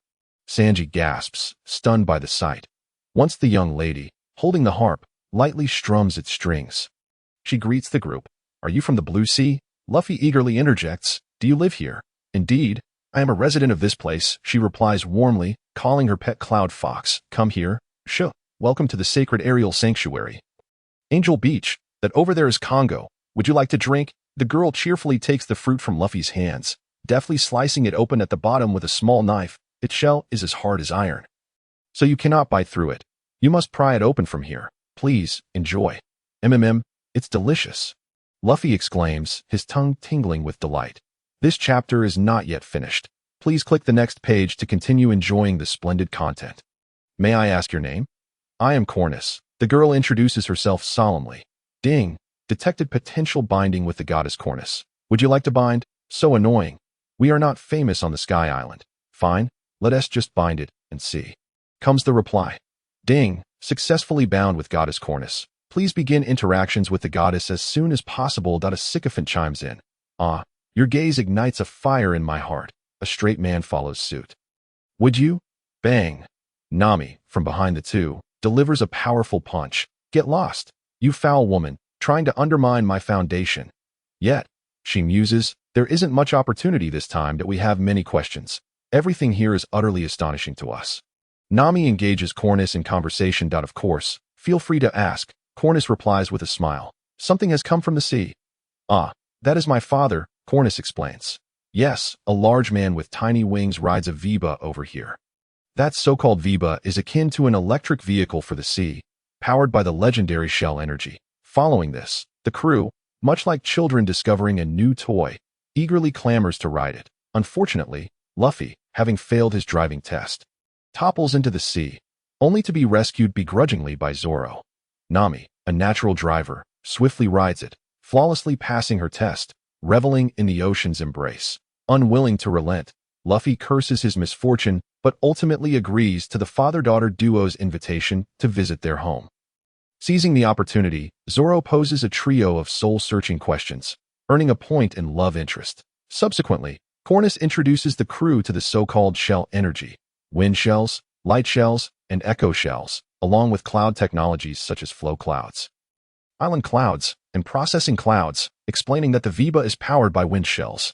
"Hey, where is Miss Nami?" The busy Sanji emerges from the kitchen, searching for Nami's whereabouts. "Isn't she out at sea?" "No. She must have gone off to play somewhere else." "Don't mind her," Luffy retorts, engrossed in his meal. Cornus suddenly appears anxious. "Father, is everything all right?" The man, sweating nervously, replies, "Yes, Cornus, I too have an unsettling premonition." Observing Luffy chewing curiously, he inquires, "What is going on?" "There is a place on this sky sanctuary that must never be tread upon. It is not far from this island, and one could reach it swiftly via Viba." "What place is that?" "It is the holy domain, the abode of the gods, island of the gods, in a place that is absolutely off-limits." "There exists a deity?" "Indeed, this is the land of the gods, governed by an omnipotent being." Luffy's expression shifts from shock to a silly grin. Hey, what are you thinking, Luffy? An area that is forbidden means it is off-limits." Usopp warns anxiously. "Is that so? There's a place we absolutely cannot go." Luffy's eyes sparkle with excitement. "See? I told you, paying would be futile. This guy is bound to stir up trouble." It is evident the others cannot restrain him. After a lengthy explanation, Luffy resolves to find Nami first. Notably, during their conversation, it is revealed that Cornus's father is a mechanic for the Viba, and since the crew had previously stumbled upon an old Viba, he agrees to take a look at it for potential repairs. Thus, the Straw Hat crew decides to set sail. Yet, as per the original plot, they encounter the Sky Sanctuary police, known as the White Beret Brigade, crawling along the beach, intent on apprehending illegal immigrants. The captain informs the crew that to avoid a stay in a small, dark cell, they must pay a tenfold entry fee fine, amounting to 70 billion aguas coins, which translates to approximately 7 million berries. The exorbitant fine incites discontent among the Straw Hats, but the police captain remains unyielding, threatening them with harsher penalties for defying the divine authorities, eyeing the dilapidated Viba on the ground. He further warns that any damage to the Viba would result in charges of vandalism against the Sky Island property, realizing the Viba belongs to them and deducing that there are no Vibas in the Blue Sea. He concludes that if thievery is involved, it would be classified as a ninth-grade crime. Faced with such blatant provocation, Zoro's temper flares. This is maddening. Be careful, or I'll send you flying. Wait. At that moment, Nami's voice echoes from the distant clouds. Luffy, don't resist those people. Usopp, seeing this, rejoices. Nami, quickly take out the 7 million berries for the entry fee. Wonderful. We can resolve the issue with the fine. Though Nami speaks this, her expression darkens as she accelerates towards the police captain. That's far too expensive. Due to the recent traffic incident, resulting in serious injuries, it is deemed intentional harm, prompting the police captain to declare, in the name of the gods, you are sentenced to the punishment of flow clouds. Following this, a group of officers produces bows and arrows, launching cloud arrows at Luffy. Although Luffy skillfully evades the arrows, they form bridges of flowing clouds around him. The officers, equipped with wind shell roller skates, leap onto the cloud bridges, brandishing weapons resembling elongated Ame daggers, charging at Luffy with speed. Tired of this acrobatic display, Luffy effortlessly dispatches them with his AoE skill, Rubber Fireworks. After dealing with these minor foes, Zoro decides to check on the group's financial situation. Hey, Nami, how much money do we have left on the ship? We still have 50,000 berries, Nami replies, equally distressed. Why are we so broke? Zoro exclaims, as captain. I must say, you all need to think about managing finances better. Isn't it because you eat so much? Due to the nefarious actions of the Straw Hat Pirates, who brazenly assaulted the police in the streets. They were consequently sentenced to a second-degree crime and would face the personal retribution of the deities of God Island. However, Luffy remained unperturbed, claiming that he was accustomed to being pursued at this juncture. Cornus pointed out that in order to escape Sky Island, they must journey to the distant end of the clouds. The group unanimously decided to set sail, while Luffy shamelessly suggested they pack a lunch. Usopp also expressed a desire to take some of the advanced technology from Sky Island, and to everyone's astonishment, Cornus's father acquiesced to these unreasonable requests. Familiar with the narrative, Zoro faced a difficult decision. If the plot were to unfold as scripted, the cook would accompany Luffy and the others back to Cornus's home, while he, along with Nami, Robin, and Chopper, awaited them on the ship. They would be transported by a special shrimp summoned by Cornus to the altar of live sacrifice on God Island. Meanwhile, Nami and Robin would be left to wander about God Island, likely encountering attacks from sharks. And according to the foolish system's tendencies, Zoro would surely earn some affection points for protecting Nami. However, this would mean losing the chance to be with Cornus. Following the script, after the four were taken away by the special shrimp, Cornus would lead Luffy and the others in search of a ship to God Island. Along the way, Cornus would have a moment of conscience, revealing that she had summoned the special shrimp, resulting in her facing punishment from Inaru, a lesson taught by Teacher T. This could potentially yield a substantial amount of affection points. Well, it was decided. Zoro would opt for the larger sum. Hey, cook, you stay back to watch the ship. I'll go with Luffy and the others, Zoro declared, turning away to follow. Dear reader, this chapter has more to offer. Please turn to the next page for an even more thrilling continuation. Huh. Why? Can you pack the meals? A disgruntled Sanji retorted. Just take everything. After all, we are wanted criminals. Don't you want to stay on the ship and protect them? Zoro grinned. Well, that being said, Sanji exhaled deeply, his eyes sparkling with affection. The task of protecting Miss Nami and Miss Robin shall be entrusted to me. Heh, easy peasy. Are you the ship's carpenter? The curious uncle inquired. Observing the various materials Usopp was gathering. No, I'm the sniper. The ship doesn't even have a carpenter yet. I'm like a jack of all trades, so everyone relies on me. This ship wouldn't function properly without me, Usopp boasted. Sir Swordsman, perhaps I should assist you, Cornus said, unable to bear watching Zoro haphazardly stuff everything into boxes. Very well. I appreciate your help. Looking at Cornus diligently arranging the dishes, Zoro could not resist asking. Cornus, would you be willing to be my girlfriend? Huh? Cornus was taken aback. astonished by such directness from a person from the blue sea. "Ha, don't mind him. He's a weirdo." Luffy laughed heartily from the side. "I'll definitely chop you up one day." Sir Swordsman, you are already wanted criminals, and aren't you supposed to return to the blue sea?" Cornus politely declined, though the system registered her response. Ding. Host confession to goddess no. 11 has been rejected. Please keep trying. Affection points 1. Hey. Something's wrong with the ship, Usopp exclaimed as he stepped onto the balcony. Glancing at the married, "Is it starting?" Zoro pondered silently. "Look, it seems quite noisy on the ship." Usopp shouted again. "Are they having a banquet?" Luffy mused, sensing something was amiss. Observing the departing Mary, Luffy remained oblivious to the gravity of the situation. What are they doing? Where are they heading? Hey, they are even sailing backwards. How impressive. Take a good look at the bottom of the ship, Zoro replied, exasperated. Where on earth are they going? Luffy questioned, perplexed. The special shrimp is a messenger of the gods, and everything it transports is a tribute for the deities. The uncle explained, sweating profusely. Thus, their destination must be the altar of live sacrifice located in the northeastern part of God Island. He then elaborated on the matter of the live sacrifice, explaining that within the divine retribution, there are both live sacrifices and trials. The so-called live sacrifices are essentially hostages to rescue the hostages. One must undergo trials, and those trials are the true punishment. Hence, it is the three who remain on the ship that will face the retribution. Subsequently, the uncle produced an ancient map, indicating the location of the live sacrifice altar at the end of the River of Clouds. The three prepared to set off towards the altar, following the uncle's directions, while Cornus offered to guide them to the ship's port. From their starting point, reaching the port required traversing the charming main street of Angel Island, the most bustling thoroughfare filled with a plethora of activity. With cloud bridges arching through the city like rainbows, some shops were even constructed atop the cloud bridges, creating an enchanting ambience. Luffy, like a curious child, bounded about, questioning everything and reveling in the excitement, utterly oblivious to the urgency of their mission to rescue anyone. However, the passers-by regarded the trio with palpable apprehension, avoiding them at all costs. After a leisurely stroll, they finally arrived at the port, where Cornus led them to a ship called the Crow, explaining the route with utmost seriousness. Only then did Luffy abandon his playful demeanor, earnestly inquiring, "Hey, Cornus, why have you been trembling since you left your home?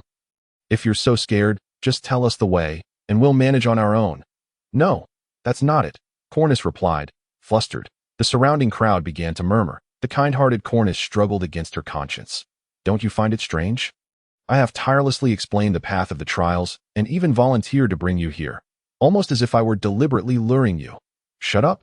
Don't say foolish things," the police captain, hidden among the crowd, suddenly shouted anxiously. "Please, will you escape?" Cornus suddenly fell to her knees, exclaiming, "I'm sorry. It was I who summoned the special shrimp. If we don't lead you to the place of retribution after discovering the crime, we will all be killed. This is an affront to the gods, and it is the duty of the citizens." Tears streamed down her face. That it's ridiculous. Isn't it? All of this. You fool. Doing this was beyond your control. Wasn't it? Then why tell us anything? Zoro interjected, stepping in front of Luffy. Huh? Cornus seemed bewildered. "You will be killed," Zoro asserted, quickly approaching her at that moment. The sky suddenly brightened, and without hesitation, Zoro scooped Cornus into his arms. Soru, a powerful bolt of lightning struck precisely where they had just been standing. Ding! Even in the face of peril, one can empathize with others and save them from the brink of death.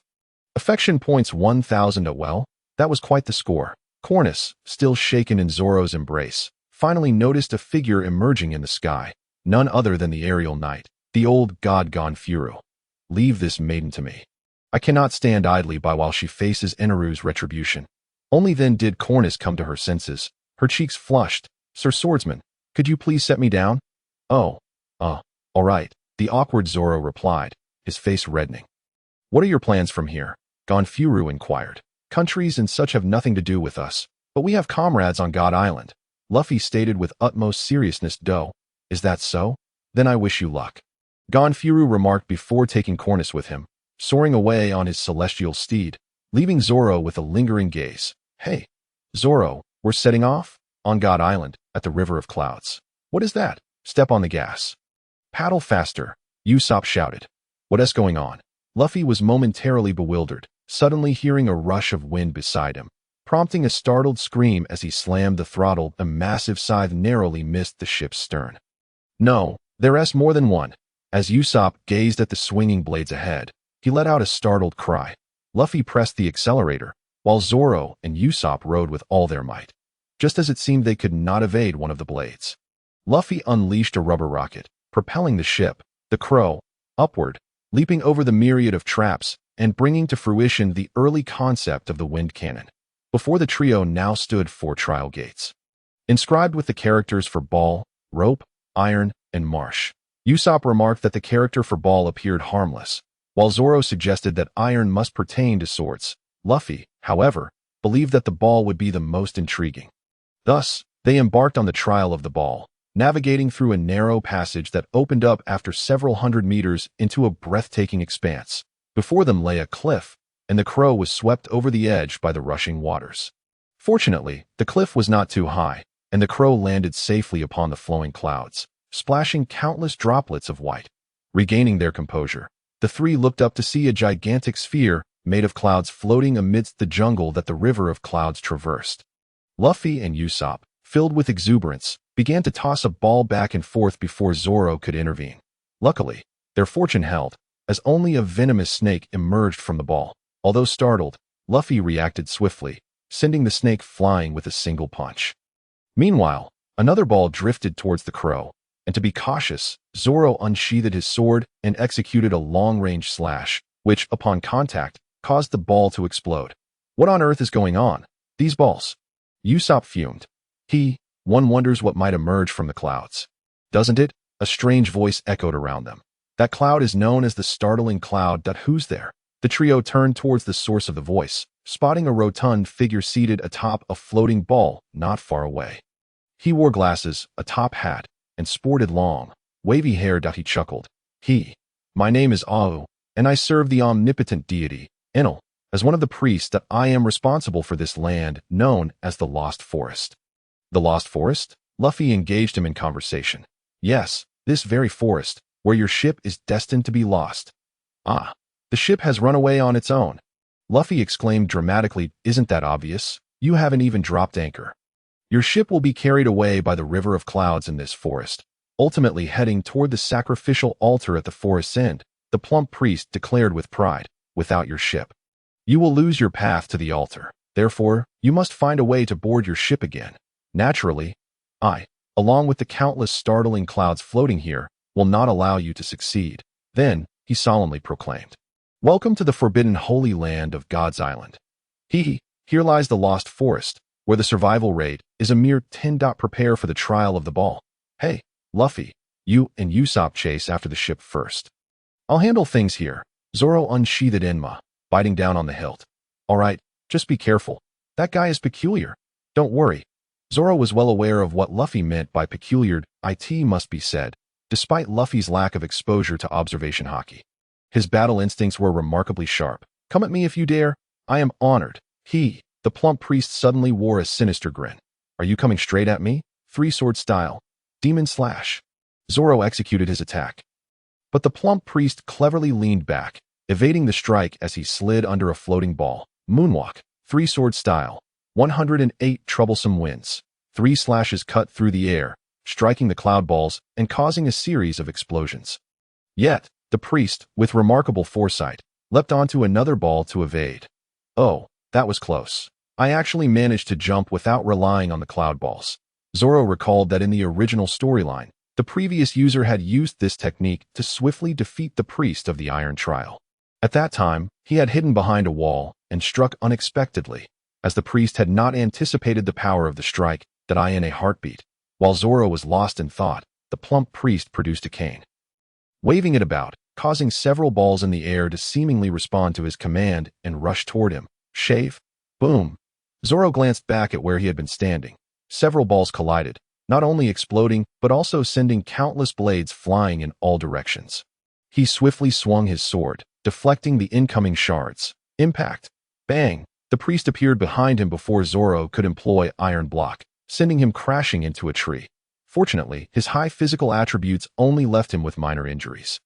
Can observation haki conceal one's presence? Zoro, as a warrior, felt his instincts utterly fail him against the priest's ambush. Seeing the priest about to pursue Luffy and the others, Zoro acted without a tactical plan. Where do you think you're going? Shave. Three-sword style. Tiger hunt. While the plump priest leaped between the cloud balls, he once again ducked beneath a ball to avoid Zoro's slash. This time, Zoro did not allow him to breathe. He executed a moonwalk. Turning midair to slash horizontally at the cloud balls below, the priest anticipated the move and, with a relaxed demeanor, leapt to the ground. Zoro pursued relentlessly. Three-sword style. Leopard, lute, jade. This technique combined both softness and strength. As Zoro dashed forward, spinning in the air to execute a double-handed strike, despite his seemingly cumbersome appearance, the priest exhibited an extraordinary evasion ability, twisting and turning to dodge all attacks, still not giving up. A swordsman from the East Blue, without having trained in the mine's net, is no match for me. After evading all of Zoro's strikes, the priest wore a smug expression, declaring, "It seems I must deal with you thoroughly first." With that, he launched an attack toward Zoro. Little Master, this chapter has more to offer. Please click the next page to continue reading for even more excitement. Zoro, however, dared not strike carelessly, as missing would only waste his stamina. He then employed the techniques of the wolf sword style, evading the priest's onslaught while occasionally countering. Yet his hesitant movements were easily read, and he was swiftly knocked to the ground by a powerful kick. The priest seized the opportunity, closing in and aiming his palm at Zoro's chest. Iron block. Zoro tensed every muscle in his body. Impact. Bang. Although the priest was pushed back by the recoil, he looked astonished at Zoro, whose only injury was a dirty face. What kind of monster are you? Zoro paid no heed, rising to his feet and donning a headband. You may seem weak, but your ability to read my attacks is troublesome.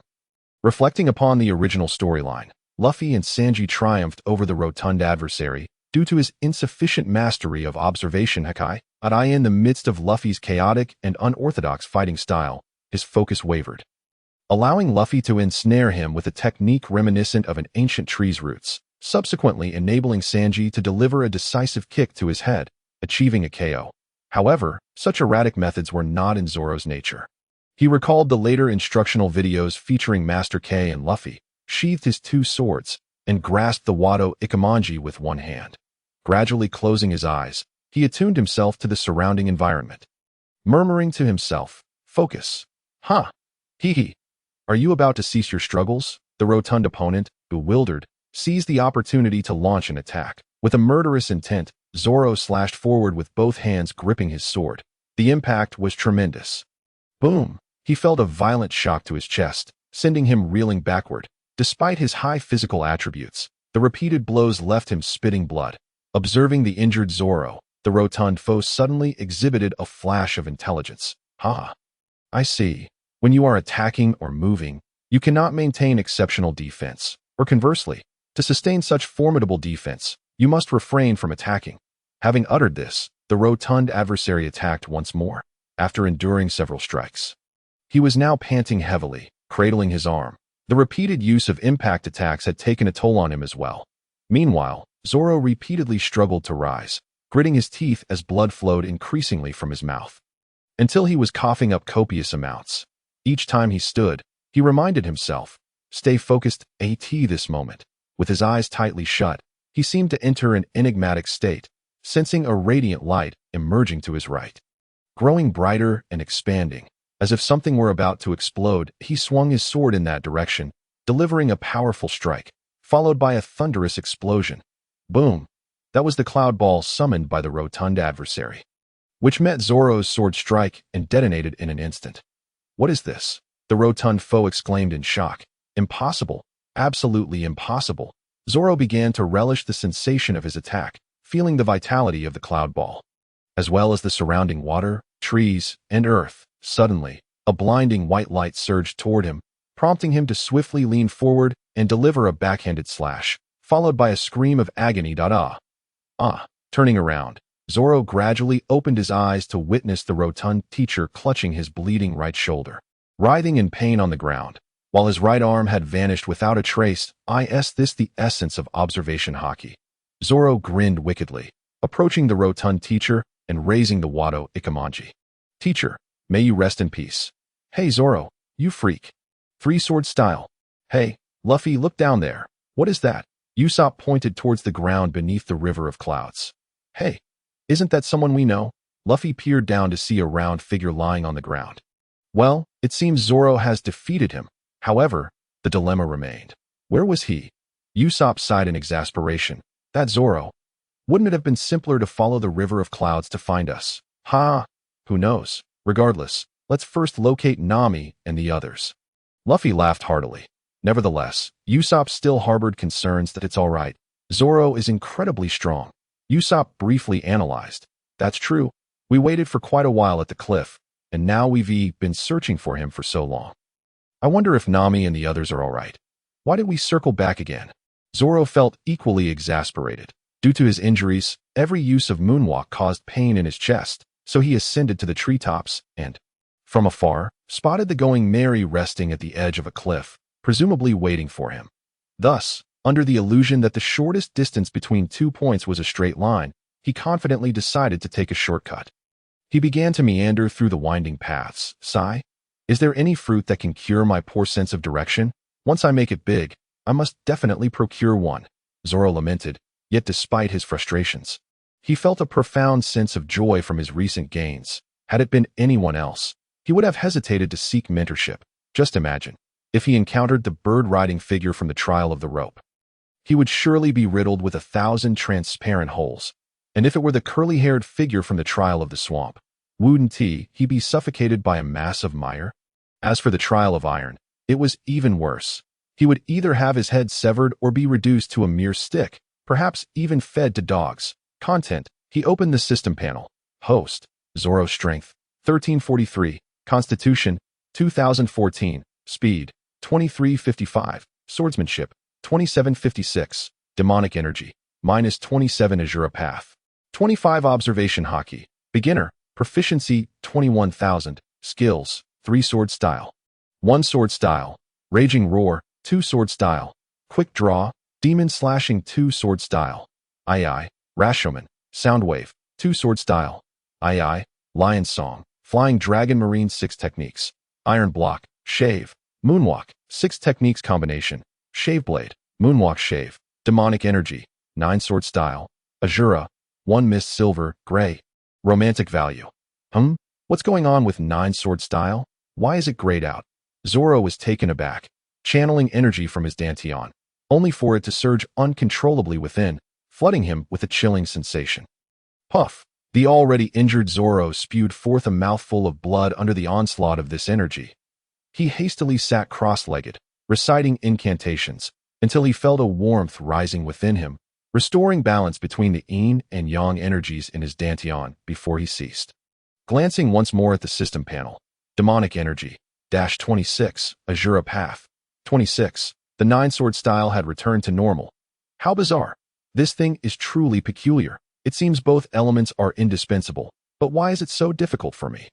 The original host seemed to grasp it with ease. Well, I've never been much of a swordsman, so I concede.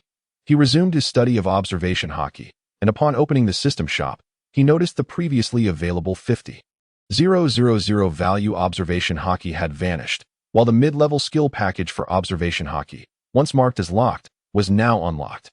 Intermediate long-range perception, 10,000. Intermediate range sensing, 10,000. Yet, still locked were advanced ultra-long-range perception, 30,000. Advanced range sensing, 30,000. Listen to all things, 30,000. Top-tier foreseeing brief future images, 50,000. Mind transmission and thought resonance, 50,000. Sigh.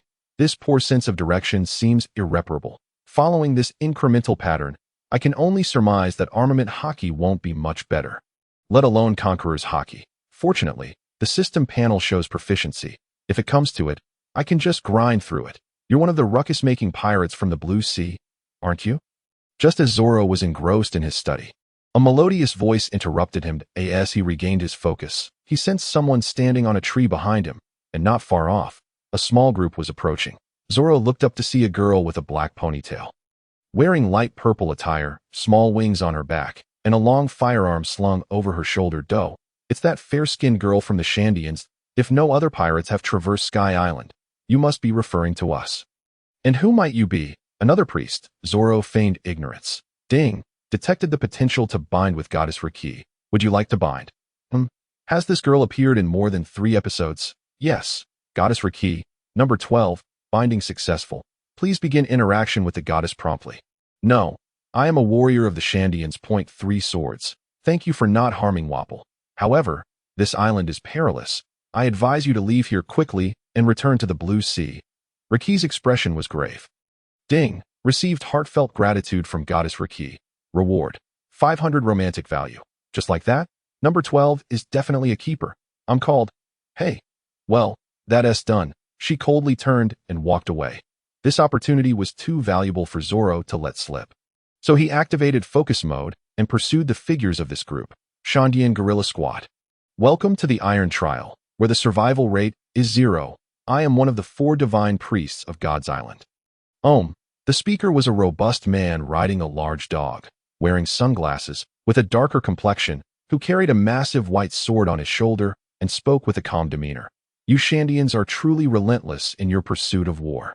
The unending conflicts in the Celestial Kingdom over the past century have all stemmed from you. It was due to the previous god's excessive leniency towards you that these wars began. In truth, if you were all exterminated, the fighting would cease. Here lies the land of Sandia. As long as we are able to fight, we shall undoubtedly engage in a fierce battle with you. With a rallying cry, Lachi gestured, and over a dozen Sandia warriors charged towards Ohm.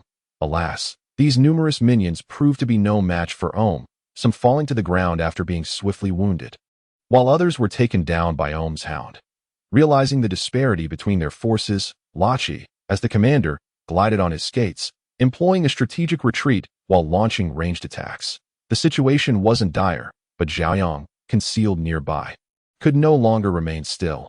If this continued, it was likely that this inexperienced one would have to withdraw, and he still depended on her to guide him. Point 3 sword style.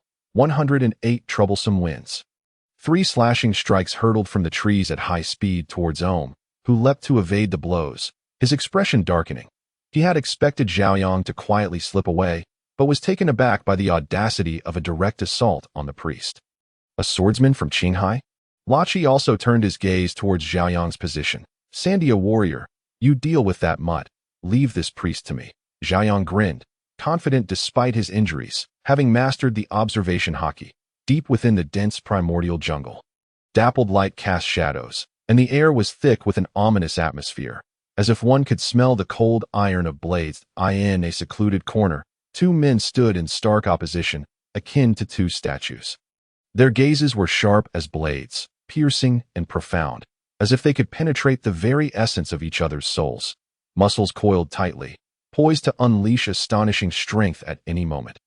Who would have thought that a mere resident of Qinghai had mastered the heart network? One of the burly men, wielding a great sword, suppressing the pain in his chest, spoke in a deep voice that a frog in a well. Beneath the Sky Island, countless beings roamed the vast sea. Zhaoyang held this in disdain, believing that apart from the rudimentary observation haki, most of these priests from the Sky Island were mere jugglers with advanced technology. Just moments ago, the two had clashed. Zhaoyang leaped down from a tree, executing the one-sword style, flying dragon, fireworks. As he swiftly approached, he anticipated Ohm's evasion, altering his technique to draw his sword, Onakiri, and delivered a blow to Ohm's chest midair. Unbeknownst to Ohm, Zhaoyang too possessed observation haki, and thus he failed to foresee Zhaoyang's prediction, allowing a moment of carelessness that resulted in a wound. However, Ohm's response was quick. He jumped back, pointing his great sword at Zhaoyang, Iron Western Sword. The massive blade suddenly elongated, thrusting towards Zhaoyang. Zhaoyang raised his swords to block, and both retreated several steps, eyeing each other warily. After a volley of banter, Zhaoyang initiated an attack. 3-sword style, Demon Slash. The prepared priest anticipated Zhaoyang's direct advance, but to avoid being outmaneuvered, he cautiously adopted a defensive stance. Iron Bulwark. The enormous cloud sword in his hands transformed into a large shield, blocking Zhaoyang's charge. However, Zhaoyang, in his advance, abruptly altered his trajectory, evading the priest's anticipated counter. Despite the priest's efforts to retract his cloud sword, It was too late for him to evade. Xiaoyang brushed past him at an angle. And as he steadied himself, the Iron Trial Priest, spewed forth several streams of blood and collapsed to the ground. I am well aware of your skills, yet you know nothing of mine. This technique is called puff. With a nonchalant flourish, Xiaoyang sheathed his sword, but just as he intended to exude confidence, a sharp pain coursed through his chest, prompting him to spit out a mouthful of blood, or flash, before Xiaoyang could catch his breath. He sensed an imminent threat approaching from behind. Simultaneously, Lachi's alarmed cry rang out. Watch out! He quickly leaped forward several steps. Thud!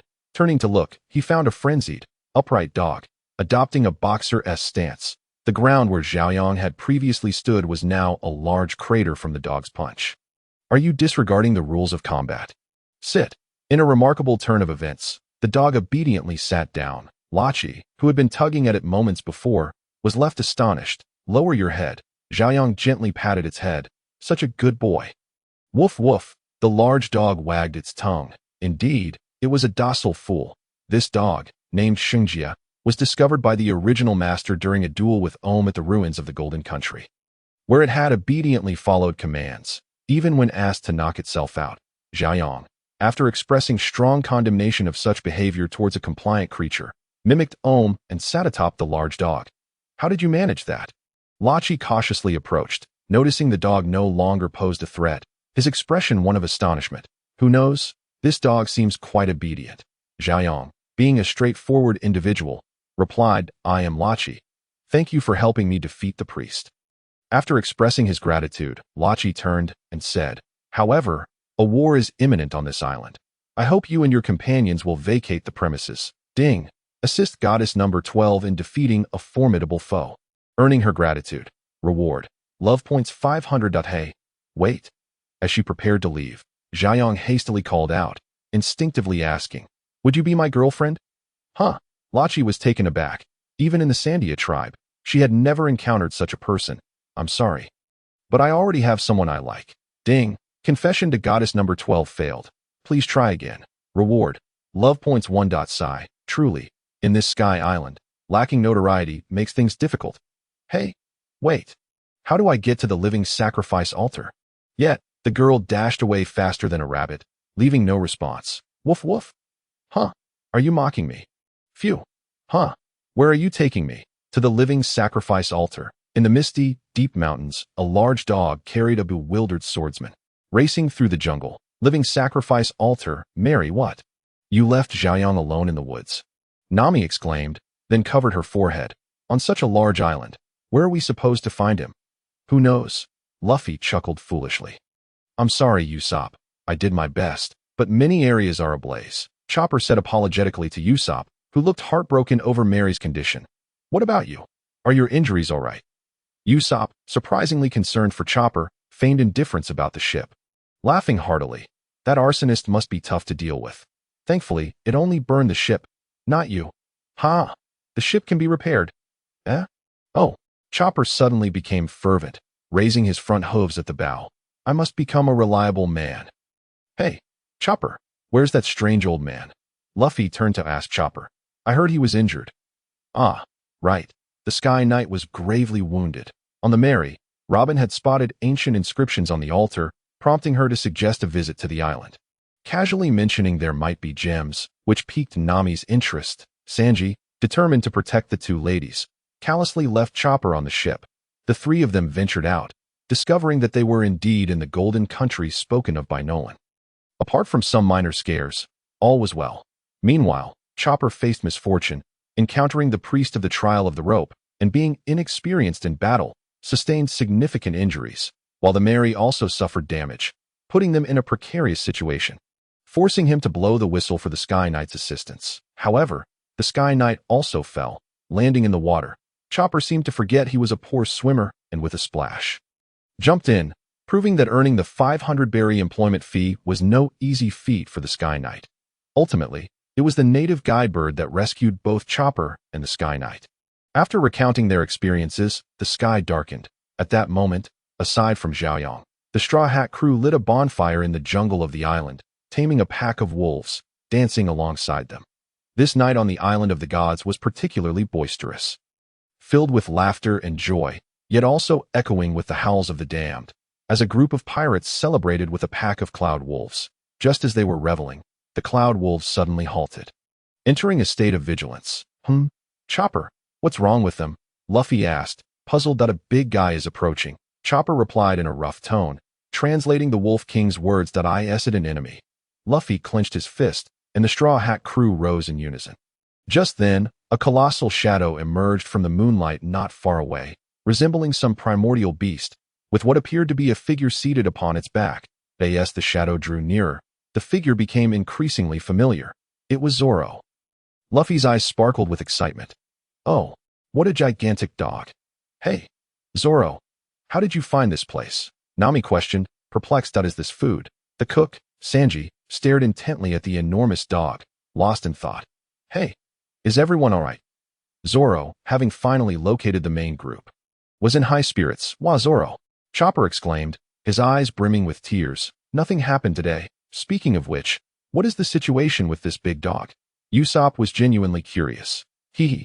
Robin maintained her smile, while Zoro was explaining the sacred origins of the creature. Luffy's laughter broke through the conversation.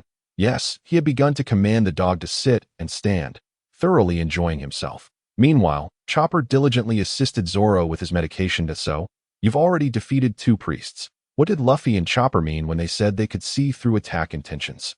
Compared to Luffy's nonchalance, Sanji was noticeably more concerned about the enemy's capabilities. That Kinbunchaku, the awakened Sky Knight, gone fall, interjected. Kinbunchaku? Well, I can't use it myself, but I've heard it described as a power of perception. It is said that as long as one is alive, their body emits a sound. Sound? Gonfall attempted to clarify. If one listens closely, they can discern the opponent's next move. With further training, one could hear sounds over a broader range. The priests can perceive the sounds of the entire Sky Island, while Enel can extend this range nationwide. Then, does that mean they've already heard everything we're saying? Sanji exclaimed in shock.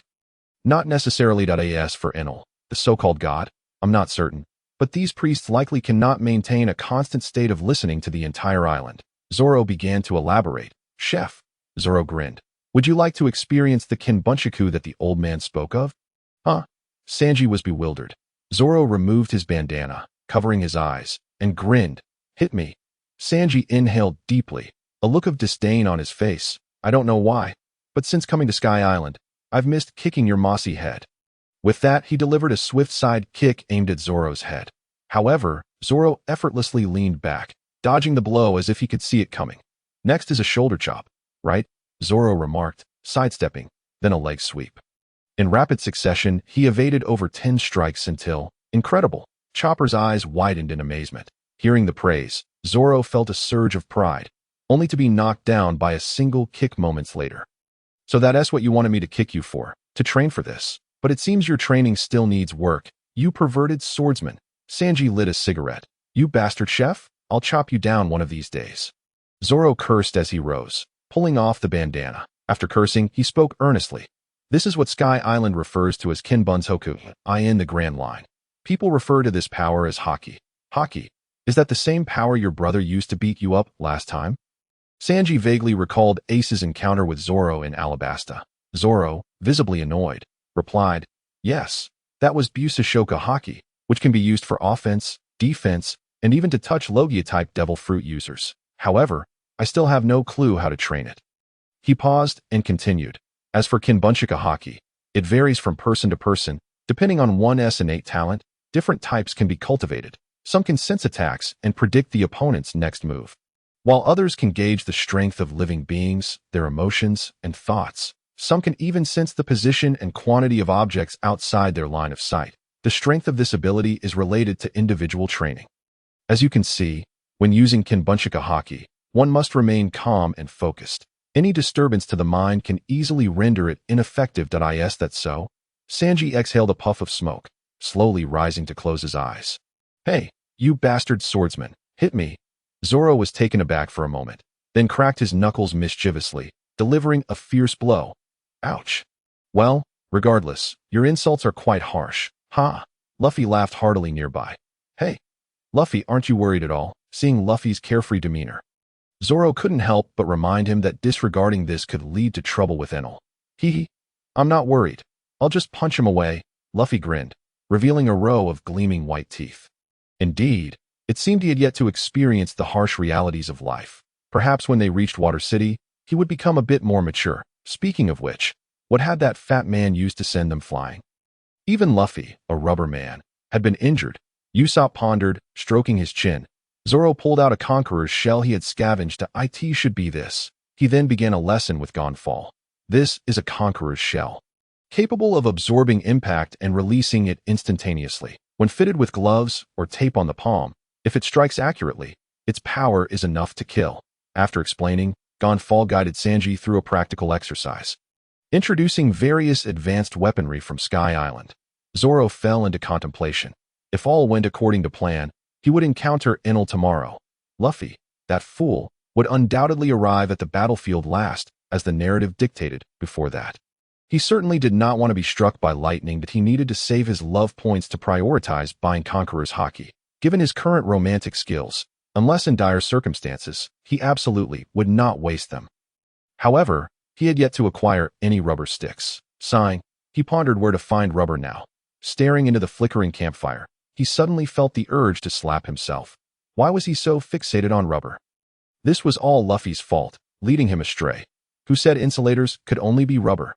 See, I told you I wasn't mistaken. Someone was definitely here yesterday. What I saw was real. I wasn't dreaming at all. Usopp exclaimed excitedly, gazing at the repaired Mary. That's the Mary. Although Zoro had taken great care to protect the ship, it had not suffered from naval bombardments, nor had it been devoured by Wapol or split in half by Bellamy during the gold heist. However, the harsh conditions of the Grand Line had left the ship battered and bruised, with the hull leaking multiple times and the sails torn countless times, and Luffy, that fool, had once broken the mast to fight with Laboon. Speaking of Laboon, it had even smashed the figurehead of the Mary, and the recent journey through the knock-up stream had far exceeded the ship's capacity, with another damage expected upon leaving Sky Island. It was cruel to expect it to continue sailing the Grand Line. Hey, what are you all standing around for? Money-loving Nami was already impatient. The retreat team is responsible for last night's aftermath, while the exploration team is tasked with venturing forth. Yet she remained with the retreat team. When Luffy questioned her why she constantly mentioned gold, yet didn't join in, she replied defiantly, "Of course, because I'm scared." Thus, Nami, Sanji, and Usopp retreated with the severely injured Sky Knight, while Luffy, Chopper, and Robin chose to explore. This left Zoro in a dilemma. With only 2 people on the ship, each had chosen a different path, and he was unsure whom to follow. Ultimately, after reflecting on the past, he decided on Robin, as she was more polite, and thus followed Luffy and the others into the island. "Let us go," with Luffy's command. The Straw Hat crew split into 2 groups. "Hey, Zoro, can I ride your big dog for a bit?" Luffy teased. In no way. Zoro was self-aware. Without that big dog, he would probably get lost. "Then can I borrow your baseball bat for a while?" "No way. If I lent it to you, you'd definitely get it all muddy. I spent all night sharpening it after last night." Stingy, Luffy pouted, picking up a stick for himself. Chopper gazed at the stick Luffy had just found, his eyes sparkling with excitement. "Luffy, that stick looks so fun." "Hee, it's fun, but I want to give it to you. If you want to play with it, find your own," with sticks in hand. Chopper scoured the area for more. He was filled with joy. "I initially thought this forest was terrifying, but now I realize it's not so dreadful after all. With you 3 by my side, I fear nothing." He chuckled. However, his laughter abruptly ceased. Before them lay a massive, sinuous form writhing along the path, and terror etched itself upon Chopper's face. In an instant, a flock of crows took flight. Cawing ominously, suddenly, an enormous python appeared before them, its gaping maw revealing fangs as thick as ship masts. Luffy, brimming with excitement, exclaimed, "Run! The giant snake is coming!" "Whoa!" Chopper nearly lost his composure. "It's truly immense." Robin, too, broke into a cold sweat. Is this the result of the environment here? Zoro, internally scoffing, thought, the air is too thin for such a colossal creature to exist. But then again, this is the world of pirates. All explanations lie with Oda. Realizing the snake's venomous nature, Zoro decided against attacking it, and the adventurers scattered in haste. Once they had distanced themselves from the serpent, he cleverly patted the seated dog head, saying, "Sanctity, let us return to the spot where the snake emerged." Thus, he did not lose his way and successfully reunited with Robin. "Hey, Robin, let us move ahead. No need to wait for those two," Zoro said, his pride evident upon seeing Robin again. "Huh? We're not waiting for them?" Robin, having just returned to regroup, queried. "They're hopelessly lost. Even sanctity is better than them." Zoro raised his head in arrogance. Robin, her expression stoic, replied, "True, they might have already been digested by the giant snake." Zoro was taken aback. "Are you a devil?" After walking for a while, distant sounds began to emerge, screams and cannon fire. "The forest is becoming lively," Robin remarked. "Indeed, they are quite boisterous." Zoro closed his eyes to sense his surroundings. Detecting a figure approaching, he grinned. "But soon, our side will be lively as well." "Huh?" Robin looked at Zoro quizzically. "Did your observation hockey detect something?" "Yes, someone is coming," Zoro replied, pride radiating from his demeanor. Robin chuckled softly. "Then I shall leave it to you, Master Swordsman." Gradually, the ground beneath their feet transitioned from earth to aged stone bricks, and before them loomed an ancient tree, its roots entwined around a dilapidated structure. "Is this the remnants of a city?" Gazing at the ruins evoked a sense of melancholy in Zoro at such close proximity. Compared to the splendor of Angel Island, this place, steeped in history, evokes a feeling of timelessness. "Does even the Master Swordsman feel this way?" Robin glanced at him curiously, her face showing a hint of worry. This should be the remnants of a city once farthest from civilization, now submerged by the forest. "I hope it's safe." With a bleat, a creature adorned with horns and wings leapt onto the ruins, its weight causing a section to crumble. "Young master, there's more in this chapter. Please click to continue reading on the next page." It gets even more exciting. This path leads to the shrine. If you proceed further, do not blame me for being unreasonable. Before Robin could respond, Zoro interjected, "Deliberately damaging cultural relics is a criminal act." Before his words could settle, Zoro swiftly drew his sword, executing a precise strike that felled the creature. Robin winced at the sight of the ruins breaking apart, feeling an unusual wave of emotion. That was excessive, yet Zoro astonishingly expressed a sense of empathy, offering comfort. "This fragment that is shattered is also a testament to history." "Huh?" Zoro pointed at the blade marks on the tree. In 400 years. When people arrive here and see these marks, the broken ruins, and the skeletal remains, what thoughts will arise in their minds? Robin looked at the swordsman with curiosity. "Master Swordsman, you're quite different today." Not sure how to respond. He scratched his head awkwardly. "Perhaps I'm just a bit moved. Consider the bricks beneath our feet. They embody not just 4 centuries of weathering, but also the sweat of craftsmen from 400 years ago. Laid down under the blazing sun, the ground resonates with the warmth of history, a weight that transcends time." Robin's crescent moon eyes sparkled with amusement. "I see, Master Swordsman, you're being rather sentimental today." Ding, found a common topic with girlfriend number 10. Reward love points 50. Why didn't you say so earlier? I'm well versed in discussing history. Although, I'm not familiar with the history of the pirate world. Should I learn from Nami how to draw maps? No, I'm directionally challenged. I'm not worthy. As Robin and Zoro ventured deeper, the primordial jungle seemed to unveil a layer of mystery. Within the dense foliage, more remnants of ruins gradually emerged, some mere crumbling walls, others just outlines of structures. These ruins, like fragments of history, had been eroded by time, yet inadvertently narrated tales of past splendor and decay. The jungle grew increasingly cacophonous, with the sounds of cannon fire and screams echoing from various directions.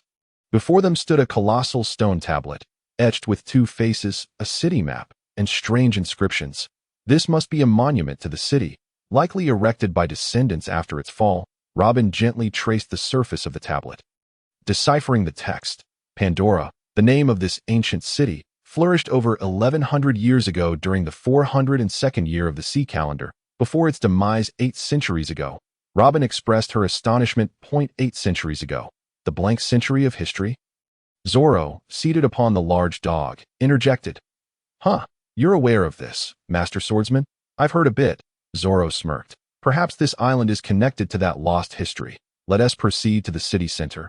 We should uncover more clues," Robin said with a glimmer of excitement. "However, before that, we need to deal with a little trouble." "Huh? Are you referring to me?" Quite audacious, a shadowy voice emerged from behind them. Turning, Robin saw a large, rotund man with small wings on his back and a yellow strap across his chest. Master Swordsman, can we resolve this without damaging the ruins? Robin was not overly anxious with Zoro present. No problem, Miss Archaeologist, Zoro grinned. Huh? Do you know who I am? A person unable to protect himself wouldn't he care about the past. The overweight man's dismissive attitude infuriated him, and he lunged, attempting to crush them with his rotund belly. Full score belly. To protect the stone tablet, Zoro opted for a swift resolution. As they brushed past, the man halted midair, his eyes rolling back. Zoro sheathed his sword, declaring, "Lion's song." Blood erupted from the man's chest as he collapsed lifelessly to the ground. Thank you, Master Swordsman. Robin, accustomed to the violence of the underworld, remained unperturbed by the bloodshed. Ding. Prompt action to prevent damage to the ruins. Received gratitude from girlfriend number 10. Reward love points 500. Indeed, a girl studying archaeology is truly captivating. After this brief interlude, the two continued following the map on the stone tablet toward the city center. Observing the increasingly disheveled and dilapidated structures, Robin began to muse. This must be the city center, but why does it differ entirely from the map? Could the violent currents have shattered it? Exactly. I think so too. Zoro feigned ignorance, if I recall correctly. This place is separated by the island clouds, with several layers beneath. Indeed, the area and terrain are completely different. She flipped through her notebook, pondering. Especially perplexing is whether other buildings lie beneath the island clouds. Zoro exuded an air of triumph. Robin cast a surprised glance at him. Why are you looking at me like that? It seems something is amiss. The swordsman appears particularly astute today. Huh? What do you mean by that? Zoro's expression darkened, feeling as if it implied he was foolish on every other day. Robin narrowed her eyes into crescent shapes, pondering the peculiarities before them, since they needed to descend to the next level. And given the size of the sanctified creature, Zoro could only command it to sit obediently until their return, planning to entrust it to either Cornice or Lachi for safekeeping, were it not for the creature's considerable size. Zoro would have preferred to take it along, as its docility was a significant factor, unrelated to his own navigational prowess. Following Robin into one of the most expansive ruins, they traversed a terrain shrouded in cloud cover. Robin produced a small knife to slice through the mist, revealing yet another tier beneath. They followed the path illuminated by light, and upon peering outward, they found themselves atop a grand, elevated ruin. Each level of this structure soared approximately 7 to 8 meters high, showcasing an awe-inspiring architecture. In the present day, much of its walls lay cloaked in moss, interspersed with trees, reminiscent of the hanging gardens of ancient Babylon. From their elevated vantage point, they beheld a vast city of ruins below. Layer upon layer of dilapidated buildings stretched as far as the eye could see, their sheer number defying count. Some standing tall, others diminished and aged, silently bearing witness to the relentless passage of time. They resembled lost pearls, buried beneath the sands of history. Each brick and stone, every lintel, seemed to whisper softly, recounting tales of a once thriving civilization. The streets, once bustling and vibrant, now lay intertwined with vines and colossal trees, their silence suggesting a forgotten era of bustling activity. Robin, her face a canvas of astonishment, exclaimed, "This is the golden city of Shandora." Zoro accompanied Robin as they continued their exploration of the ruins. Well, how should I put it? He mused. Robin now resembles a woman in a shopping mall, eager to peruse every corner of each ruin. However, Zoro personally found the experience of accompanying an archaeologist through ancient ruins far more agreeable than accompanying a woman on a shopping spree. As she regaled him with tales of the past, to his surprise, the ancient script of historical texts was abundantly visible. Robin fixated on the celestial writings adorning the walls, murmuring, "Only those who inscribed the original historical texts could carve such words." What do they say? Zoro, keen to avoid any misunderstanding regarding ancient scripts, resolved to keep his thoughts concealed, believing that they were the architects of history, accompanied by the chimes of a grand clock tower. Zoro pondered, could it be the colossal golden bell chronicled in Rolando's journal? Indeed, it must be, Robin replied, her realization dawning. The historical texts in the city were incinerated, severing the continuity of history. Surely, the golden bell was moved from here? Zoro expressed his concern for Nami's predicament. Recalling the narrative where they should have been swallowed by the serpent, he wondered if there would be a butterfly effect from their current situation.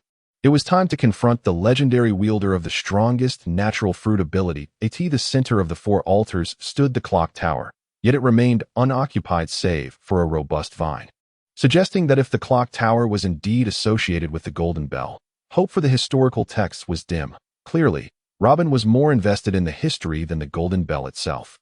What events transpired in this once thriving city, which now lies in ruin, alongside the history it seeks to protect? Zoro, unperturbed, shifted his gaze elsewhere. This track appears quite new. Robin followed his gesture, observing, this is a cart track. It seems someone has transported goods from here. That a peculiar laughter echoed from behind them. Ah, ha! Turning around, they beheld a man adorned with a white turban, his earlobes dangling to his chest, sporting golden earrings, a large-eared rogue. His bare torso contrasted with the four drums emblazoned with three kama-like symbols strapped to his back. Clad in lantern pants and barefoot, adorned with rings on his toes, he sat cross-legged on the remnants of the altar, tossing an apple while grinning at them. Have you arrived? Zoro clenched the baseball bat in his hand. Isn't it impressive? Despite being thrust into the skies, the grand city of Shandora remains magnificent. Enel spoke to himself, eager to demonstrate his prowess. If the legends are shrouded in clouds, they cannot showcase my grandeur. That I discovered this. Those fools before me were utterly oblivious, confronted by this bizarrely dressed man. Robin instinctively sensed a looming danger. God, glimpsing Zoro's nonchalant demeanor, Enel remained composed, taking a leisurely bite of his apple before addressing Robin. Truly remarkable. Are you an archaeologist? It took me months to find this place.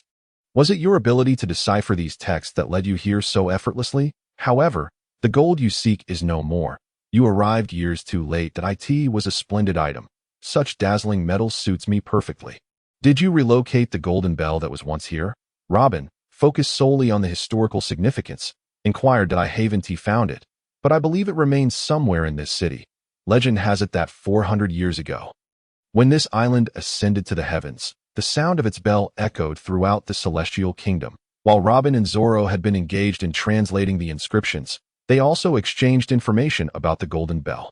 Thus, Enel, capable of amplifying his mental network through the thunder fruit, was well aware of what Robin referred to, showing no interest in the stone inscriptions. This game is extraordinary. It has already concluded. That let's search for it here after the remaining 8 minutes. Enel mused to himself, preparing to rise when his expression suddenly shifted. At the island's edge, it seemed as if a foul creature lurked. Who? Zoro suddenly realized something, but it was too late to act. Enel had already directed his finger skyward, unleashing a powerful surge of lightning. That in an instant, the atmosphere shifted dramatically as the upper layers of cloud cover erupted, sending countless ruins plummeting from above. Accompanied by a colossal serpent. Don't panic, O swordsman of the blue sea. Let us together compose the final movement. Enel cackled madly as the ruins cascaded from the sky. Zoro noticed several figures descending alongside them. Chopper, shrieking in terror, emerged riding on the back of a furious Nami, who burst forth from the serpent's maw. The aerial knight Gonfall, the warrior Wapol of Sandia, and the dual pistol-wielding warrior Braham also descended.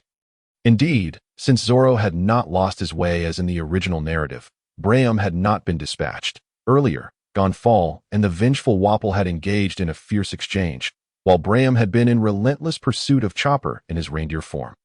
Zoro, save me! Upon landing, Chopper sprinted to hide behind Zoro, cautiously peeking out from behind him at the bewildered Braham. Zoro, Robin, and Chopper are here too. Nami, concealed behind the remnants of the altar, cautiously revealed herself. Hey, Nami, where's Luffy? Although Zoro had his suspicions, he still sought confirmation, particularly since Luffy was Enel's natural nemesis. He's still inside the serpent. Just moments ago, the colossal serpent had returned home with a mighty roar, inciting Enel's wrath, resulting in a lightning strike that incapacitated it. Wapol gritted his teeth in frustration. The Sky Lord, which remained unyielding against my rocket cannon, fell so easily. Its belly, with a furious roar, he shouted, Enel. He turned and aimed a cannon blast at Enel, only for the latter to evade effortlessly. Ah, haha, what do you intend to do? How rude. I graciously welcomed you to my homeland. Enel sneered dismissively. However, wait a moment. The game is not yet over. A game? Wapol seethed. Indeed, You are all participants in a rather simple game. From the moment you set foot on this island, 3 hours will pass. His tone darkened, including myself, that I prophesy that only 5 shall survive.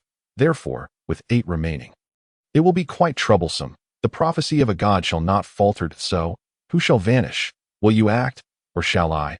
Zoro grinned, raising his baseball bat towards Enel. If the god disappears, does that not nullify the god's prophecy?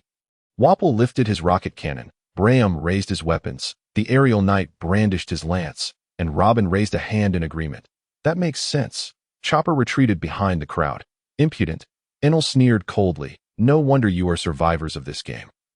But do you even know who you are speaking to? He then elaborated on his intentions, declaring that he would let nature take its course and sink the sky island to the ground, while he himself sought the fabled endless land. After a barrage of meaningless banter, the enraged former god, Gonfall, was the first to strike, only to be swiftly defeated by Enel's 2000-volt electric attack. The user of the rumble fruit wielded the power of lightning.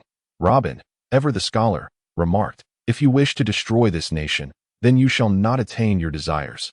Are you referring to the Golden Bell? Ha ha ha. Worry not. From your actions and words, I have already deduced the only conceivable location, and I believe we share the same thoughts. After a fit of maniacal laughter, Enel's expression darkened. Do you intend to threaten me? I detest scheming women. With that, Zoro activated his observation haki, and the moment Enel raised his hand, Zoro swiftly scooped Robin away from danger. Boom, Mr. Swordsman, clink. In this critical moment, Zoro intervened, earning the gratitude of his number 10 girlfriend and receiving a reward of 1,000 love points. You truly are despicable for laying hands on a woman. After setting Robin down, Zoro charged fiercely at Enel Do, a swordsman who has grasped the heart network and defeated 2 of my subordinates. He must be the strongest among these survivors. It seems you won't comprehend the definition of a god without experiencing it firsthand. Enel pointed his finger at Zoro. Shave. Just as Zoro vanished, Enel too disappeared, clearly indicating that Zoro's observation haki was no match for Enel's foresight, as his attack was easily anticipated. When Zoro reappeared, he sensed a gust of wind behind him and swiftly pivoted, swinging his stick. Clang! The wooden bat collided with Enel's metal staff as Zoro secretly exerted his strength. Iron body. Enel had evidently underestimated Zoro's power. As he opened his mouth to utter more taunts, he was taken aback by the sight of Zoro's bulging biceps. Almost immediately, a tremendous force surged through the metal staff in Zoro's hands, pushing Enel back. As Enel stumbled, Zoro closed the distance and swept the baseball bat upward. Crash! Enel's metal staff was sent flying. For Zoro understood that his wooden bat could not withstand several blows from the metal one. Thus, he aimed to disarm his opponent first. Just as Zoro prepared to pursue his advantage, he swung again, but missed. Looking around, he found Enel had already appeared several meters away. Impressive agility, substantial strength, and even greater speed, but can you truly catch a god? Despite being at a disadvantage in their initial clash, Enel remained arrogant. Zoro grinned. A god? Ha! The speed of lightning is indeed remarkable, and your heart network is formidable, but your physical skills are lacking. No matter how superior your foresight, if you cannot react in time, it is all for naught. With that, Zoro ceased his chatter. Shave? Is that so? Then allow me to show you the might of a god. Before Enel could finish his bravado, Zoro struck him squarely in the mouth with the baseball bat, causing Enel's face to cave in against the bat, sending him flying several meters, his 2 front teeth soaring through the air, blood splattering everywhere. Zoro failed to notice the changes to the bat. Shave. In the astonished gazes of onlookers, he reappeared before Enel, delivering a furious barrage. Keep on boasting, you scoundrel. Originally, Enel had no intention of dodging. He wished to demonstrate that no one could touch a god, for he was lightning incarnate. However, after receiving this blow, he was momentarily dazed, even forgetting to use his fruit's ability to teleport, as he focused solely on blocking the hail of baseball bat strikes with one hand while shielding his head with the other, his legs instinctively propelling him forward, not merely dazed but genuinely bewildered by the onslaught. This moment, Zoro resembled a relentless debt collector, cursing as he swung the bat with ferocity. After 3 or 4 blows, Zoro noticed the sound of the bat striking flesh had changed to a sharper tone, raising his hand to inspect it, revealing a significant dent with charred edges, just as Zoro momentarily lost focus. Enel finally regained his composure, darting back 100 meters, wiping the blood from his face, and scrutinizing Zoro's baseball bat. So that's it. Untreated wood does not conduct electricity. Is this your reliance, you despicable insect? You have thoroughly enraged me. As he spoke, Zoro charged once more, but just as he was about to close the distance, Enel vanished again, raising his arm to aim at Zoro. Divine judgment. Shave. Upon reappearing, Zoro found himself clutching his shoulder. The speed of the lightning was too swift, and his left shoulder had been singed. Yet before he could recover, another bolt of lightning followed. 30 million volts. Thunderbird. Zoro had no time to evade, seizing the baseball bat to shield himself. Only to hear a crackle as intense heat seared through him, the bat instantly reduced to ash. With a shuddering scream, Zoro collapsed to the ground, smoke rising from his form, although the bat had offered some protection. The tremendous Thunderbird struck him, leaving him charred and tender. Damn it, the burn fruit is fit for neither dog nor man. Ha ha ha. Now that your reliance is gone, what will you do, you despicable insect?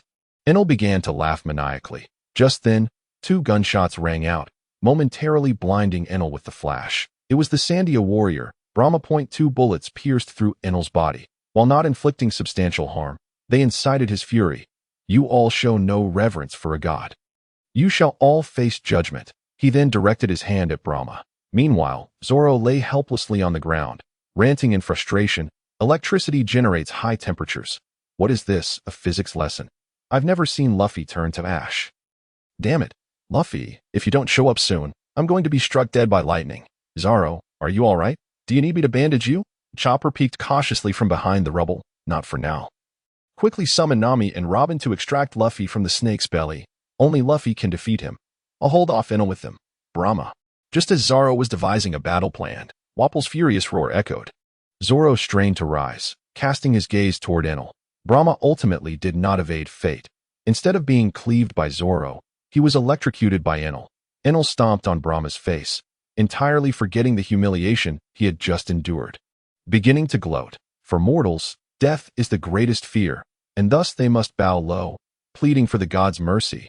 Yet just as Enel was reveling in his self-satisfaction, Wapple suddenly ensnared him with an old tree roots technique from the front. Enel, initially startled, then elated, found his mind in disarray due to the abrupt shift in emotions, failing to utilize his heart network ability to evade IT that moment. He felt as though he had touched a sensitive nerve. His body going limp. Have you ever heard of sea stone, Enel? Wapple said coolly, cigarette in mouth. I am equipped with this very substance. Fruit users are truly fragile. Ah, so that explains my sudden weakness. Enel gasped. Well done. You managed to ensnare him. Zoro thought to himself, believing that in the chaos, Wapple might miss his chance to strike, but Enel's arrogance had proven otherwise. Sensing an opportunity, Zoro gritted his teeth, pushing through the pain and charging forward. Just as Zoro launched his attack, Wapple seemed to have made a resolute decision. Prepare to die. Stop. I know this is a recoil attack, but it will also have a significant impact on you. You could very well perish. What grievances do you harbor? Do you not also yearn for the land? Enel attempted to talk his way out. Silence. Death is my desire. If only you could accompany me in that fate. Stop. Enel panicked. Recoil. Boom. Enel's body crashed violently into the ground, blood gushing from his mouth. Wapple, too, was thrown backward by the immense recoil, landing heavily several meters away. At that moment, Zoro rushed to Enel's side, brandishing his sword. Wapple, hand me the sea stone. Zoro shouted anxiously, for the earlier strike had not yielded any tangible sensation in his hand. Meanwhile, Enel's body emitted a crackling sound, a manifestation of electric therapy, and from his close proximity, Zoro could distinctly hear the rhythmic beating of his heart. He had initially presumed that a Logia-type user in a state of unconsciousness would be incapable of maintaining their elemental form. However, he was mistaken. Logia users, when confronted with an attack or ambush, instinctively transform into their elemental state, beyond the conscious control of the user at that moment. Wappa remained oblivious, either due to confusion or the lingering effects of the reject dial. Kneeling motionlessly on the ground. What are you dawdling for? Zoro turned and scolded sharply. Gradually, Wappa's expression shifted from bewilderment to shock. Realizing the gravity of the situation, Zoro swiftly drew his sword and leaped backward to create distance. Suddenly, Enel's eyes flew open. Zoro felt a surge of astonishment. This was not how it transpired in the anime. where the characters remained in a stupor for at least a minute. Damn, he's recovered so quickly? Enel slowly rose, wiping the blood from his lips, and coldly regarded the group. The true definition of a god is not the absence of fear in humans, but their terror in the presence of the divine. Wappa, I command you to cease. Enel's expression dripped with disdain. You see now, fool. Wappa could no longer withstand the pressure. With a resounding thud, he collapsed to the ground. What a pity. Warrior Wappa, do not casually utter my name. Wappa retorted, gritting his teeth against the pain as he struggled to rise. 800 years ago, the valiant warriors of Skypiea fought for the survival of this city to aid their descendants. We have relentlessly journeyed to this place for 400 years, driven by the legacy of the great warrior Kalgera. Now, we have finally arrived. Charred and battered, Wappa managed to stand. You shall not interfere. Enel coldly scrutinized the barely conscious yet fervent Wappa at that moment. Zoro had also summoned the energy hidden within his core, donned his bandana, and unsheathed 3 swords, positioning himself protectively in front of Wappa. Listen, Wappa, you need to stabilize your body. I will unleash my full power in a moment. And if that strike fails, I fear I will be unable to fight again. You must rely on your sea stone to hold this fiend at bay until that man emerges from the serpent. Zoro's teeth clenched around the words of his sword. Who is that man? Wappa asked, perplexed. Oh, your reliance has vanished. Do you wish to die in his stead? Enel scoffed dismissively. Zoro grinned. The man who can ignite the lamp of Skypiea. Demon aura. 9-sword style. What did you say? Wappa exclaimed in astonishment at that moment. Zoro was enveloped in a dark mist, and the onlookers felt a sudden disorientation, as if the man before them had transformed into a 3-headed, 6-armed monster. Zoro? Nami gasped in disbelief. A monster? How terrifying. Chopper screamed. What kind of power is this? Even Robin, known as the child of the devil, felt a chill run down her spine. Who are you? Wappa, the so-called warrior, sensed a drastic shift in Zoro's aura, a cold, hellish presence that rendered Skypiea somewhat frigid beneath the blazing sun. Enel, confronted by this murderous intent, was taken aback. So, you are also a user? However, as a proverbial frog in a well. He had never encountered such power. With a cold laugh, he retorted, merely a trifling superhuman type, foolishly attempting to challenge a god. Zoro sneered with disdain. A god, you say? Open your eyes, and behold the Azura from the depths of the netherworld. In the instant Zoro launched his attack, Enel was momentarily overwhelmed by Zoro's assault, instinctively attempting to transform into lightning to evade. Yet, upon meeting Zoro's 6 eyes, his body felt as though it had been ensnared by the chilling aura, and an unprecedented fear surged within him. Why can't I move? In that fleeting moment, the 3-headed, 6-armed demon materialized behind Enel. Ashura, 1 Miss Silver.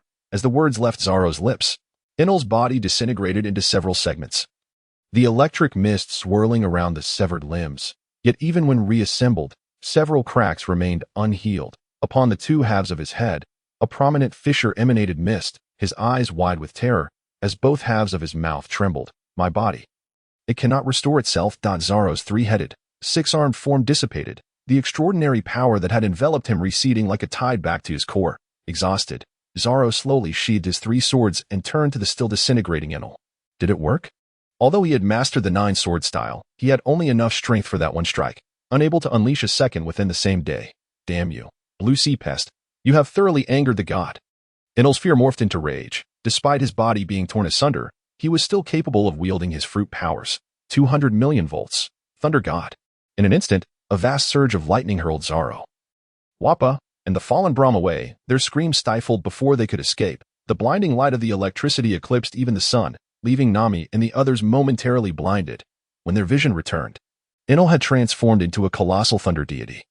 The cracks in his body vanished. Truly, the strongest of the Logia fruits, the demonic aura that had clung to his wounds was utterly obliterated by the overwhelming force of the thunder. Charred and battered, Zoro struggled to rise. Feeling utterly defeated, it was said that thunder was the bane of all evil, and while he was uncertain whether this held true in this world, even the 9-sword style merely served to delay the inevitable.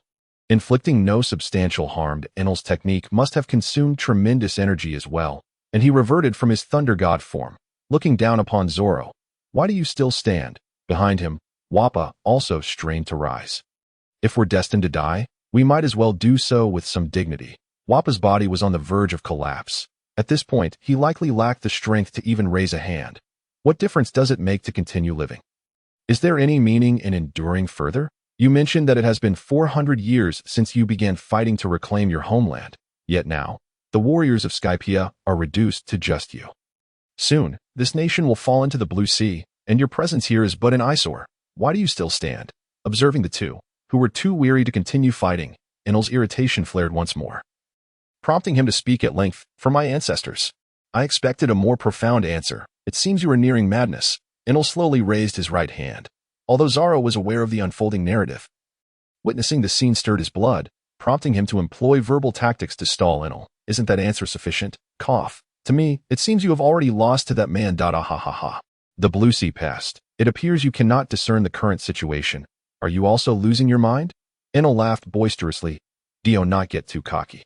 You merely stumbled upon the thunder fruit by chance. Users of your kind of Logia fruit are abundant on the ground. Feel free to go down and see for yourself. Zoro continued his verbal assault. Ha. At this point, you still wish to play such tricks? Enel's expression darkened. I believe I mentioned that I detest schemers. Damn it. Watching as Enel's right hand morphed into lightning, Zoro could only frantically lament. Why can't you play by the rules? Divine retribution. Iron block. A thick bolt of lightning descended from the sky, and the group raised their hands to shield themselves from the blinding light. When the brilliance faded, Zoro stood in a large crater, rolling his eyes as he expelled a puff of black smoke, relying on the iron block and his formidable physique to remain conscious. With a familiar roar echoing, Zoro finally collapsed in relief. Zoro. Hey, Zoro, are you all right? What do you mean, all right? You want to be struck a few times? Huh, I'm fine now. It's up to you. He intends to bring the entire Sky Island crashing down. Go and send him flying. Zoro recalled something and could only groan in exasperation. What? Damn it. Don't worry. I'll handle it from here. Luffy placed his straw hat on Zoro's head as a gesture of support, then turned to glare at Enel. How dare you injure my comrade like this? I will never forgive you. What the hell is that? I'm not dead yet. Enel's expression darkened as he watched Luffy, who had just elongated his arm and soared over. There are still 2 survivors. You both are breaking the prophecy of the gods, and it's making me very unhappy. As the 2 individuals continued to exchange banter, Chopper stealthily approached. Zoro, hang in there. I shall assist you with your healing. Zoro, already too weary to move, replied, all right, but first, have Nami hide Enel's staff somewhere. Just tell her it's made of gold. Gold. Nami, who had been lurking in the corner, suddenly interjected, her eyes sparkling with the symbols of berries. I understand. We absolutely cannot allow Enel to acquire that weapon. Chopper, help me up. I can still commentate. Ahem. Welcome esteemed viewers to the Celestial Mixed Martial Arts Arena. I am your referee and commentator. The Thunderous Hands.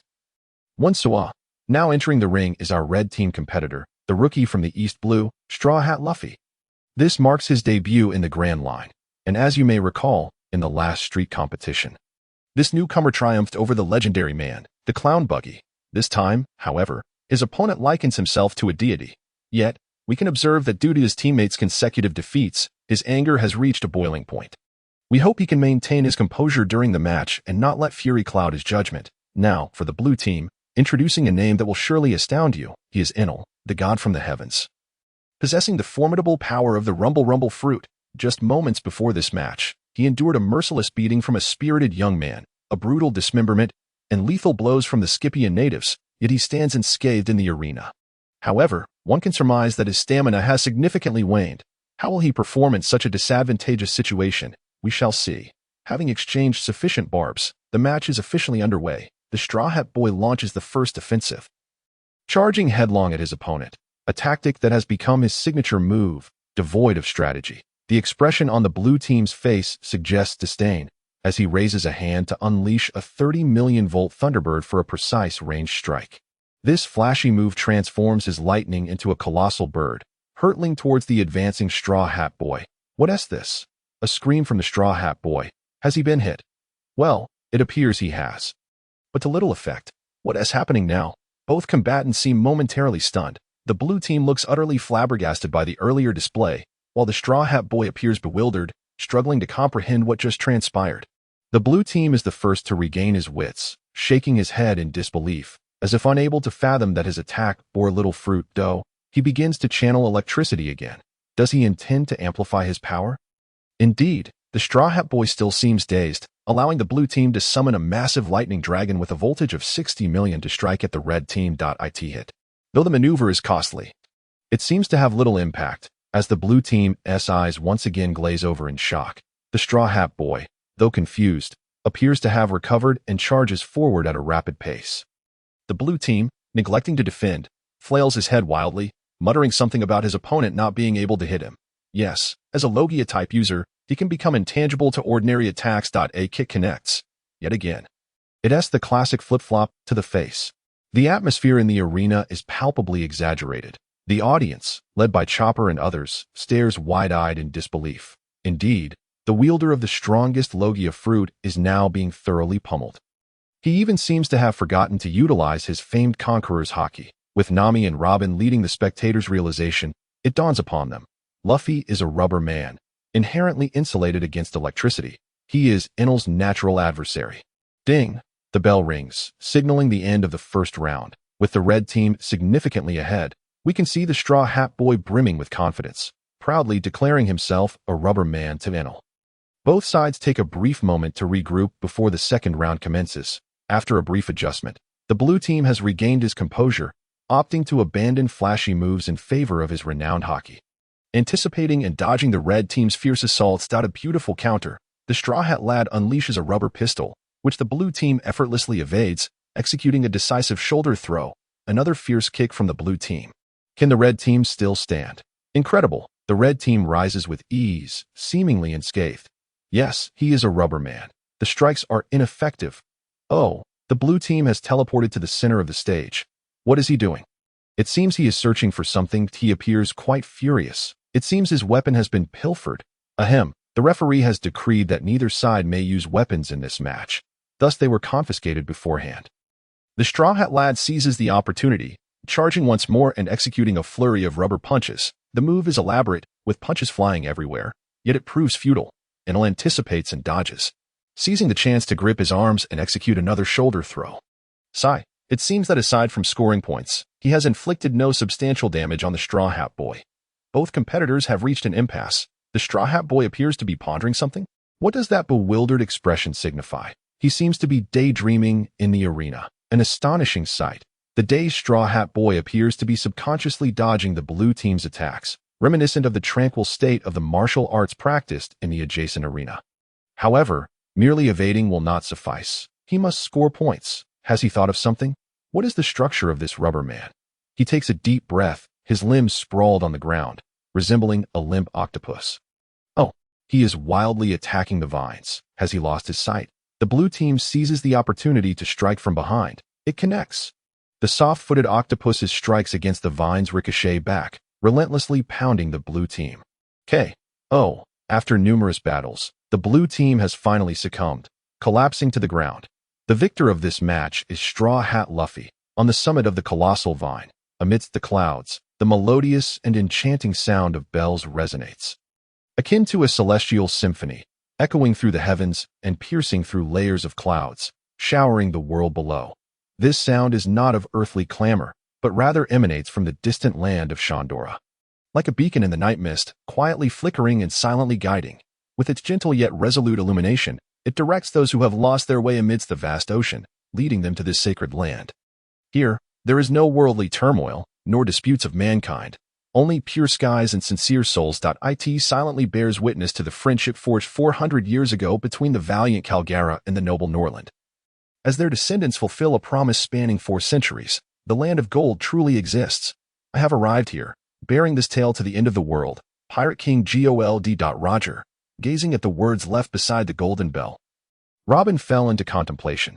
So, there are 2 types of historical texts, one that records information and another that indicates its location. This soldier's monument belongs to the former, as I have come here to convey this tale to the ends of the earth. She repeated these words, her eyes seemingly glimmering with newfound understanding. Could it be that the so-called historical text is, Chief, this historical record has fulfilled its mission? Mission? The Sandian chief, adorned with a wolf's head, looked perplexed.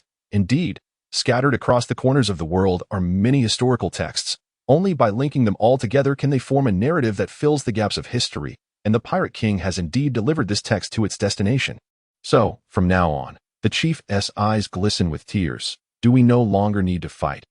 Has the wish of our ancestors been fulfilled? Yes, Robin reflected.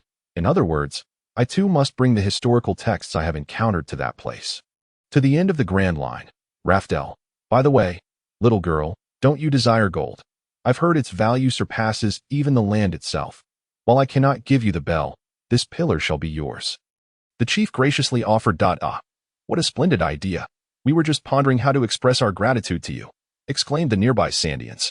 Really, they will surely be delighted. Chief, girl. That lad in the straw hat bears a striking resemblance to Roger from back in the day. His name is Monkey D. Luffy. I find it quite intriguing that there is a shared character in the D. Ha ha ha. I suspect this is a matter that could alter the course of history. Beneath the colossal vines, the inhabitants of the Sky Island, along with the Shandians, reveled throughout the night and are now resting. A band of pirates, each bearing a sack of gold, frolic in the streets, eagerly awaiting their comrades. Among them, a swordsman with 3 blades at his waist wears a broad grin, gazing at his status panel with self-satisfaction.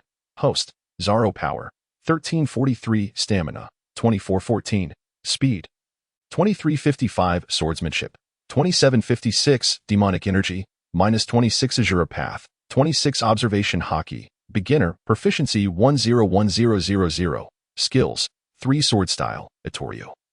Nitoryu, Nijirai, Nitoryu, Ashi, demon slashing Nitoryu, Iato, Rashomon, Soundwave, Nitoryu, Iato, Lion Song, Flying Dragon Navy 6 techniques, Iron Block, Soru, Moonwalk, 6 technique combination, Soru, Moonwalk Soru, demonic energy, 9 sword style, Azura, 1 mist silver, gray. Love points. Unexpectedly gained 10,000 love points. And with a significant increase of 400 points in stamina from this battle, Zoro's spirits are high. The sequence of events unfolded as follows. After Luffy defeated Enel. Enel was captured by Wapol and imprisoned in a Skystone cell. Under the persuasion of Konis, the citizens of Skypiea sought refuge on God's Island, aware of Enel's intentions to annihilate the Sky Island. The Shandians returned to their homeland, and upon their meeting, negotiations between the chieftain and Gonfall ensured that the citizens of Skypiea would remain in Skypiea while God's Island would be returned to the Shandians, thus extinguishing centuries of animosity between the two parties. At Luffy's behest, a feast was commenced. Wapol, with Zoro's aid, had not sustained injuries as grievous as depicted in the original narrative. Thus he, accompanied by Lachi, raised a toast to express his gratitude towards Zoro. Although Wapol may be a nuisance, Zoro could not help but admire his bravery, leading the 2 true men to engage in a drinking contest. As they drank, they became like brothers. Swordsman brother, Lachi is my companion and comrade since childhood. Today, I introduce her to you. Wapol, a true brother, so loyal, truly embodying the spirit of his ancestor. No wonder he is the descendant of the great warrior Calgara. Zoro, slightly tipsy, pondered. How does one even phrase this? The great warrior Calgara once agreed at a banquet to betroth his daughter to Rolando, but that would still depend on the lady's wishes. Ha ha ha, well said. We cannot bring shame to our ancestors. Wouldn't you agree, Lachi?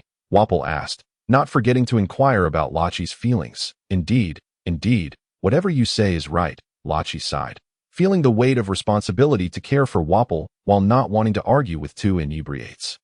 Ding, confession to goddess number 12 successful. Please keep up the good work. Reward. Love points. Good brother, I drink to you. Zoro declared exuberantly that I drink too. Lachi, pour the drinks. Huh, straight man. The 2 soon fell into a drunken stupor. As dawn approached, Luffy quietly roused Zoro with a mischievous grin. Let us steal the gold and then depart this place. Thus, they sneaked into the belly of a serpent. Hey, Robin, hurry up. We are making off with the gold. Luffy shouted at the sight of Robin. Idiot, keep your voice down. Do you not see the crowd behind her? Sanji retorted infuriated, oh no, and dragging along a super cannon. Usopp said nervously. Zoro genuinely wished to remind them that the large pillar was a gift of gold for them. But he thought better of it. After all, the Mary couldn't accommodate such a large pillar, and there was already plenty here. Get on the ship. We cannot stay here any longer. Look at our bounty. We are rich, Luffy yelled excitedly, showcasing a full sack of treasures. Were they truly planning to depart? Hey, wait for us. The crowd was in an uproar. At that moment, Usopp jumped out. We risked our lives traveling thousands of miles to Skypiea to find the legendary land of gold. Do you intend for us to return empty-handed and become the laughingstock? Run. Weren't you the one who insisted on taking this golden pillar? The crowd following Robin looked utterly confused. Robin seemed to grasp the situation, smiling sweetly. It seems they no longer desire it. With that, she took off, joining the throng, leaving behind a cacophony of protests. Upon returning to the Mary, the crew set sail directly to the edge of the clouds. Planning to leave Skypiea, with only Konis and her father on the Raven ship to see them off, Zoro breathed a sigh of relief, admitting that being unknown on Skypiea had been quite challenging. Everyone, we can only accompany you this far. Please take care. Thank you for seeing us off. Nami waved. Thank you so much for your help. Usopp expressed his gratitude. Konis, my sister, please take care, the lovesick fool added. Konis, old man, and White Fox, take care. Luffy shouted. Shall I ask again? Hey, Konis, would you be my girlfriend? Green algae head. The lovesick fool's eyes blazed with envy. Bang. Nami swiftly dealt with it. Ha ha ha, swordsman, if you return next time. We could consider it, Konis playfully responded, having spent the night teasing Nami about Zoro's eccentric behavior. Ding, confession to goddess number 11 successful. Please keep up the good work. Reward, love points, in the vast, boundless blue sky. Fluffy white clouds drifted like sheep, dancing gracefully as they frolicked across the endless horizon. Sunlight streamed through the clouds, illuminating the calm sea of the Grand Line, resembling a mirror reflecting the azure sky. Yet, amidst this tranquility, a sharp scream suddenly pierced the air, as a pirate ship adorned with the straw hat Jolly Roger plummeted from the heavens. Moonwalk. Zoro hoisted the screaming Nami with one hand and cradled the somewhat pale Robin with the other. Soaring into the sky, boom, the Mary crashed onto the water's surface, creating a surge of tumultuous waves. Zoro landed safely with the two women. Saved. Nami wiped the cold sweat from her brow. Thank you, Zoro. Ding.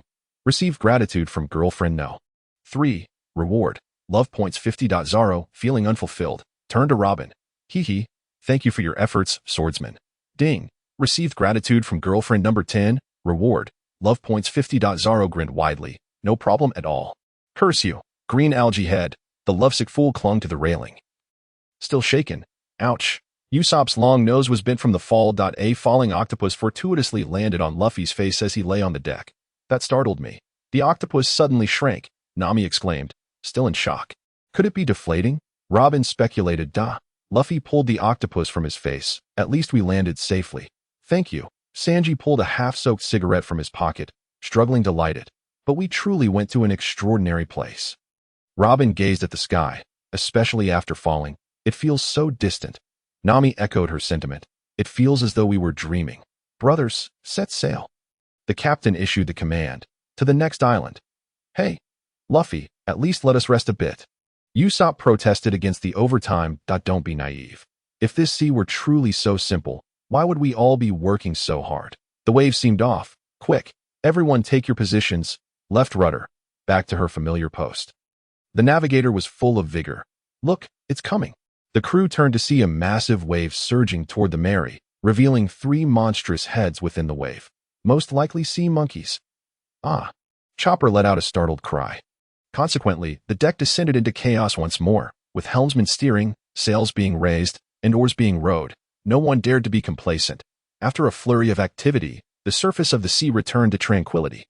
At last, calm had been restored, yet vigilance was still imperative. Such a fair and sunny day, one could hardly fault Luffy for his foolhardiness, as he endeavored to bring down a giant from Skypiea, only to meet with unfortunate circumstances and fall into the sea. Fortunately, Usopp's timely rescue prevented a change in captaincy. Nami once again showcased her remarkable navigational skills, proving that the giant could indeed be utilized at sea.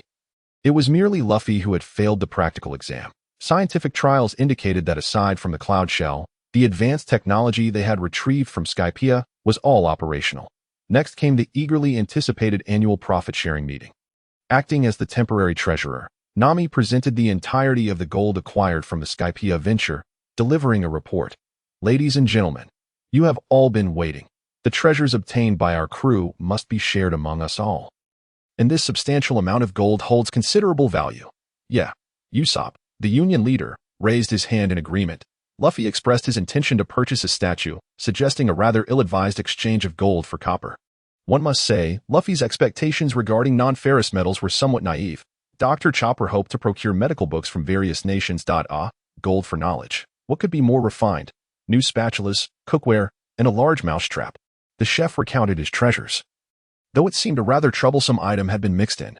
Firstly, a significant portion of the gold had been pilfered by Nami, who had discreetly appropriated much of the treasure. Luffy and the others, including Sanji, unanimously expressed their strong disapproval. That's not right. At this moment, Zoro recalled his historical discussions with Robin on Skypiea and generously remarked, "You can keep my share.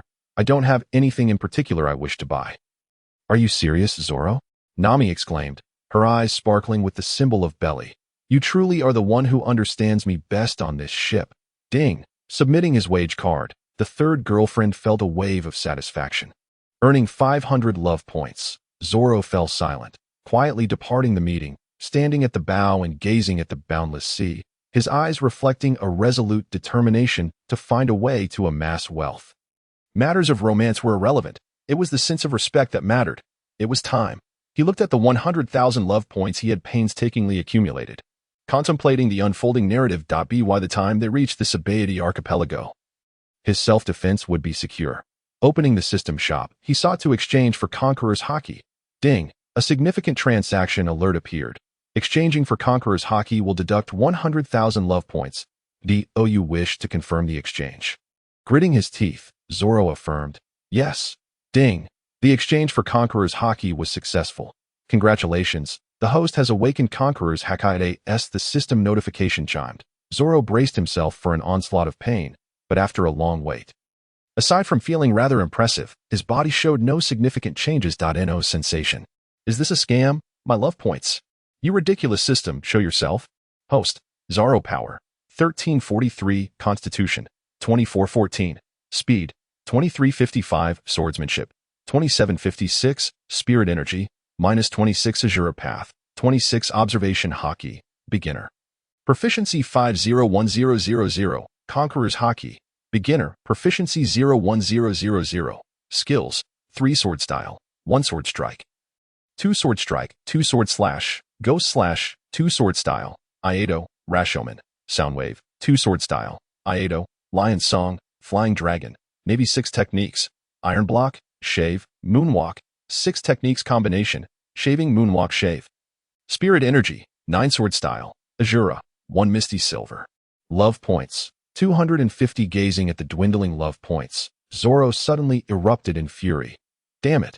At that moment, the sea before him, though still calm, seemed to tremble with an invisible force, causing numerous fish to surface, flipping their bellies skyward. With an instinct akin to that of a beast, Luffy sensed something amiss. Turning to the bow, Zoro, the others, still engaged in the division of spoils, were momentarily struck with panic as they witnessed the multitude of fish rising.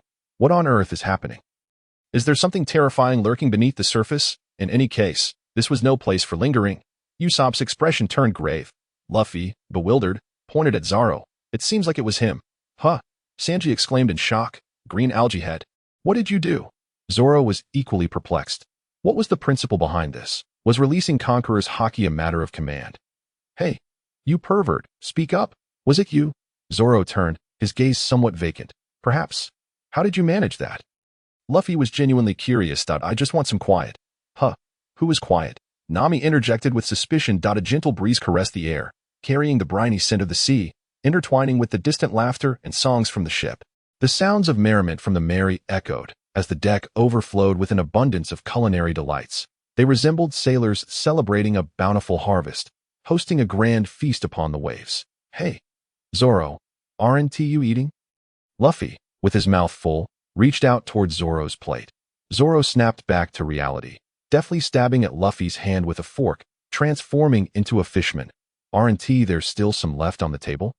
Ouch, ouch, ouch. Luffy recoiled in pain, inadvertently toppling several dishes and inciting Sanji's wrath. Bang, bang. You too. No wasting food. Do you want to fight, you culinary wastrel? Zoro cradled the bump on his head. Kiki, Robin observed the playful bickering with a knowing smile. Indeed, due to Zoro's unintentional release of Haki toward the sea, a multitude of fish had been stunned, ensuring that the Merry would not be short of provisions for the time being. As the feast continued, Nami steered the discussion back to financial allocations. Ultimately, they unanimously agreed to reserve a portion of the funds for repairing the Merry, after which Luffy insisted on recruiting a professional shipwright for the team. Meanwhile, Zoro fell into deep contemplation. Currently, the system shop no longer offered the option to exchange for Conqueror's Haki, and the previously locked intermediate Conqueror's Haki could now be freely controlled based on his will. Having been unlocked at a value of 25,000, the advanced Conqueror's Haki, which required no deliberate release to form a powerful kingly aura, could impose influence on those of lower status or objects around him. Referencing Shank's encounter with Whitebeard, which shattered the ship's hull, was valued at 50,000. Additionally, the top-tier Conqueror's Haki, with its advanced utilization of Haki binding, was also priced at 50,000. At present, Zoro's expenditure of 100,000 had merely awakened the Haki, which could only be unconsciously activated based on his emotions. His recent unintentional activation added a mere 10 points to his proficiency. During this time, Zoro had also made some progress in understanding the proficiency of observation Haki. By his estimation, if he practiced actively, he could increase his proficiency by 1 point per session, and sparring with masters of observation Haki would also yield increases, though the extent would depend on the strength of his opponents. It was likely that the proficiency for Conqueror's Haki followed a similar pattern. Unconsciously releasing it 100 times seemed somewhat implausible. If he had a master like Rayleigh, practicing against him daily would surely accelerate his grasp of it. Having reached this conclusion, Zoro contemplated that according to the narrative, he would be sent by Kuma to train with Mihawk for 2 years, where the swordsmen were all masters of swordsmanship. And Mihawk's armament Haki was likely on par with or even superior to the 4 emperors. Under his tutelage, Zoro's swordsmanship and armament Haki would undoubtedly experience a qualitative leap. However, it appeared that Mihawk lacked Conqueror's Haki, that if he could somehow reach Amazon Lily, the benefits would be self-evident. After all, love points could be accrued from encounters with even the most insignificant foes, let alone the 2 wielders of Conqueror's Haki, the Empress and Rayleigh, if he could engage them in a staring contest daily. Wouldn't his love points accumulate rapidly? Indeed, a true man, born between heaven and earth, should not remain languid for long. Whether or not to acknowledge Mihawk as a master was secondary. The pressing concern was how to evade Kuma's impending strike, a dilemma in itself. If he could not escape, how to address being lost would also pose a challenge. This was indeed a significant loss. If he had exchanged solely for observation Haki, he could foresee brief moments of the future. However, it mattered little. He would eventually expend these love points. Though currently somewhat lackluster, his focus must remain forward-looking, repairing the Mary and seeking a shipwright, both endeavors I wholeheartedly endorse. You all carry on. I must dedicate myself to training. Zoro understood that before reaching Water 7, they would confront an unprecedented formidable foe in the interim. He needed to enhance his strength as swiftly as possible. That fellow, Sanji, observed Zoro departing the table, taking a deep drag from his cigarette. Honestly, he is always like this, creating a palpable tension. It seems we must exert ourselves even more. Today, Zoro's Conqueror's Haki has instilled in Luffy a sense of ambition. All right, it's settled. Let's finish this meal first. Is this the breath of the sea, the lurking fish, soaring birds, and rugged reefs? With his eyes closed and seated in meditation, Zoro is fully focused on activating his observation Haki, perceiving all the auras surrounding the Going Merry. Having already mastered observation Haki, he no longer requires Sanji's assistance and can practice independently. For who enjoys being struck in the face? After completing his training in observation Haki, along with his daily physical conditioning and swordsmanship practice, Zoro begins to ponder other methods to enhance his strength. The demonic energy necessitates combat. While the Azura form must be on par with this energy, it appears he must explore alternative avenues. Otherwise, when confronted by Aokiji, the user of the Logia-type devil fruit, he might find himself in a predicament akin to that on Skypiea, unable to retaliate. Although this individual spared the other members of the Straw Hat crew due to Luffy's challenge to a duel in the original storyline. Zoro yearns for a confrontation with such a formidable opponent, as it would greatly elevate his skills. Aokiji's restraint towards Luffy may not solely stem from Garp's influence. If he were in Zoro's position, it is doubtful he would be so lenient. Armament Haki allows one to maximize the potential of their physical energy, creating an intangible armor. Zoro believes his training has reached a sufficient level. Yet he wonders what constitutes the pinnacle of such exertion. He recalls the brutal beating Ace once delivered and reflects on the original narrative point. 2 years after the Marineford War, Luffy, the original Zoro, and Sanji have all mastered armament Haki. For 2 years, Luffy has been battling colossal beasts and continuously sparring with Rayleigh. Meanwhile, the original Zoro has been honing his skills against gorillas, perhaps even occasionally clashing with Mihawk. This chapter is not yet complete. Please turn to the next page to continue enjoying the thrilling content. Sanji, on the other hand, has been pursued by a group of transvestites for 2 years, undoubtedly engaging in daily skirmishes with them, likely fleeing because he cannot defeat them. Therefore, pushing one's physical energy to the limit is not merely about fighting. It is more about enduring continuous pressure, akin to how Garp trains with a naval vessel. Let's give it a try. Sanji, lend me a hand. Oh, you masochistic fiend, do you wish to be beaten again? Eager to put his plans into action, Zoro disregards the choice of words and borrows a 50-meter rope from Usopp, securing one end to the ship's railing. I intend to submerge and train underwater. If I haven't resurfaced in 10 minutes, you must pull me up. What? You're going to dive in bare without a wetsuit? Zoro's gaze is resolute. No wetsuit. Are you joking? This is the Grand Line, not to mention the dangers lurking beneath the surface. The weather at sea is unpredictable. Are you trying to court death? Although Sanji usually finds him insufferable, he is genuinely concerned for his comrade's safety at this crucial moment, but it's just a trial. I won't dive too deep. Zoro is determined. Sanji lights a cigarette. If you lose your life, don't blame me later, Zoro grins. If I die, it only signifies that I've reached my limit. With that, he dons his goggles and plunges into the water. 5 meters, 10 meters, 20 meters. As he descends deeper, the once azure world dims, and the fish around him grow larger. An oppressive silence envelopes him, and the pressure of the seawater begins to hinder his movements, making his nasal passages, vestibule, eardrums, and chest cavity feel distinctly compressed. As the rope unwinds, he senses a tangible pressure on his body. He decides to endure here for 10 minutes, drawing his 3 swords, acutely aware of his surroundings to detect any sea monsters. What drives you to such desperation? Sanji, reclining on a makeshift board nearby, smokes contemplatively, his gaze profound. From dueling Mihawk to relentless training in all seasons, to now, pushing yourself to the brink. We remain too weak. Zoro, bruised and battered, sighs wearily. Sanji exhales a deep breath of smoke. To grow stronger, there should be limits. Pushing yourself like this could cost you your life. Zoro remains silent. Perhaps he truly is anxious. The exchange of 100,000 love points for a trivial initial conqueror's haki has skewed his mindset, akin to a gambler who, having lost everything, stakes it all in a desperate bid to recover his losses, nearly jeopardizing his life. Just moments after diving in without gear for over 5 minutes, he encounters an attack from a massive creature resembling a sea monster, the 3 water monkeys from earlier. The pressure of the deep sea, combined with his prolonged breath-holding, severely diminishes his strength. Even retaliating proves burdensome due to the lack of oxygen and the resistance of the water. Realizing the dire situation, he attempts to swim back to the surface for air, only to be thwarted by the turbulent waters stirred by the monkeys, trapping him in place. The power of the water monkeys in the water far exceeds his expectations. Even with his 2-sword style, he is tossed around like a ball. In desperation to survive, he activates his Azura form, dispatching the 3 water monkeys. But in the process, he inadvertently severs the rope tethered to him. Exhausted, he is fortunate that Sanji sees the corpses of the 3 water monkeys surface and, noticing something amiss, promptly dives in to rescue him. Otherwise, he might have truly lacked the strength to return to the surface. However, this perilous venture yields substantial rewards, as he realizes that through this underwater battle, his swordsmanship, strength, and physical conditioning have been significantly enhanced. This reminds him of many martial arts novels from his previous life, which often feature characters training in water or beneath waterfalls.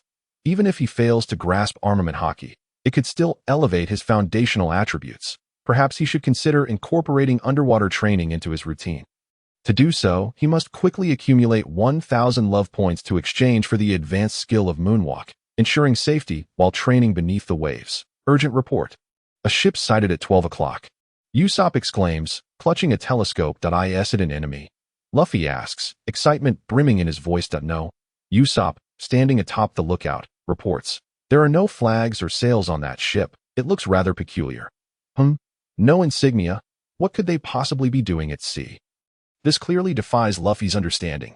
Furthermore, the crew aboard that ship appears utterly listless, as if drained of all vitality.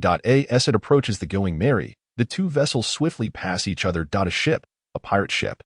One of the crew members on the strange vessel spots the Going Merry. Suddenly, chaos erupts on board. Brothers, perk up. Enemy ship spotted. Quick, prepare to seize the treasure. Ready the cannons. Upon hearing this, Luffy's excitement skyrockets. Are we going to fight? Sanji's expression turns serious, and Zoro readies his sword. Just then, a commotion ensues on the opposing ship. Hey, who are you ordering to fire? If you want to shoot, do it yourself. What are you all arguing about? Quiet down. Who appointed you to meddle? You think you're the captain. The captain is gone. Under the gaze of the Straw Hat crew, the entire ship's crew resembles wilted eggplants, aimlessly drifting with the current. What on earth is wrong with that ship? Luffy inquires, intrigued. Who knows? Sanji shrugs that I thought we encountered enemies. Nami begins to analyze. The temperature and humidity in this area are quite stable. We must have entered the climate zone of the next island. Brothers, I see land. Usopp on the lookout shouts excitedly, then regains his composure. But the fog near the island is thick. Fog. That could be dangerous. Chopper, check the direction ahead. The navigator directs. Pointing. By the way, that previous ship was odd. No captain. No sails, no flags, no spirit. No organization. It bears no resemblance to a pirate crew. Usopp assesses calmly. Perhaps they suffered a devastating defeat at sea, their captain slain, and their possessions stolen. Not quite. That I observed closely. That ship showed no signs of battle. For pirates, their ship is as vital as their lives, yet there is nothing aboard. Regardless, I have an ominous feeling. Luffy, don't rush ashore the moment we dock. Nami warns the reckless captain, heeding Usopp's words. Yet Luffy remains oblivious. I wonder if there are towns on the island. It would be splendid to find a shipyard. Ugh, everyone listen to me. Usopp, looking distressed, collapses to the ground. Hey, Chopper. Usopp has come down with a disease that prevents him from going ashore. Sanji interjects. That's incurable. Dr. Chopper found himself utterly at a loss. The Mary set sail out of the thick fog and prepared to dock. A vast expanse of grassland came into view, caressed by a gentle breeze that carried the essence of spring, warm and inviting. As if it could penetrate the very depths of one's heart, sunlight filtered through the sparse clouds, casting its golden glow upon this verdant meadow. Scattered across the emerald expanse were a few tall apple trees. Their trunks straight and resolute, bearing slender apples that resembled cucumbers. Luffy shouted with exhilaration, "What a splendid place, an endless grassland." Without a hint of trepidation, Luffy, Usopp, and Chopper, the trio of jesters, hastily leapt off the Mary and began frolicking across the meadow. Ah, truly a place devoid of scenery, Sanji remarked, clearly unimpressed by the landscape before him. Shortly thereafter, Zoro spotted a tall, lean polar bear ambling past Luffy and the others. Confirmed, we are indeed on Long Ring Island. Observing the trio trailing after the bear, Nami sighed in exasperation. I simply cannot endure their reckless intrusion into unfamiliar territories. Rest assured, this island should pose no danger, Zoro asserted as he began to anchor the ship. Once the vessel was securely moored, the remaining 4 members also disembarked, just as they found an opportunity to gather some fruit.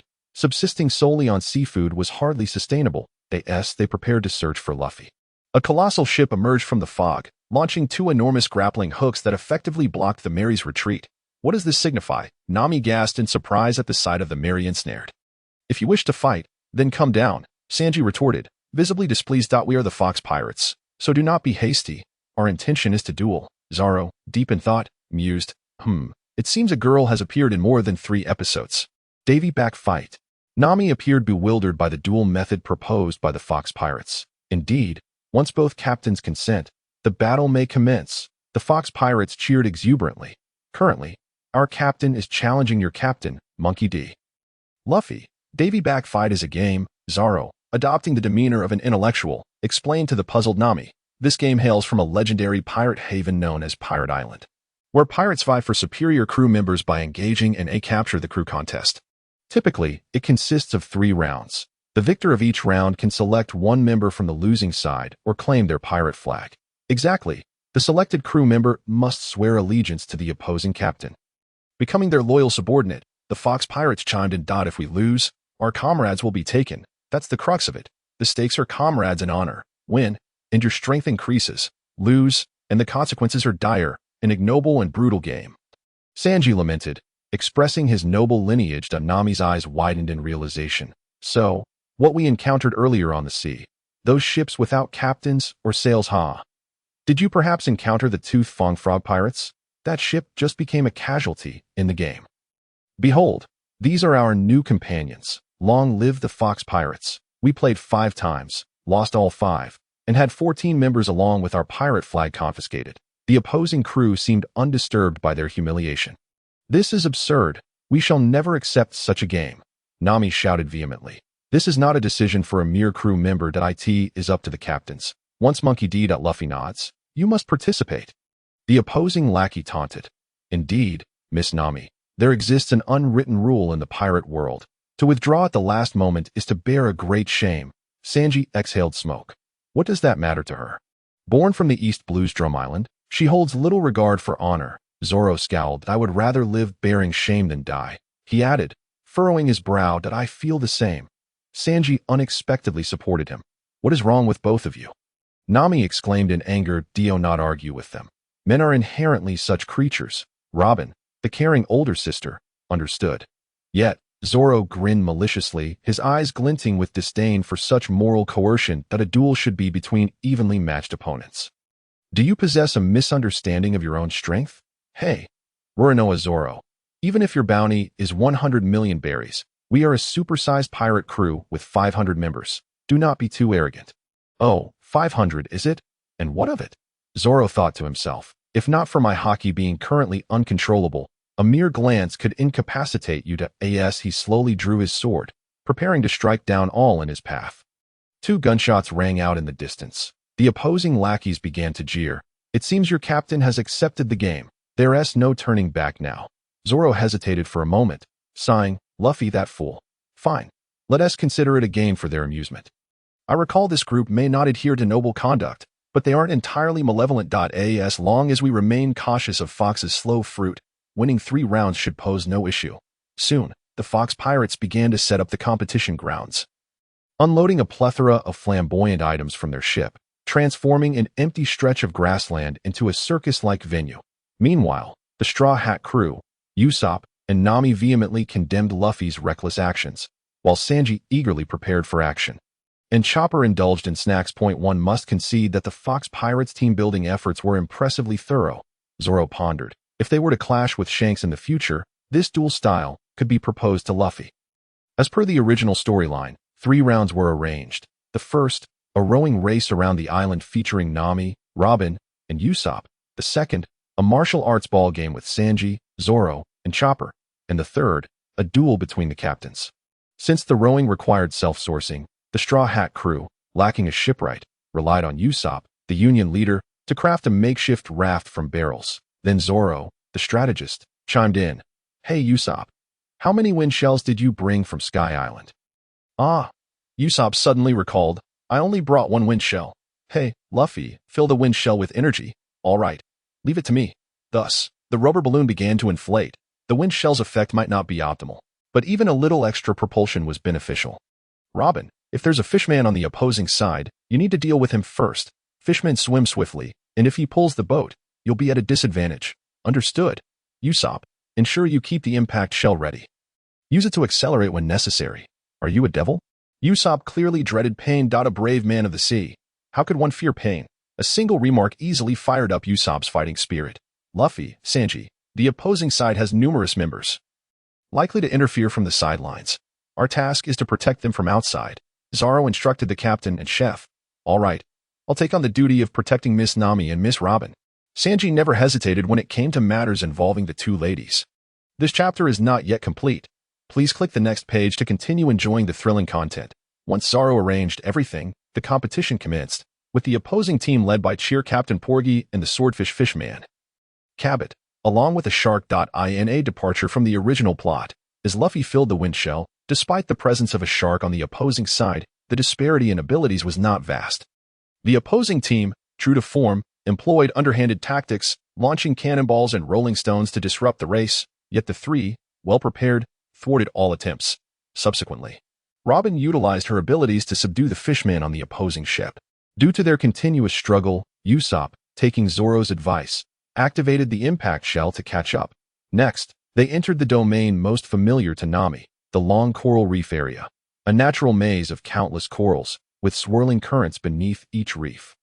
Nami showcased her remarkable navigational skills, swiftly darting through the coral, and upon emerging from the maze, they faced a massive whirlpool. Usopp had to suppress excruciating pain and once more deployed the impact shell. On shore, Zoro followed closely behind, a wicked grin on his face as he observed Fox. Just as Nami and the others were about to reach the finish line, Fox raised his hands to unleash his slow light wave. And Zoro grinned. Sara. Once again, a dagger's hilt struck the head, rendering one incapacitated, and thus, the Straw Hat crew claimed victory in their inaugural match. What shall we choose? Luffy appeared rather unimpressed by this motley crew. Let us select a shipwright. Sanji clearly favored picking a shipwright lady from the opposing team. No. I suggest we first secure an essential partner from their side as a safeguard, even if we lose subsequently. They will prioritize reclaiming their ally, ensuring we do not lose one of ours. Let us choose her.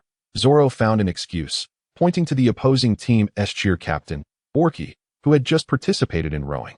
That is acceptable. Sanji was not picky. No. Nami cunningly interjected. The Jolly Roger, that is the pride of pirates. They will undoubtedly exchange for the pirate flag.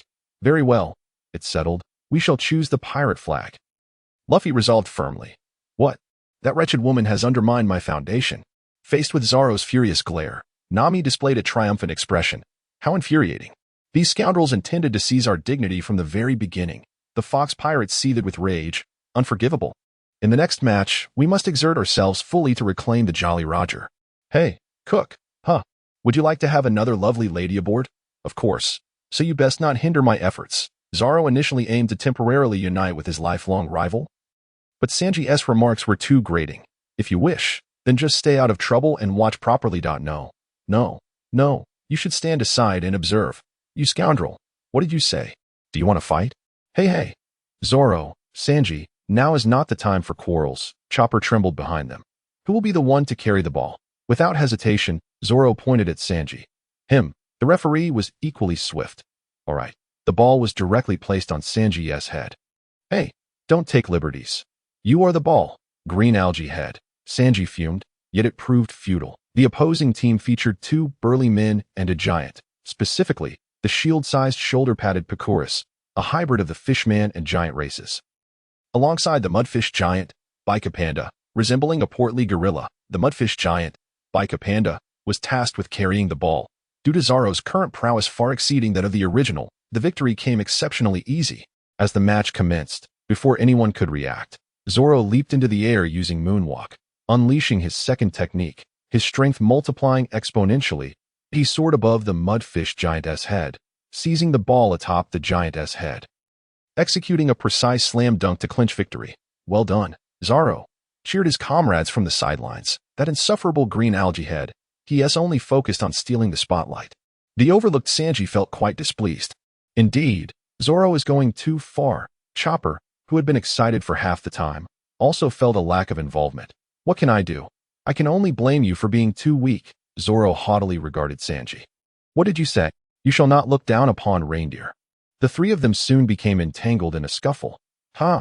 Those three are truly amusing. Luffy relished the chaos. What shall we choose next? Luffy found himself at a loss, clearly disdaining this ragtag group. Hey, Luffy, listen to me. Let us choose her. Zoro remained steadfast. Agreed. Sanji echoed the sentiment. Wait, Luffy. Nami initiated her scheme. In the third round, it will be a one-on-one showdown, with only you and the opposing leader entering the fray. This means if you select their leader now, in the third round, you can win without fighting. Wretched woman, you simply do not understand the essence of men. Upon hearing Nami's words, Zoro chuckled. Yes, the peanut strategy. The opposing lackeys began to jeer. Impossible. Such a devilish suggestion. This woman is simply inhuman. Precisely, she is akin to a cultist, peanut scoundrel, in the long history of the DAVYBACKFIGHD. While some may have contemplated such a notion, none have ever executed it. It is the act of cowards that I ask everyone. Is it truly honorable to win without battle? The match host wielded his microphone, entering a mode of mockery. Ugh, they are so annoying. Under online scrutiny, Nami sought refuge in Robin's embrace. That action does not violate any rules, but it does contravene pirate aesthetics. Robin reassured Nami. Of course it violates them. It's your fault. Zoro added salt to the wound. Bang. You people are utterly insufferable. Try to take advantage of me again. Nami chastised Zoro, her reprimand proving effective as the opposing side dared not make further noise. Obediently lowering their heads in apology. Ding, your words have successfully enraged girlfriend number 3, garnering her brief attention. Reward. Love points 2. Wretched woman. I will eventually cleave you. Zoro clutched the large bump on his head. Hey, navigator miss, your suggestion could indeed conclude the match, but it means we must partner with their leader. Robin analyzed calmly, arms crossed out. We would rather die than ally with him. Luffy, Sanji, and the others shook their heads vigorously, delivering a mental blow to the fox pirates. Very well, since I don't know what to choose, I shall heed your advice. Let us go with that one. I believe she is named Borky. Zoro offered a reminder. Investigating quite thoroughly. Have you even learned her name? Nami's expression turned mischievous. The referee mentioned it during the match. I've never seen you with such a good memory. Zoro suddenly felt something was amiss. Wait, why am I explaining this to you? No one wants to hear your explanation. Nami turned her head away. How absurd. Zoro was quite displeased with her repeated attempts to hinder his growth. Perverted creep. What does that expression mean? The nearby sycophant clearly sought trouble. A player lacking presence in the match has no right to speak. I will not allow you to harass Miss Borky.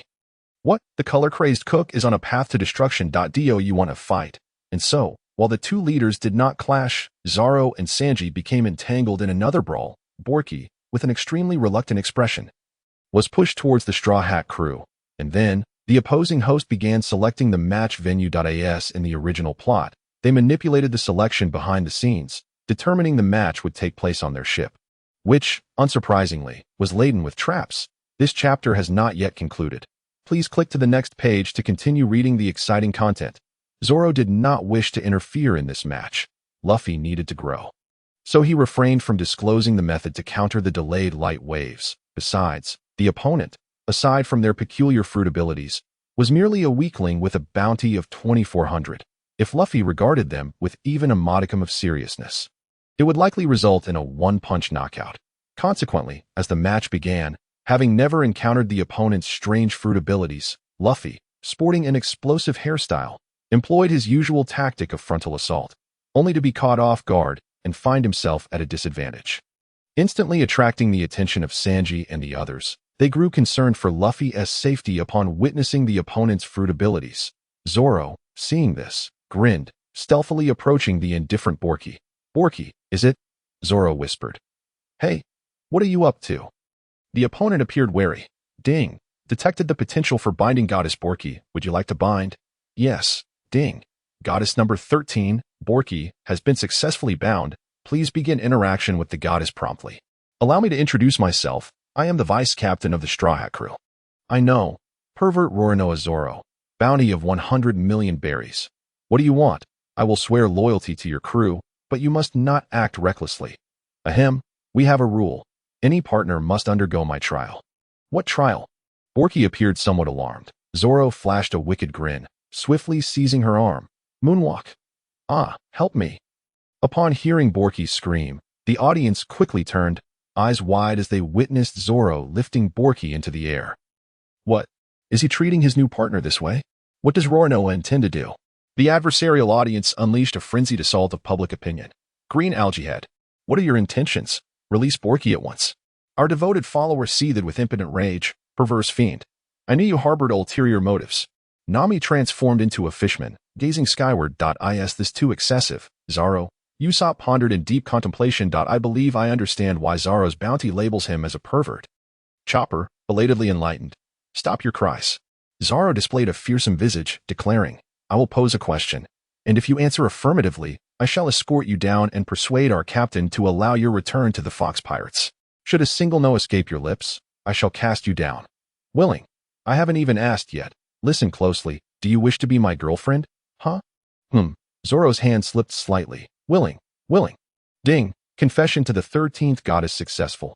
Please continue your efforts. Reward. Love points. Upon hearing the system's notification, Zoro revealed a satisfied smile. Hey, Straw Hat Brat. Just you wait. Roronoa Zoro, I shall never forgive you. The Fox Pirates left behind a fierce declaration, swiftly setting sail, vanishing into the distance. Ha ha ha, those fellows are truly amusing. Green Algae Head. Sanji, who had just battled Zoro, continued to glare furiously. As per the original narrative, Luffy discovered a method to counter the slow light, simply by reflecting it with a mirror, thus winning the contest. Ultimately, under Sanji's strong insistence, he chose the beautiful shipwright, a decision Zoro felt little enthusiasm for, as the system had not indicated this person could be bound. She was likely just a one-time character from the original animation. To the astonishment of the Straw Hat crew, the so-called pervert Zoro, in plain sight of everyone, actually advised Luffy, issuing the captain's command to return the two individuals. Zoro believed that while they were in dire need of a shipwright, Frankie from Water City was clearly the superior choice. Retaining this woman might deter Luffy from recruiting Frankie. Luffy evidently preferred not to acquire companions in such a manner, and thus acquiesced. Zoro once again amassed love points in the thousands. Feeling reassured, and without hesitation, he followed through with his plan, spending 1,000 love points to exchange for the advanced skill, Moonwalk, underwater Moonwalk. This would significantly enhance his ability to combat large sea creatures. With the new skill unlocked, Zoro felt elated. Subsequently, Luffy led the crew to a short old man in the meadow, and after some explanations, Nami and the others came to understand Luffy's reasons for entering the competition. It turned out that this elderly man, having stepped onto bamboo stilts, was too afraid to descend, as the peculiar nature of this island caused the bamboo to grow ever higher, leaving him precariously perched for 10 years. Surviving solely by consuming fruits from the trees above, it was not until the arrival of Luffy and his companions that he fell when Luffy inadvertently kicked the bamboo that a decade had passed, and his kin had migrated according to the customs of Longchain Island, leaving only his beloved horse, Shelly, awaiting his return. Without delving into the scientific plausibility, one must inquire how the elderly man managed his bodily needs. The fox pirates not only harmed the elderly man's horse but also sought to seize it. Nami, ever eager to assist, suggested that since the old man was searching for his kin, he might as well board their ship. However, the old man politely declined, explaining that the shape of Long Ring Island was a hollow circle. Though numerous islands existed, they were interconnected, and the locals only migrated to the next island when the tide receded.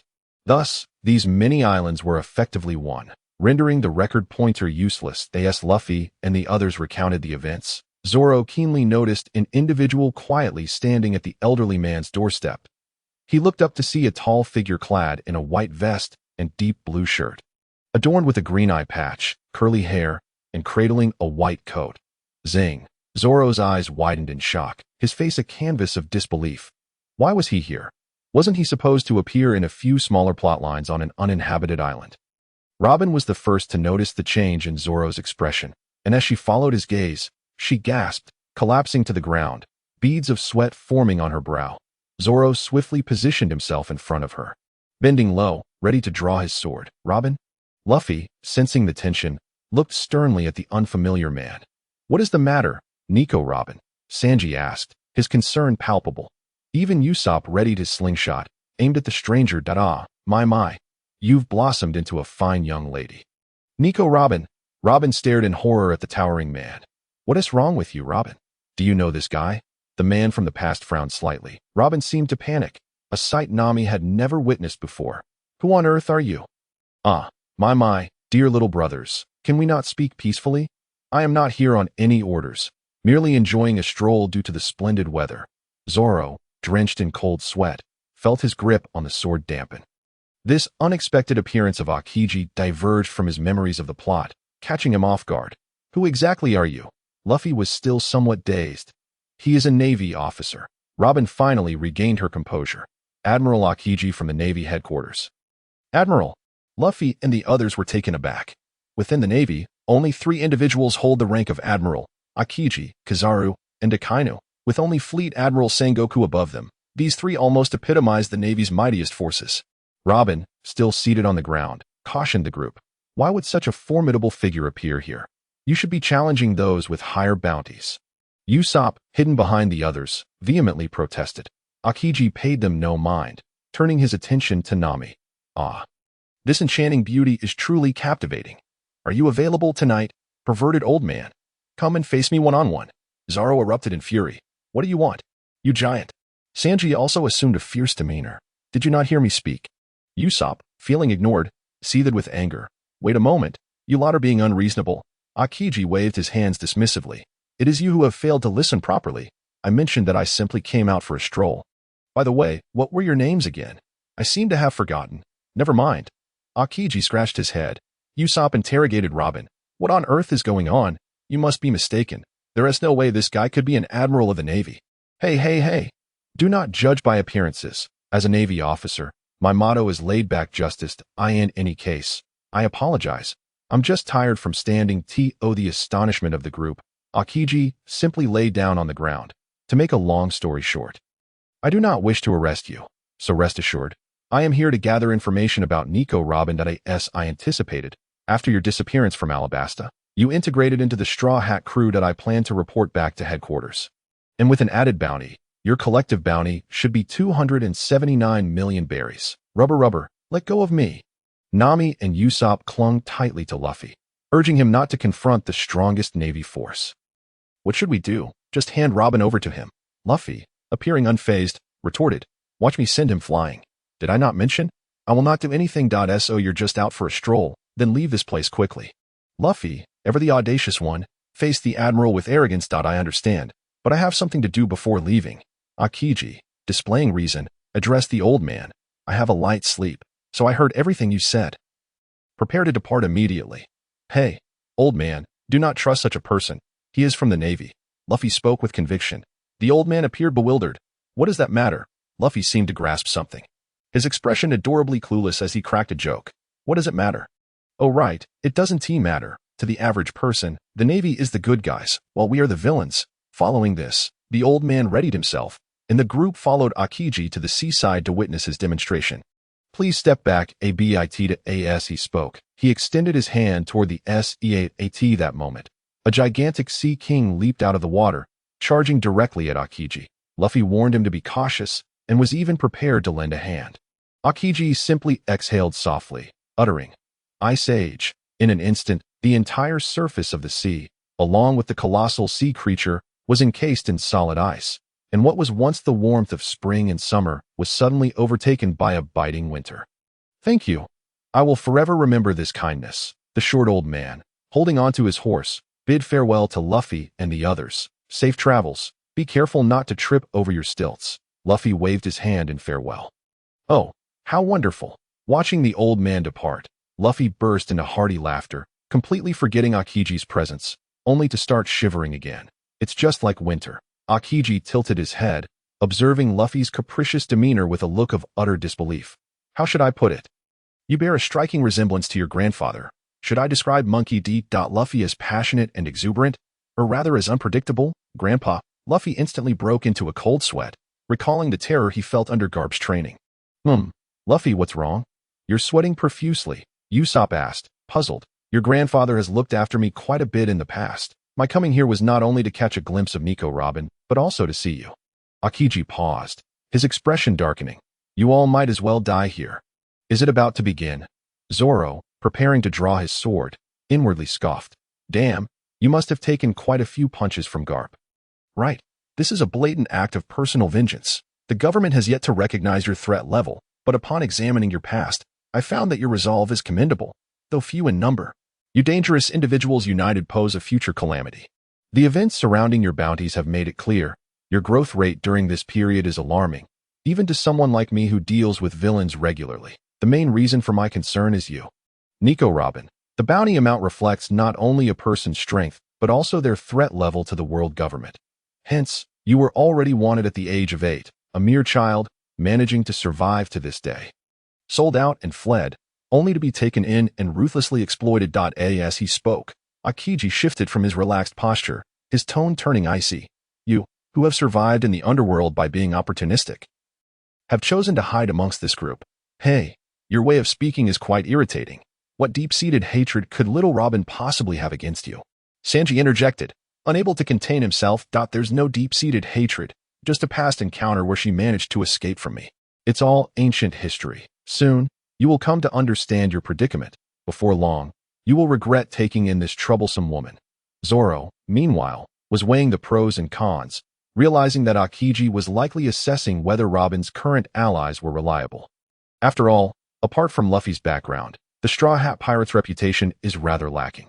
Akiji would likely not go all out, And with Luffy's background, Luffy would not allow himself to be killed by Aokiji. Moreover, Aokiji would certainly refrain from dealing a fatal blow to Luffy, as sparring with him would undoubtedly assist Luffy in mastering Haki. The evidence lies in the fact that, thus far, every organization associated with Nico Robin has perished, with this woman being the sole exception. Before Aokiji could continue, Zoro stepped forward, pointing his sword at him. If we're going to fight, let's just fight. Why waste words? I'm not interested in Robin's past. I'm far more intrigued by the strength of an admiral. Hey, Zoro, don't do that, Usopp exclaimed anxiously. Ignoring Usopp, Zoro silently tied his bandana, activating his observation haki, poised for battle. Aokiji slowly rose to his feet, casually plucking a blade of grass from the ground. Roronoa Zoro. Bounty of 100 million berries. Among the most notorious pirate crews, it's rare for a mere crew member to have a bounty equal to that of their captain. This is attributed to your victory over one of the 7 warlords of the sea. Crocodile, in Alabasta, where you ruthlessly slaughtered 100 bounty hunters from Baroque works, the true rarity among the most wicked of rogues. Akiji's gaze grew increasingly frigid as he casually tossed the grass into the air. Exhaling a cold breath, the grass instantly froze, transforming into an ice sword. You are a swordsman, are you not? Though I am not adept with a sword. Hey, that remark is somewhat condescending. 3-sword style. Onagiri. Clang. Aokiji slightly sidestepped, using his ice sword to lightly tap, altering the trajectory of Zoro's attack as they narrowly missed each other. After a moment of surprise, Zoro realized that an admiral's observation haki was not something he could compare to as a novice. Whoa, such brutal swordsmanship. Be careful, that ice sword might not hold up. As soon as Akiji's words left his mouth, the ice sword morphed into a shade of black. Haki, just what I needed. Zoro grinned. 3-sword style. Itoryu. Enai Genku. Boom. Zoro's arms bulged with exaggerated muscles as he unleashed a high-damage slash, while Aokiji swung his sword with both hands.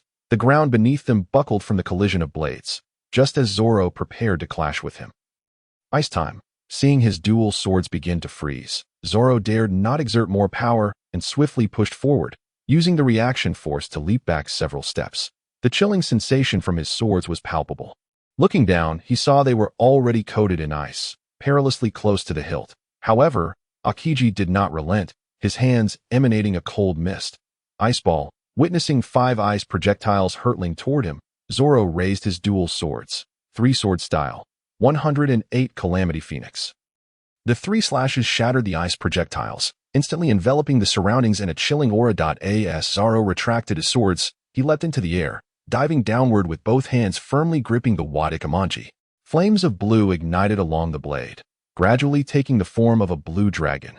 Marine 6 styles. As an admiral, Aokiji recognized the technique Zoro was employing, but since it was not exclusive to the Marines, he was not overly shocked. He raised his right arm, gathering cold air, aiming at the airborne Zoro. Ice block pheasant beak.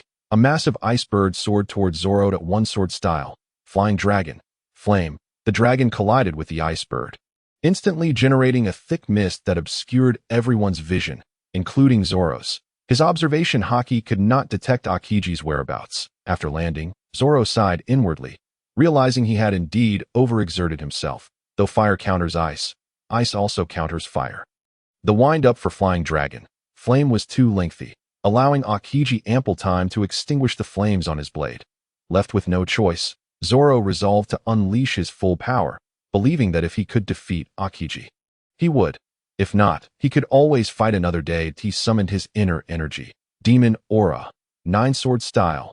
At that moment, the mist in the air, influenced by 2 surging cold energies, transformed into a whirlwind, and snowflakes began to fall.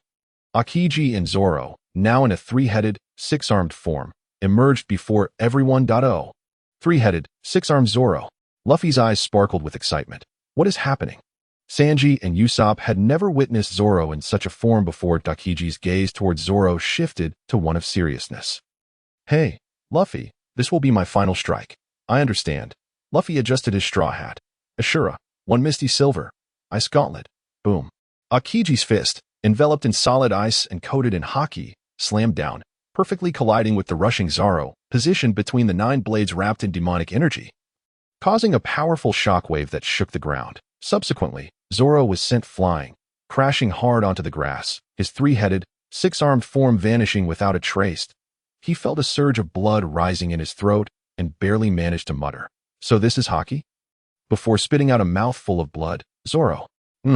Having mastered the Marine 6 styles moonwalk and observation Haki, along with possessing impressive swordsmanship and that bizarre three-headed, six-armed stance, Aokiji regarded the injured Zoro. A bounty of 100 million seems rather low. The scene was tumultuous. Upon witnessing Zoro collapse, Sanji was overcome with fury, spinning on one foot as his right leg transformed into a vivid crimson Huin. In an explosive leap, he unleashed a flying kick aimed at the assailant. Demon Wind Foot. As this unfolded, Aokiji, his hands emanating an icy chill, seized Sanji's scarlet leg. Ice time. In an instant, a dense fog enveloped the area, and the red hue on Sanji's leg vanished, rapidly succumbing to frost. A sharp pang of agony surged through Sanji, eliciting a pained scream. Sanji. Gum bullet. Aokiji stood unyielding, allowing Luffy's fist to strike his abdomen. Remarkably, Aokiji did not budge, and as Luffy's fist made contact, it too began to freeze. Ugh, Luffy howled in pain. 30-round blossom. With the three main fighters incapacitated, Robin acted without hesitation. No sooner had she spoken than Aokiji found himself ensnared by Robin's hands, employing a joint technique to wrench him backward. Claw. With a crack, Aokiji was shattered into icy fragments. Luffy and Sanji, now freed, writhed on the ground, one clutching his hand, the other his leg. Did we win? Nami exclaimed in naive disbelief. No, that's impossible. Everyone retreat. Usopp shouted urgently, signaling for a withdrawal. We must treat them immediately. If they suffer frostbite, their limbs will rot away. Chopper cried out in distress.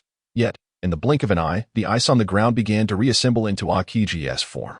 Ah, this is truly outrageous. Aokiji chuckled softly. It appears you have encountered some formidable allies, but you are still merely Nico Robin. No, that's not true. Robin's countenance darkened. Robin, get away. It's dangerous. Luffy shouted urgently. Shave. Zoro, gritting his teeth against the pain, swiftly positioned himself before Robin, shielding her as Aokiji's icy embrace descended upon him. Swordmaster. The frost spread rapidly across Zoro's body. Old pervert, stay away from her. Before he could finish, he was encased in ice. What, Zoro? You bastard. Luffy screamed. Don't shout so loudly. As long as he defrosts, he will survive, but his body is fragile, so be cautious. If he shatters, he will die, Aokiji remarked, slowly lifting his right hand. For instance, like this, a punch. Luffy dashed forward, cradling Zoro as he leaned back, narrowly evading the blow. Aokiji then lifted his leg, while Usopp sprinted to assist, lifting Zoro away, as Aokiji's foot landed squarely on Luffy's abdomen. Luffy clung desperately to Aokiji's thigh. Listen, no one intervene. Hurry back to the ship. Save Zoro. Sanji looked at Luffy in confusion, questioning his intentions. I want to duel him. In the dead of night, the moonlight cascaded softly upon Long Ring Island.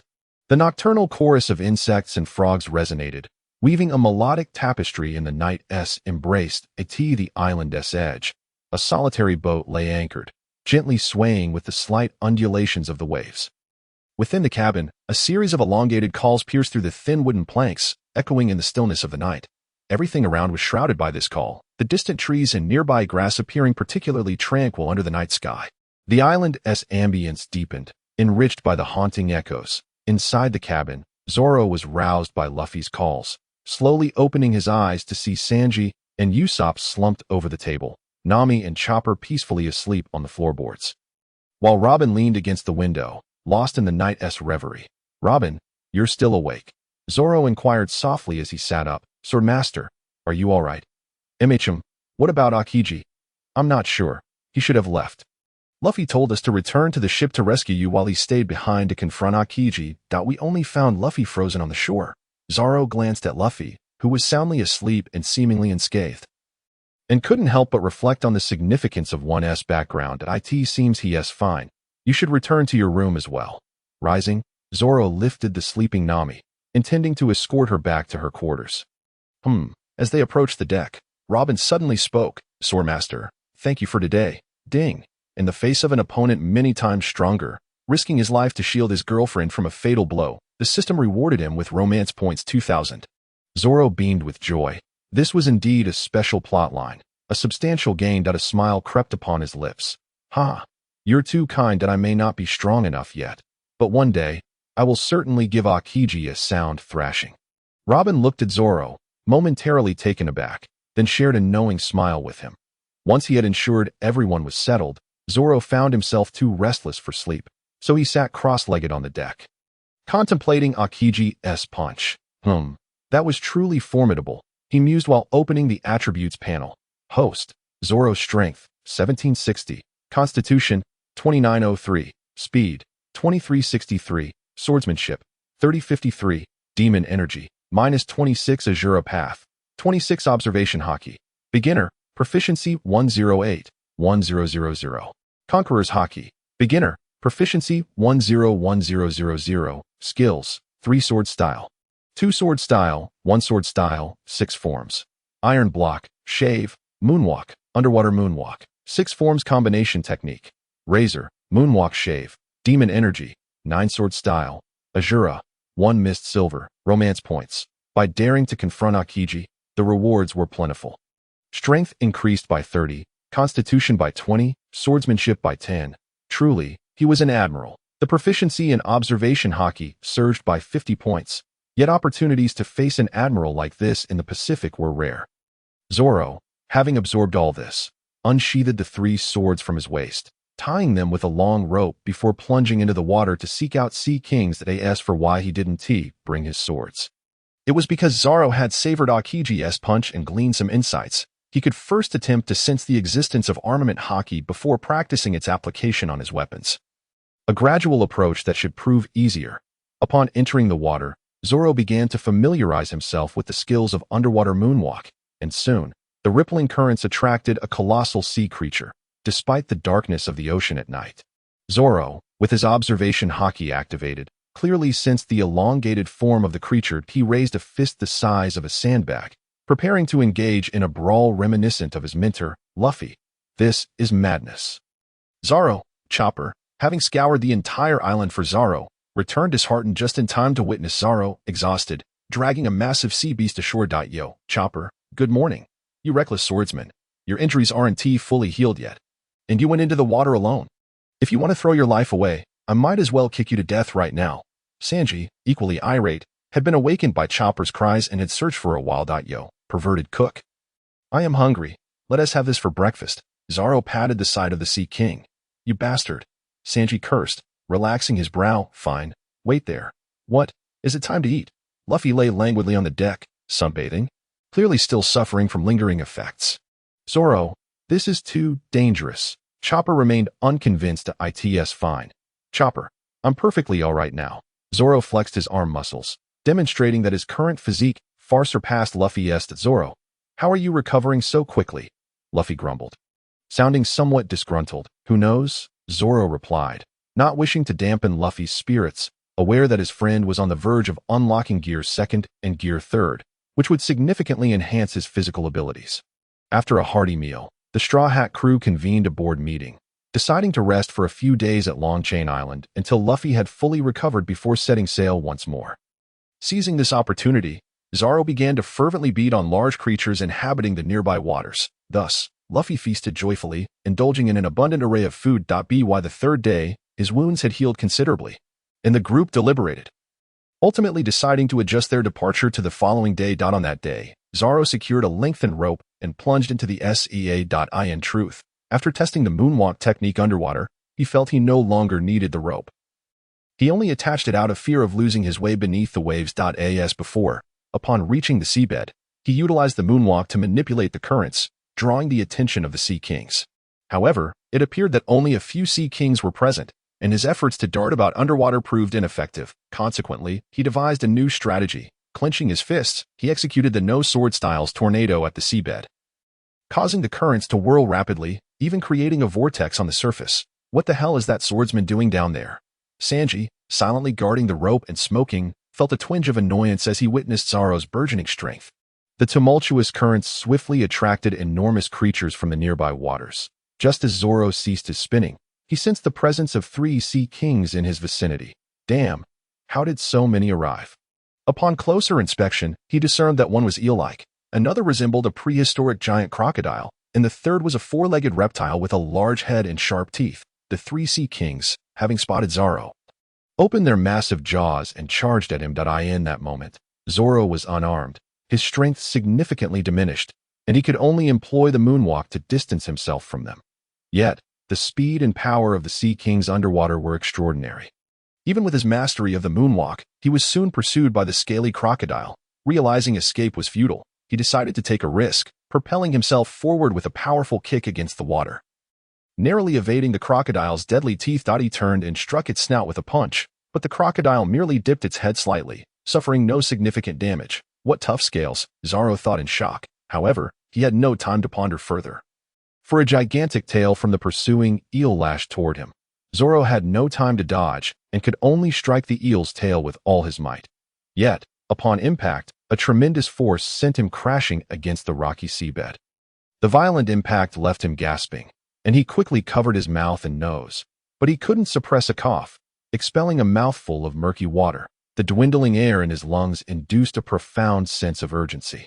He couldn't afford to linger in battle. He needed to reach the surface for air. Thus, he kicked off the reef with all his strength, using the moonwalk to propel himself toward the surface.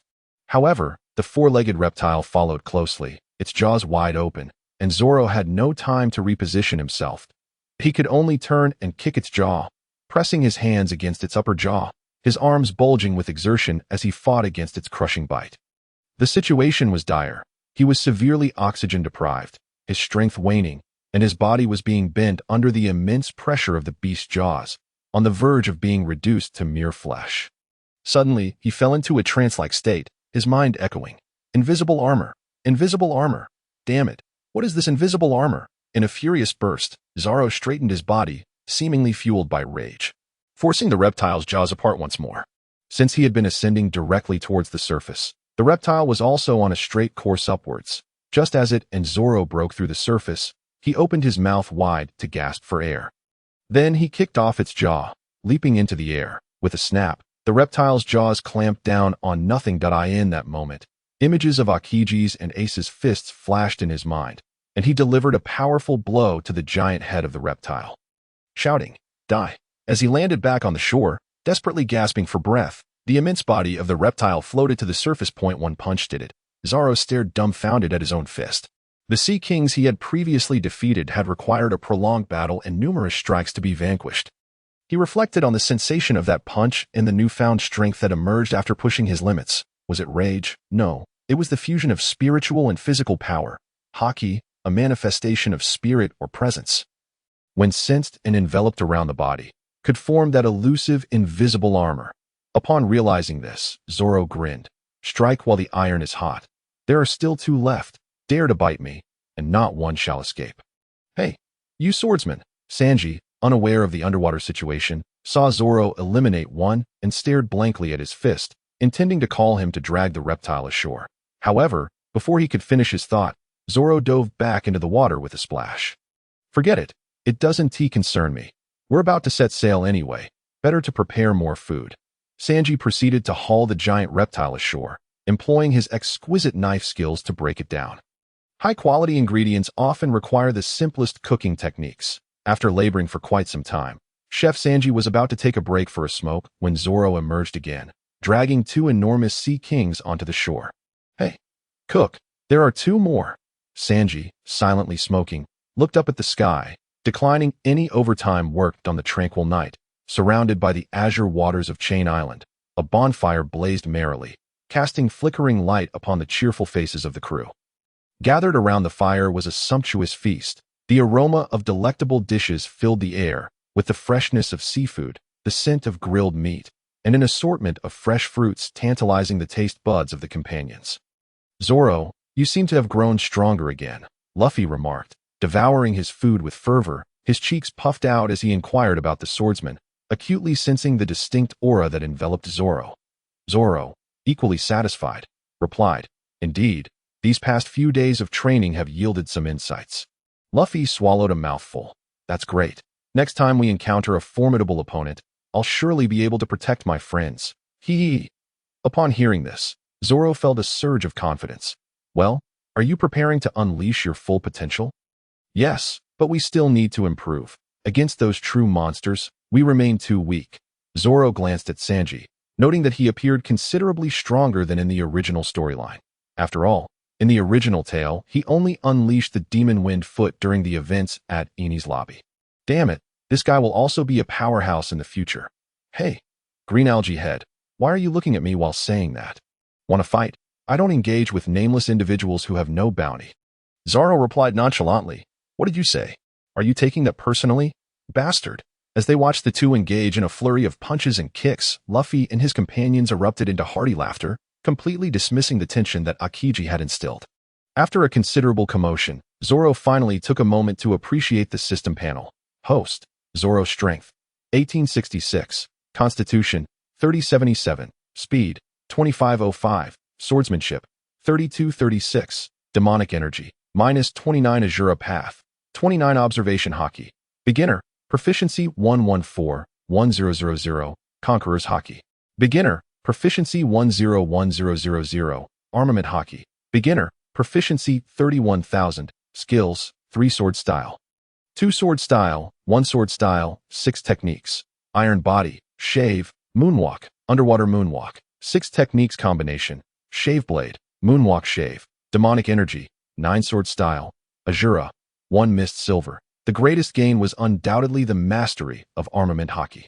Although he could not yet cover his entire body or weapons with it, managing to envelop only a fist, as the saying goes, the beginning is always the hardest, now that he had discovered a method.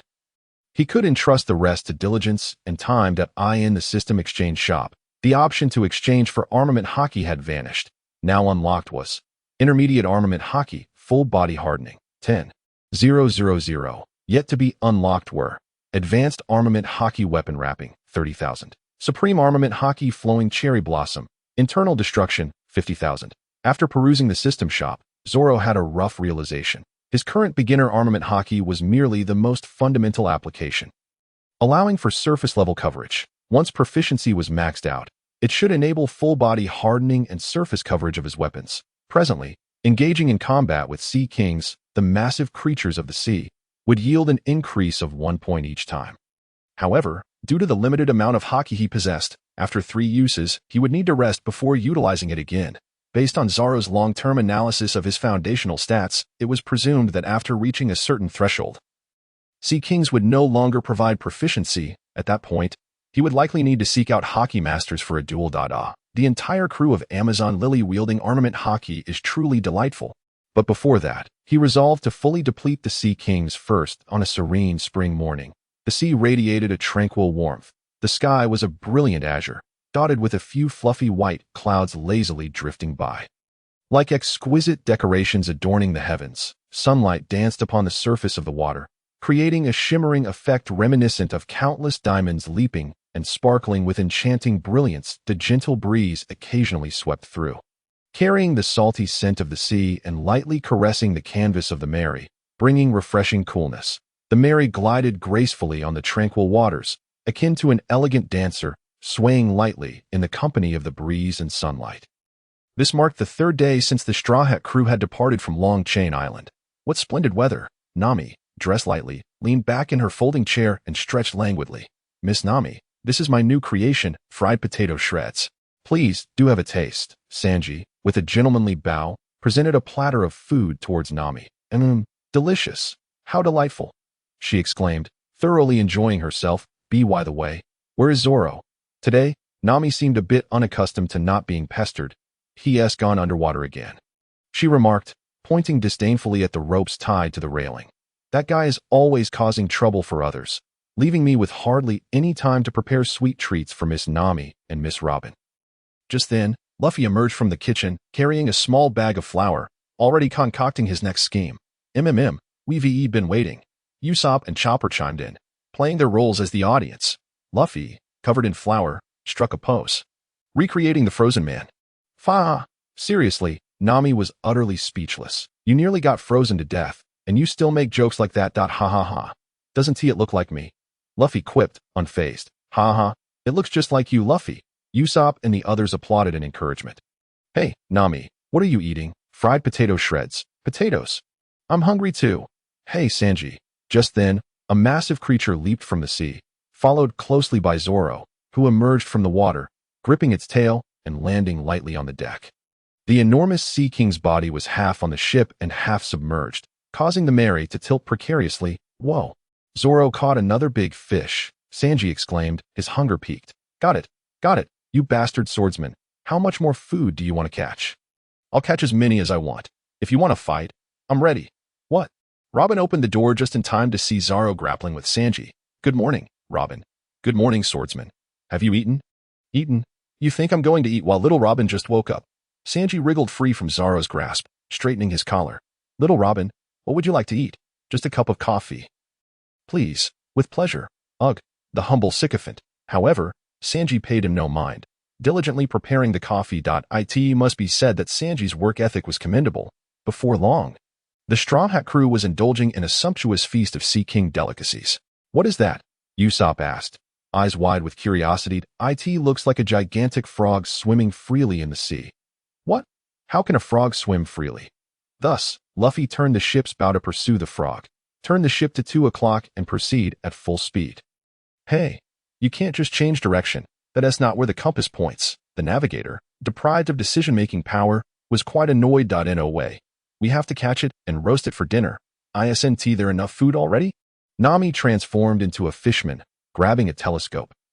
That's a lighthouse. Suddenly, a horn sounded from afar, and everyone beheld a train crossing the sea in the distance. What is that iron thing? Luffy exclaimed, clearly lacking knowledge. That's not right. Such a bizarre thing cannot travel on the sea, Nami said, equally baffled. Quick, turn the ship. We can't let it crash into us. What do you mean by iron thing? Haven't you ever seen a train? How can this world be so unscientific? Frog. Bang. Whoa. It got knocked away. Luffy shouted in alarm. That iron thing was emitting smoke. Chopper began to panic. As the Mary approached the lighthouse, a little girl appeared before them. Clutching a rabbit. Oh no. Grandma. Pirates. Is that so? Kaimoni. Wait a moment. In a short while, an elderly lady carrying a bottle emerged from the duty room. What was I going to say? Oh, I've forgotten. Thus, the Straw Hat crew decided to bring forth their culinary delights to ease her concerns. Fried potato shreds? Perfect for pairing with drinks. The little girl, enchanted by the food, lifted her rabbit. My name is Kaimoni, and this is my cat, Kumping. She is Grandma Cocker. That moment, Zoro heard the damned system notification once more. Detected potential binding candidates. Goddess Kaimoni, Kokoro. Would you like to bind? No. Do you really think I would stoop to such levels? After Kokoro's explanation, Zoro learned that the iron thing was called the smoking tome. With a submerged track running beneath the water, essentially it was a water train. The frog often came here to block the train, supposedly vying for strength against it. Thus, Luffy magnanimously declared that he was a man of integrity and would not partake any longer. In the end, Kokoro introduced the location of Water City and provided everyone with a letter of introduction to facilitate their search for a dock and reliable shipwrights.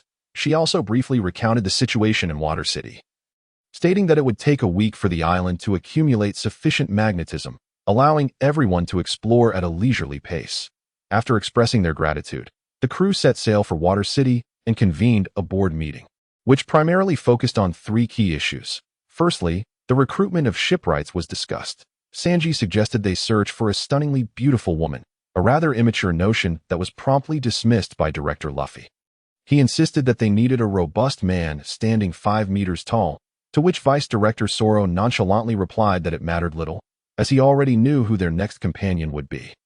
Secondly, they deliberated on the repairs needed for the Going Merry. The crew reminisced fondly about their adventures alongside the Merry, proposing various repair ideas, such as adding cannons and erecting a statue. Meanwhile, Vice Director Zoro expressed his concern, hoping that the ship's keel had not been compromised. Thirdly, they addressed the profit-sharing plan. Nami, the newly confirmed financial officer, announced that they would be distributing some pocket money to everyone for the coming week, prompting Vice Director Zoro to immediately declare he had no need for it and suggested Nami keep his share, earning him 500 love points. This caused Sanji to grind his teeth in frustration, leading to Luffy's immediate jealousy, which, however, was of no consequence. It became evident to Zoro that regardless of the amount, as long as it was given to Nami, she would be delighted. Perhaps all she sought was a gesture of consideration. Indeed, they must earn more money.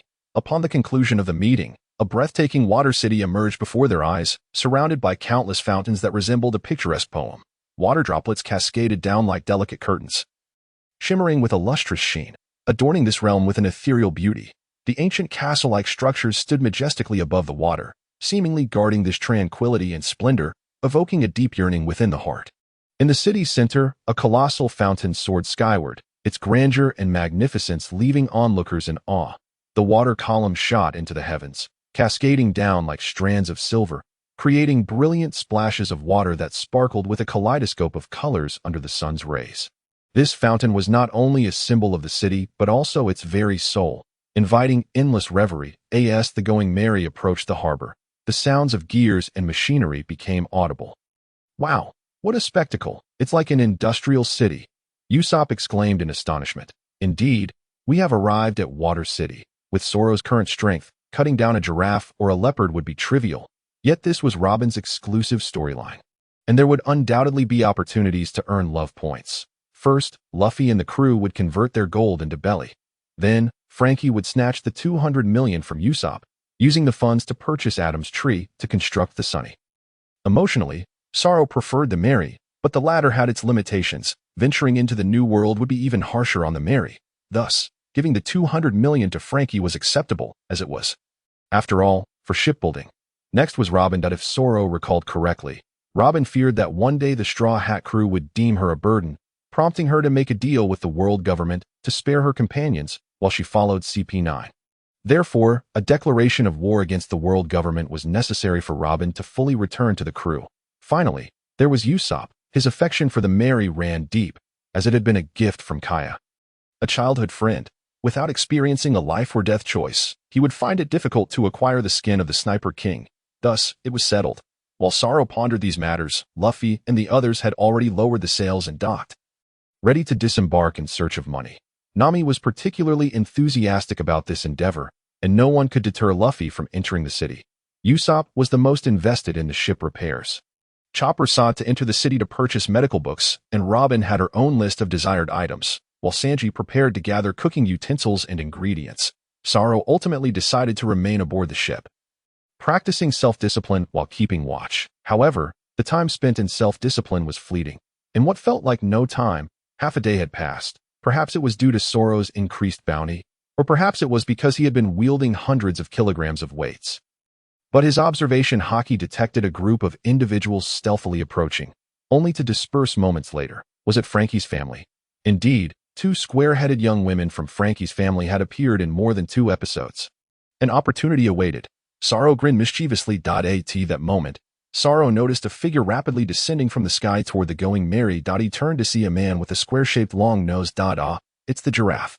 "Who are you, and what do you want?" Zoro asked, feigning ignorance. "Apologies for the intrusion. My name is Kaku, a carpenter from the Galila Company. Your companion contacted us for ship repairs, so I came to assess the situation." "Oh, thank you for your assistance," Zoro replied, recognizing the man's professionalism and extending him due respect. "The damage appears quite severe," Kaku remarked, examining the ship's surface. "The main mast needs replacement." Subsequently, Zoro led him to the lower deck, where they discovered numerous patches from Usopp's hasty repairs after various mishaps. Kaku then submerged himself to inspect the keel. "To be frank, the significance of repairing your ship has diminished considerably," he noted. "Is the keel still an issue?" Zoro sighed. "Yes. While there are no evident signs of a break, the keel is no longer able to bear the weight that it may carry you to the next island, but no further. You are well aware of the treacherous conditions of the Grand Line." Kaku summarized his findings before departing, as Zoro could not make the final decision. That was for Luffy to determine. Standing at the ship's bow, Zoro softly mused, "Merry, how about we leave you in Water City, just like Laboon, and return to share tales of our journey after circumnavigating the globe?" The ship. Sanji exhaled smoke. "Even if we had all the money in the world, could we not repair her? What then shall we do with this vessel?" Chopper, upon hearing Zoro's words, found it difficult to accept. "I don't know. It ultimately depends on what Luffy and the others decide." They were still at the shipyard, and a decision would surely be made. The best option would be to leave her here. However, this was too difficult to accept. "Look, the Merry looks no different from before, from the East Blue to here. She has weathered storms alongside us. While people grow stronger through adversity, a ship is different. It bears scars precisely because it has endured hardships. Zoro remained composed that it's truly unacceptable. If Usopp were to find out, I can't imagine what he would say. Sanji fumed, I love the Mary. Chopper was equally discontent with the shipwright's diagnosis. Everyone feels the same way. But conversely, allowing the battle-worn Mary to sail alongside us may be a form of cruelty. Hey. At that moment, Nami's voice called from the shore. Why is she alone? Where's Usopp?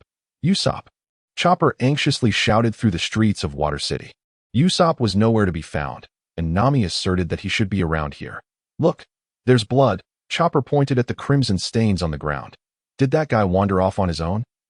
While Sanji analyzed the situation, Luffy suddenly flew in from somewhere, landing headfirst on the ground, then bouncing back into the water. Luffy. Sanji immediately jumped in to rescue him. What are you playing at now? Observing Luffy being pulled from the water, spluttering, Zoro couldn't help but facepalm. Cough cough. I wanted to fly around like the shipwrights in the shipyard to look for Usopp. You fool. Zoro couldn't resist retorting. Ah. You won't believe it. Something happened. Usopp and the money were stolen. Luffy suddenly shouted. Zoro, now focused, followed the blood trail forward. We've already figured it out. Hurry up. We're going to their hideout as they reached Frankie's territory. The four of them discovered Usopp severely injured on the ground. Chopper, how is he? Is he still breathing? Luffy asked anxiously. He's not dead. Don't worry, he's still alive, but he has lost consciousness. Usopp, hang in there. Luffy glared at Frankie's raucous wooden house. We'll smash this ridiculous place to pieces. As they stepped outside, they heard commotion from within. Yo, you lost. You go and purchase all the dishes from the restaurant. We have plenty of money to at that moment. A tall and sturdy man stepped out of the house, coincidentally encountering Luffy and his companions. Without a moment's hesitation, Luffy lifted his leg and delivered a swift kick, sending the man crashing back inside. Crash. The raucous room was instantly reduced to chaos. What is happening? Is there someone outside? That's Straw Hat Luffy. Ha ha ha. You're here to reclaim that money. Aren't you? Fools, just look at how many of us there are. Do you really think you four can take us on? Immediately, the four charged in like tigers among sheep, unleashing a flurry of blows. If it weren't for Frankie's reputation, Zoro would have already turned these little rascals into mere shadows. Wait. Stop. You're here for that worthless kid's 200 million, right? The leader, Zambai, realizing he was outmatched, urgently called for a halt. Unfortunately, that money ice and tea here. Our boss Frankie has taken it to go shopping. He already left this island on the sea train to engage in black market dealings. And we don't even know where he is. In other words, even if you wreak havoc here, that money won't be coming back. Luffy, uninterested in his rambling, landed a punch squarely on his face. It won't be retrieved. Stop talking about it. Sanji's expression darkened. This is no longer just about money. Chopper, clearly understanding the rules of the underworld, chimed in. We're going to smash you to pieces. Luffy declared fiercely. Soon after, the sounds of cannon fire and screams erupted from the wooden cabin, and a group of thugs lay half dead on the ground, as Frankie's lair was reduced to splinters by the four. Are we going to chase Frankie? Sanji inquired. Where would we chase him to? Zoro retorted. This is truly dire. They genuinely seem unaware of where the money went. Even if we were to eliminate that Frankie, he might have already spent the money, and he wouldn't return so quickly after laying low. Hey, first aid is done. After Chopper finished bandaging Usopp, he said, we need to carry him up on a stretcher. Hurry and help. It's pointless to talk here. Let us return to the ship. Sanji urged the dazed Luffy. Only Nami is on the ship, and I can't find Robin either. I'm worried. Hey, Luffy. I've made up my mind. Luffy said solemnly. We'll bid farewell to the going merry right here. On the merry. Hey, Usopp has woken up, Chopper exclaimed excitedly. Really? That's wonderful. Luffy rushed to the cabin to check on Usopp. Robin still has tea returned. It was evident that Sanji was genuinely concerned. Let us go see Usopp. She'll come back when the time is right, Zoro said with a meaningful tone. Unexpectedly, as soon as Zoro entered, Usopp clung to his leg. I can't face you all. I lost the money. As he spoke, he wiped his tears and snot on Zoro's pants. What? Why are you hugging me? Go hug the captain. Hey, calm down a bit. But I watched helplessly as all the hard-earned money was taken by those guys. Usopp wailed inconsolably. Hey, Usopp, you need to rest now. Chopper comforted him. Then, everyone recounted to Usopp what had transpired after he lost consciousness. So, we can't get that money back. Usopp rubbed his eyes. No. We'll wait until Frankie returns to discuss it. Luffy remained optimistic. Even if it doesn't come back, we still have 100 million. Don't blame yourself that you're being ridiculous. It's a miracle that you're still alive. Yes, just like in the original storyline, Usopp was gravely injured because he recklessly stormed into Frankie's home. Miracle, the money has been stolen. Nami was unsympathetic regarding the finances. I'm sorry. Usopp felt guilty. But what about the ship? Can 100 million repair the Mary? It's rare to be repaired in a top-tier shipyard. It must be reinforced for future voyages. This chapter isn't finished yet. Please click to the next page to continue reading the exciting content. This Usopp, I've decided to get a new ship. Thanks to the Mary, we've arrived here. It has completed its mission. Luffy feigned nonchalance. So, I checked, and for 100 million, we can buy a larger used ship. Wait, what did you say? Usopp exclaimed in disbelief. Are you joking? Don't be foolish. In the end, it's still about the repair costs. Isn't it? It's because I lost the 200 million that we don't have enough money. Top-tier shipyards certainly charge top-tier prices. No, that's not it. Luffy attempted to clarify. Then why? Explain yourself. Are you just saying this to comfort me? Usopp shouted in anger. Absolutely not. This has nothing to do with money. Luffy shouted back. Then why are you talking about replacing the ship? Such an ungrateful thing to say. Usopp became even more agitated. What are you two arguing about? Can't you calm down and discuss this properly? Sanji interrupted the two. How can I calm down? This guy keeps spouting nonsense. Usopp retorted. I finally made a decision with great difficulty. Luffy ignored Sanji. Hey, this is a serious matter. Please discuss it calmly. But evidently, Nami couldn't hold back either this time. Usopp, you mustn't be too agitated. What the ship's doctor can't manage, the ship's doctor will. The Mary can't be repaired. Luffy shouted, feeling a pent-up grievance. It can never be repaired. Otherwise, I wouldn't be saying this. Are you talking about the ship? The very ship we've been sailing on? Usopp patted the seemingly sturdy deck of the Mary. Yes, the ship can't go much further. What on earth are you saying, Luffy? Is it true? They all say so. At the shipyard, they said the Mary can only sail to the next island at most. It's hard to go any further. Luffy tried to explain. Is that so? They said you just met these people today, and you took their words at face value. What are you saying? Luffy suddenly became very calm, just because some so-called top-tier shipwright said those words. You want to abandon this ship that has accompanied us through countless storms and trials. Do you think this ship holds so little value to you? Luffy, sigh. This is what happens when you can't wake someone who is pretending to be asleep. Zoro couldn't take it anymore. Usopp, you probably understand the Mary's condition better than anyone here. Luffy, as captain, must be responsible for our safety. He has his reasons. Yes, no one knows the Mary better than I do. In that case, whether or not to rely on them is inconsequential. Just like before, I'll repair the ship. Wasn't it always that way? All right, then let us get started. Everyone come and help. By the way, we're out of wood. We need to go buy some. Usopp dragged his battered body. Usopp, you're not a shipwright. Luffy, calm and composed, looked at Usopp's antics and suddenly exploded with rage. Oh, you're right. So what? They belittled other people's ships from the perspective of shipwrights. How can such shipwrights be trusted? We must protect our own ship. I will never abandon this ship. Usopp shouted hoarsely, are you all fools? I see you've been deceived by the shipwright's nonsense. The Usopp I know would never believe a businessman's words. Instead, he would trust the strength of the Mary. Don't act all captain-like. Thinking you know everything and are experienced, making such decisions. Usopp grabbed Luffy by the collar. I've misjudged you, Luffy. Wait a moment. Usopp, Luffy initially also wanted Nami to intervene. Shut up. Nami, Luffy interrupted her. This matter is my decision. At this point, no matter what you say, I want to change my mind.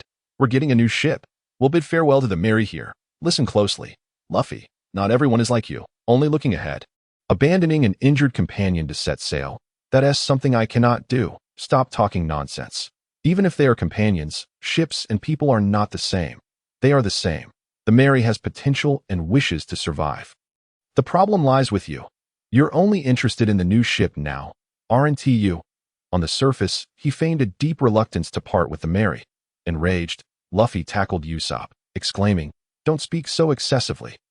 Don't think you are the only one in pain. We all feel the same. Usopp, however, remained steadfast, questioning, then why do you still insist on making such a decision to change ships? Just then, Luffy's agitation grew.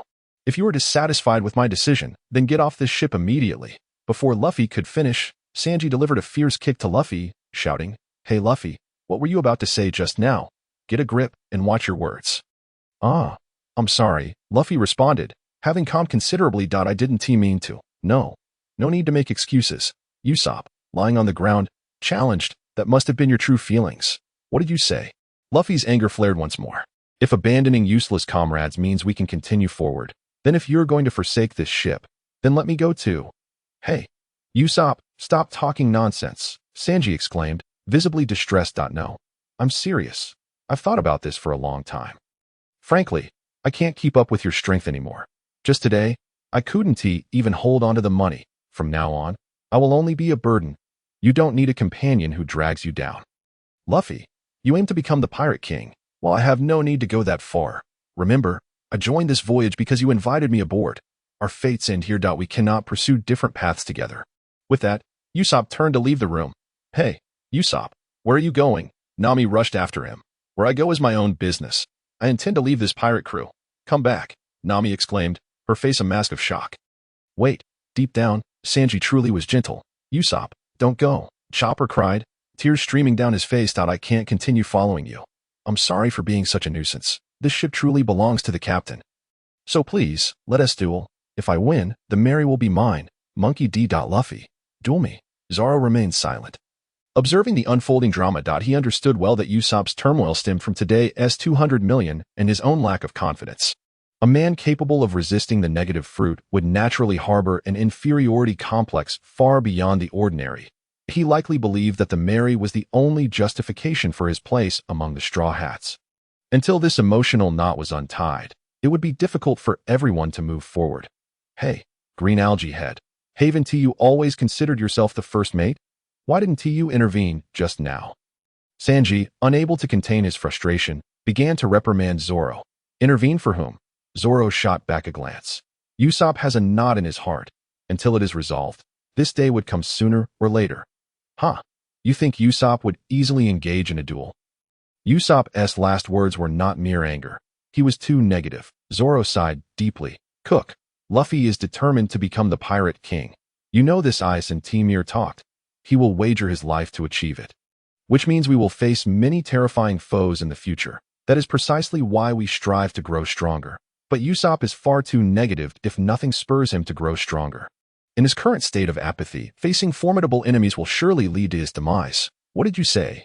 Sanji grabbed Zoro by the collar. "Do you think weak companions should simply be abandoned?" "Don't spout nonsense. When did I ever say that? At a time like this, stop making things worse," Nami shouted as she kicked the door open in anger. Just then, Chopper returned, looking dejected. "Chopper, didn't you go after Usopp?" Sanji asked urgently. "I intended to heal him, but he sent me away. He told me, 'We are no longer comrades, so you should go back.'" Chopper's eyes brimmed with tears. "This morning, we were all so happy together. As if it were a dream. If something happens to Robin, it feels as if our team is on the verge of collapse," Nami murmured. Time passed quietly, and by 10 o'clock that evening, Usopp indeed arrived as promised. Zoro had no desire to comment on the scene. He silently witnessed the duel between comrades. Although Usopp employed some clever tricks and the black technology of Skypiea to gain an upper hand, he was ultimately knocked down by Luffy's punch. "You fool," Luffy yelled, venting his frustration. "How could you possibly defeat me?" Finally, he turned to leave Usopp with a parting glance, saying, "Do whatever you want with the Mary. We'll buy a new ship and continue sailing. Farewell, Usopp. I've enjoyed my time with you." Just then, Chopper, wishing to heal Usopp, was stopped by Sanji. For losing the duel and then receiving pity would be an even greater humiliation for Usopp. "My heart feels so heavy." Luffy approached the Mary, muttering through clenched teeth. "This is what being a captain is about. Don't waver. If even you are indecisive, who can we trust?" Zoro offered a word of comfort, then began directing. "Let us move our belongings. It seems necessary to head to Eni's lobby. As long as we seize the 2 devil fruits that Kaku and Califa consumed, we'll see if Usopp will eat one. Personally, I think that banana-shaped, giraffe-formed fruit would suit Usopp's nose perfectly." The following morning, atop the rooftop of the hotel in Water 7's backstreet, Nami burst through the door, her expression frantic. "Luffy, something terrible has happened. The whole city is talking about it. Last night, Mr. Iceberg at the shipyard was shot at home. He is still unconscious." Luffy paused momentarily, then leaped from the rooftop, exclaiming, "I need to go see." "Wait, Luffy, I'm coming too." Nami shouted after him that we're off to find Robin.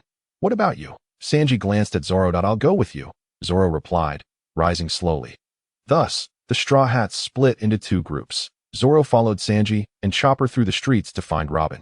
Soon, Zoro's appearance caught the attention of the concerned citizens, who began to pursue the three naturally. They would not retaliate against the citizens, and in desperation, Zoro had no choice but to remove the bandana from his arm. Masquerading as a masked hero, following behind Sanji and Chopper as they turned into a secluded riverside street. "This looks bad. Why is the newspaper falsely accusing Robin of attacking Iceberg?" Sanji questioned, confused out at that moment. Chopper sniffed the air vigorously. "Stop sniffing. There is someone across the river." Zoro, activating his observation haki, noticed a figure hiding in the dark corridor across the river. "Robin." Sanji turned in surprise. "Robin?" Chopper gasped, equally astonished at Robin's sudden appearance. "Where have you been? We've all been looking for you. We were so worried." Sanji exclaimed excitedly. "Let us return to the hotel together. We've encountered so much. I'll slowly fill you in." "Just wait a moment. We'll be there shortly." However, after a long silence, Robin remained expressionless. "You all can stay right there. I will not return to your side. I bid you farewell here in the city." "Robin?" Chopper was unable to accept the departure of yet another comrade. "What are you saying?" "Little Robin." "Oh, right. It's because of the newspaper. Isn't it?" The sycophant began to make excuses for the goddess. "You don't need to take that to heart. We want to believe it's common for pirates to be wronged. Yes, I'm truly sorry for involving you." Robin, however, appeared indifferent. "The reports about me are all true. I was indeed the one who broke into the mayor's room last night." "What?" Sanji was taken aback. "I possess a darkness you are unaware of, and that darkness will one day bring about your destruction." Robin's expression turned serious. "I intend to place this burden upon you and escape when the opportunity arises." "What on earth is going on? Why are you doing this?" "Why I'm doing this is not for you to know." Robin smiled lightly. "Although our time together has been brief, after today we will not meet again. Please send my regards to everyone. You have all treated me so kindly." "Thank you." With that, she disregarded Sanji and Chopper's frantic pleas and turned to leave. Yet Zoro, who had remained silent, finally spoke. "Robin, do you recall the trial I faced when you boarded the ship, where I served as the first mate?" Robin turned to him, perplexed. Zoro grinned widely. "As the first mate? I cannot accept your unreasonable departure, and I believe Luffy would feel the same. Even if you were to journey to the ends of the earth, we would pursue you relentlessly." That a flicker of panic crossed Robin's eyes. "You should give up. While the situation has yet to deteriorate further, I will not return with you." With that, she left the three of them with nothing but her retreating figure. Did Robin truly say that, upon hearing Chopper's account? Luffy was infuriated, his already fragmented state further shattered by Usopp's predicament. Surely, she must have her reasons. "Luffy, do you remember the matter concerning Aokiji?" Zoro decided to remind Luffy. "A mere bounty of 79 million berries has caught the attention of a marine admiral, indicating that Robin harbors a secret. Perhaps she wishes to spare us from facing such formidable opponents again." Zoro continued. "The failed assassination attempt on the mayor has already thrown the entire city into chaos. If the situation escalates further, there is but one possibility. This time, it is a genuine assassination of the mayor." Nami calmly analyzed. "So, if this assessment is correct, should we head to the scene?" Zoro inquired of Luffy. "Yes, we can go, but I have a question." Nami paused before continuing. "Sanji mentioned he saw Robin with someone, and Mr. Iceberg also indicated that Robin was accompanied by a masked individual. Robin's drastic change must be related to that person. She must have acted under their instruction, right?" Chopper interjected. "However, aside from knowing that the individual wears a mask, we are entirely in the dark. What then is the purpose of our journey?" Nami voiced her concerns. "To bring Robin back." Luffy rose slowly. "Otherwise, we shall remain in ignorance of the entire situation. Let us depart." The night was as dark as ink, saturating the streets and alleys of the city. Beneath the tranquil night sky, a towering building stood alone, its silence accentuated by the sounds of chirping birds and buzzing insects. Yet, in that moment of profound stillness, a deafening explosion suddenly shattered the night. Like the roar of a beast, instantly breaking the silence. The violent blast seemed to shake the very air around, shattering the windows of the building under the immense force, sending shards flying like raindrops. The entire city appeared to awaken in that instant, lights in the courtyard flickering, alarms blaring, and the cries of the people echoing through the night. Luffy, Zoro, Chopper, and Nami had been hiding near this building since the day began, closely monitoring the area, waiting for this moment. Chopper was still peering through binoculars, searching for the cause of the commotion. Wow, it's already a chaotic mess. When the three turned back, Luffy had vanished without a trace. Left with no choice, the three hurried into action.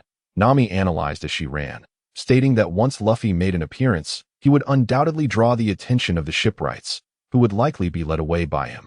Therefore, upon entering, they merely needed to blend in with the shipwrights. However, contrary to their expectations, Zoro recalled that Luffy should have flown out and become wedged between some buildings. Indeed, as they scaled the wall to enter, they found about 50 shipwrights standing in the courtyard, all staring at them in unison. It's Roronoa Zoro. They have finally revealed themselves that it's the Straw Hat crew. We cannot allow them to escape. This group of shipwrights clearly failed to comprehend the gravity of the situation. Nami and Chopper took off running, while Zoro slowly drew 3 swords. Hey, wait, what are you doing? Nami was reluctant to engage in conflict with the shipwrights. It is futile to keep fleeing, since we have been discovered. It would be better to boldly enter and search for Robin. Zoro gripped the Wado Ikamanji. However, they are shipwrights, not enemies. Chopper began to sweat nervously. Fear not, I shall use the back of my blade. Make way for me. Zoro charged at the group of 50, swiftly knocking them to the ground. Nami could only facepalm in exasperation. Why must you take down all the shipwrights? I told you. I am using the back of my blade. Zoro, you are truly impressive. Chopper became an instant fan. Never mind, let us hurry. When the trio reached Iceberg's bedroom, they found the door firmly locked. Without hesitation, Zoro swung his sword, cleaving the door open. Inside, they beheld Robin and 4 members of CP9 surrounding the incapacitated Iceberg, turning to look at them in bewilderment. At that moment, a loud crash resounded as the wall was violently breached, and Luffy simultaneously burst into the room. Robin, I finally found you, Luffy shouted. Chopper rushed in. Robin, it is so wonderful to see you. Wait a moment, what is going on? Nami's gaze fell upon the fallen Iceberg and the familiar faces of CP9. Shortly thereafter, the shipwright Bally entered, his face a mask of shock upon seeing his former colleagues. What is going on, Straw Hat Kid? Bally struggled to lift his head to see the newcomers. Bally, why haven't you escaped? Bally could not comprehend that the perpetrators were his own comrades. What is happening? Their attire suggests they are here to take your life. Why have you dressed like this? Hey, Califa, Lucci, Kaku, Bruno. Do not jest with me. Yes, they are your co-workers, the pigeon keeper, the flat-nosed one. Luffy also seemed to recognize a few of them. Bally, in truth, we are intelligence agents for the government, and if we were to apologize, would you grant us your forgiveness? Lucci's expression remained impassive. We have been good partners, working side by side to build ships. If you find this too sudden to accept, I can step on Iceberg's face to prove my point. In a fit of rage, Bally hurled a rope dart at Lucci, who deftly evaded it, swiftly closing the distance to deliver a finger pistol that knocked Bally to the ground. Lucci then began to demonstrate the Marine 6 powers he had mastered through rigorous training. Preparing to strike Bally down, Luffy, consumed by fury, kicked out to stop Lucci, who effortlessly blocked the attack. Shave. In the next moment, Lucci appeared before Luffy, delivering a finger pistol strike that landed squarely on Luffy's throat. Ah,